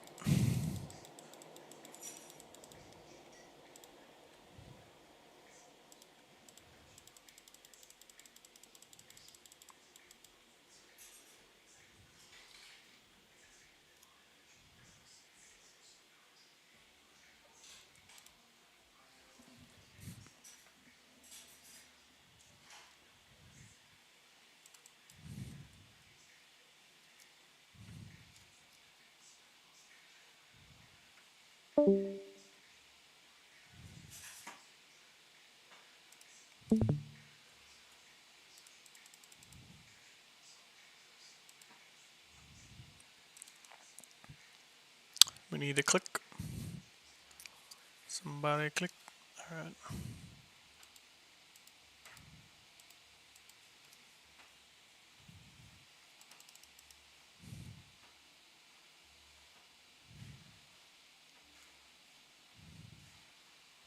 You can stay back, Retinus. Oh boy.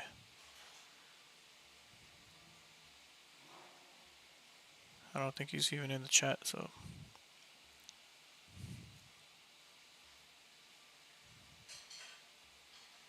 What is he doing?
Wow, we all missed like a shot.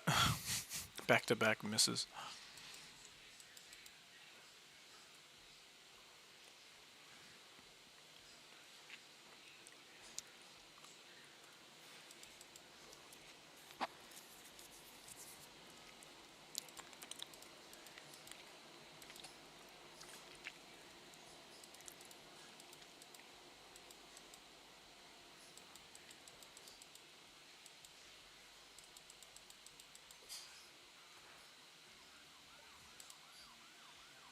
Okay.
Wow.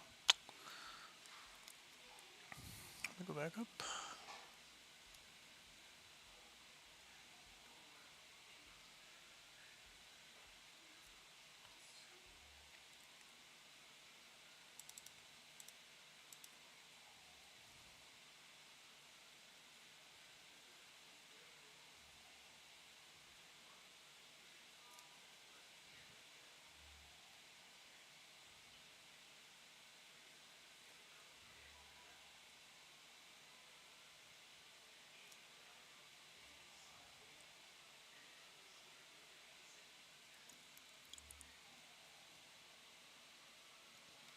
All right, let's go.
Nice. Okay.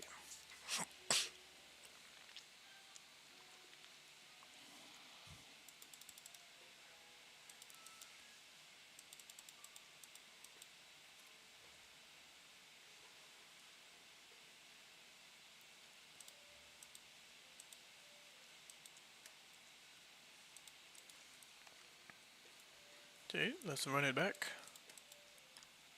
Oh, someone left. Someone gotta go. I'll be back shortly. Alright. Barca, you wanna jump in?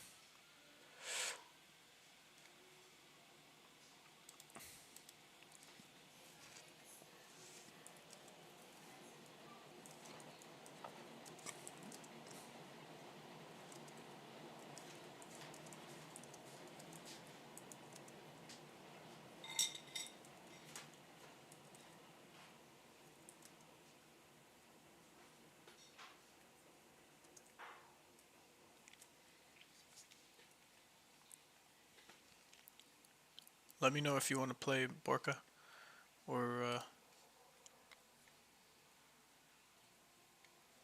gonna add a random. I'm a tank infinite party.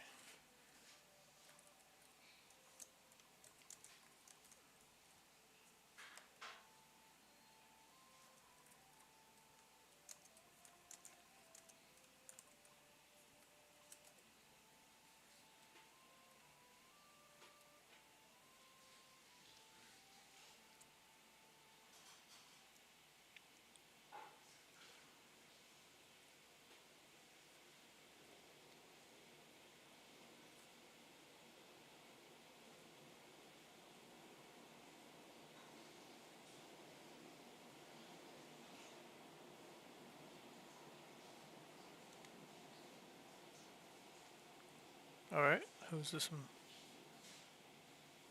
Nor. N-O-R. Nor.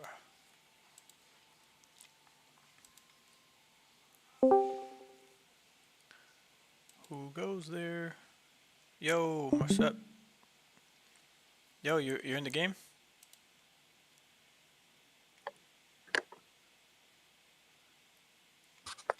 Yo, yo, yo.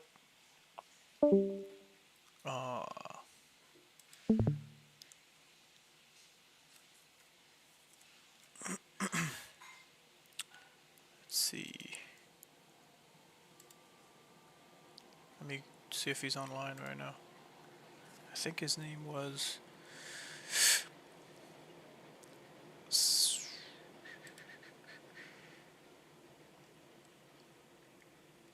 No, Gino Foster. Did I even save his name?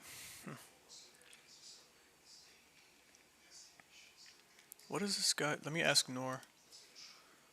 What are your spells? Nor. Oops.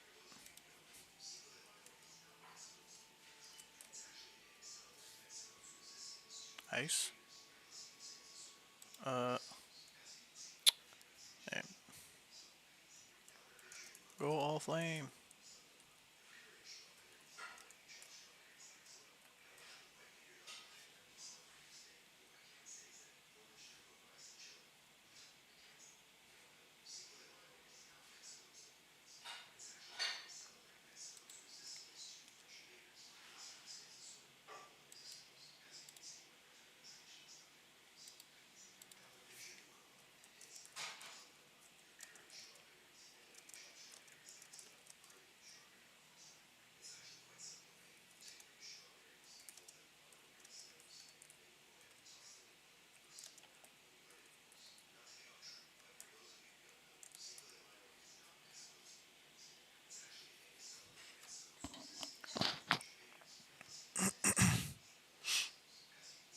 Okay, he's loading in.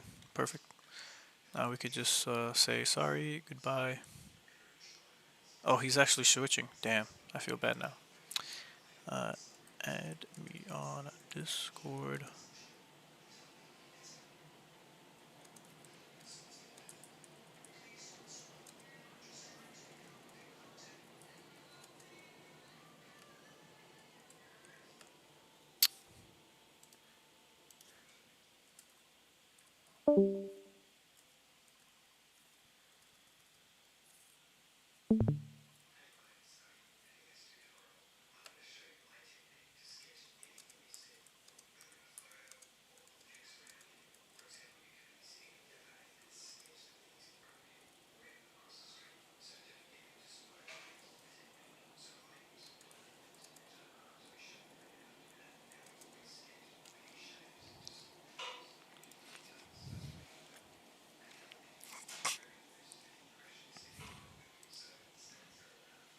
Kick the random. Yeah, I'm gonna kick him. But what's his name? Marcel? I think it might be the same name, Marcel. Let me try. Kick the noob. Kick the noob. Name tag. Right, Keen. Keen. That's what it was. Sorry, friend. Goodbye.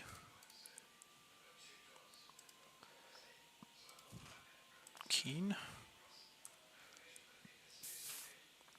Let me save or add as friend. There you go. Okay.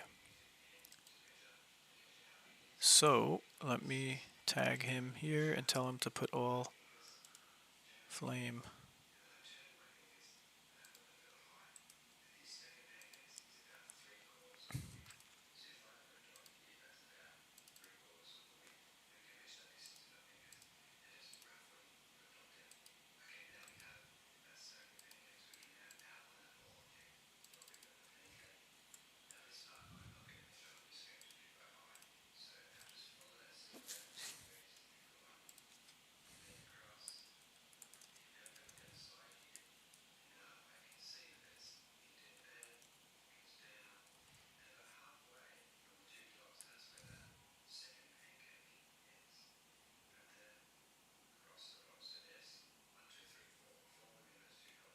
Damn, I'm getting notifications everywhere.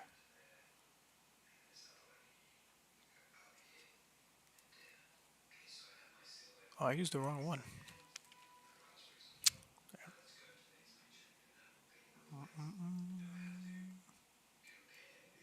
I should just use this.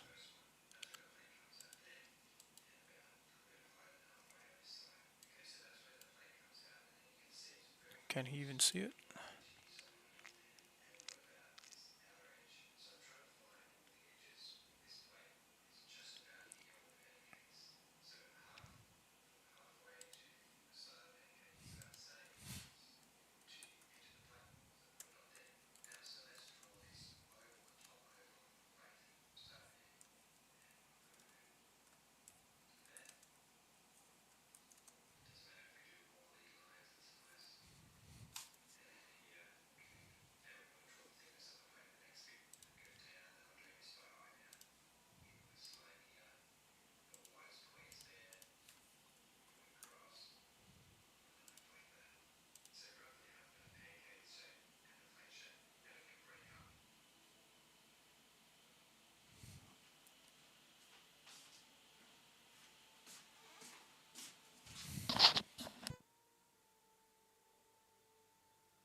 I don't think he has a striker. I think he's a tank heal.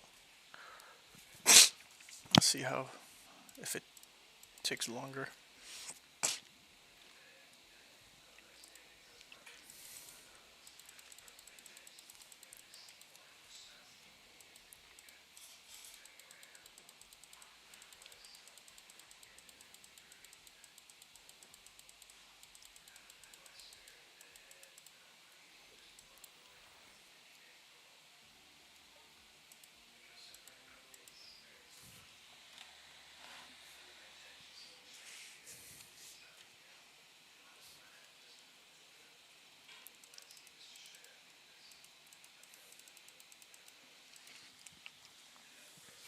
Someone's got to click.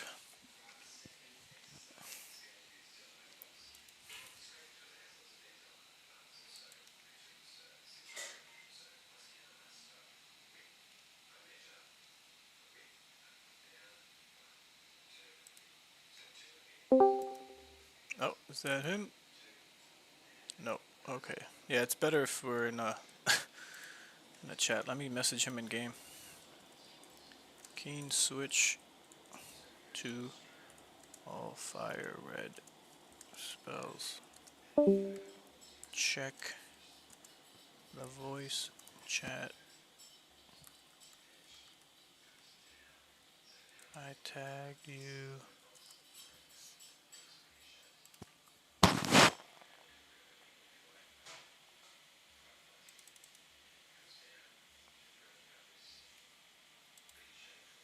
Whoops.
Redness?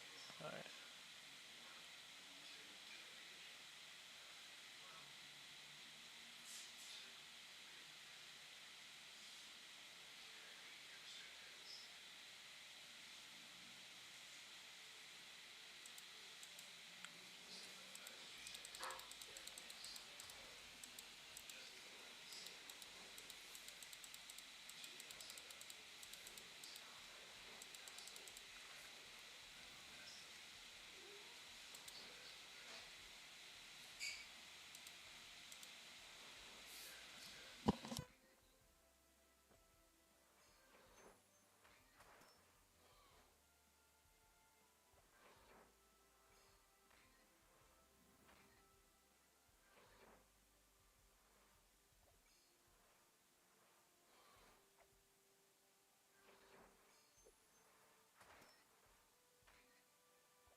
What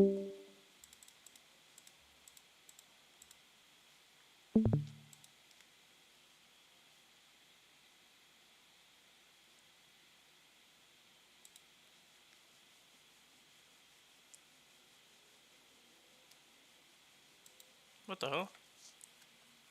How did this happen?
Oh, he already went to the south, that's why.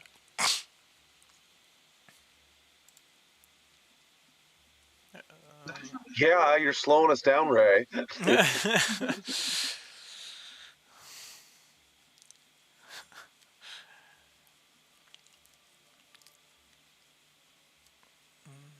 Let's see, did he even get the water? Nope. Alright, whatever.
Alright, we don't have the water, so we're gonna have to go around. What's his name didn't grab it.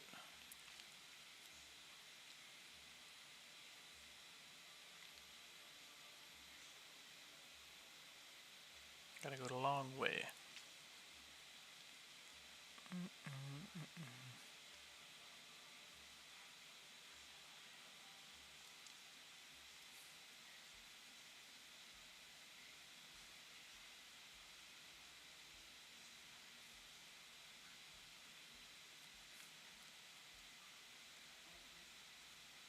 Okay, let's go.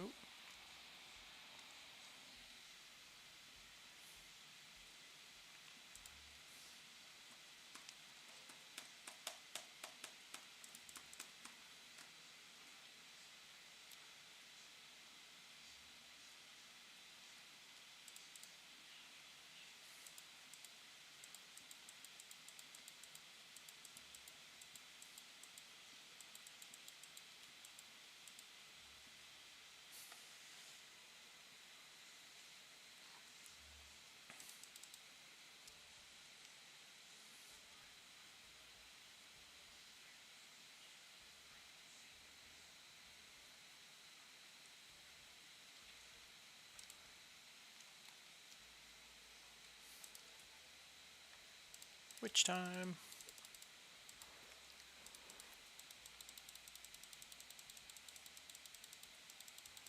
Whoops.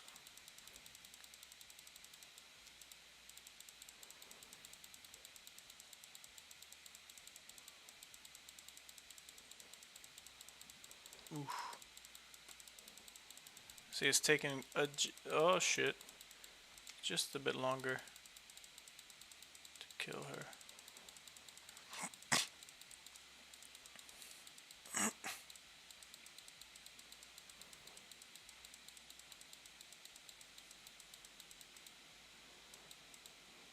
Bye bye.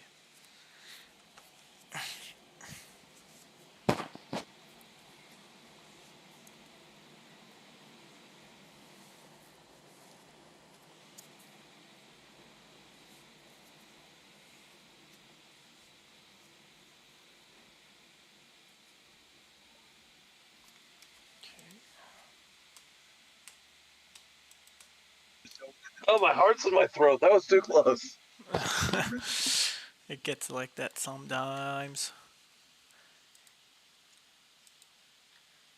Alright, now let's see.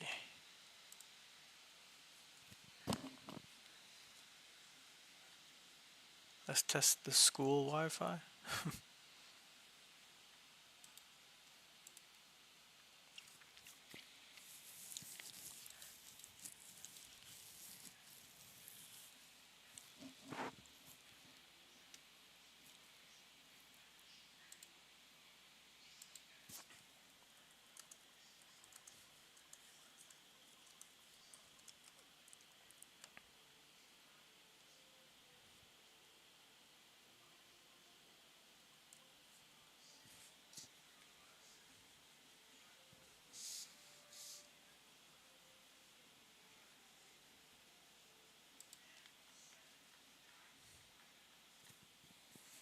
I think he's going to get it.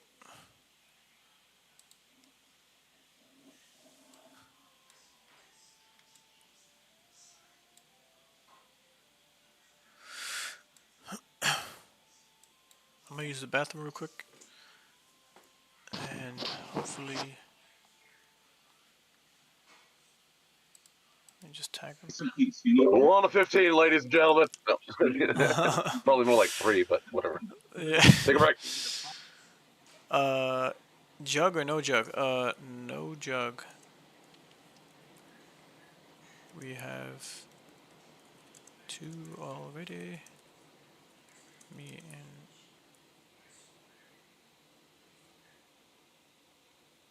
I think it's Sphinx, yeah.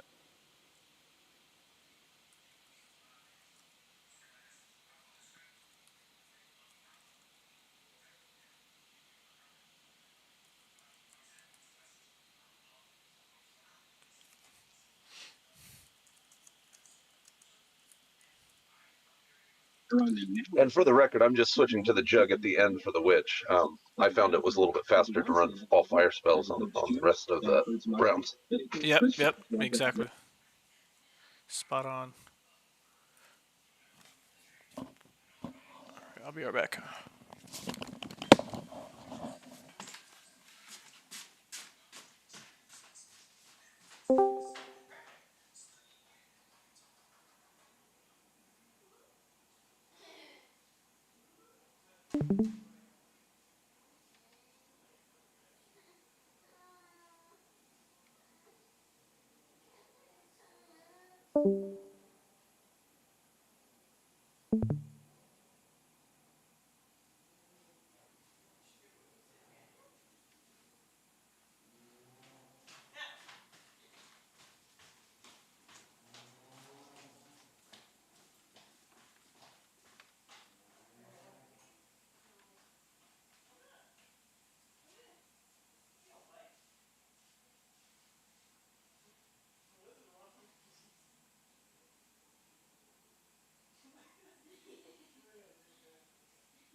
Alright.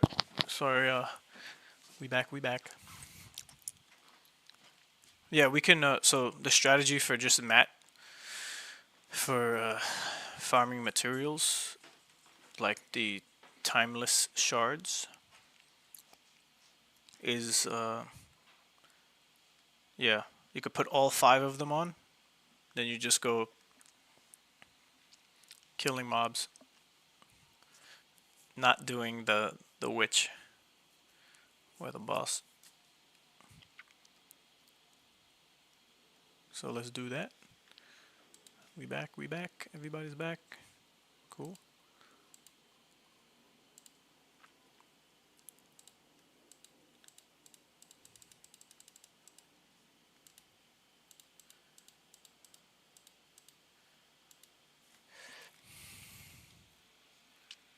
Alright, click it up in the game.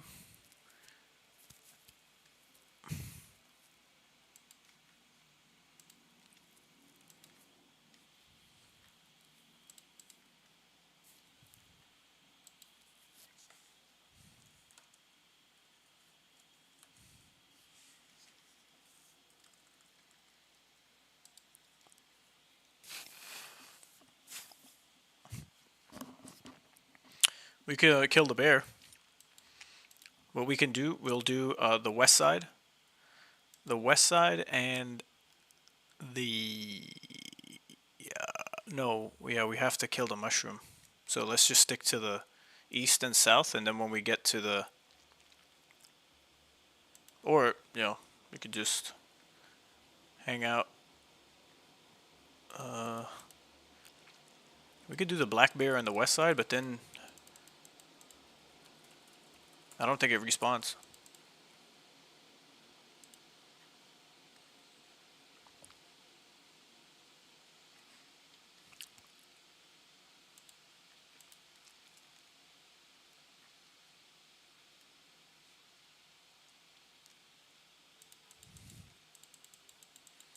Yeah, let's put our flame wave. I'm gonna put flame wave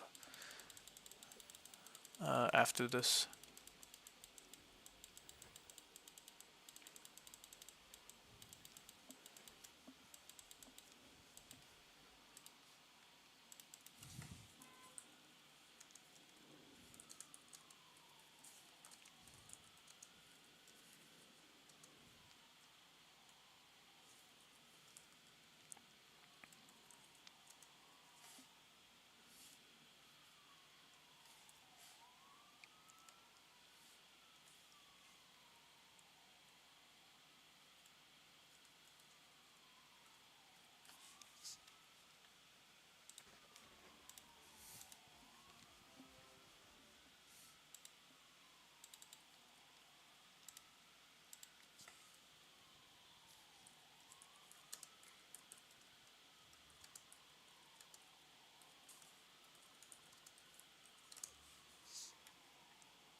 The birds in the south actually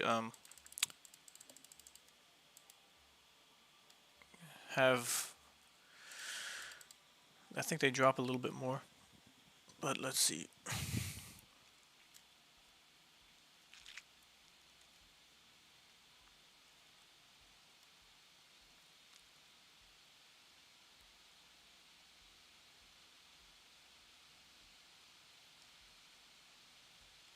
Let's see what the bear gives us.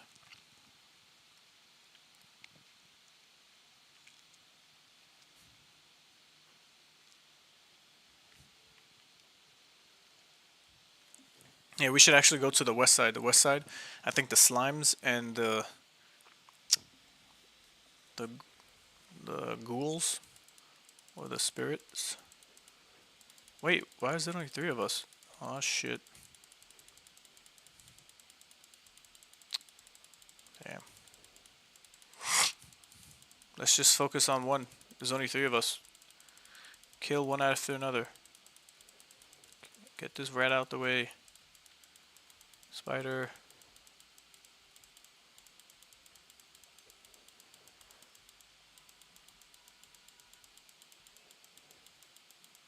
Are we all attacking the same thing? Or what the fuck's going on here?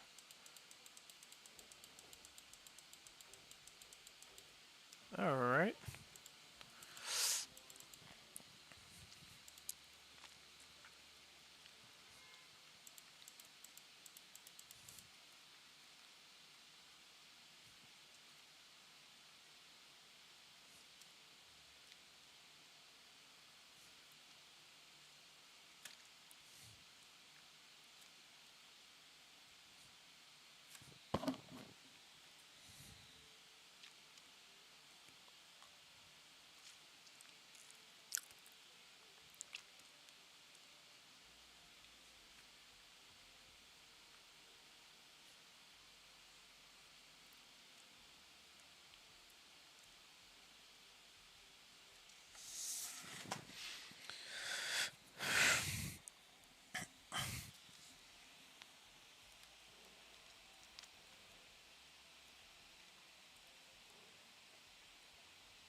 Somebody click.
We gotta kill the wolves, bro.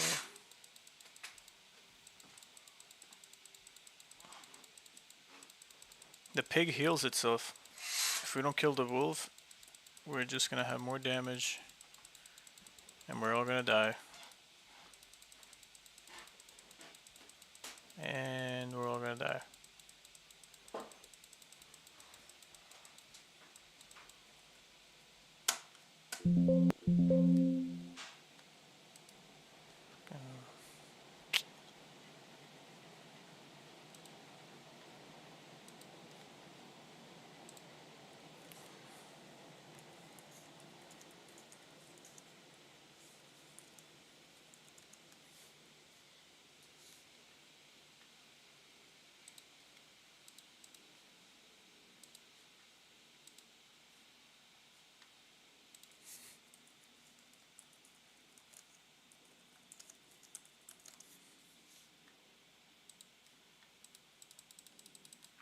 Waiting for users.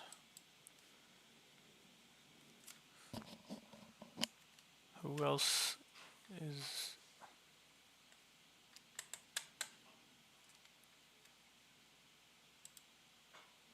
It's not me. It keeps sticking on me too.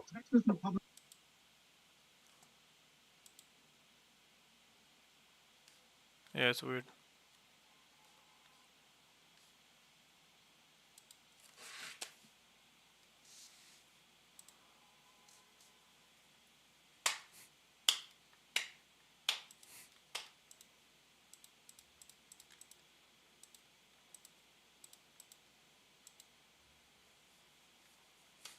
Let's go, let's go, let's go, let's go.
All right, let's go.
Click, click.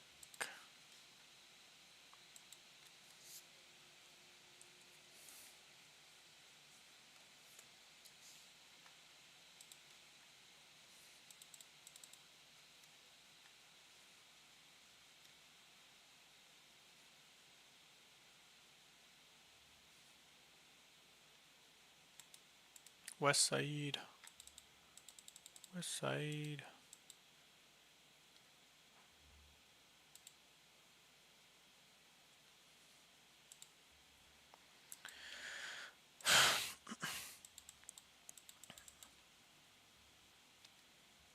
So a cool thing about farming mats is that if we're all blue, I know you're the only one hearing this, Sinks, but if we're all blue on the right hand side, that means we're all next to each other.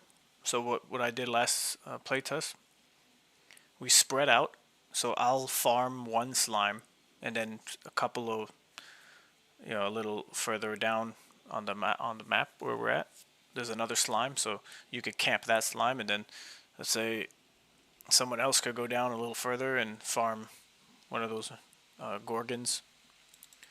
Gorgon-looking enemies. So now, whoever spawns first, it just pulls us all into the battle. So we could rotate farming, and it's much faster.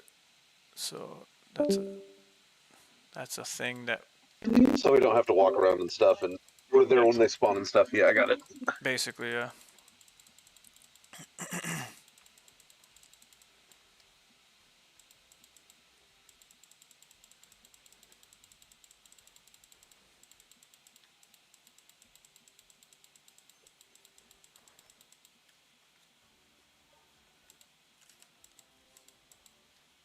And hopefully we get from the slimes, we get some of the green shards and blue. So some of them give blue and green. And if my theory is correct, yo, who goes there? Yo, Jim, what's up? Well, Yuri. I'm doing good. It's good to see you, buddy. Careful to dire bear. Yeah. Working. Yeah. Oh my god. You just finished or what? Yes, I finish early, but I have my kids to do homework with them and all. Right. Okay. Working out a little bit, and yes, I'm free now. I'm free now. Just sweet. Yeah, we dad have duty. Dad duties. How it's going, game? It's Did you doing- find new tips? Yeah, yeah. So if we all run the fire spells with the striker, there's no need for Okay. a tank healer or a healer. You don't even need that. You just need everyone to do. Okay. Yeah, basically. Okay. Okay. Okay. And then Okay. you could beat the witch all the time. Oh, this is good. Tom, I'm watching you when you need help. Just ping me and I join the team. Yeah, for sure. We've been rotating at least one Okay. person for the last, or 3 times already in the last hour or so, maybe. Up, up, up.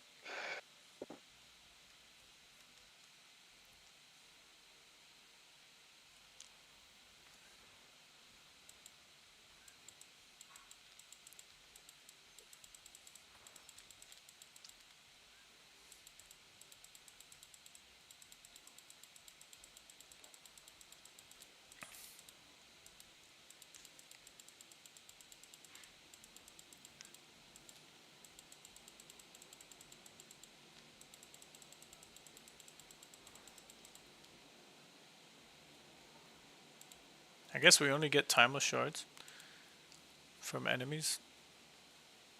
The green ones we only get from what the. Where do we get the green ones from? From the mini bosses? Seems like we only get them from the mini boss. Mhm.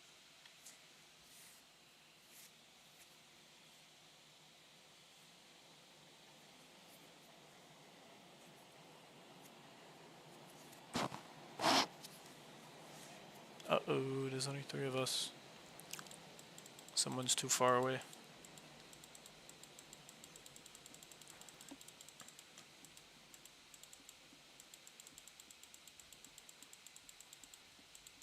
Damn.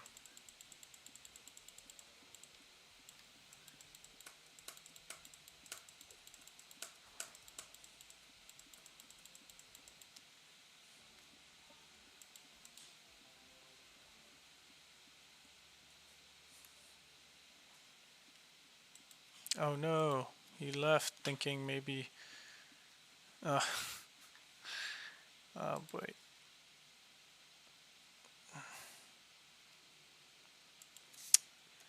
You don't need to refresh. No need to refresh. Next time, just wait. One of us. Too far. So it did bring you in. Alright, let's abandon and then. No, he just refreshed because he wasn't. What was that? He wasn't.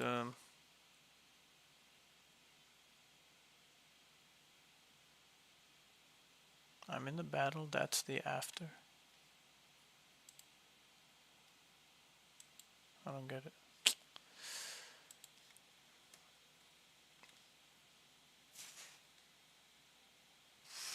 I'm gonna invite you guys again.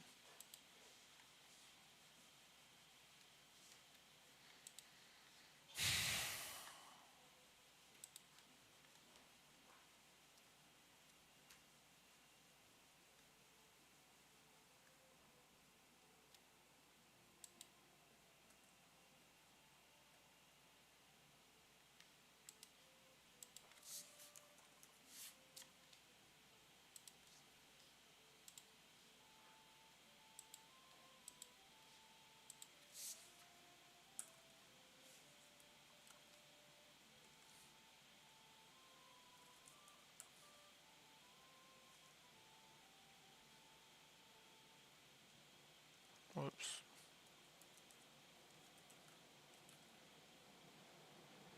What the hell?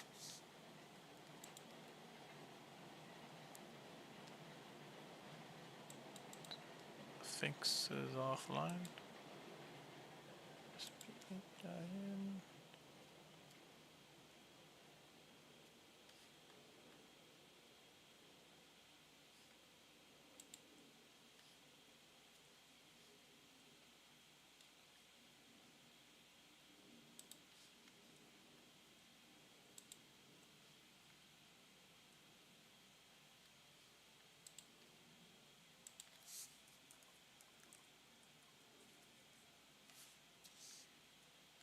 this you? Sphinx with the druid helmet. Looks like it. Alright.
I can't invite these guys, man.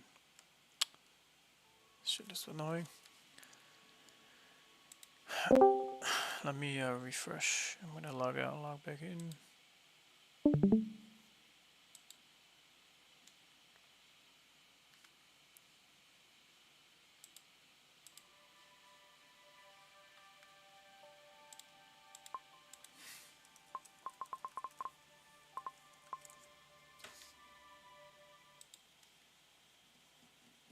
Hey Frost, yeah, we have 4 people, but I guess you, Jorka, and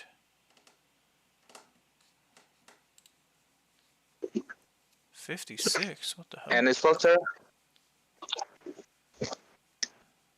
If you guys want to join up and try to get 2 others, maybe Jim. Maybe I'm doing possible Pixel Wars.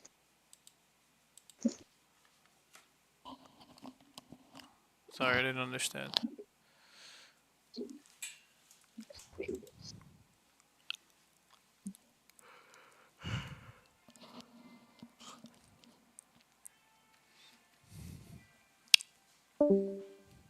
Let me invite everyone again.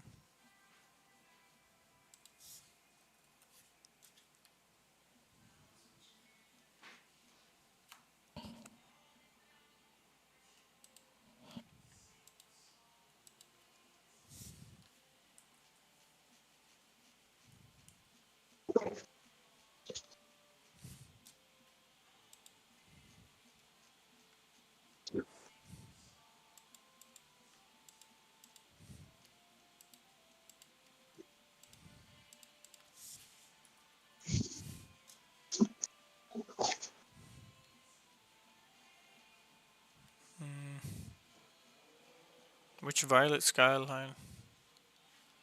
Oh, it's this one, maybe.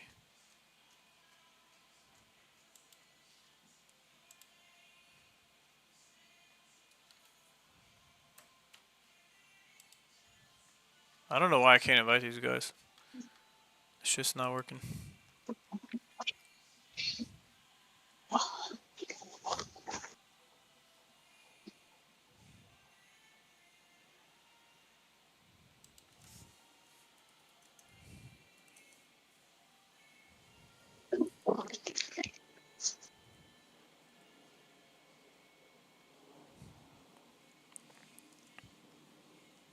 My I join, sir. We have full already. Full. Yeah.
2 Omen.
He stay classy, he's always smiling. Hey, fucking kill everybody in the room. Like Zuckerberg's on his way to becoming that. You know, and he was, if you go back just a few years ago, he was this nerdy guy. You know, he was like really smart, but not really physical. Well, And now his whole life up here. Now he's down here. Well, he's talking about it. He was talking about on the podcast yesterday that he loves training because it gives him a chance to express the side that has been demonized in our culture. Yeah, you his know, voice sounds different even. Yeah, he's becoming a man. Well, fucking bro, men are raised by women in our schools and stuff, and because of this, probably the past 30 years, masculinity was always considered they were taught it's a liability. Your aggression, your competitiveness, all that stuff. Corporate environments, you know, which have really like put the brakes on masculine behavior. And we talked about that yesterday too. That like that's actually in some ways a good thing because it gives women this opportunity to excel as well. You know, they shouldn't have to like become a man in order to get. They shouldn't have that sexist perspective imposed upon them. And so, but it's like everything else. It's like an overcorrection. You know, like you have things go completely this way and then they come back like woke, like the woke ideology. It went so far right or so far left. Now it's kind of swinging back. Well, the woke ideology has a major problem, which was it was reductive, right? It would reduce a complicated world to a binary world, which is ironic, by the way. But it would sort of say, I can solve all this. There are oppressors and oppressed. There's power and powerless, black and white. And Also, that's no all it forgiveness. was. Zero forgiveness. Don't apologize. They'll really crucify you. And you can't. There's no retribution. There's no way to come back. But my 13-year-old son, you can see these kids now at 13. Don't start talking to him about this shit because these kids are like they figured it out at 13. I'm telling you. My son was like, I don't like this shit. I want to do jiu-jitsu and wrestle all the time. Fuck also, off. podcasts. Correct. Yeah. They get to hear actual men who've made it through the maze and aren't a bitch. Yeah. And they go, hey, wait a minute, that guy seems really nice and having fun. And he's an actual man. Like there's real men. That shit that's fun. That's Good fun. stuff. Like has a good time. Yeah. That's the point. Stop crying all the time. Why are we fucking oversharing? Yeah. Why are we promoting and propping up people who fucking cry all the time? Listen, I cry if I'm happy. I cry if I'm sad. I cry when I think about my dogs that have died. I have a whole joke about that. It's like there are a couple things. My whole joke is this: I can't call my friends. I had this joke. I was like, if I call my friends, I'm like, I'm sad. My friends can go, you got the wrong number, pussy. And it's like, Joe Rogan, that's a mean way to talk to me, you know. But it's true. I remember one time I called you. And this is fucking great. I called you, and I remember my audition went bad, and it was like the third. I would get right there. I was about to. And back then, remember, if you got a TV show, your money problems were gone for a while. All I thought about was like, I get to drink great wine and buy a fucking house and take it, right? Think of a nice car. car. And I fucking called you, and I go like this. I go, fuck, dude, I don't know. I was good. He goes, you can't be good. You're great. I go, I know. I don't know. I just can't figure it out. And I was bummed, right? And I was basically saying I'm sad. And you fucking go, yeah. And he goes, what do you want to do tonight? I go, I don't know. Just a little down. Hey, you'll be all right. Let's just fucking go out and eat and do something. You'll figure it out. And fucking relax. Don't get all like mopey about this shit. I was like, okay. And that was it. A lot of people get mopey, man. Yeah. I had a lot of friends that got super mopey when they didn't get things. So think about the audition process. And I've always talked about this. This is a part of the whole problem with the entire psychology of Los Angeles. Because a giant percentage of people at least had somewhere in the back of their head some sort of an aspiration to try to get famous. Yeah. So you move there, you have already an exorbitant need for attention because there's some hole in your past and that you're trying to fill up with, I want to be a star. Yes. I want to be so. And then you're going somewhere, so you have this need for acceptance, and then you're going somewhere where people judge you. And most of the time judge you poorly. Yeah. Most of the time they don't like you. So most things you audition for you don't get. And if you get one, oh my God, now I'm in. And so now these manipulative people that are in charge of casting you, they can essentially mold your personality based on what they want. If they want a left-wing personality, if they want you to be pro-Kamala, we need a black woman president. You want to say all this, I took my 8th booster this morning. Like I believe in science, you know? Love is love. Like they'll turn you into that fucking thing. Yes. They'll turn you into that thing because the entire place is about the golden ticket. Everybody wants the golden ticket. I was so lucky because I never had any aspirations about acting. I had zero. I remember you called me. Let me tell you the whole story behind it. When MTV, when I did the half-hour comedy hour, and then I got a development deal to do a sitcom, I had never taken a single acting class. And all of a sudden I have this development deal. And I'm over there, and when the show that I was on got canceled, I was ready to go back to New York to be a comic again. I was like, fuck this place. But I had a lease. I had a lease on an apartment for a year. I'm like, fuck, right? So I was stuck in this. I couldn't afford to not be in this because now I wasn't getting $20,000 a week anymore. Yeah, whatever the fuck I was like, holy shit. And I was ready to leave. And so then I get another development deal, and then I auditioned for the second show I ever do. I only had 2 auditions ever. Hardball and news radio. And I'm on 2 TV shows. I'm like, this is crazy. Yep. And so I never went through that whole thing. I never went through that whole this could change my life. My life was already changed. None of it made any sense to me. I was making all this money. I had a Toyota Super Turbo. I was like, this is crazy. Remember you bought that Acura, the new Acura? Yeah, dude. I loved it. You used to pick me up in that shit. It was like a little jet fighter car. I loved it. But it was just like, for me, it was all gravy. So I was watching everybody scramble for this thing, and I was examining the psychology of it and how it affects everything. Because when people didn't get auditions, when they went auditions and you went out to dinner with them at night, they were so depressed. That was me. Oh, you all the time. You all the time. You wanted it so bad. I remember we were at the comedy show one night, and I remember telling you, like, why don't you just do stand-up? Why don't you just throw yourself into stand-up? Yeah. Like, you're so funny, dude. You're so good on stage. But when you get up there, sometimes you're just like, I feel like you're auditioning for a show. Yeah. That's what I felt like you were doing when you were doing stand-up. Yeah. Like, you didn't want to be crazy. But then off stage, you would say, wow, you'd say silly things. You'd be like, well, much more vulnerable and ridiculous. Yeah. And that was the funny part. I'm like, just throw yourself into this. You remember when I was doing that? I finally got my own show. I'm doing other shows. I was like, hey, fucking dude, I don't like this. I want to do stand-up now. Yeah. Now I told you, the cool thing about being 57, I'm enjoying stand-up more now than I ever have. Well, you're smarter now. Yeah. And Dom Herrera said this to me years ago. He's like, Joe, you know, he was like in his 60s at the time. He's like, Joe, I've never been sharper than ever. You just keep doing it and you keep getting better. We're so lucky we're comics. We're so lucky. And he was better in his 60s than he was in his. He was always great. He's always 60s, hilarious. I paid to see Dom Herrera before I ever did stand-up comedy. That was the best time. So did I. I was in college, and I was at the Improv in New York, and my father took me to. We sat there and watched Dom Herrera. And I remember that's why when I come off stage at the Laugh Factory, and I was still a little in awe of Dom, and Dom goes, "Right, come over here," and I was like, "Oh, maybe he's gonna give me some pointers, you know." And I go, he goes, "You know what I love about your act?" I go, "What?" And he goes, "You don't go for the laughs." Dom's the best at that. The subtle diss, the comedy diss. I became friends with Dom. Well, I think I'd actually done an open mic night or two before I met him. But then or before I paid to see him, rather. But then not that long afterwards. So this is like 4 years later, like 92. I was working with him in Montreal. We did the. That's intimidating. Yeah, it wasn't though. He was super cool. Yep. Maybe it was a year after. He's a real comic, man. Real comic. So maybe it was 93. So maybe it was like 5 years later. So I'm like real raw in comedy, but I had my feet under me at that point in time where I had some material that could kill. Like I wasn't a really good comic, but I had a few jokes, especially sex jokes, that were bangers. They were bangers. And so we did Montreal together, and then I was in Amsterdam billiards. This is in my almost became a professional pool player stage. Like if pool was a real career like golf, I would have become a pool player. I just loved it. I love the pool. You're lucky to get into golf, people. dude. I'm You're so a maniac. terrified. You're fucking crazy. But I love the pool players. I love the hang. They were just so different. They were outcasts, and they were loose and fun, and we said ridiculous shit to each other, and everybody was laughing all the time. It was always fun. And I was playing pool every night. And so I had a gig, and before the gig, I think, or maybe after the gig, I went to Amsterdam, and Don Herrera pulls up, and he's got his own cue. And I was like, Dom, you play pool? And he's like, yeah, you play pool? I go, I fucking love pool. I go, let's play some pool. And he was good. We were playing straight pool. Just like the type of pool they played in the movie The Hustler. It's very rarely played in America anymore, but it's an amazing game. You play with a stack of 15 balls, and you knock off one. The first break is like a safe break, and everybody moves balls around until someone makes a mistake and leaves an opening, and that guy smashes into the balls, and then you run as many balls as you can in order. So it's called 14 in 1. So it doesn't matter if it's solid. Doesn't matter. You leave 14 balls on the table, and the one ball, like you leave a break ball, and then you wrap the other 14. And so you shoot the break ball in. The idea is to collide your cue ball into the stack and keep running. So let me give a shout out to Jason Shaw, because Jason Shaw was one of the best pool players on earth, one of the greatest of all time. He just broke the world record in straight pool this week, and I think he ran 839 balls. Jason with a Y, J-A-Y. So he made 839 in a row. Fuck yeah. He's trying to get to 1,000. That's insane. So he got 832. So the record before was set by Willie Mosconi in like the 60s, and it was on an 8-foot table with big pockets. That was like 500 and something balls. So he beat that. He ran 714 balls. So that was the previous world record he also owned. And then he just ran 832 balls. When I tell you like the concentration involved in doing that, because you're talking about hours of play. I mean, I don't know how many racks of 15 balls is 832. Someone do the math. I think when you get that good at anything, you learn everything about life. Well, he's a wizard. And about yourself. He's a wizard. Yeah, but I'm saying when you master something like that, I'm not saying your marriage is going to be great. I'm saying when you master something like that, it's a very good way to really get to know yourself. Here's how great professional pool is right now. He doesn't even win most tournaments. Yep. Is there a nationality that dominates? No. Filipinos are among the highest level on earth. Why, do you know? Well, because the GIs went there in the 1950s and they brought pool. And Filipinos learned how to play pool in very tough conditions because it's very humid over there. So humidity affects the tablecloth, and the moisture in the tablecloth slows down the roll of the balls. And so you take two approaches to that. You could either hit the balls hard, which is like the American way to do it, or the Filipinos learn to use the entire weight of the cue and have an elegant, almost like artistic way of playing. They have the most beautiful strokes. Yes, they have the most beautiful strokes, especially at the time. So there's a guy who came over in the 1970s, and his name was Efren Reyes. And he came over under the nom de plume, Cesar Morales. And he was this Filipino kid. Changed to a different Spanish name? Yeah, well, he went from Filipino to Mexican. Yeah. Because everybody would have known him if they had ever gone to the Philippines. Because in the Philippines, he was already robbing everybody. And like a legitimate wizard, a chess genius, and unbelievable, widely considered, if not the greatest of all time, one of the, it's like MMA, like is it Khabib, is it Mighty Mouse, is it John Jones? It's one of those deals. One of the absolute greatest pool players of all time. And then from Efren Reyes came all these this Filipino invasion where they were just dominating pool, like, and big money, like giant money games, $500,000 matches. Yeah, a ton of them. And when you have a match, how many games are you playing? It depends. Some of these guys will play like a race to 120, whoever wins 120 games, and they'll play it over 3 days, and they'll do it for $100,000. Wait, a race 120 games? 120 games of 9 ball. That's a lot. That's a lot, but that's really going to find out who's the better player. So like, if you and I play 10 games, and maybe I'm a little better than you, you could win those 10 games. You could get on a roll, you could get a lot of rolls of the balls where I get safe a few times, where I scratch on the break a couple of times, and so that's 2 more games that you maybe wouldn't have won if we were playing, even, and you could win a race to 10. Like, the odds of me winning a race to 10 if we were both, if I was just slightly better than you, it'd be like, maybe 60-40 or 55-45, something like that. Yeah. But when you get to a race to 120, then your odds dwindle. Well, that's the better player always wins. That becomes a physical game too. Now you're actually an athlete. Yes, well, sort of. It's concentration for sure. Yeah, but your body can't break down. Your body can't break down. The best guys are all fit. You never get really big fatzos that can handle. What I love about The Hustler, one of the greatest movies ever with Paul Newman, is when Jackie, what the fuck's his name? Jackie Gleason said, it really came down to character. He washed his hands, washed his face, and drew a blank, and came back and beat him. That was a really interesting lesson for me as a young man. Guys really do that too. They clear their mind. They go in the bathroom, they throw cold water on their face, they wash their hands, they change their clothes. They just need something to break themselves out of it. It's a mental game. Like, Jeremy Jones, who's another all-time great, won the U.S. Open, good friend of mine. We were talking about it. He's like, I think it's the most mental game in the world because it's not just about thinking about what happens. It's about execution under pressure. And then it's also about you're controlling the rotation of a ball. Like if you hit it this hard, it goes that far. But if you hit it this hard, it goes that far. And that's what you want. You want the difference between an inch and an inch and a half. It's crazy. But everything at the highest level is those micro adjustments. Right. The reason why Magnus Carlsen wins all those chess tournaments, right? When they say when Rafa Nadal is one of the greatest tennis players ever,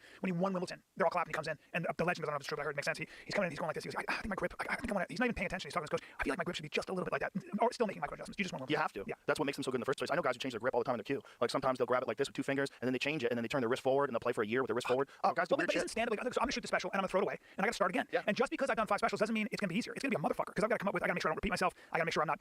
You got something to say. You got something to say. I took a whole month off of stand up after I did my special because I didn't have anything to say. Yeah. I'm like, I got drained doing that thing, especially doing it live. I was like, this is so draining. And then I was like, let me think about what I want to talk about afterwards. Like, and then. Do you have any ideas now? Yeah, I've got like 25 minutes now. Yeah. Yeah, it's good stuff. Like, it's fun. Do you ever get tired of talking to? Do you ever get tired of doing this podcast, even though you have very interesting people? No. Oddly enough, at all the things in my life, this is the one thing that I kind of well, first of all, I choose who goes on it, right? So I'm always looking forward to talking to those people. Yeah. But I love talking to people, man.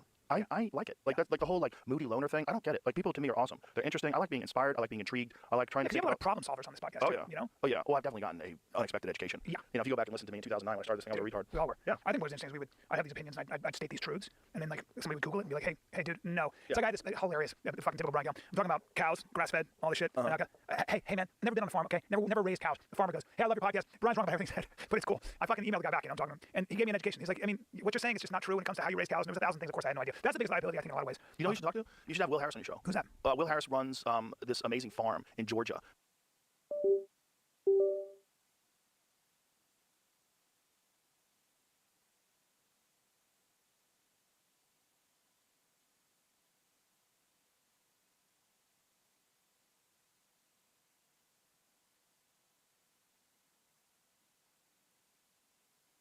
All right, guys, happy Wednesday. I want you guys to know that I did it. I joined Red Note, the Chinese app that TikTok users are flooding to. A lot is in Mandarin. I'm trying to learn ni hao. Some people are claiming that this is treachery, that we are traitors to America to willingly give our data to a foreign nation. So let's discuss that. Plus, whoa.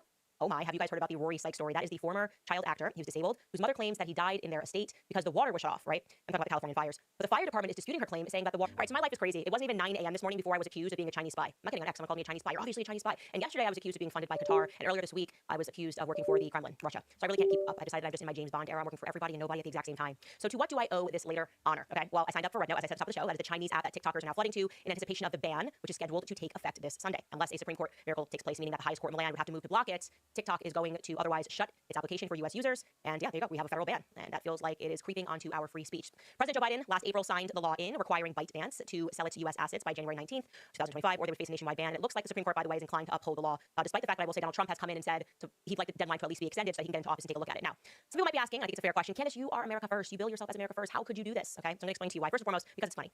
Okay, I have a very good sense of humor, and the federal government playing whack-a-mole with Gen Z is objectively hilarious. Oh, we're going to get rid of this one. Whoop, they pop up, they found another one, and they're posting, and the posts are hilarious. We're going to get into it. And just to remind you, yesterday we discussed this, the origin of all of this. Obviously, absolutely no person with a clear thinking mind believes what they are trying to sell us right now. That this move was done because the government is just so concerned about our data. Oh, they're so suddenly concerned about, we don't want China bad. They always like pick the boogeyman, China, Russia, whatever it is that they think people will just accept, right? We all know it's happening because of Israel, which controls the United States government via aggressive lobbying. They're concerned about which way the wind is blowing. We showed you that tape yesterday of Jonathan Greenblatt from the ADL freaking out about not being able to control the thoughts of Gen Z. We have a generational problem, he said. TikTok is crazy. They're all pro-Palestinian. And I also want to jog your memory because they went so far as to say, in the short term, which TikTokers noticed, they were already suppressing speech, right? So this is because otherwise people will say, you're making this up. You have to show the evidence here. Israeli officials were bragging about their ability to control speech, both on college campuses, getting various groups shut down that are pro-Palestinian, and also on social media. And so this clip I'm showing you, we showed you, I think, last year. It's Amikai Shikli. I don't know if I'm saying his name correct. Anyways, he is the head minister of diaspora affairs and anti-Semitism. And he was speaking with the Jerusalem Post about their successful efforts to censor speech that they claim is anti-Semitic on TikTok. Take a listen. We work regularly with the leadership of various social organizations. So we had a lot of correspondence, especially with TikTok, because TikTok was very, very problematic, especially at the beginning of the war. They have taken a lot of steps to try and prevent anti-Semitism to go widely in their platform. It is better now than it was 10 months ago, but still there's a lot of work to do, especially, by the way, especially on X. And actually, when you look at the recent trends of anti-Semitism in North America, we're seeing influencers such as Candace Owens, such as Tucker Carlson, who is a leading leader and influencer, hosting someone who is a Holocaust denier. And I reacted publicly on his statements, and I think it was a disaster. And this is very, very problematic. So when I see Tucker Carlson, who is such an influencer and is a key role in the right-wing political dimension of America, hosting someone who is a Holocaust denier, we're not silenced about it, not at all. And same goes to Candace Owens. All right, we hear you loud and clear. Like I'm saying, they were doing this in plain sight. Obviously, they rushed. The Congress passed it. Oh my gosh, we have to deal with TikTok because they have wrong ideas. Generation Z is problematic. And so here's the thing. You're not going to now gaslight these same people. You're going to gaslight them by telling us that the government was totally cool with Facebook and the CIA and the NSA. Shout out to Edward Snowden, by the way, stealing our data, spying on Americans. Yeah, the government was totally cool. Nothing had to be done urgently. And now all of a sudden it does. That really is just government-level gaslighting. China is the enemy. And as our government behaves like, well, China, actually, ironically, it seems like they're taking a cue from China at the moment. The government pitch to you right now is, let us abuse you and control your speech, not China, let us do it. Okay, maybe, sure. What do we get in return? Maybe I would let our government abuse us. We've been doing that for a long time. We want to know what we get in return. Here's what they say. You're going to get high taxes, unaffordable living expenses, never-ending wars that we expect you to die in, that don't help your country whatsoever. You're going to get open borders. You're going to get filthy, crime-ridden cities. You're going to get students who can't pass basic literacy exams. And in the process, we'll also call you racist, transphobic, and now anti-Semitic. In the process, also, we will be forcing some vaccines into your arm. That's a trade-off, guys. You get to be patriotic. The last thing they ask you to do is also give them all of your data, right? Why aren't you feeling patriotic to give the government all of your data? Yeah, shockingly, that pitch was not a convincing enough argument for Gen Z. They just want to say stuff on the internet while everything around them is burning. So they are signing up to Red Note, and it is pointedly hilarious, okay? Chinese people are welcoming them on the app. They're creating videos to welcome American refugees onto their app, okay? Take this one woman, that's just one example. Hi, TikTok refugees. I swear to God, this is the most funny ever seen since Brexit. Okay, so my name is Roxy, your cat sister here. I'm a little bit popular here. And clearly, I'm one of the people that you don't need translation to understand. Yes, I've been here for so long, so trust me when I say this. This should be your little Retina 101. So we Chinese people, we're really kind and heartwarming. You don't see us welcoming people everywhere, but there are just certain types of people that we don't welcome at all. First of all, if you ever think Panda Express is the most delicious Chinese food, get the f out of here. Second of all, if you can't tell the difference between a dragon and a law, you got 5 seconds to learn and report to me immediately. Third, if you ever dare to mix us up with Japanese or Korean, you'll be put into the plague zone immediately. Unless we messed up and pretend that we're Korean ourselves. Yeah, a few things. Don't say anything about our country. It's the key to respect. So hey, if you want to talk about yours, it's okay. You're already refugees now. And so that's just one woman, and then it was actually kind of funny because the next people were saying, you don't even realize what you're signing up for. This app bans people for being LGBTQ. So welcome to an app that is sponsored by communists, and there definitely are Chinese people making videos, and they're very funny. So this is meant to be tongue in cheek for sensitive people that are out there about being gay. Take a listen. There's only 2 gender out here, male and female. If you are gay, just be gay. Don't talk about you're gay. We all know you're gay. Just don't talk about it. If you're a lesbian, you cool. If you're LGBTQ, whatever, keep it that to yourself. So these are the rules that they're laying down for Americans that are joining the app, and some Americans are creating all these videos and making videos to other Americans, being like, we need to actually follow these rules, just like this one American user who was warning other people in the USA that we gotta listen this time. Take a listen. I'm seeing a lot of y'all showing out on this app. Behave! We are guests in this house. This is not our house. Behave! Don't want to get kicked out of this one.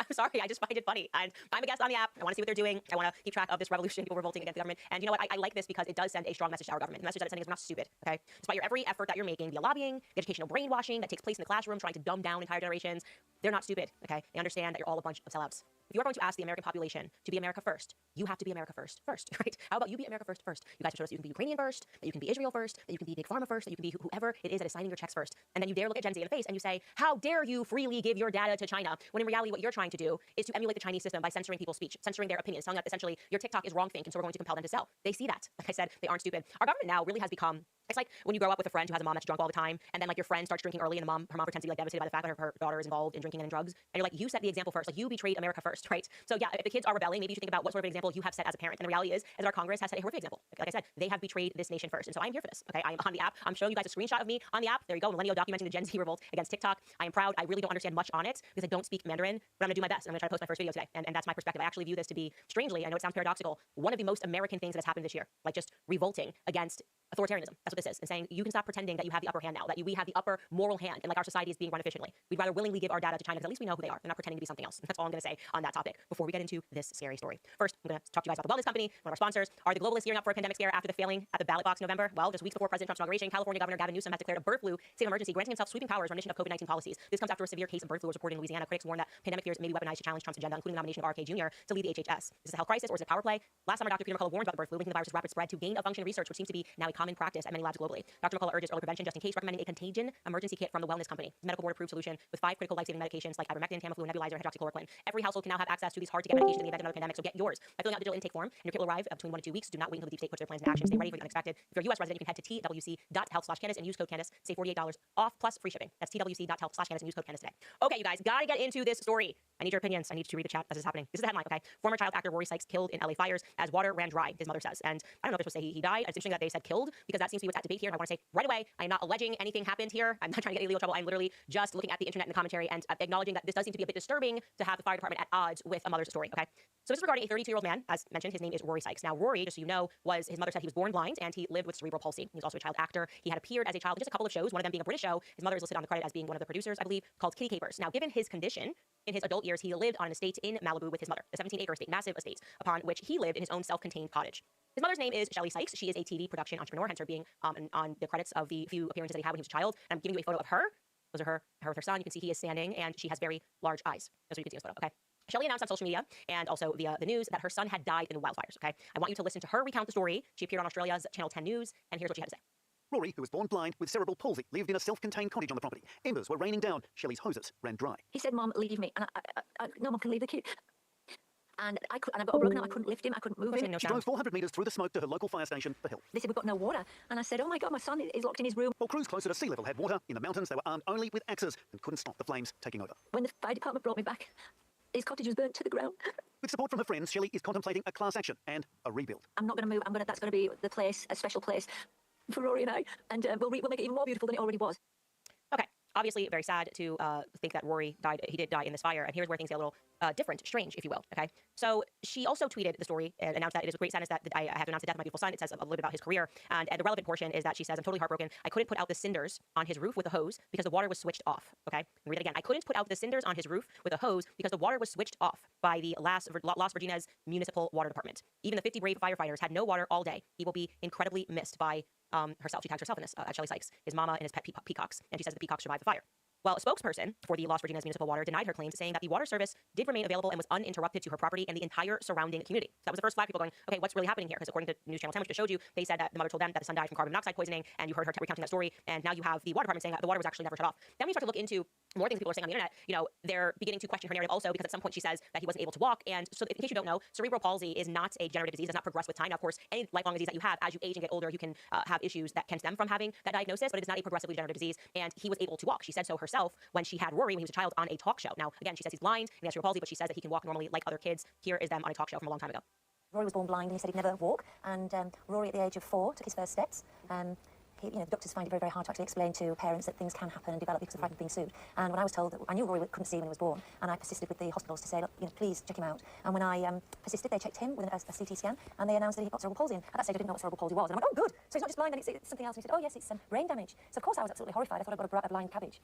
But with lots of love and dedication, Rory's been having his eyes patched for the last 8 years. He had an operation to straighten a squint, and he's had these special calipers. And before we moved here, we had his legs straightened. So now he can walk and tall and straight. He's like a normal child, aren't you? Yes. And I think the big message is that anything's possible. I dream, therefore I am. It's Rory himself. And I wasn't clear when we looked at this clip because he was making good eye contact with her as well as the host. The clip is a little bit longer, and he makes eye contact with the audience. And she does say he was born blind and he had some eye operations. So I don't know if he was no longer blind. That part wasn't, like I said, exactly clear to me, so I don't want to misreport on it. But that struck us as interesting. You hear her say that he's able to walk fine. We showed you another photo of him on the red carpet where he seems to be standing fine next to her. So people were asking questions about why, when the story was retold, it was as though he could not walk. And it seems that she really loved, like she herself had Hollywood aspirations. So this is just from her website. Hi, I'm Shelly Sykes, and she talks about she's an entrepreneur, she's a TV producer, she's an actress, she's a voiceover artist, a singer, a songwriter. And it almost seems like she was getting her child out there because she maybe had her own ambitions. And as more evidence of that, she actually tried out. Is it Britain's Got Talent? I don't know if it's Australia's Got Talent, rather, because they're Australian, so take a look at her trying out for that. My name's Shelly Sykes, and I wrote a song called Sexy, Single and Ready to Mingle. Sexy, single, and ready to mingle? Sexy, so sexy. Oh, right then. So why are you here? I'm here because I actually psych people up. So I'm Dr. Shelly Sykes, I write books and I sing, and it's to empower people. I guess you think you probably win the show, right? Of course. Well, take it away.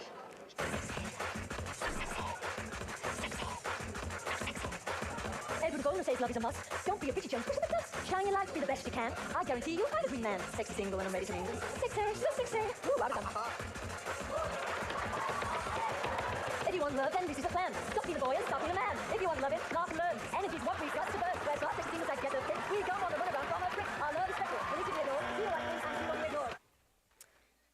Listen, like I said, am not going to race to any conclusions here. I'm just telling you that the internet has a ton of questions. And of course, that's going to be, I think, fair questions when your account is at odds with the account from the water department, which claims that, no, actually, this did not happen. You're saying that you couldn't get the fire off the roof. She also says that he told her to just leave him. I just don't know. I don't know what to make of this. And like I said, there's many more clips of her on this pursuit of fame, it looks like, throughout her life. I will let the internet and say no more. Officially, obviously, she has said that he died in this fire because she had no water and could not put any water on the roof of his cottage. So we'll leave that there and allow the investigators to step in from there. All right, guys, I want to remind you about Gold Co. It's officially 2025, and we could be in for a seriously bumpy ride because we've got a new president on the way, and there is some bad news he's going to have to deal with. He's going to have to deal with the stock market volatility. There are credit card defaults that are soaring, global conflicts that don't seem to be going anywhere, and the national debt, of course, is bursting at the seams. You know the saying, hope for the best but plan for the worst. Well, that's what I'm doing, and that's exactly so sexy. Oh, right then. For evidence of that, she actually tried out. Is it Britain's Got Talent? I don't know if it's Australia's Got Talent, rather, because they're Australian, so take a look at her trying out for that. My name's Shelly Sykes, and I wrote a song called Sexy, Single and Ready to Mingle. Sexy, single, and ready to mingle? Sexy, so sexy. Oh, right then. So why are you here? I'm here because I actually psych people up. So I'm Dr. Shelly Sykes, I write books and I sing, and it's to empower people. I guess you think you probably win the show, right? Of course. Well, take it away.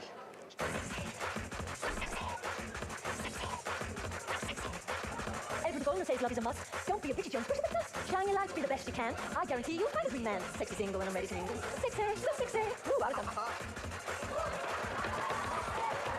If you want love, then this is the plan. Stop being a boy and stop being a man. If you want love, laugh and learn. Energy's what we've got to burn. Where's not sexy things that get the pick. We come on the run around from a trick. Our love is special. We need to be adored. Feel like this and we won't be ignored.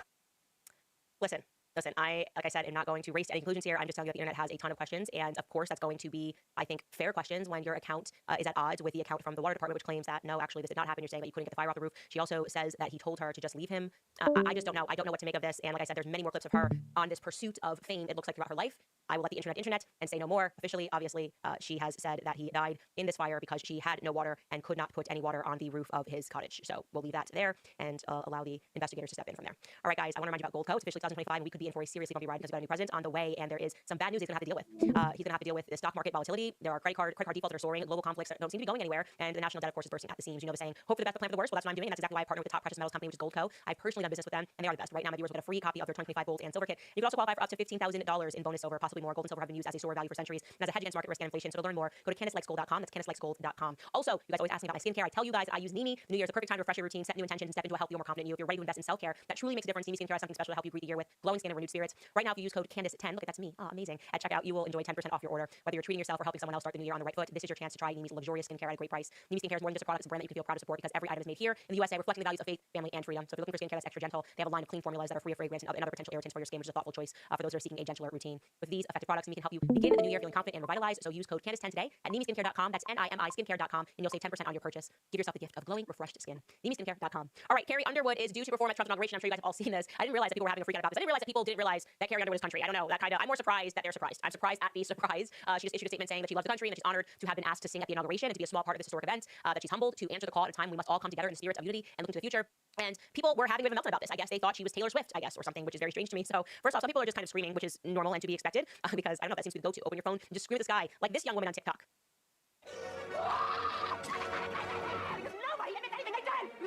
Basically, her caption says, when you have to find a new karaoke song because we can't all just be girls. And another TikToker similarly was very upset with the news because Trump orange man bad. Take a listen. Carrie Underwood, what happened to putting Louisville sluggers into the headlights of men who cheat? What happened to that? Oh, we can just sing at their inaugurations now? That's just cool, fun, and Fred. Wait, what happened to carving your name into his leather seats? Doesn't apply anymore, I guess. And she's not the only one who has a question about why Carrie Underwood would possibly perform at Trump's inauguration. How could she do this to us? Here's another young woman who really explains the logic of why Carrie Underwood just should not have done this. Take a listen. Carrie Underwood, it appears we've lost you. Can I just say, I'm devastated. I dug my keys into the side of it.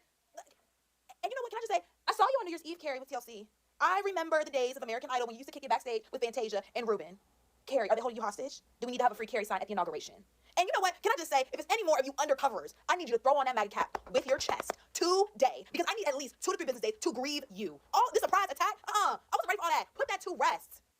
Okay, so what's really interesting is they all keep bringing up the same song, which is really funny to me. I dug my key into the side, which makes me believe that these aren't actually Carrie Underwood's fans. These people that watched American Idol and then didn't follow her for the rest of her career, because that was the debut song off of her album in 2005. 2005, that was the debut song. So we're talking literally 20 years ago. They have no other reference regarding Carrie Underwood. And if you follow Carrie Underwood on Instagram and have followed her career since, you know that she's been dropping music about Jesus Christ. She's been dropping gospel music, and she farms. Like, she's very big into farming. I actually bought property near Carrie and attended the same church as Carrie Underwood and Mike Fisher, and had Mike Fisher on my show when I was over at Daily Wire. And there's just no question in my mind that they were concerned. Everybody, they're Tennesseans. Like, this is completely crazy. I think it just comes from sort of this snoot of believing that everyone in Hollywood belongs to them, and they don't follow their careers, they don't support their music. Clearly, these people do not listen to Carrie Underwood's music whatsoever. They have no idea what she's doing. They're just shocked that somebody in Hollywood with her celebrity would have the audacity to perform at a country that she cares about. She's a lovely woman, lovely family, strong family, faithful family, which means, of course, she does not give herself to the demonic. All the demonic things that the left has been advocating for would just not naturally fit in with her brand, right? You don't drop an album about Jesus Christ called The Lord is Our Savior and simultaneously vote for a woman who ran the entire election about aborting children. Like, common sense, Carrie Underwood is clearly a conservative. Like, I can't even believe this is even up for debate. But it's interesting. So they've now taken to her comment section on Instagram to just leave evil notes, and again, referencing the same song over and over again, because these aren't actually Carrie Underwood fans, and she's not going to lose any sleep or any money over this. But they're commenting on a post, ironically, of her gardening, because that's what she does.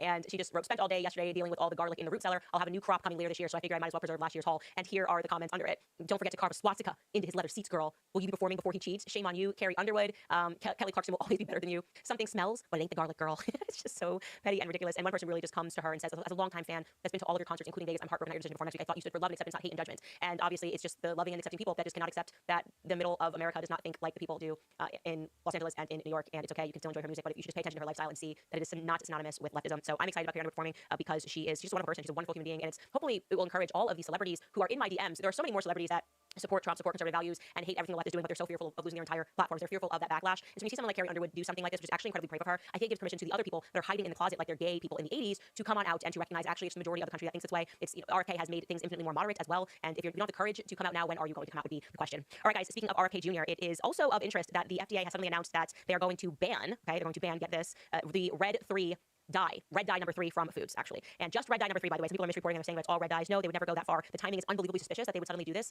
They announced this on Wednesday. Yeah, we're going to do something good for the food supply. 35 years after the red dye was barred from cosmetics because of the potential cancer risk. So they were like, we don't want you putting it on your face, but it's totally fine for your kids to be consuming this, because that's where it is. It's literally a red dye chemical that's in tons of foods. Even cherries, by the way. Like, if it looks too red, it could be dyed that color red to convince you to buy it, but actually it's also giving you potentially cancer. And they've allowed this to go on. And they said that it was just a matter of looking into some of the studies that they have found that the dye causes cancer in lab rats. Again, they have known this for at least 35 years, likely longer. And so people are rooting us on. Like, this is amazing. This is a good thing that they're doing this. But this seems, like I said, the timing of this seems remarkably suspicious. It's almost because they know that our trust with them has been fractured, that the Make America Healthy Again agenda is coming, as many of them will try to fully block RFK Jr. from even, because they don't like the nomination at all. They don't want to see him take over the FDA. They don't want to see him nominated. Wizard They're retired. trying to give the public something of like, we don't need an RFK Jr. to slice stuff up. We're responsible. We're going to take away The one old man of these is cancer-causing agents out of your children's food. I mean, it is completely logical for us to say that our government has just been poisoning us for decades. You know me, I'm an anti-vaxxer, and so to hear this story of, we recognize that like it causes some cancer in rats, it is the story over and over and over again when you start looking into the history of vaccines. When you learn about fluoride, we learn about the things that for whatever reason are banned everywhere else in the world, but are not banned here in the United States. That's why I say that I truly believe that we are the lab rats. Like, America has become the lab rat nation. You can put stuff in food, Monsanto, that you cannot put in the UK. The food tastes differently when you're in the UK. Obviously, I spend a lot of time there because of my husband, and it's just incredible that when you go there, you wonder, why is America allowed to poison Americans? Well, because the reality is because in the UK, lobbying isn't allowed. That's the truth. They don't allow lobbying, so you can't come to the politicians with a check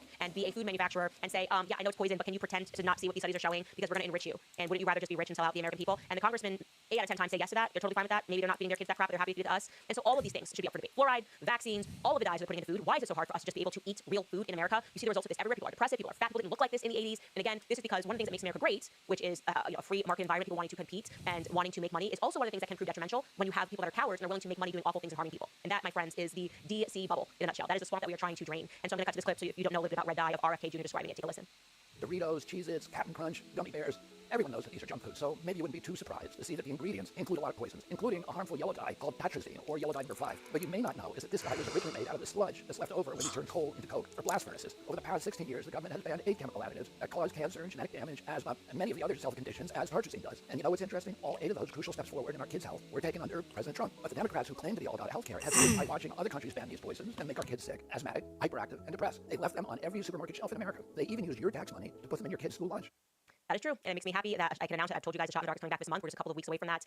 As we launch our platform, we'll have a Shot in the Dark, which will take you through the vaccine series, take you through the birth control series. Women don't even know what you're putting in your body every single day, and then we're going to go through food so that you can have that base understanding of the fact that your government has been poisoning you for a very long time, while also gaslighting you with names. You're an anti-vaxxer. Yes, ma'am, I am. Hello, nice to meet you. I'm just anti-poisoning children. I know it's so crazy. It's so crazy. I'm anti-poisoning children. I don't care how much money you have as a lobbying group. You are not going to delude me into believing that these things are healthy for children simply so that some people can make a ton of money. And it's people should be arrested for this stuff. You know, truly they should be arrested for the things they have done. Big Pharma is itself, in and of itself, a cancer. It is a cancer that is giving cancer and giving addiction to all of us. And you should be angry that your government has allowed this to take place. So when they look at us and they say, why are you joining this Chinese app? You can look back and say, why have you been poisoning us since the 90s, since I've been growing up? Why continue to poison our children? Why continue to gaslight us and censor our speech because we're starting to notice? If they can answer those questions, then, screw them. Who cares? All right, guys, I also, speaking on that topic of addictions that are coming from the government, coming from Big Pharma, you guys had so many comments about the debate, which now, beyond like Michaela debating it, but the differences between dependency and addiction. So I want to get into that. First, I want to remind you about American financing. I know there are some people that are struggling with high credit card bills. Well, there's no better time than right now to wipe out that debt and set yourself up for a strong 2025. Interest rates have fallen, and my friends in American financing can help you access equity in your home at an interest rate in the 5s. That is a much lower rate than the average 25% credit card rate. So think about how much you could be saving every month. American financing is saving their customers an average of $800 a month. That's like a $10,000 rate to start the new year. They're closing in as fast as 10 days and even delaying 2 mortgage payments. So call American Financing today at 800-795-1210. That's 800-795-1210. Or you can visit AmericanFinancing.net/Owens. Again, that's AmericanFinancing.net/Owens. Okay, so you guys had so many comments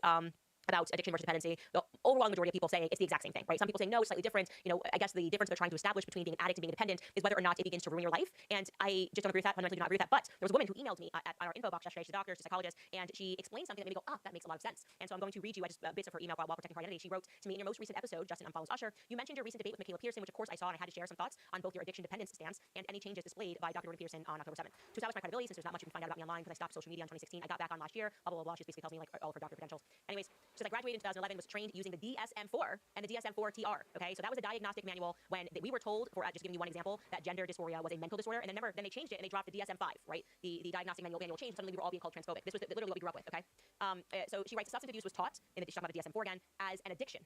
So back when we were told that gender dysphoria was a mental disorder, it was the same time that substance abuse was being taught as an addiction. Then, upon the release of DSM-5, she continues, everything changed, which I and many colleagues believe was for the worst. I can elaborate on those changes, but at the same time I won't. As mentioned above, I was able to get 2 treatment centers accredited, and that was through my extensive work on policies and procedures, utilization review. A few years later, I was an adjunct professor at the University of Bridgeport Naturopathic School of Medicine, where I taught third-year doctoral students psychological diagnosis and counseling. I'm very well versed on the differences between addiction and dependence. In a nutshell, you are right, but also Michaela is right. And like all stories, there are 3 sides to them: mine, yours, and the truth. In this case, the so-called truth is more of a white lie for billing purposes, and what you and Michaela are saying is true.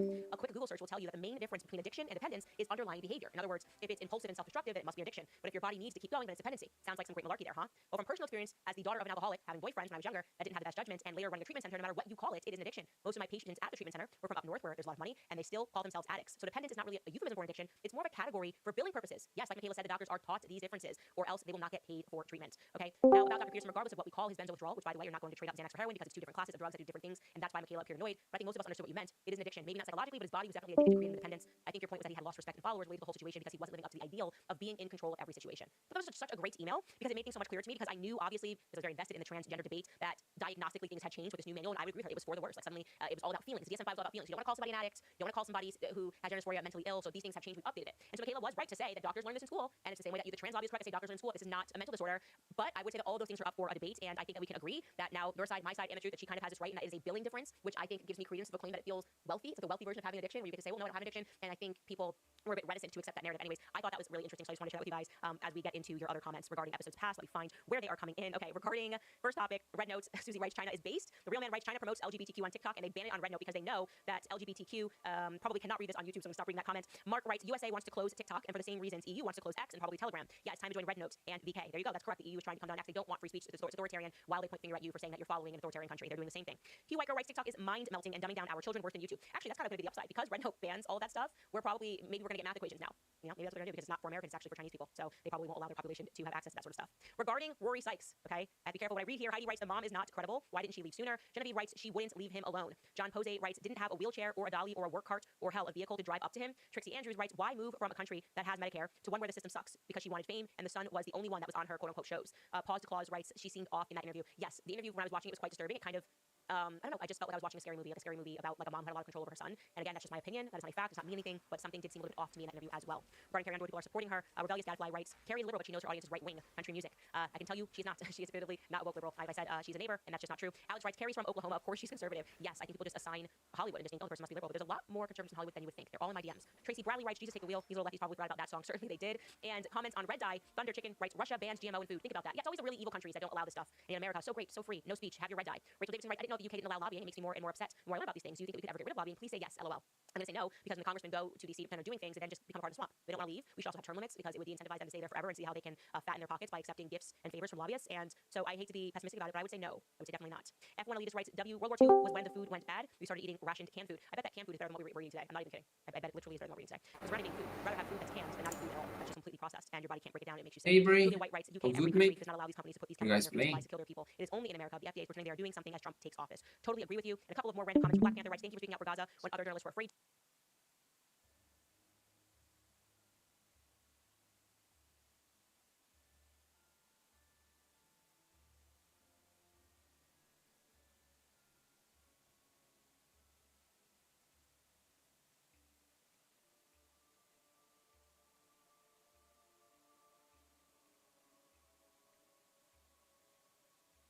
Oh, sorry, I was on mute.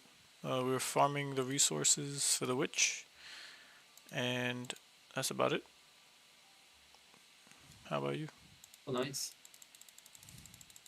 Just got back on? Oh, nice. How many omens are you guys doing?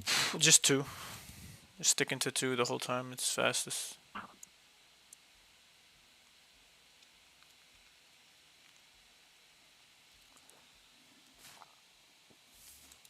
If we do 3 omens, I don't know what's the difference in the timeless shards we get, but maybe it's not worth it because it takes longer. That's true. I have to check how many I could craft. I haven't even crafted Friends of mine Mm-hmm. were doing with all the omens and they only got like 7 shards in the boss. Oh my Same god. like we do. It's strange because it appears and the only difference is on the blue and the green ones, you know? Yeah. Both on the blue. That's I'm gonna drop my jug. Yeah, I don't even know if it's balanced where the rewards even matter. Like, I don't even know if it scales if you have all 5 on. It's just like a random thing all the time.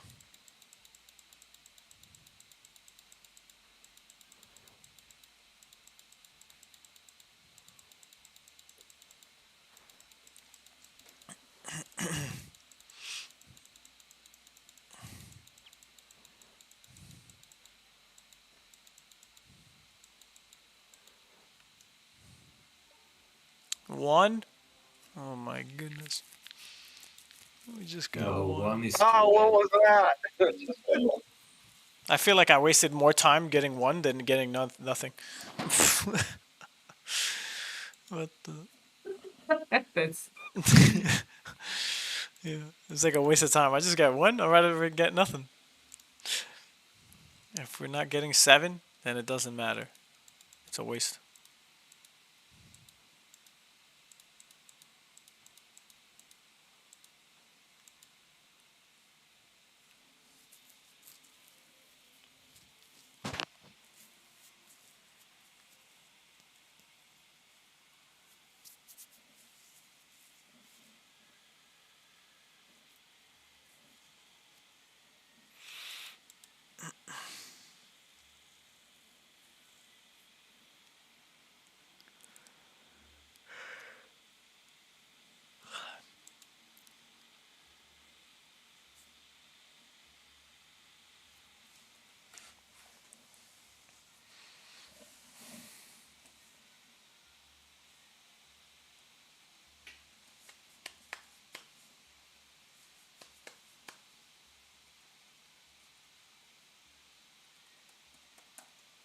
Yeah, we're here, old man.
Hello.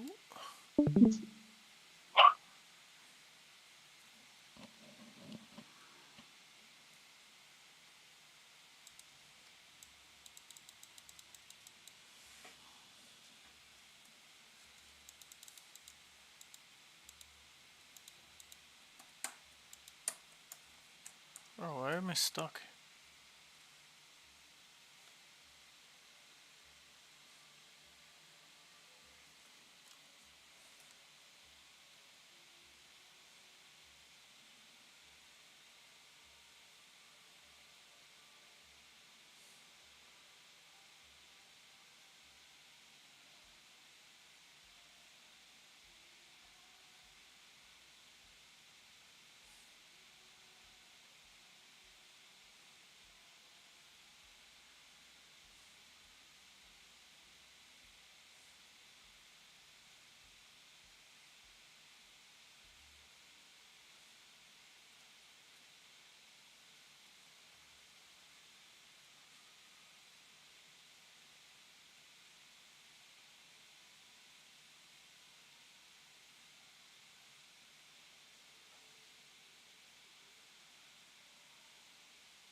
Yeah, it seems like the bosses, the mini bosses, only give the green shards, timeless shards.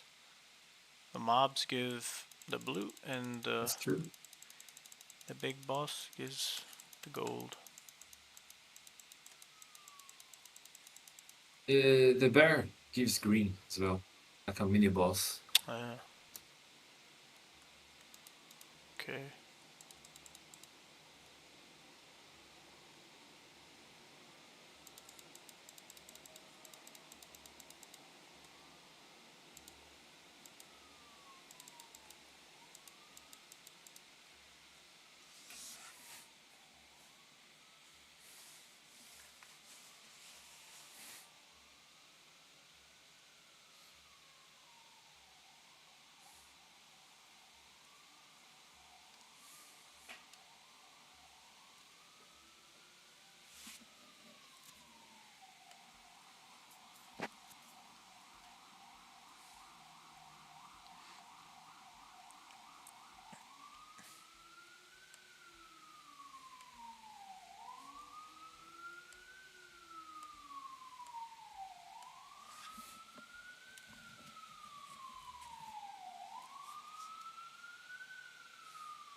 If someone drop from the group, call me. I'll be here in the call break. Thanks, man. All right, cool.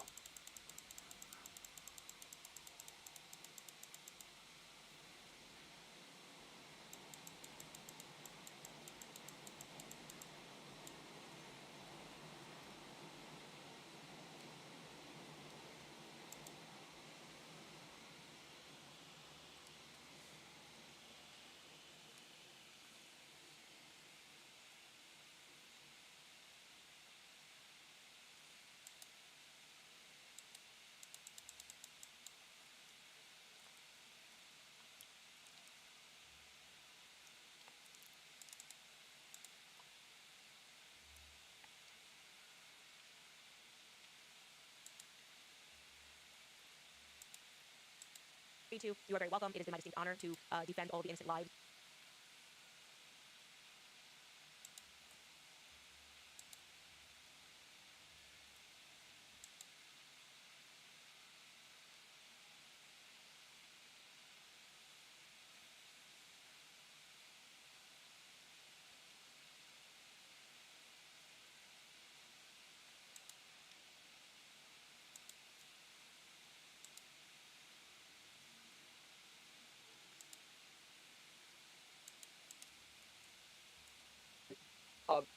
Yes, you could make a tiny black hole like with an attosecond laser beam. And then, but according to Hawking's theory, if you make this tiny black hole, it disappears almost instantly, and you just basically get the energy. You're basically just taking perfectly good laser energy and turning it into black body radiation coming out. It's not clear that you can get any gain from that. I tend to view 0 point energy as something that if it was easy to do, it would be like a black hole that could then get out of control and swallow everything you were trying to power, specifically like your entire planet. So I'm not a big believer in 0 point energy that will be able to harness. But like I said, the few times I've been wrong in my physics careers when I said something is impossible. So it may be. We're gonna do the bear. So do you think free energy is possible as real, or are you more of the It's there's a no way to mini get more boss. energy out than in? Get more greens. I pretty much. I don't think Green shards. the cosmos provides you with a free Kill the lunch, rat first. except for the entire cosmos itself. I was gonna say, except for the entire time that happens. Except for the entire lunch. That's my favorite counter. When people say there's no such thing as energy from nothing, and I go, except for that time when the Big Bang happened and all energy appeared from nowhere. See, that time was allowed, never did. But, what? There's only 3 of us? What the fuck? but you can talk about these things, and you're right. Dude, what the Big Bang was an all-you-can-eat buffet for lunch, I didn't even notice. But fusion energy, especially burning like deuterium and helium-3, that has the potential to be.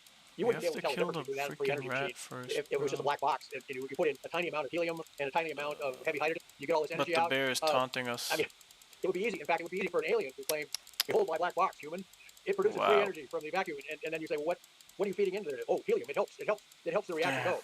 And by the way, you're supposed to move together at least so you. If the universe is full of snake oil salesmen, and not all of them are from Earth, you've got to realize this is a cosmopolitical, almost Cold War situation we have going with some of these species, especially the little short gray guys. And you can't believe anything they tell you. Nothing. Okay. Well, before we get to the alien stuff, I got some more hard physics questions on that front. So, yes. Plasma. So, and this is something I've struggled with, which is that are people that are in the hot fusion community really saying that we're just getting, you do the chemistry, we turn 2 heavy hydrogen deuterium atoms into a helium, and we get a little bit of excess energy? Well, Is that correct? Yes. But in terms of, since E equals mc squared, C is so big, the amount of energy released is enormous. So the fuel then, heavy hydrogen, is relatively abundant, right, on planet Earth? So that would be like yes. we can get it from anywhere. Can we get it from the air? Yep. Yeah. So that seems pretty because there's kind of like a lot of air on this planet. So you could just have your device. Have you seen this NG8 company that is literally producing cold fusion plasma that they claim just runs straight out the air, just like that? No, by the way, myself and were telling a mentor at our school that I went to at Livermore. He would come around and talk to us and give us lectures and stuff. I talked to him several times. It was a great honor to me to do that. And he basically encouraged us to always think practically about everything. And his reaction to cold fusion was, well, wow. It turns out the volcanoes on the bottom of the ocean in the mid-Atlantic ridge put out all of this heavy helium. It's called helium-3, or no, actually it's light helium, helium-3 instead of helium-4. And helium-3 is the product of fusion reactions. So he said nature is already doing cold fusion. There's no explanation for all this helium-3 coming out of these volcanoes. But at the same time, my own experience has been that, yes, you can apparently get some energy out of cold fusion, but very little. It's like a radium watch dial puts out light. Okay, maybe you could clamp solar cells on a radium watch dial and say, oh, I'm getting infinite energy from radium. Well, it's not very much energy. It's not enough energy to run the watch, as it turns out. You have to, but people have invented now nuclear batteries that run for thousands of years without needing to be recharged, but they don't put out much power. Nature, nature likes big releases of energy, like a star. Mass and invest in a star in order to get, to make the sun work. My son, who's kind of a wiseacre, but is also very smart, said, Dad, if you want to have harness fusion power, just put up a solar. Yeah, I don't believe hot So fusion. nature has. Well, you may very well be right. And somebody in his garage figure out a way to harness cold fusion. But my own impression after examining that field for many, many years is Hey, I'm going to rotate out for a bit. I'm going to eat dinner and play with my kids. I'll talk to you guys later. Thanks for the games. Yeah, man, for sure. Have fun. Thanks for playing. Yo, Nero, where you at? But you know what? Hey, bro, still available? Sorry, Poco.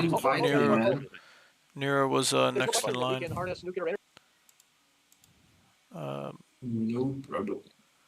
You jumping in? Hey, bro. Hello, bro. Hello.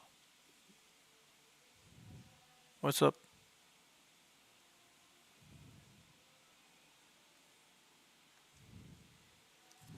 Can I join, bro? No, Nero was first. More people. Nero, can you play or no? Yeah, I can play. I'm here. Just call me. Okay. Let me. Yeah, Nero just came. So. I'm the fourth one in your screen. Oh, right there. Okay. No, I changed it.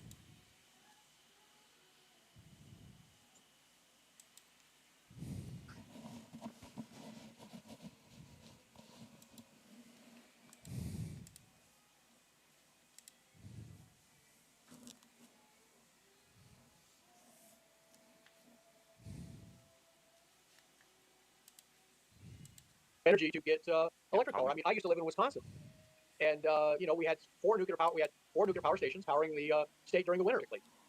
I had a guy who was I was teaching at a state college, and teaching physics and astronomy. And one guy on staff, he was a big advocate for wind power and solar power.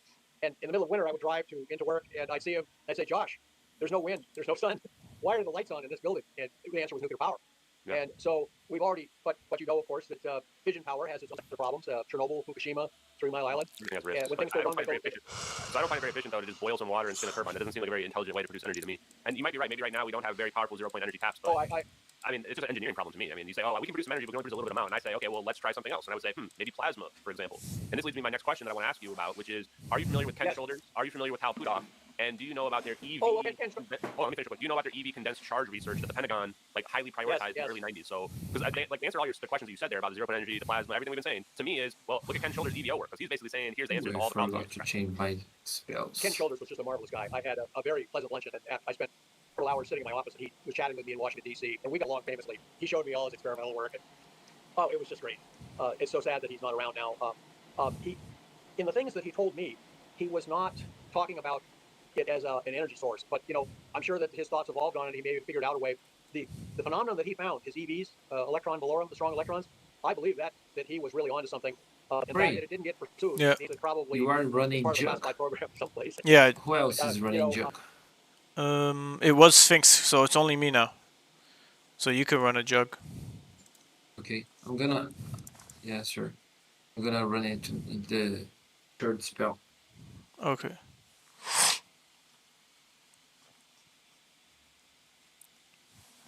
Let me see how many.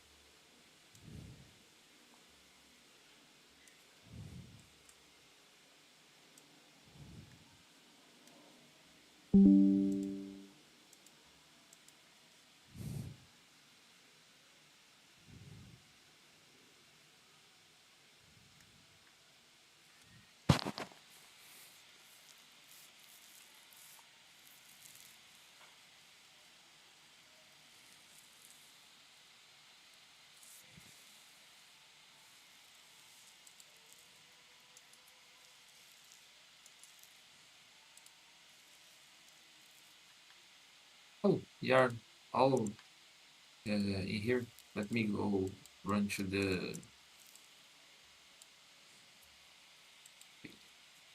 other line.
All of us, my own experience is stumbled on how to make gravity modification in the lab. I mean, it was very tiny amounts, hard to publish. Was when I would talk about publishing it, the people who had paid me to do the work, whom I later discovered worked for the agencies, said, we think that would be a bad idea, John. We paid you good money to do this research, and we don't want it out there. Was what they told me. It was not even direct. It was more like, John, you'll be on really shaky ground if you try to get this stuff published. And if you want any more money from us, you won't do that. And so basically, I discovered that the government could do gravity modification based on the gem theory that I had worked on. And what that meant, though, was that there was an enormous classified program going on about this, and that they basically wanted to see what I could do based on this fairly rudimentary theory I developed of unifying gravity and DNM. They wanted to see what I could do with it, and to see if they had to, give me a bus ticket to Site 51. And what they did is they kind of satisfied themselves that I didn't have, I couldn't make anything fly around the room. I would just make things get lighter on a chemical scale. And so what they did is they basically just said, "Good work, John. Don't talk about this to anybody, and maybe we'll give you some more money." More money was not forthcoming. Finally, I got a $200,000 grant from DARPA to develop my theory of gravity E&M unification, which leads to controlled gravity.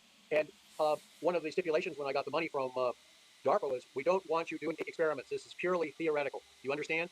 And I said, "Yes, sir. Please sign my check." So let me ask, I'm talking about some people.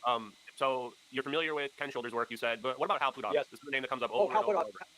Puthoff. Hal Puthoff is a scholar in Finland, and he has a very similar theory to mine of unifying gravity in E&M that he has published.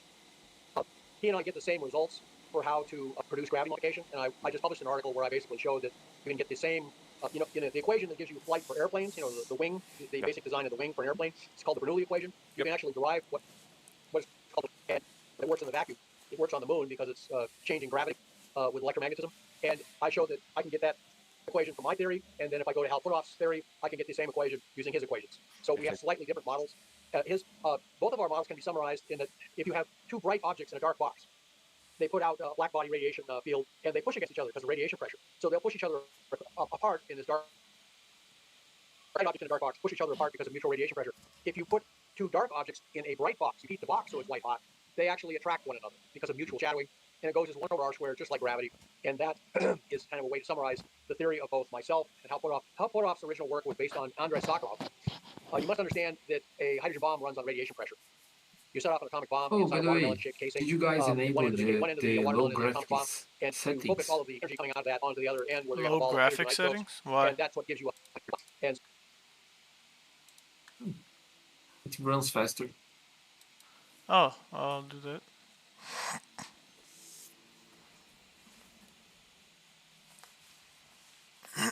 Cool.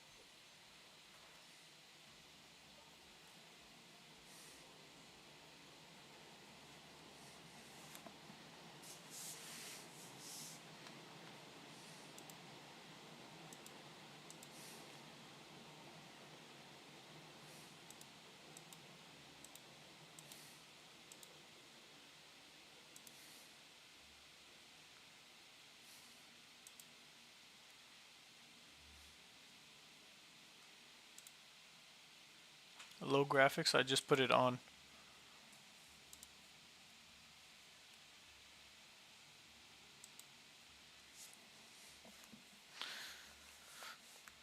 Let's see. Let me know if you see any difference.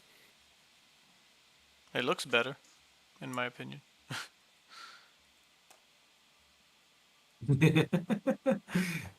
Awesome. Yeah, it seems a little smoother, actually, yeah.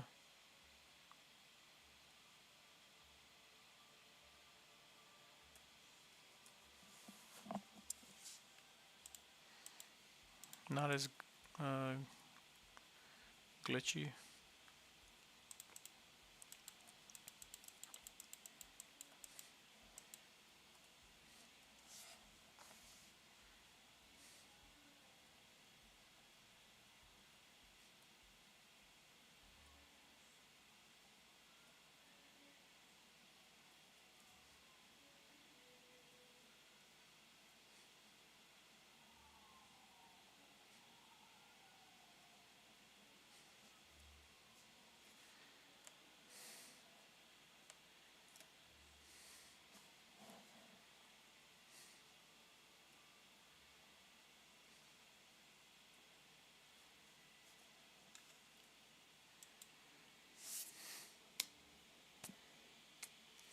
If the jug this time.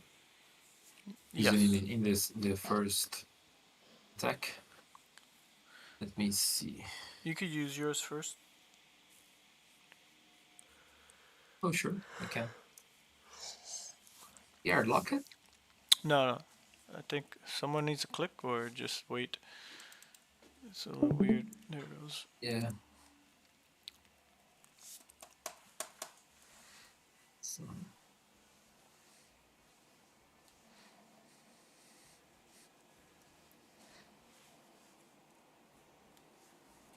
I'm going first. Okay.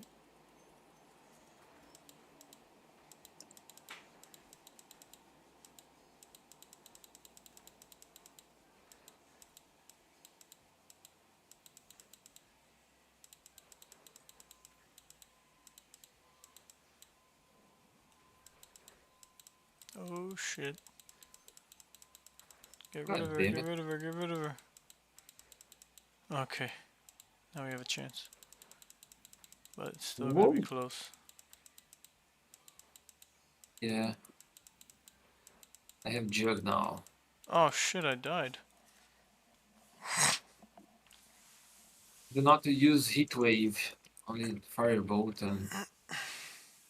Bro, you guys got this. Come on. Come on, come on, come on, come on, come on. We can do this. We can do this. Oh my goodness. I can do this. If he doesn't kill me Oh now, my I need god. just one more attack. What Just the one more fuck attack. was that? Oh my god. That's crazy.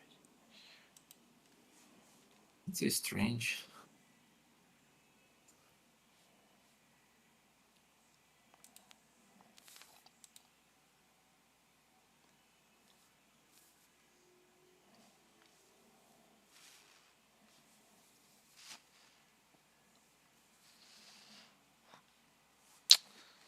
Bro, this pissed me off. It does.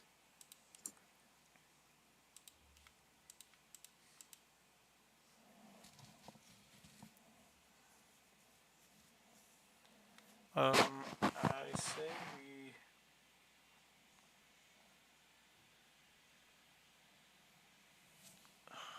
switch teams, or I guess we'll just run it again.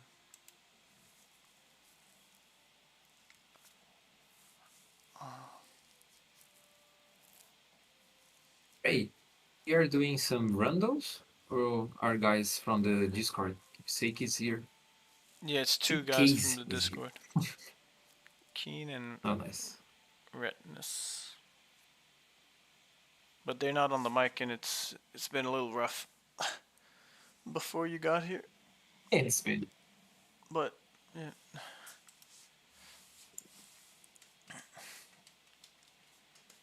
Like we win one, we lose one, we win one. And I'm like, what the? I don't know. And Omai is running with all 5 omens, and they're doing the same build we are doing. And he says that they usually win one and lose another, but when they win, they get something around 700 blue shards. So that's too Wow. much. From the witch. From the witch. That is a lot, dude. That's a lot. 700 blue shards? Do they get any other shard colors? Oh, sure. They do. So what squad are they running?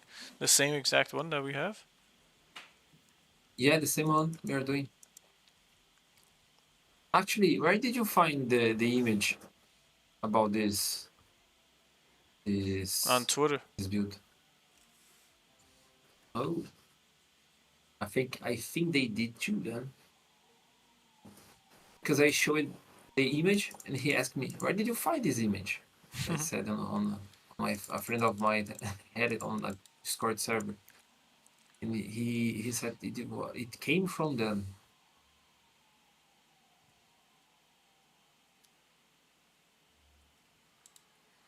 Yeah, I know who created it, but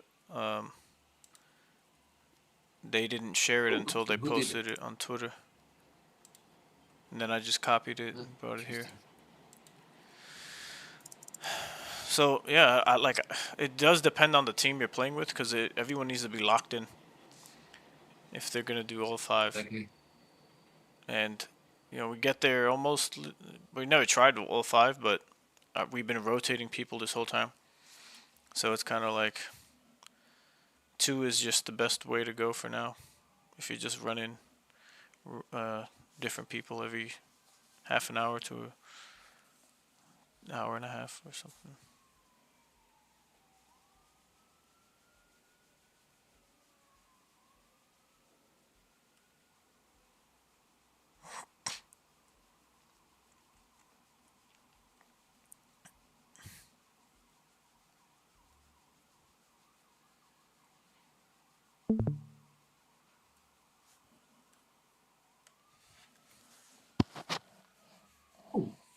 Did you mean today on the hard project?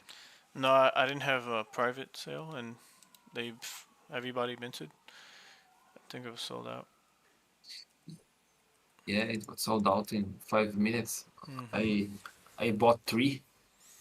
But the Nice. difference in price into the open sale is gonna be like 2 ROM. It's too few. Did you bought on secondary? You mean? No, I had the whitelist. Oh, okay, nice.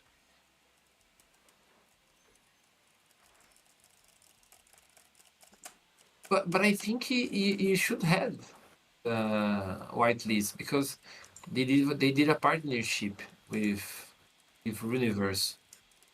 So everyone that had a wizard had the wallet that the whitelist as well.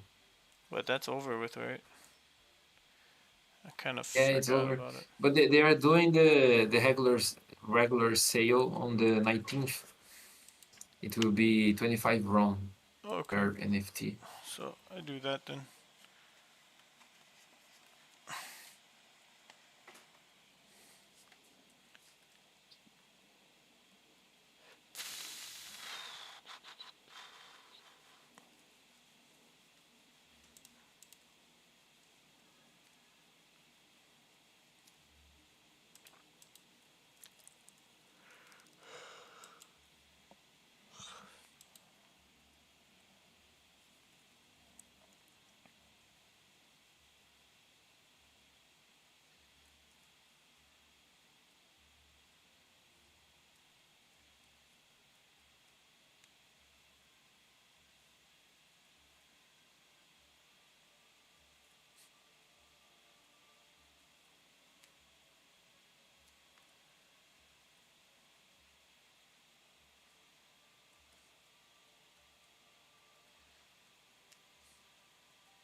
So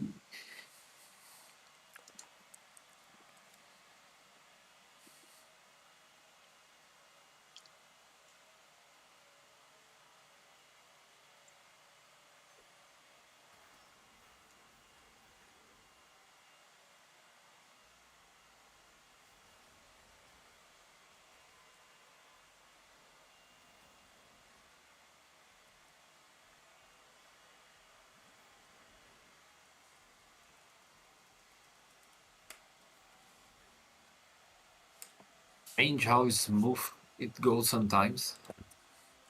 Yeah, it changes your attack. Yeah.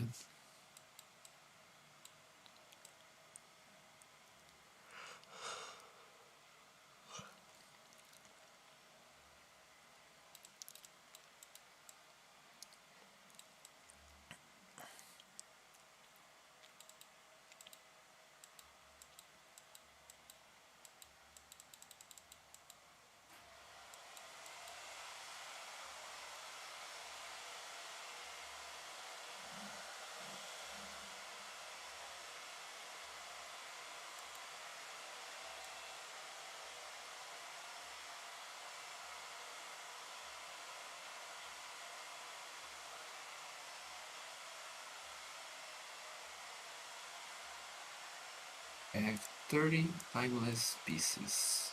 Let's see how many I'm gonna have in the end.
And so Andrei Sakharov was working on that basic design of hydrogen bomb, which is the same as the Teller design. And he basically realized, oh, you could get a theory of gravity out of this.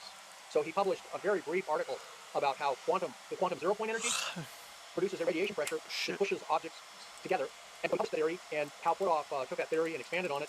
And but I give Hal and I get along just great. He's a great guy. We basically get the same answers. Okay, Dr. Brandenburg, you know I'm a huge fan of your gem unification theory. I love your analogy of the black box, I used the jug, black box, or the light box, but we black didn't get any it buffs. shows this duality of gravity, where you can have this attractive force or repulsive force. And I think that's one of the big things that we get wrong on gravity is we assume it only has one force effect, but potentially it could have an opposite one. And I love that your theory also explains you can actually calculate big G, which, as you were mentioning before I just had to edit this, you were saying that this really impressed a lot of people that, you know, this theory shows that we have big G. Now, are you familiar with some other people that have come up with similar theories? Like Friedmort Winterberg has this theory of Planck ether hypothesis, which is also very similar to yours and Hal Puthoff. There's another guy, Larry Reed, who is, I think, a former Lockheed Martin engineer, that he has this big book on quantum wave mechanics, and it also has similar theories. Are you familiar with any of them? I'm not familiar with Reed's work, but Friedrich Winterberg and I go way back. Unfortunately, he's not with us anymore. 6 is good. Yeah, I met him first when I was working at Livermore. Really? He was a friend. He was a friend of my It's one of my no thesis advisors. 7. And yeah, and then I would run into him periodically over the years. And his reaction to my big G was skepticism. Oh yeah. He says, "If you're right, I will carry your bags to Stockholm. You know, when you get your Nobel Prize." I like the sound of that. But he was a very kind of a grumpy character when I knew him, and you know, and. I don't understand it. I have like, He independently figured out how the hydrogen bomb works. we only get blue shards from the first mob, because then we only kill mini bosses. So I have like 300 blue shards, but I have like 400 ember shards, and we need a lot more blue shards, you know. I have like 2,000 of them. Oh, nice. You need like 128 to do one item alone. Yeah, this is what I have so far. I posted in the chat, Sharon.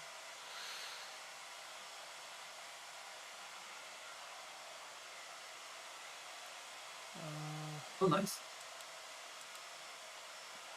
Well rounded. I did craft like 6 druidic stats, and they trade for like 375. Yeah, I saw. I guess the helmet does the same.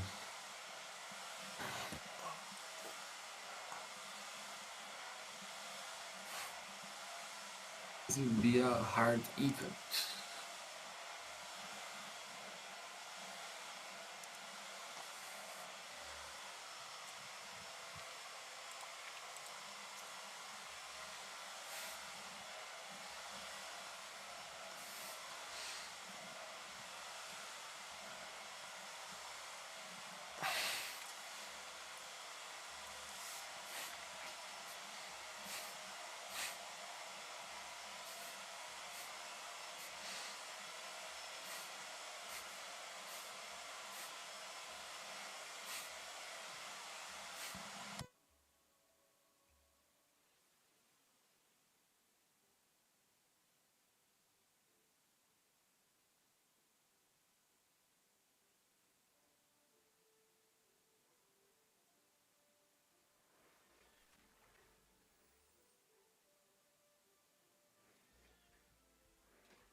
Me to go to the mini bosses, Ray?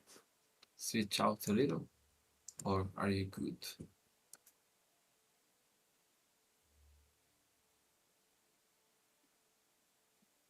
Say again. You want to do mini bosses? No, I asked if you want me to run to the mini bosses. Oh, We've been yeah. doing it all day. That would be great. Thanks. Oh, everyone is following me. Okay then. God damn it, Red. Move. Give me a second. I'm gonna go to the refrigerator real quick. Thanks. Sure.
Why are we fighting Reds?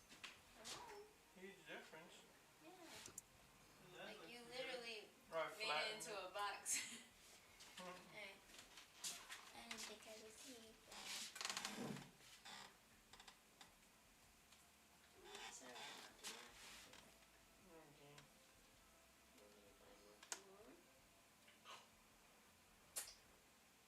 Want me to buy more food?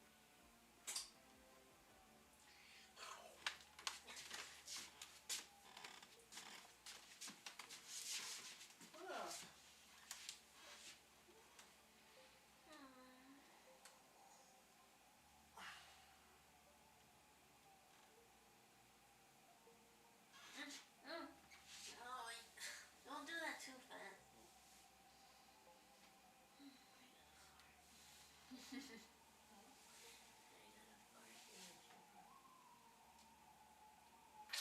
Is that gonna pour you something nice?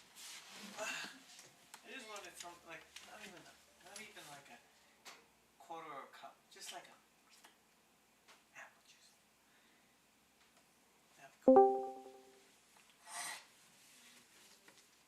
Okay. Hey, Jim. Yes, hi. All right. Isn't there apple juice that we can get in glass? Yes, there is. We'll get it.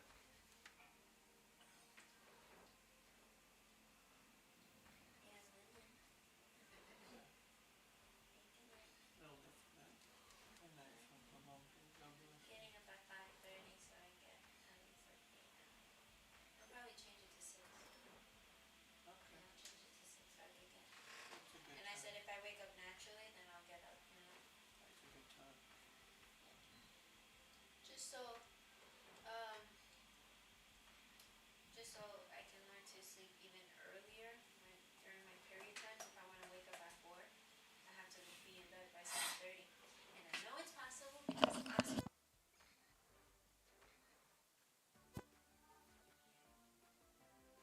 Oh, damn it. 2 is too little.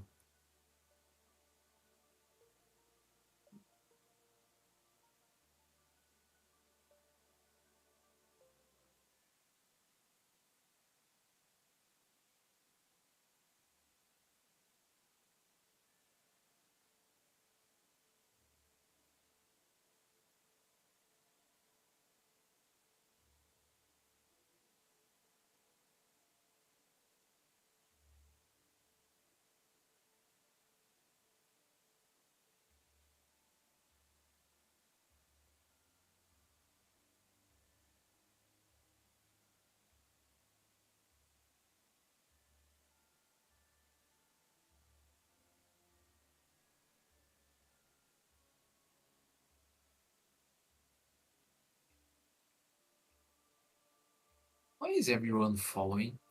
Strange. Yeah, I don't know. That's a little weird. No one was doing that before, but no. Yeah.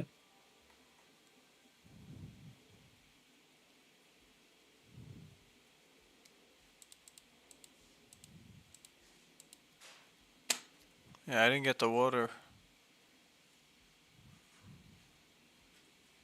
Ooh. I got 3 poisons from each pond. That makes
and started publishing that, and was amazed when the U.S. government showed up and confiscated all his papers, and he didn't like that.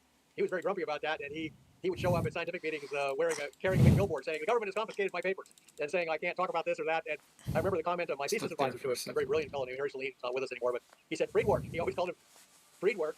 He said, we already know how to build a hydrogen bomb. Tell us something. Tell us how to harness fusion energy so we can power our cars. The hydrogen bomb problem has already been solved. But so Winterberg was a very independent, a rugged individualist. He apparently worked as a graduate student for Werner Heisenberg, who was in charge of the Nazi. Heisenberg uncertainty principle, kind of like a big deal. Oh yeah, the uncertainty principle. And I was his mentor. That was Winterberg's mentor, and it turns out he was working on secret stuff and was plasma researcher like you as well. And turns out you knew him. Oh yeah. I showed a picture of his book. His book's got an atomic bomb exploding on the front of his book. It's literally called 1981: The Physical Principles of. Why we are skipping the bear? Oh, we could do the bear. Let's do the bear. For sure.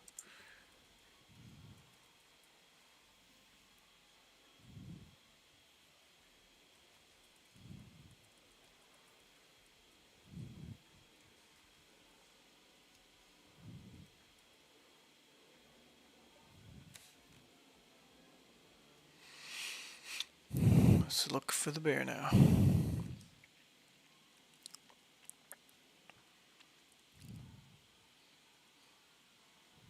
Oh, maybe that's it. Oh, kill the rat! Kill the rat! The rat is like the strongest one. Okay. Explode the rat. Oh, they all got. Oh, taunt. Damn. Alright, bear. Time to kill the bear. Hopefully we could make it out of here alive. Oh, back to the rat. Back to the rat. Back to the rat. These other guys aren't hitting. Oh, now it's freaking taunted again? Okay. It's strange. This rat is like Superman. God damn, we're gonna lose to the.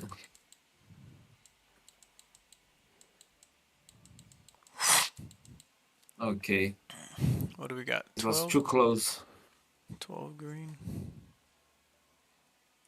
Closer than I expected.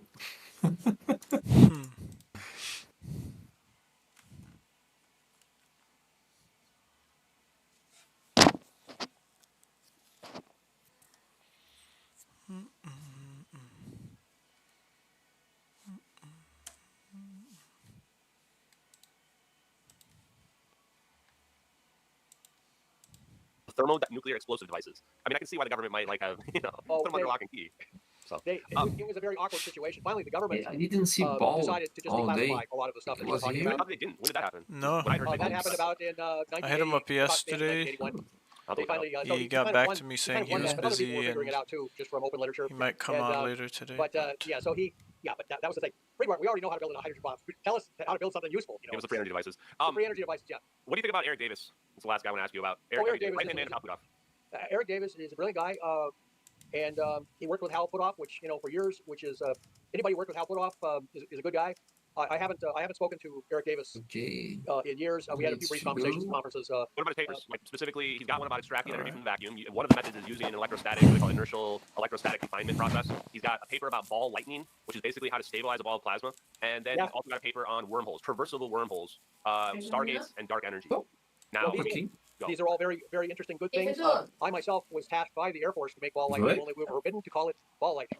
We were given $750,000 in a 3-year program to make ball lightning. We managed to make it in microwave ovens, and it would just run for minutes. You could just make this ball. You said something? Uh-oh. Here we go.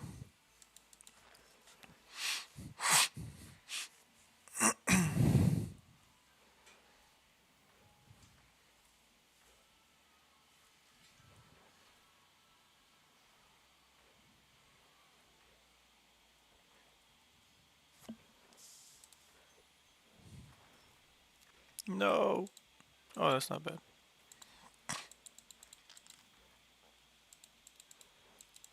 Uh-oh. Can't stagger the pig either.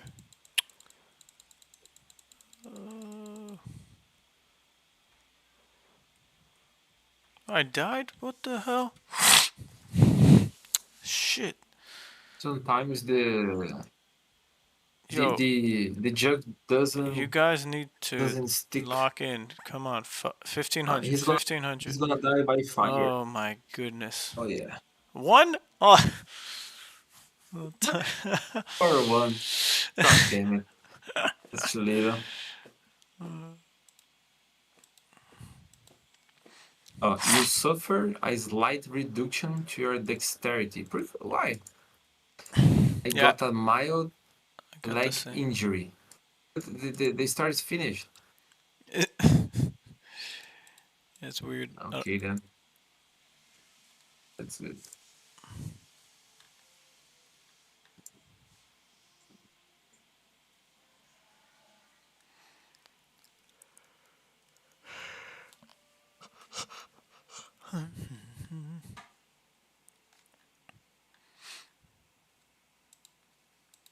Fire, I agree with the feeling. In the microwave. Like doing everything and just getting one shard is worse than dying. Yeah.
oven. We finally made it as big as soccer balls in an industrial microwave. How did you get bigger?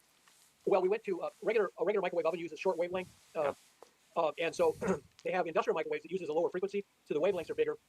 So you can cook larger things, like a ton of bacon. You can cook a ton of bacon at once using industrial microwaves. So we went up to the facility where they had a big industrial microwave set up and made ball lightning there. We made it as big as soccer balls. What did you call it? Did you call it ball lightning or did you call it something else? We called it PIA, meaning persistent ionization in air. You'll notice if you watch a lightning strike, someplace you'll have a lightning strike, and then there'll be like half a second will go by, and then a lightning strike will follow exactly the same path. Because the air's been ionized. Yeah. The air's been ionized and it stays ionized. And by the way, that violates all present theories of how the atmosphere works. So there's something mysterious. When we first produced our ball lightning, we went to a conference sponsored by the Air Force, and the people ahead of us were from some university. They had several professors and their teams of graduate students, and they said that what we were attempting to do was impossible. And then we rolled in a microwave oven and did it right in front of them.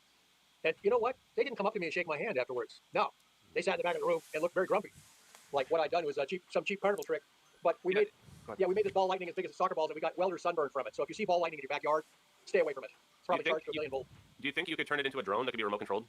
Well, let me put it this way. If you are generating anti-gravity drive, according to the theory that myself and Hal Puthoff has a very similar theory, then you're generating powerful electromagnetic fields around an object, and that will turn the air into a plasma state like Elmo's fire. So from a distance, it'll just look like a plasma orb. You won't even be able to see what's causing it. I guess my question is there something, can you put something inside of it that can do that, or does it have to be projected out to it? Like the you could put something inside of it. Something that's nullifying local gravity, uses such powerful electromagnetic fields, it actually breaks down the air to make it glow, and it makes a weak plasma in the air. And in fact, if you're not careful, if you make the plasma too intense, the whole effect will just shut off and your thing will crash. Yeah, that's why you need to stabilize it, right? You have to stabilize it.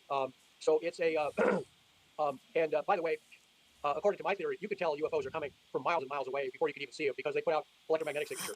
And my own belief is the government already knows how to pick. They can tell a regular hobbyist, it's absurd to think people are just taking balloons with UFOs using electromagnetic and endothermic drives is what I'm going to call it. They're not. The reason why we're filming in infrared and thermal and stuff like that is partially because it's just better sensors, but also because they're able to pick this stuff up like instantaneously compared to optical spectrum, right? Yep. Let me ask you also, if you have the right, if you are looking for the right frequencies of electromagnetism, and this has been known in the UFO community for a long time, they say that one frequency that the UFOs like to use is 30. It's half of wall current. Instead of 60 hertz, it's 30 hertz, and the reasons for that I won't go into. Maybe. But it's it's you don't want to turn your UFO into a radio station because the shorter the wavelength, the more radio frequency you emit, and finally all your power just goes into making E&M radiation, radio waves. And you don't want that. You want the electromagnetic field to hang around your ship so you can fly. So my own belief is the government can pick up the UFO. They can tell the difference between Joe Butt's hobby drone that he's just flying around just because he likes to do that, and a real UFO. By the way, I will. I don't know if you want this opinion right now, but this whole so-called drone thing, at its core, I believe, is a UFO surge of ET UFO sightings. The government is then desperately running around with its own drones and its own helicopters with bright lights on them. At night, all you can see just is a bright light. And so the government is trying to blow as much smoke as possible. And they've always done this whenever there's a big surge of UFO sightings. They call it swamp gas. They call it sightings of Venus. They call it weather balloons. When the UFOs were flying over Washington, D.C. and jet fighters were chasing them, they said these are just temperature inversions, in the air. And so the drones are a very convenient thing for the government to use as a lame excuse. I mean, if these were real drones, they wouldn't be able to shut down Wright-Patterson Air Force Base and Langley Air Force Base.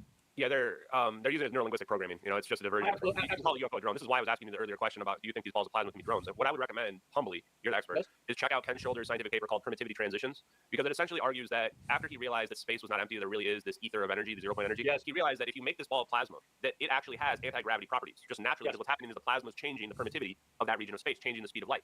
And so it turned out that you could just, if you think about by logical extension, you could use this plasma on, say, a hypersonic spy plane to allow it to cut through the air quicker. You could use it on a UFO, so you could have a craft inside, and your plasma covering your UFO. Or why have anybody in there at all? Why have it be a transportation device? I'll just turn it into a drone. Just put a small device in there, right?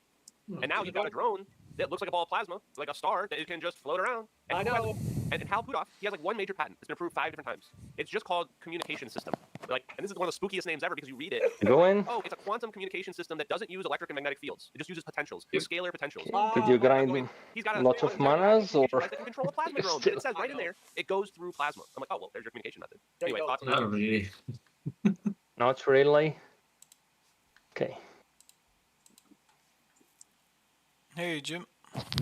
Okay. You wanna? So we are just playing with.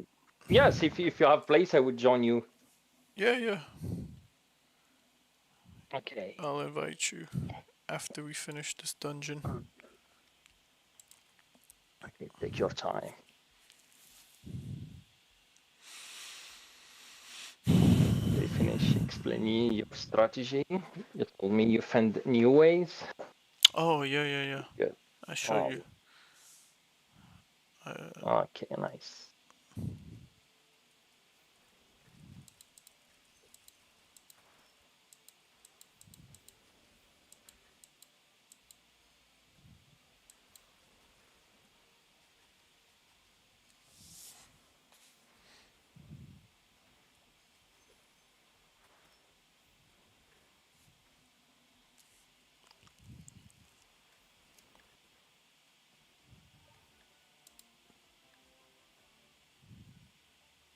Oh, damn it, only 4 again.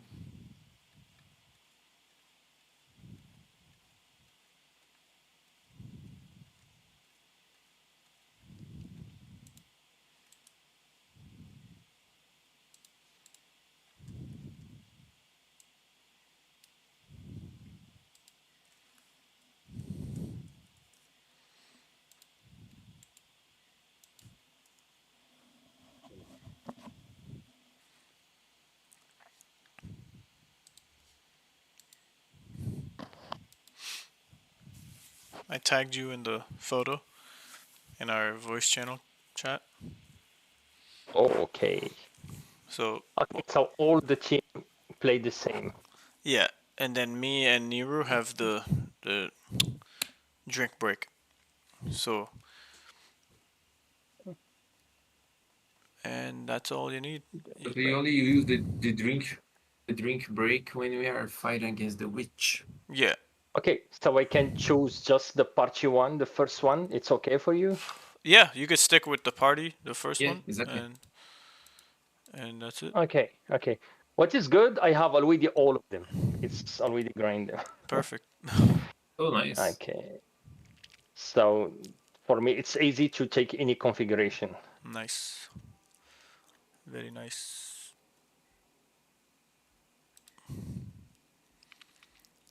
Yeah, okay.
I'm gonna drop my drink.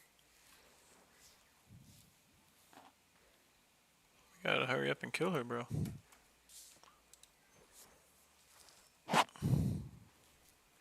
Uh-oh. I think we should be fine.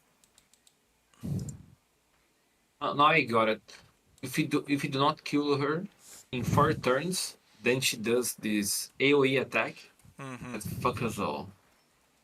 Yeah, 4 turn.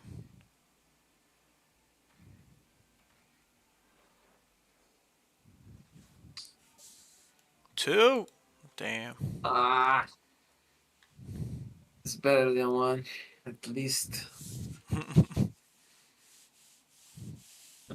You suffer a slight reduction to your constitution. Are these debuffs carrying over? Because it's strange, because I don't got think so. another one at the end. Yeah. So strange. I think you just ignore them. I don't think that's supposed to Yeah. happen. Okay, he's leaving.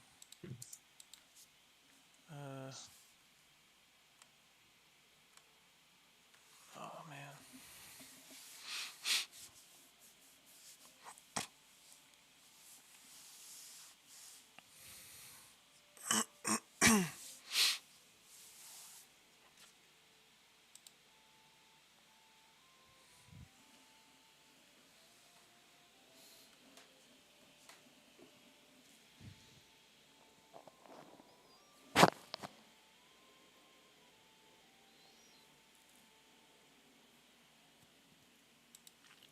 Okay, let me add you, Jim.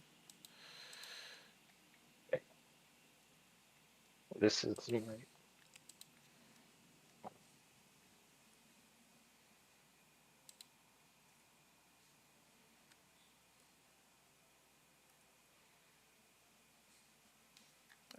I just sent it. Let me know if you get it. Okay. Yes. And I will join you.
oh, sorry.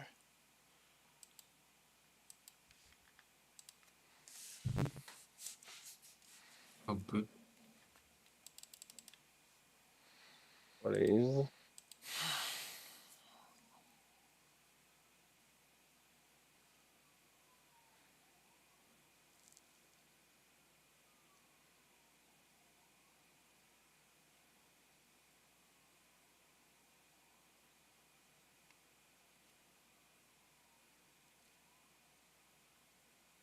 Oh, what happened? Is it stuck? Where the one? Oh, you guys are fighting. I'm not.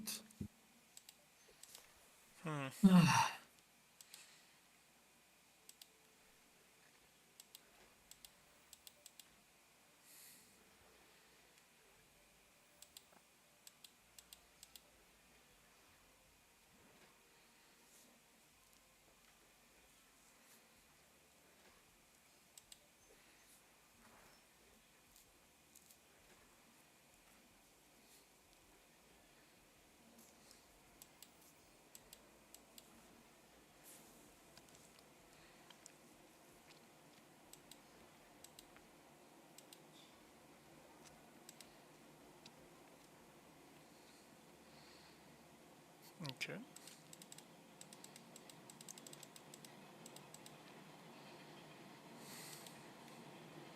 Okay then.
One is missing.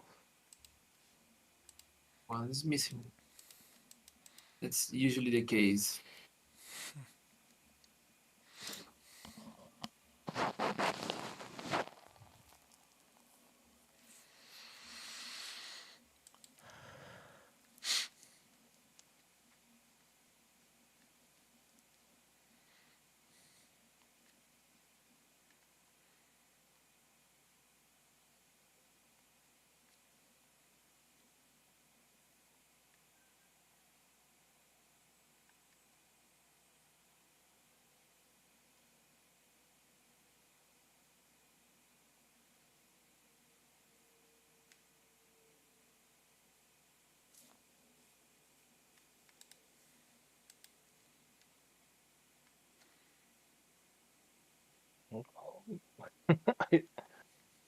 I didn't understand why I'm playing.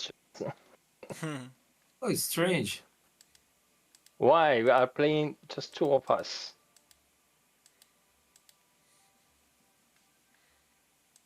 Not no. So strange. Yeah, if you guys are too far away, once you wrap it back around, then we'll all be in the same. But everything should be fine. True that.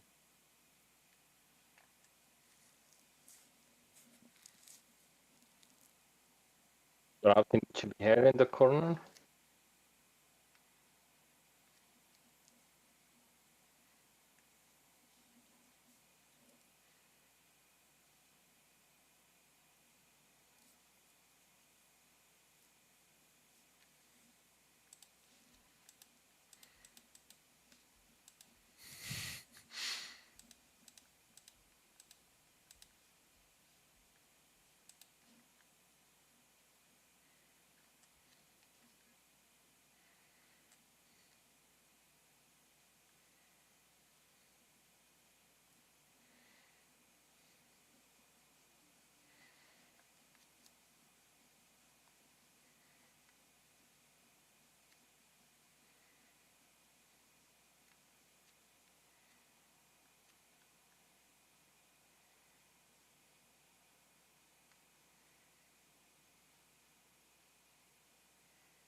We're stuck in here.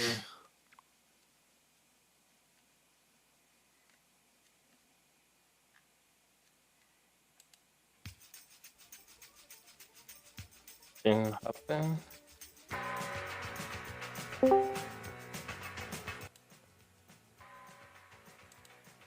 Easy cook.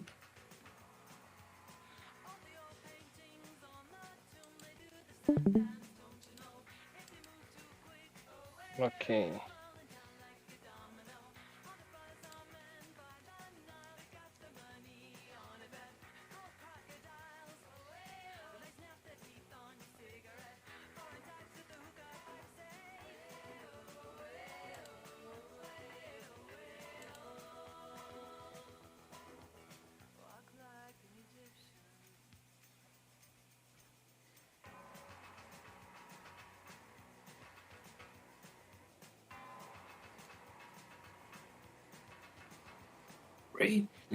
Ray, we need you. Oh, sorry, buddy. Okay.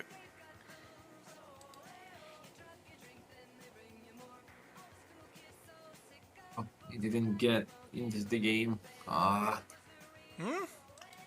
got teleported. Got teleported to the place, but I didn't get inside the dungeon. Wow, bro.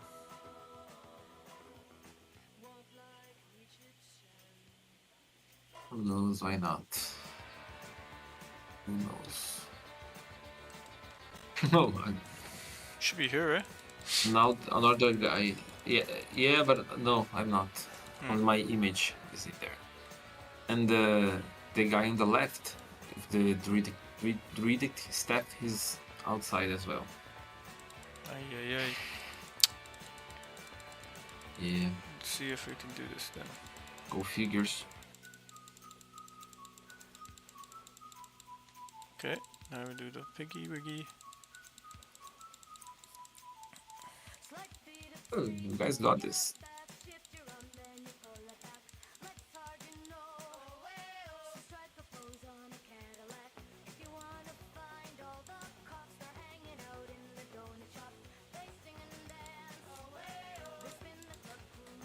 This guy heals him. He heals himself. Do it again.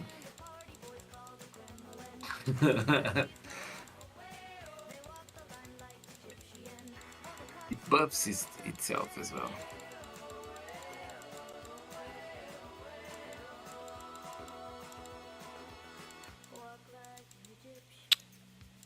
Come on.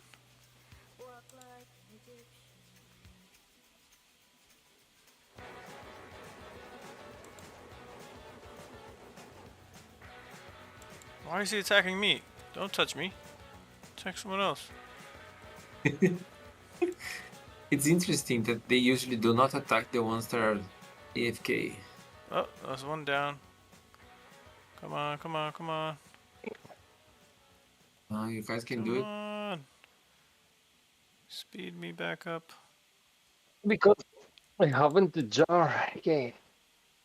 Oh my gosh. Why did he have to kill the person? It's only you, man. Oh, No, what? oh, you didn't. Almost. What the fuck? Oh, We are not usually gonna lose, I yesterday guess. was easy with the configuration which we have. Oh, we lost. So first, so few. Oh, he freaking lost. So man. strange. What the shit? Oh. Oh, and I cannot go back to the main screen. Nice. This is stuck in the defeat. God damn it. Refreshing.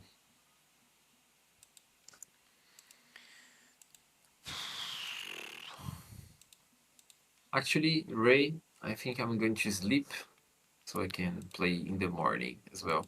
Thank you Okay. guys so much for the time. Yes, sir. And good I'll see grind to you Thank guys. Yeah, in the morning we'll see each other. See you guys. Take care, brother.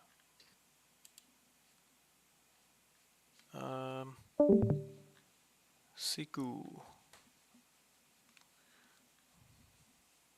Full party. You want to jump in, Siku?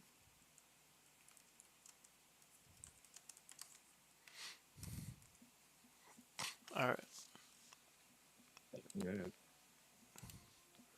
Siku. Boom. Sent invite.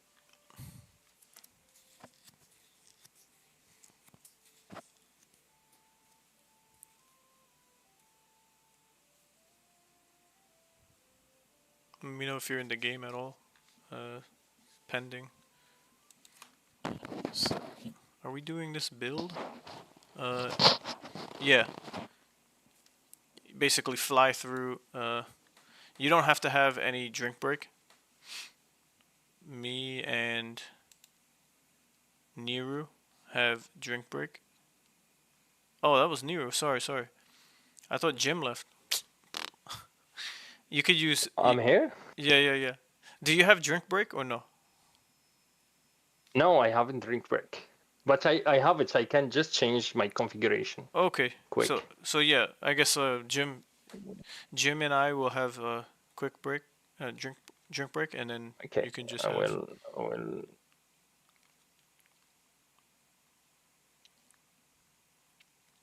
So Siku just have the flame wave, whatever, the AOE attack one.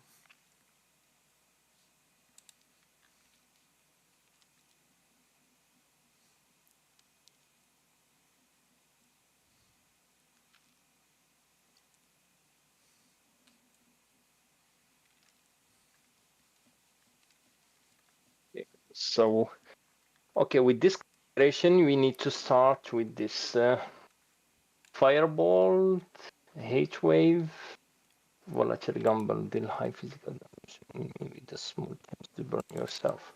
Okay, so I'm ready. Alright.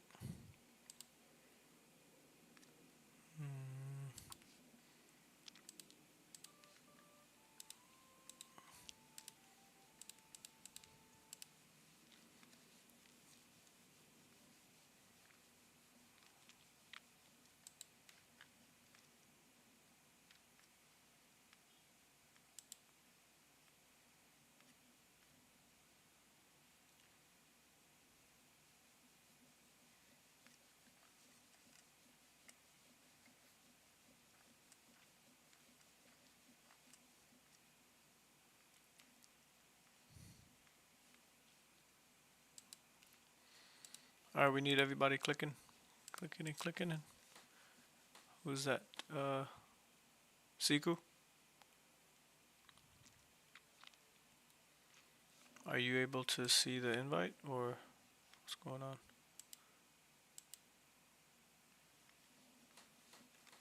Oh, are we doing this build? Alright, give me a minute. Crafting. Okay, he's crafting the build right now. Okay, cool. We'll wait. Okay.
Okay, I'm ready.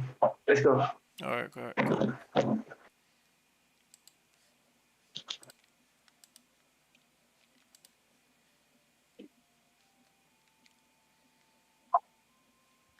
Click, click, click.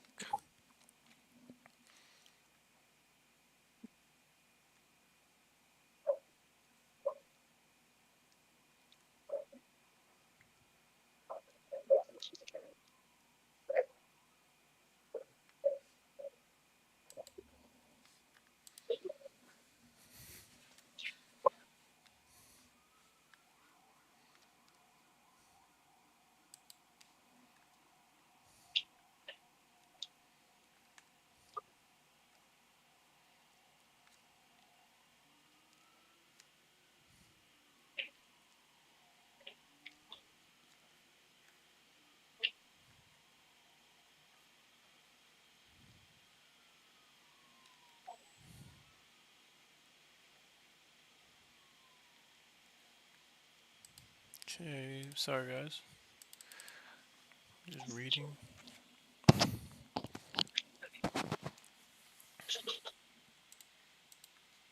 Well, the scalar waves phenomenon was first talked about by Tesla, who if anybody would know about such stuff, it would be Tesla. So unfortunately, he didn't leave a lot. In the notes that we know about, and of course, when he died, the FBI, it was in the middle of World War II, the FBI went to his apartment, confiscated everything. In fact, it was Trump's uncle, President Trump's uncle. Yeah, led the team of FBI agents. They just took everything but the bare walls. I think they even took the wallpaper that he might have scribbled on. But anyway, he believed in the scalar potential. Electromagnetic fields, are vectors. Yep. They have, but Right this hand is rule, like right? a pressure. This is like a sound wave. A sound wave is what's called a scalar wave. It's a pressure. It doesn't have any direction to it. It just has a number. And Tesla talked about this. As it turns out, the gem theory I work on, and also which was used by Einstein, is based on Kaluza-Klein theory, five-dimensional theory. And when you do the five-dimensional theory, it unifies the mathematics of gravity and electromagnetism. So it does that. And what also falls out is this scalar field. So let me jump in here because Tom Bearden also references all the same physicists, Kaluza-Klein, Sakharov, everybody you've been talking about, and he explains scalar physics. But a lot of people don't understand it, and so I think this demonstration will help because this is actually something Tom Montauk, he's also a physicist and engineer. If you haven't talked to him, you should. He talks about this, and it's a very simple thought: is that right now, if you were to take two waves, like electromagnetic waves with the right-hand rule, blah blah blah, and you have them out of phase of one another, like this, or it can be a triangle formation, any zero-point system, so they cancel each other out. So whatever their amplitudes of the waves are, cancel each other out. Conventional physics would say, okay, that means I'm pulling on both sides of this rubber band equally. Okay, so it's not going to move left or right. Right. Now I can pull twice as hard, same thing. It's not moving left or right. I can pull 5 times as hard. Eventually, this rubber band is going to snap. Right. That stress in the medium is the scalar potential. That's the gravity. That's the effect that we feel from all the energy around us all the time. What do you think? I like your analogy. With your permission, I will be using it. Go ahead. I'm paying it forward. I'm paying the analogy forward because it's important. It's a simple way to think about it. Right? You would never say there's nothing here. Like you would say that the more I'm pulling this, you're creating this stress, and you can hear it by interacting with it. To me, that's what space-time is, and all the energy on top of space-time is that there's different stresses, and this is what I think Einstein showed in general relativity. Different amounts of stresses in different regions, and this ball of Earth that we're sitting on causes a very large stress that we feel is gravity all around us, right? Yes. So you know what? Let's talk some smack about some people. If you want to sound off on the academic, maybe I'll sound off first, and then you can sound off. Let me sound off on the academia. Okay, you sound off on the academic community first, and then I'll respond, and then I'll sound off on the UFO community, and you can respond. I went to a string theory. It was primarily a string theory conference because that's where theoretical physics has been concentrating. I fortunately brought my my nice girlfriend. No one's She wanted to gonna go to the go. conference with me, and I've been married twice and divorced twice. So anyway, so she's standing there beside me. This guy looks like he wants to slug me. After I showed him my G, the derivation for big G, because they can't do it, and he accused me of a mathematical sleight of hand that I'd hidden G in one side of the equation, made it appear in the other side, and I said, "Here's the derivation. Here's my equation. It's 3 lines. Where's big G on this other side of the equation that I make it magically appear?" And it was just like a fight in my old high school. You go where I next. grew up. If you want to know where there's a fight, just look for a crowd of people around it, and a bunch of people are crowded around to watch this. And he just was just furious with me. What do you think makes you so mad? What do you think that comes from? Like, I know you're not a psychology expert. The string theory, real academic science, especially in the big leagues, it's like professional basketball. It's not supposed to be a contact sport, but it is. In a tight game, championship game with a tight score, under the net, the final minutes, the knees and the elbows start to fly. I mean, it gets really personal. Do you think that money has to do with it, or is it more? Oh yeah, it's a fight over money, and prestige, power. I mean, how can I get to be a department head if I can't find Big G and this guy Brandenburg has done it? And his number is good within a part per 10,000. And this other graybeard came up to my paper, and I had the equations all up on a big screen, and he says, he's looking at everything very carefully, and I said, "Sir, I can help you I can walk you through this theory, in my derivation for big G, and I also get the mass of the proton, which is mass of hydrogen." And he just looks at me, he just glares at me, and says, "No, I can read it for myself." So these people won't give me zip credit because they view science as a zero-sum game. If somebody else's theory if somebody else's theory gets any kind of credit or publication in a nice journal, then this diminishes me. How can I become head of the Department of Physics at Harvard if this idiot Brandenburg is running around talking about Big G? And so so the government has determined the way that science will go in this country by funding string theory for like 30 years. They're gaslighting the entire academic community, in my opinion. String theory obviously doesn't work. It doesn't produce anything that can be tested in like at CERN. And basically, the government says, well, if it doesn't have strings in it, we're not going to fund it. And what they're doing is they've taken people like me and Hal Puthoff and some other people have taken the 2 long-range forces of nature, electromagnetism and gravity, and unified them mathematically, which is started by collusive claim theory. And they don't want us working on that. In fact, even Einstein worked on unified field theory. He says, I've gotten the impression the government is not happy with my work on unified field theory and wishes I would not talk about it anymore. And it's because there's been a classified anti-gravity program. What you're really talking about is a theory of anti-gravity or gravity modification. So why can't academia figure it out? I mean, so I guess you get it. Is it really just as simple as the money's coming from the government to fund it, and they only fund the research that they want? They only fund the research they want. You would still think, though, that, and I agree with you, by the way, that absolutely they don't want anyone looking at unified theories. They don't want anybody looking down any path that will lead them to the physics, which is the ether is real. There isn't a field of energy that's out there. There's an extra dimension like Lewis mindset. And because the moment you figure this out, everything unravels. You realize, like, oh, we can use fusion. Oh, we can produce. We have these energy sources. They're exotic energy sources. We can produce anti-gravity. We might be able to start messing around with time as well. So you can see why they would do it. But the part I don't understand, how. We don't need to follow you. You can just stay here. I stay here.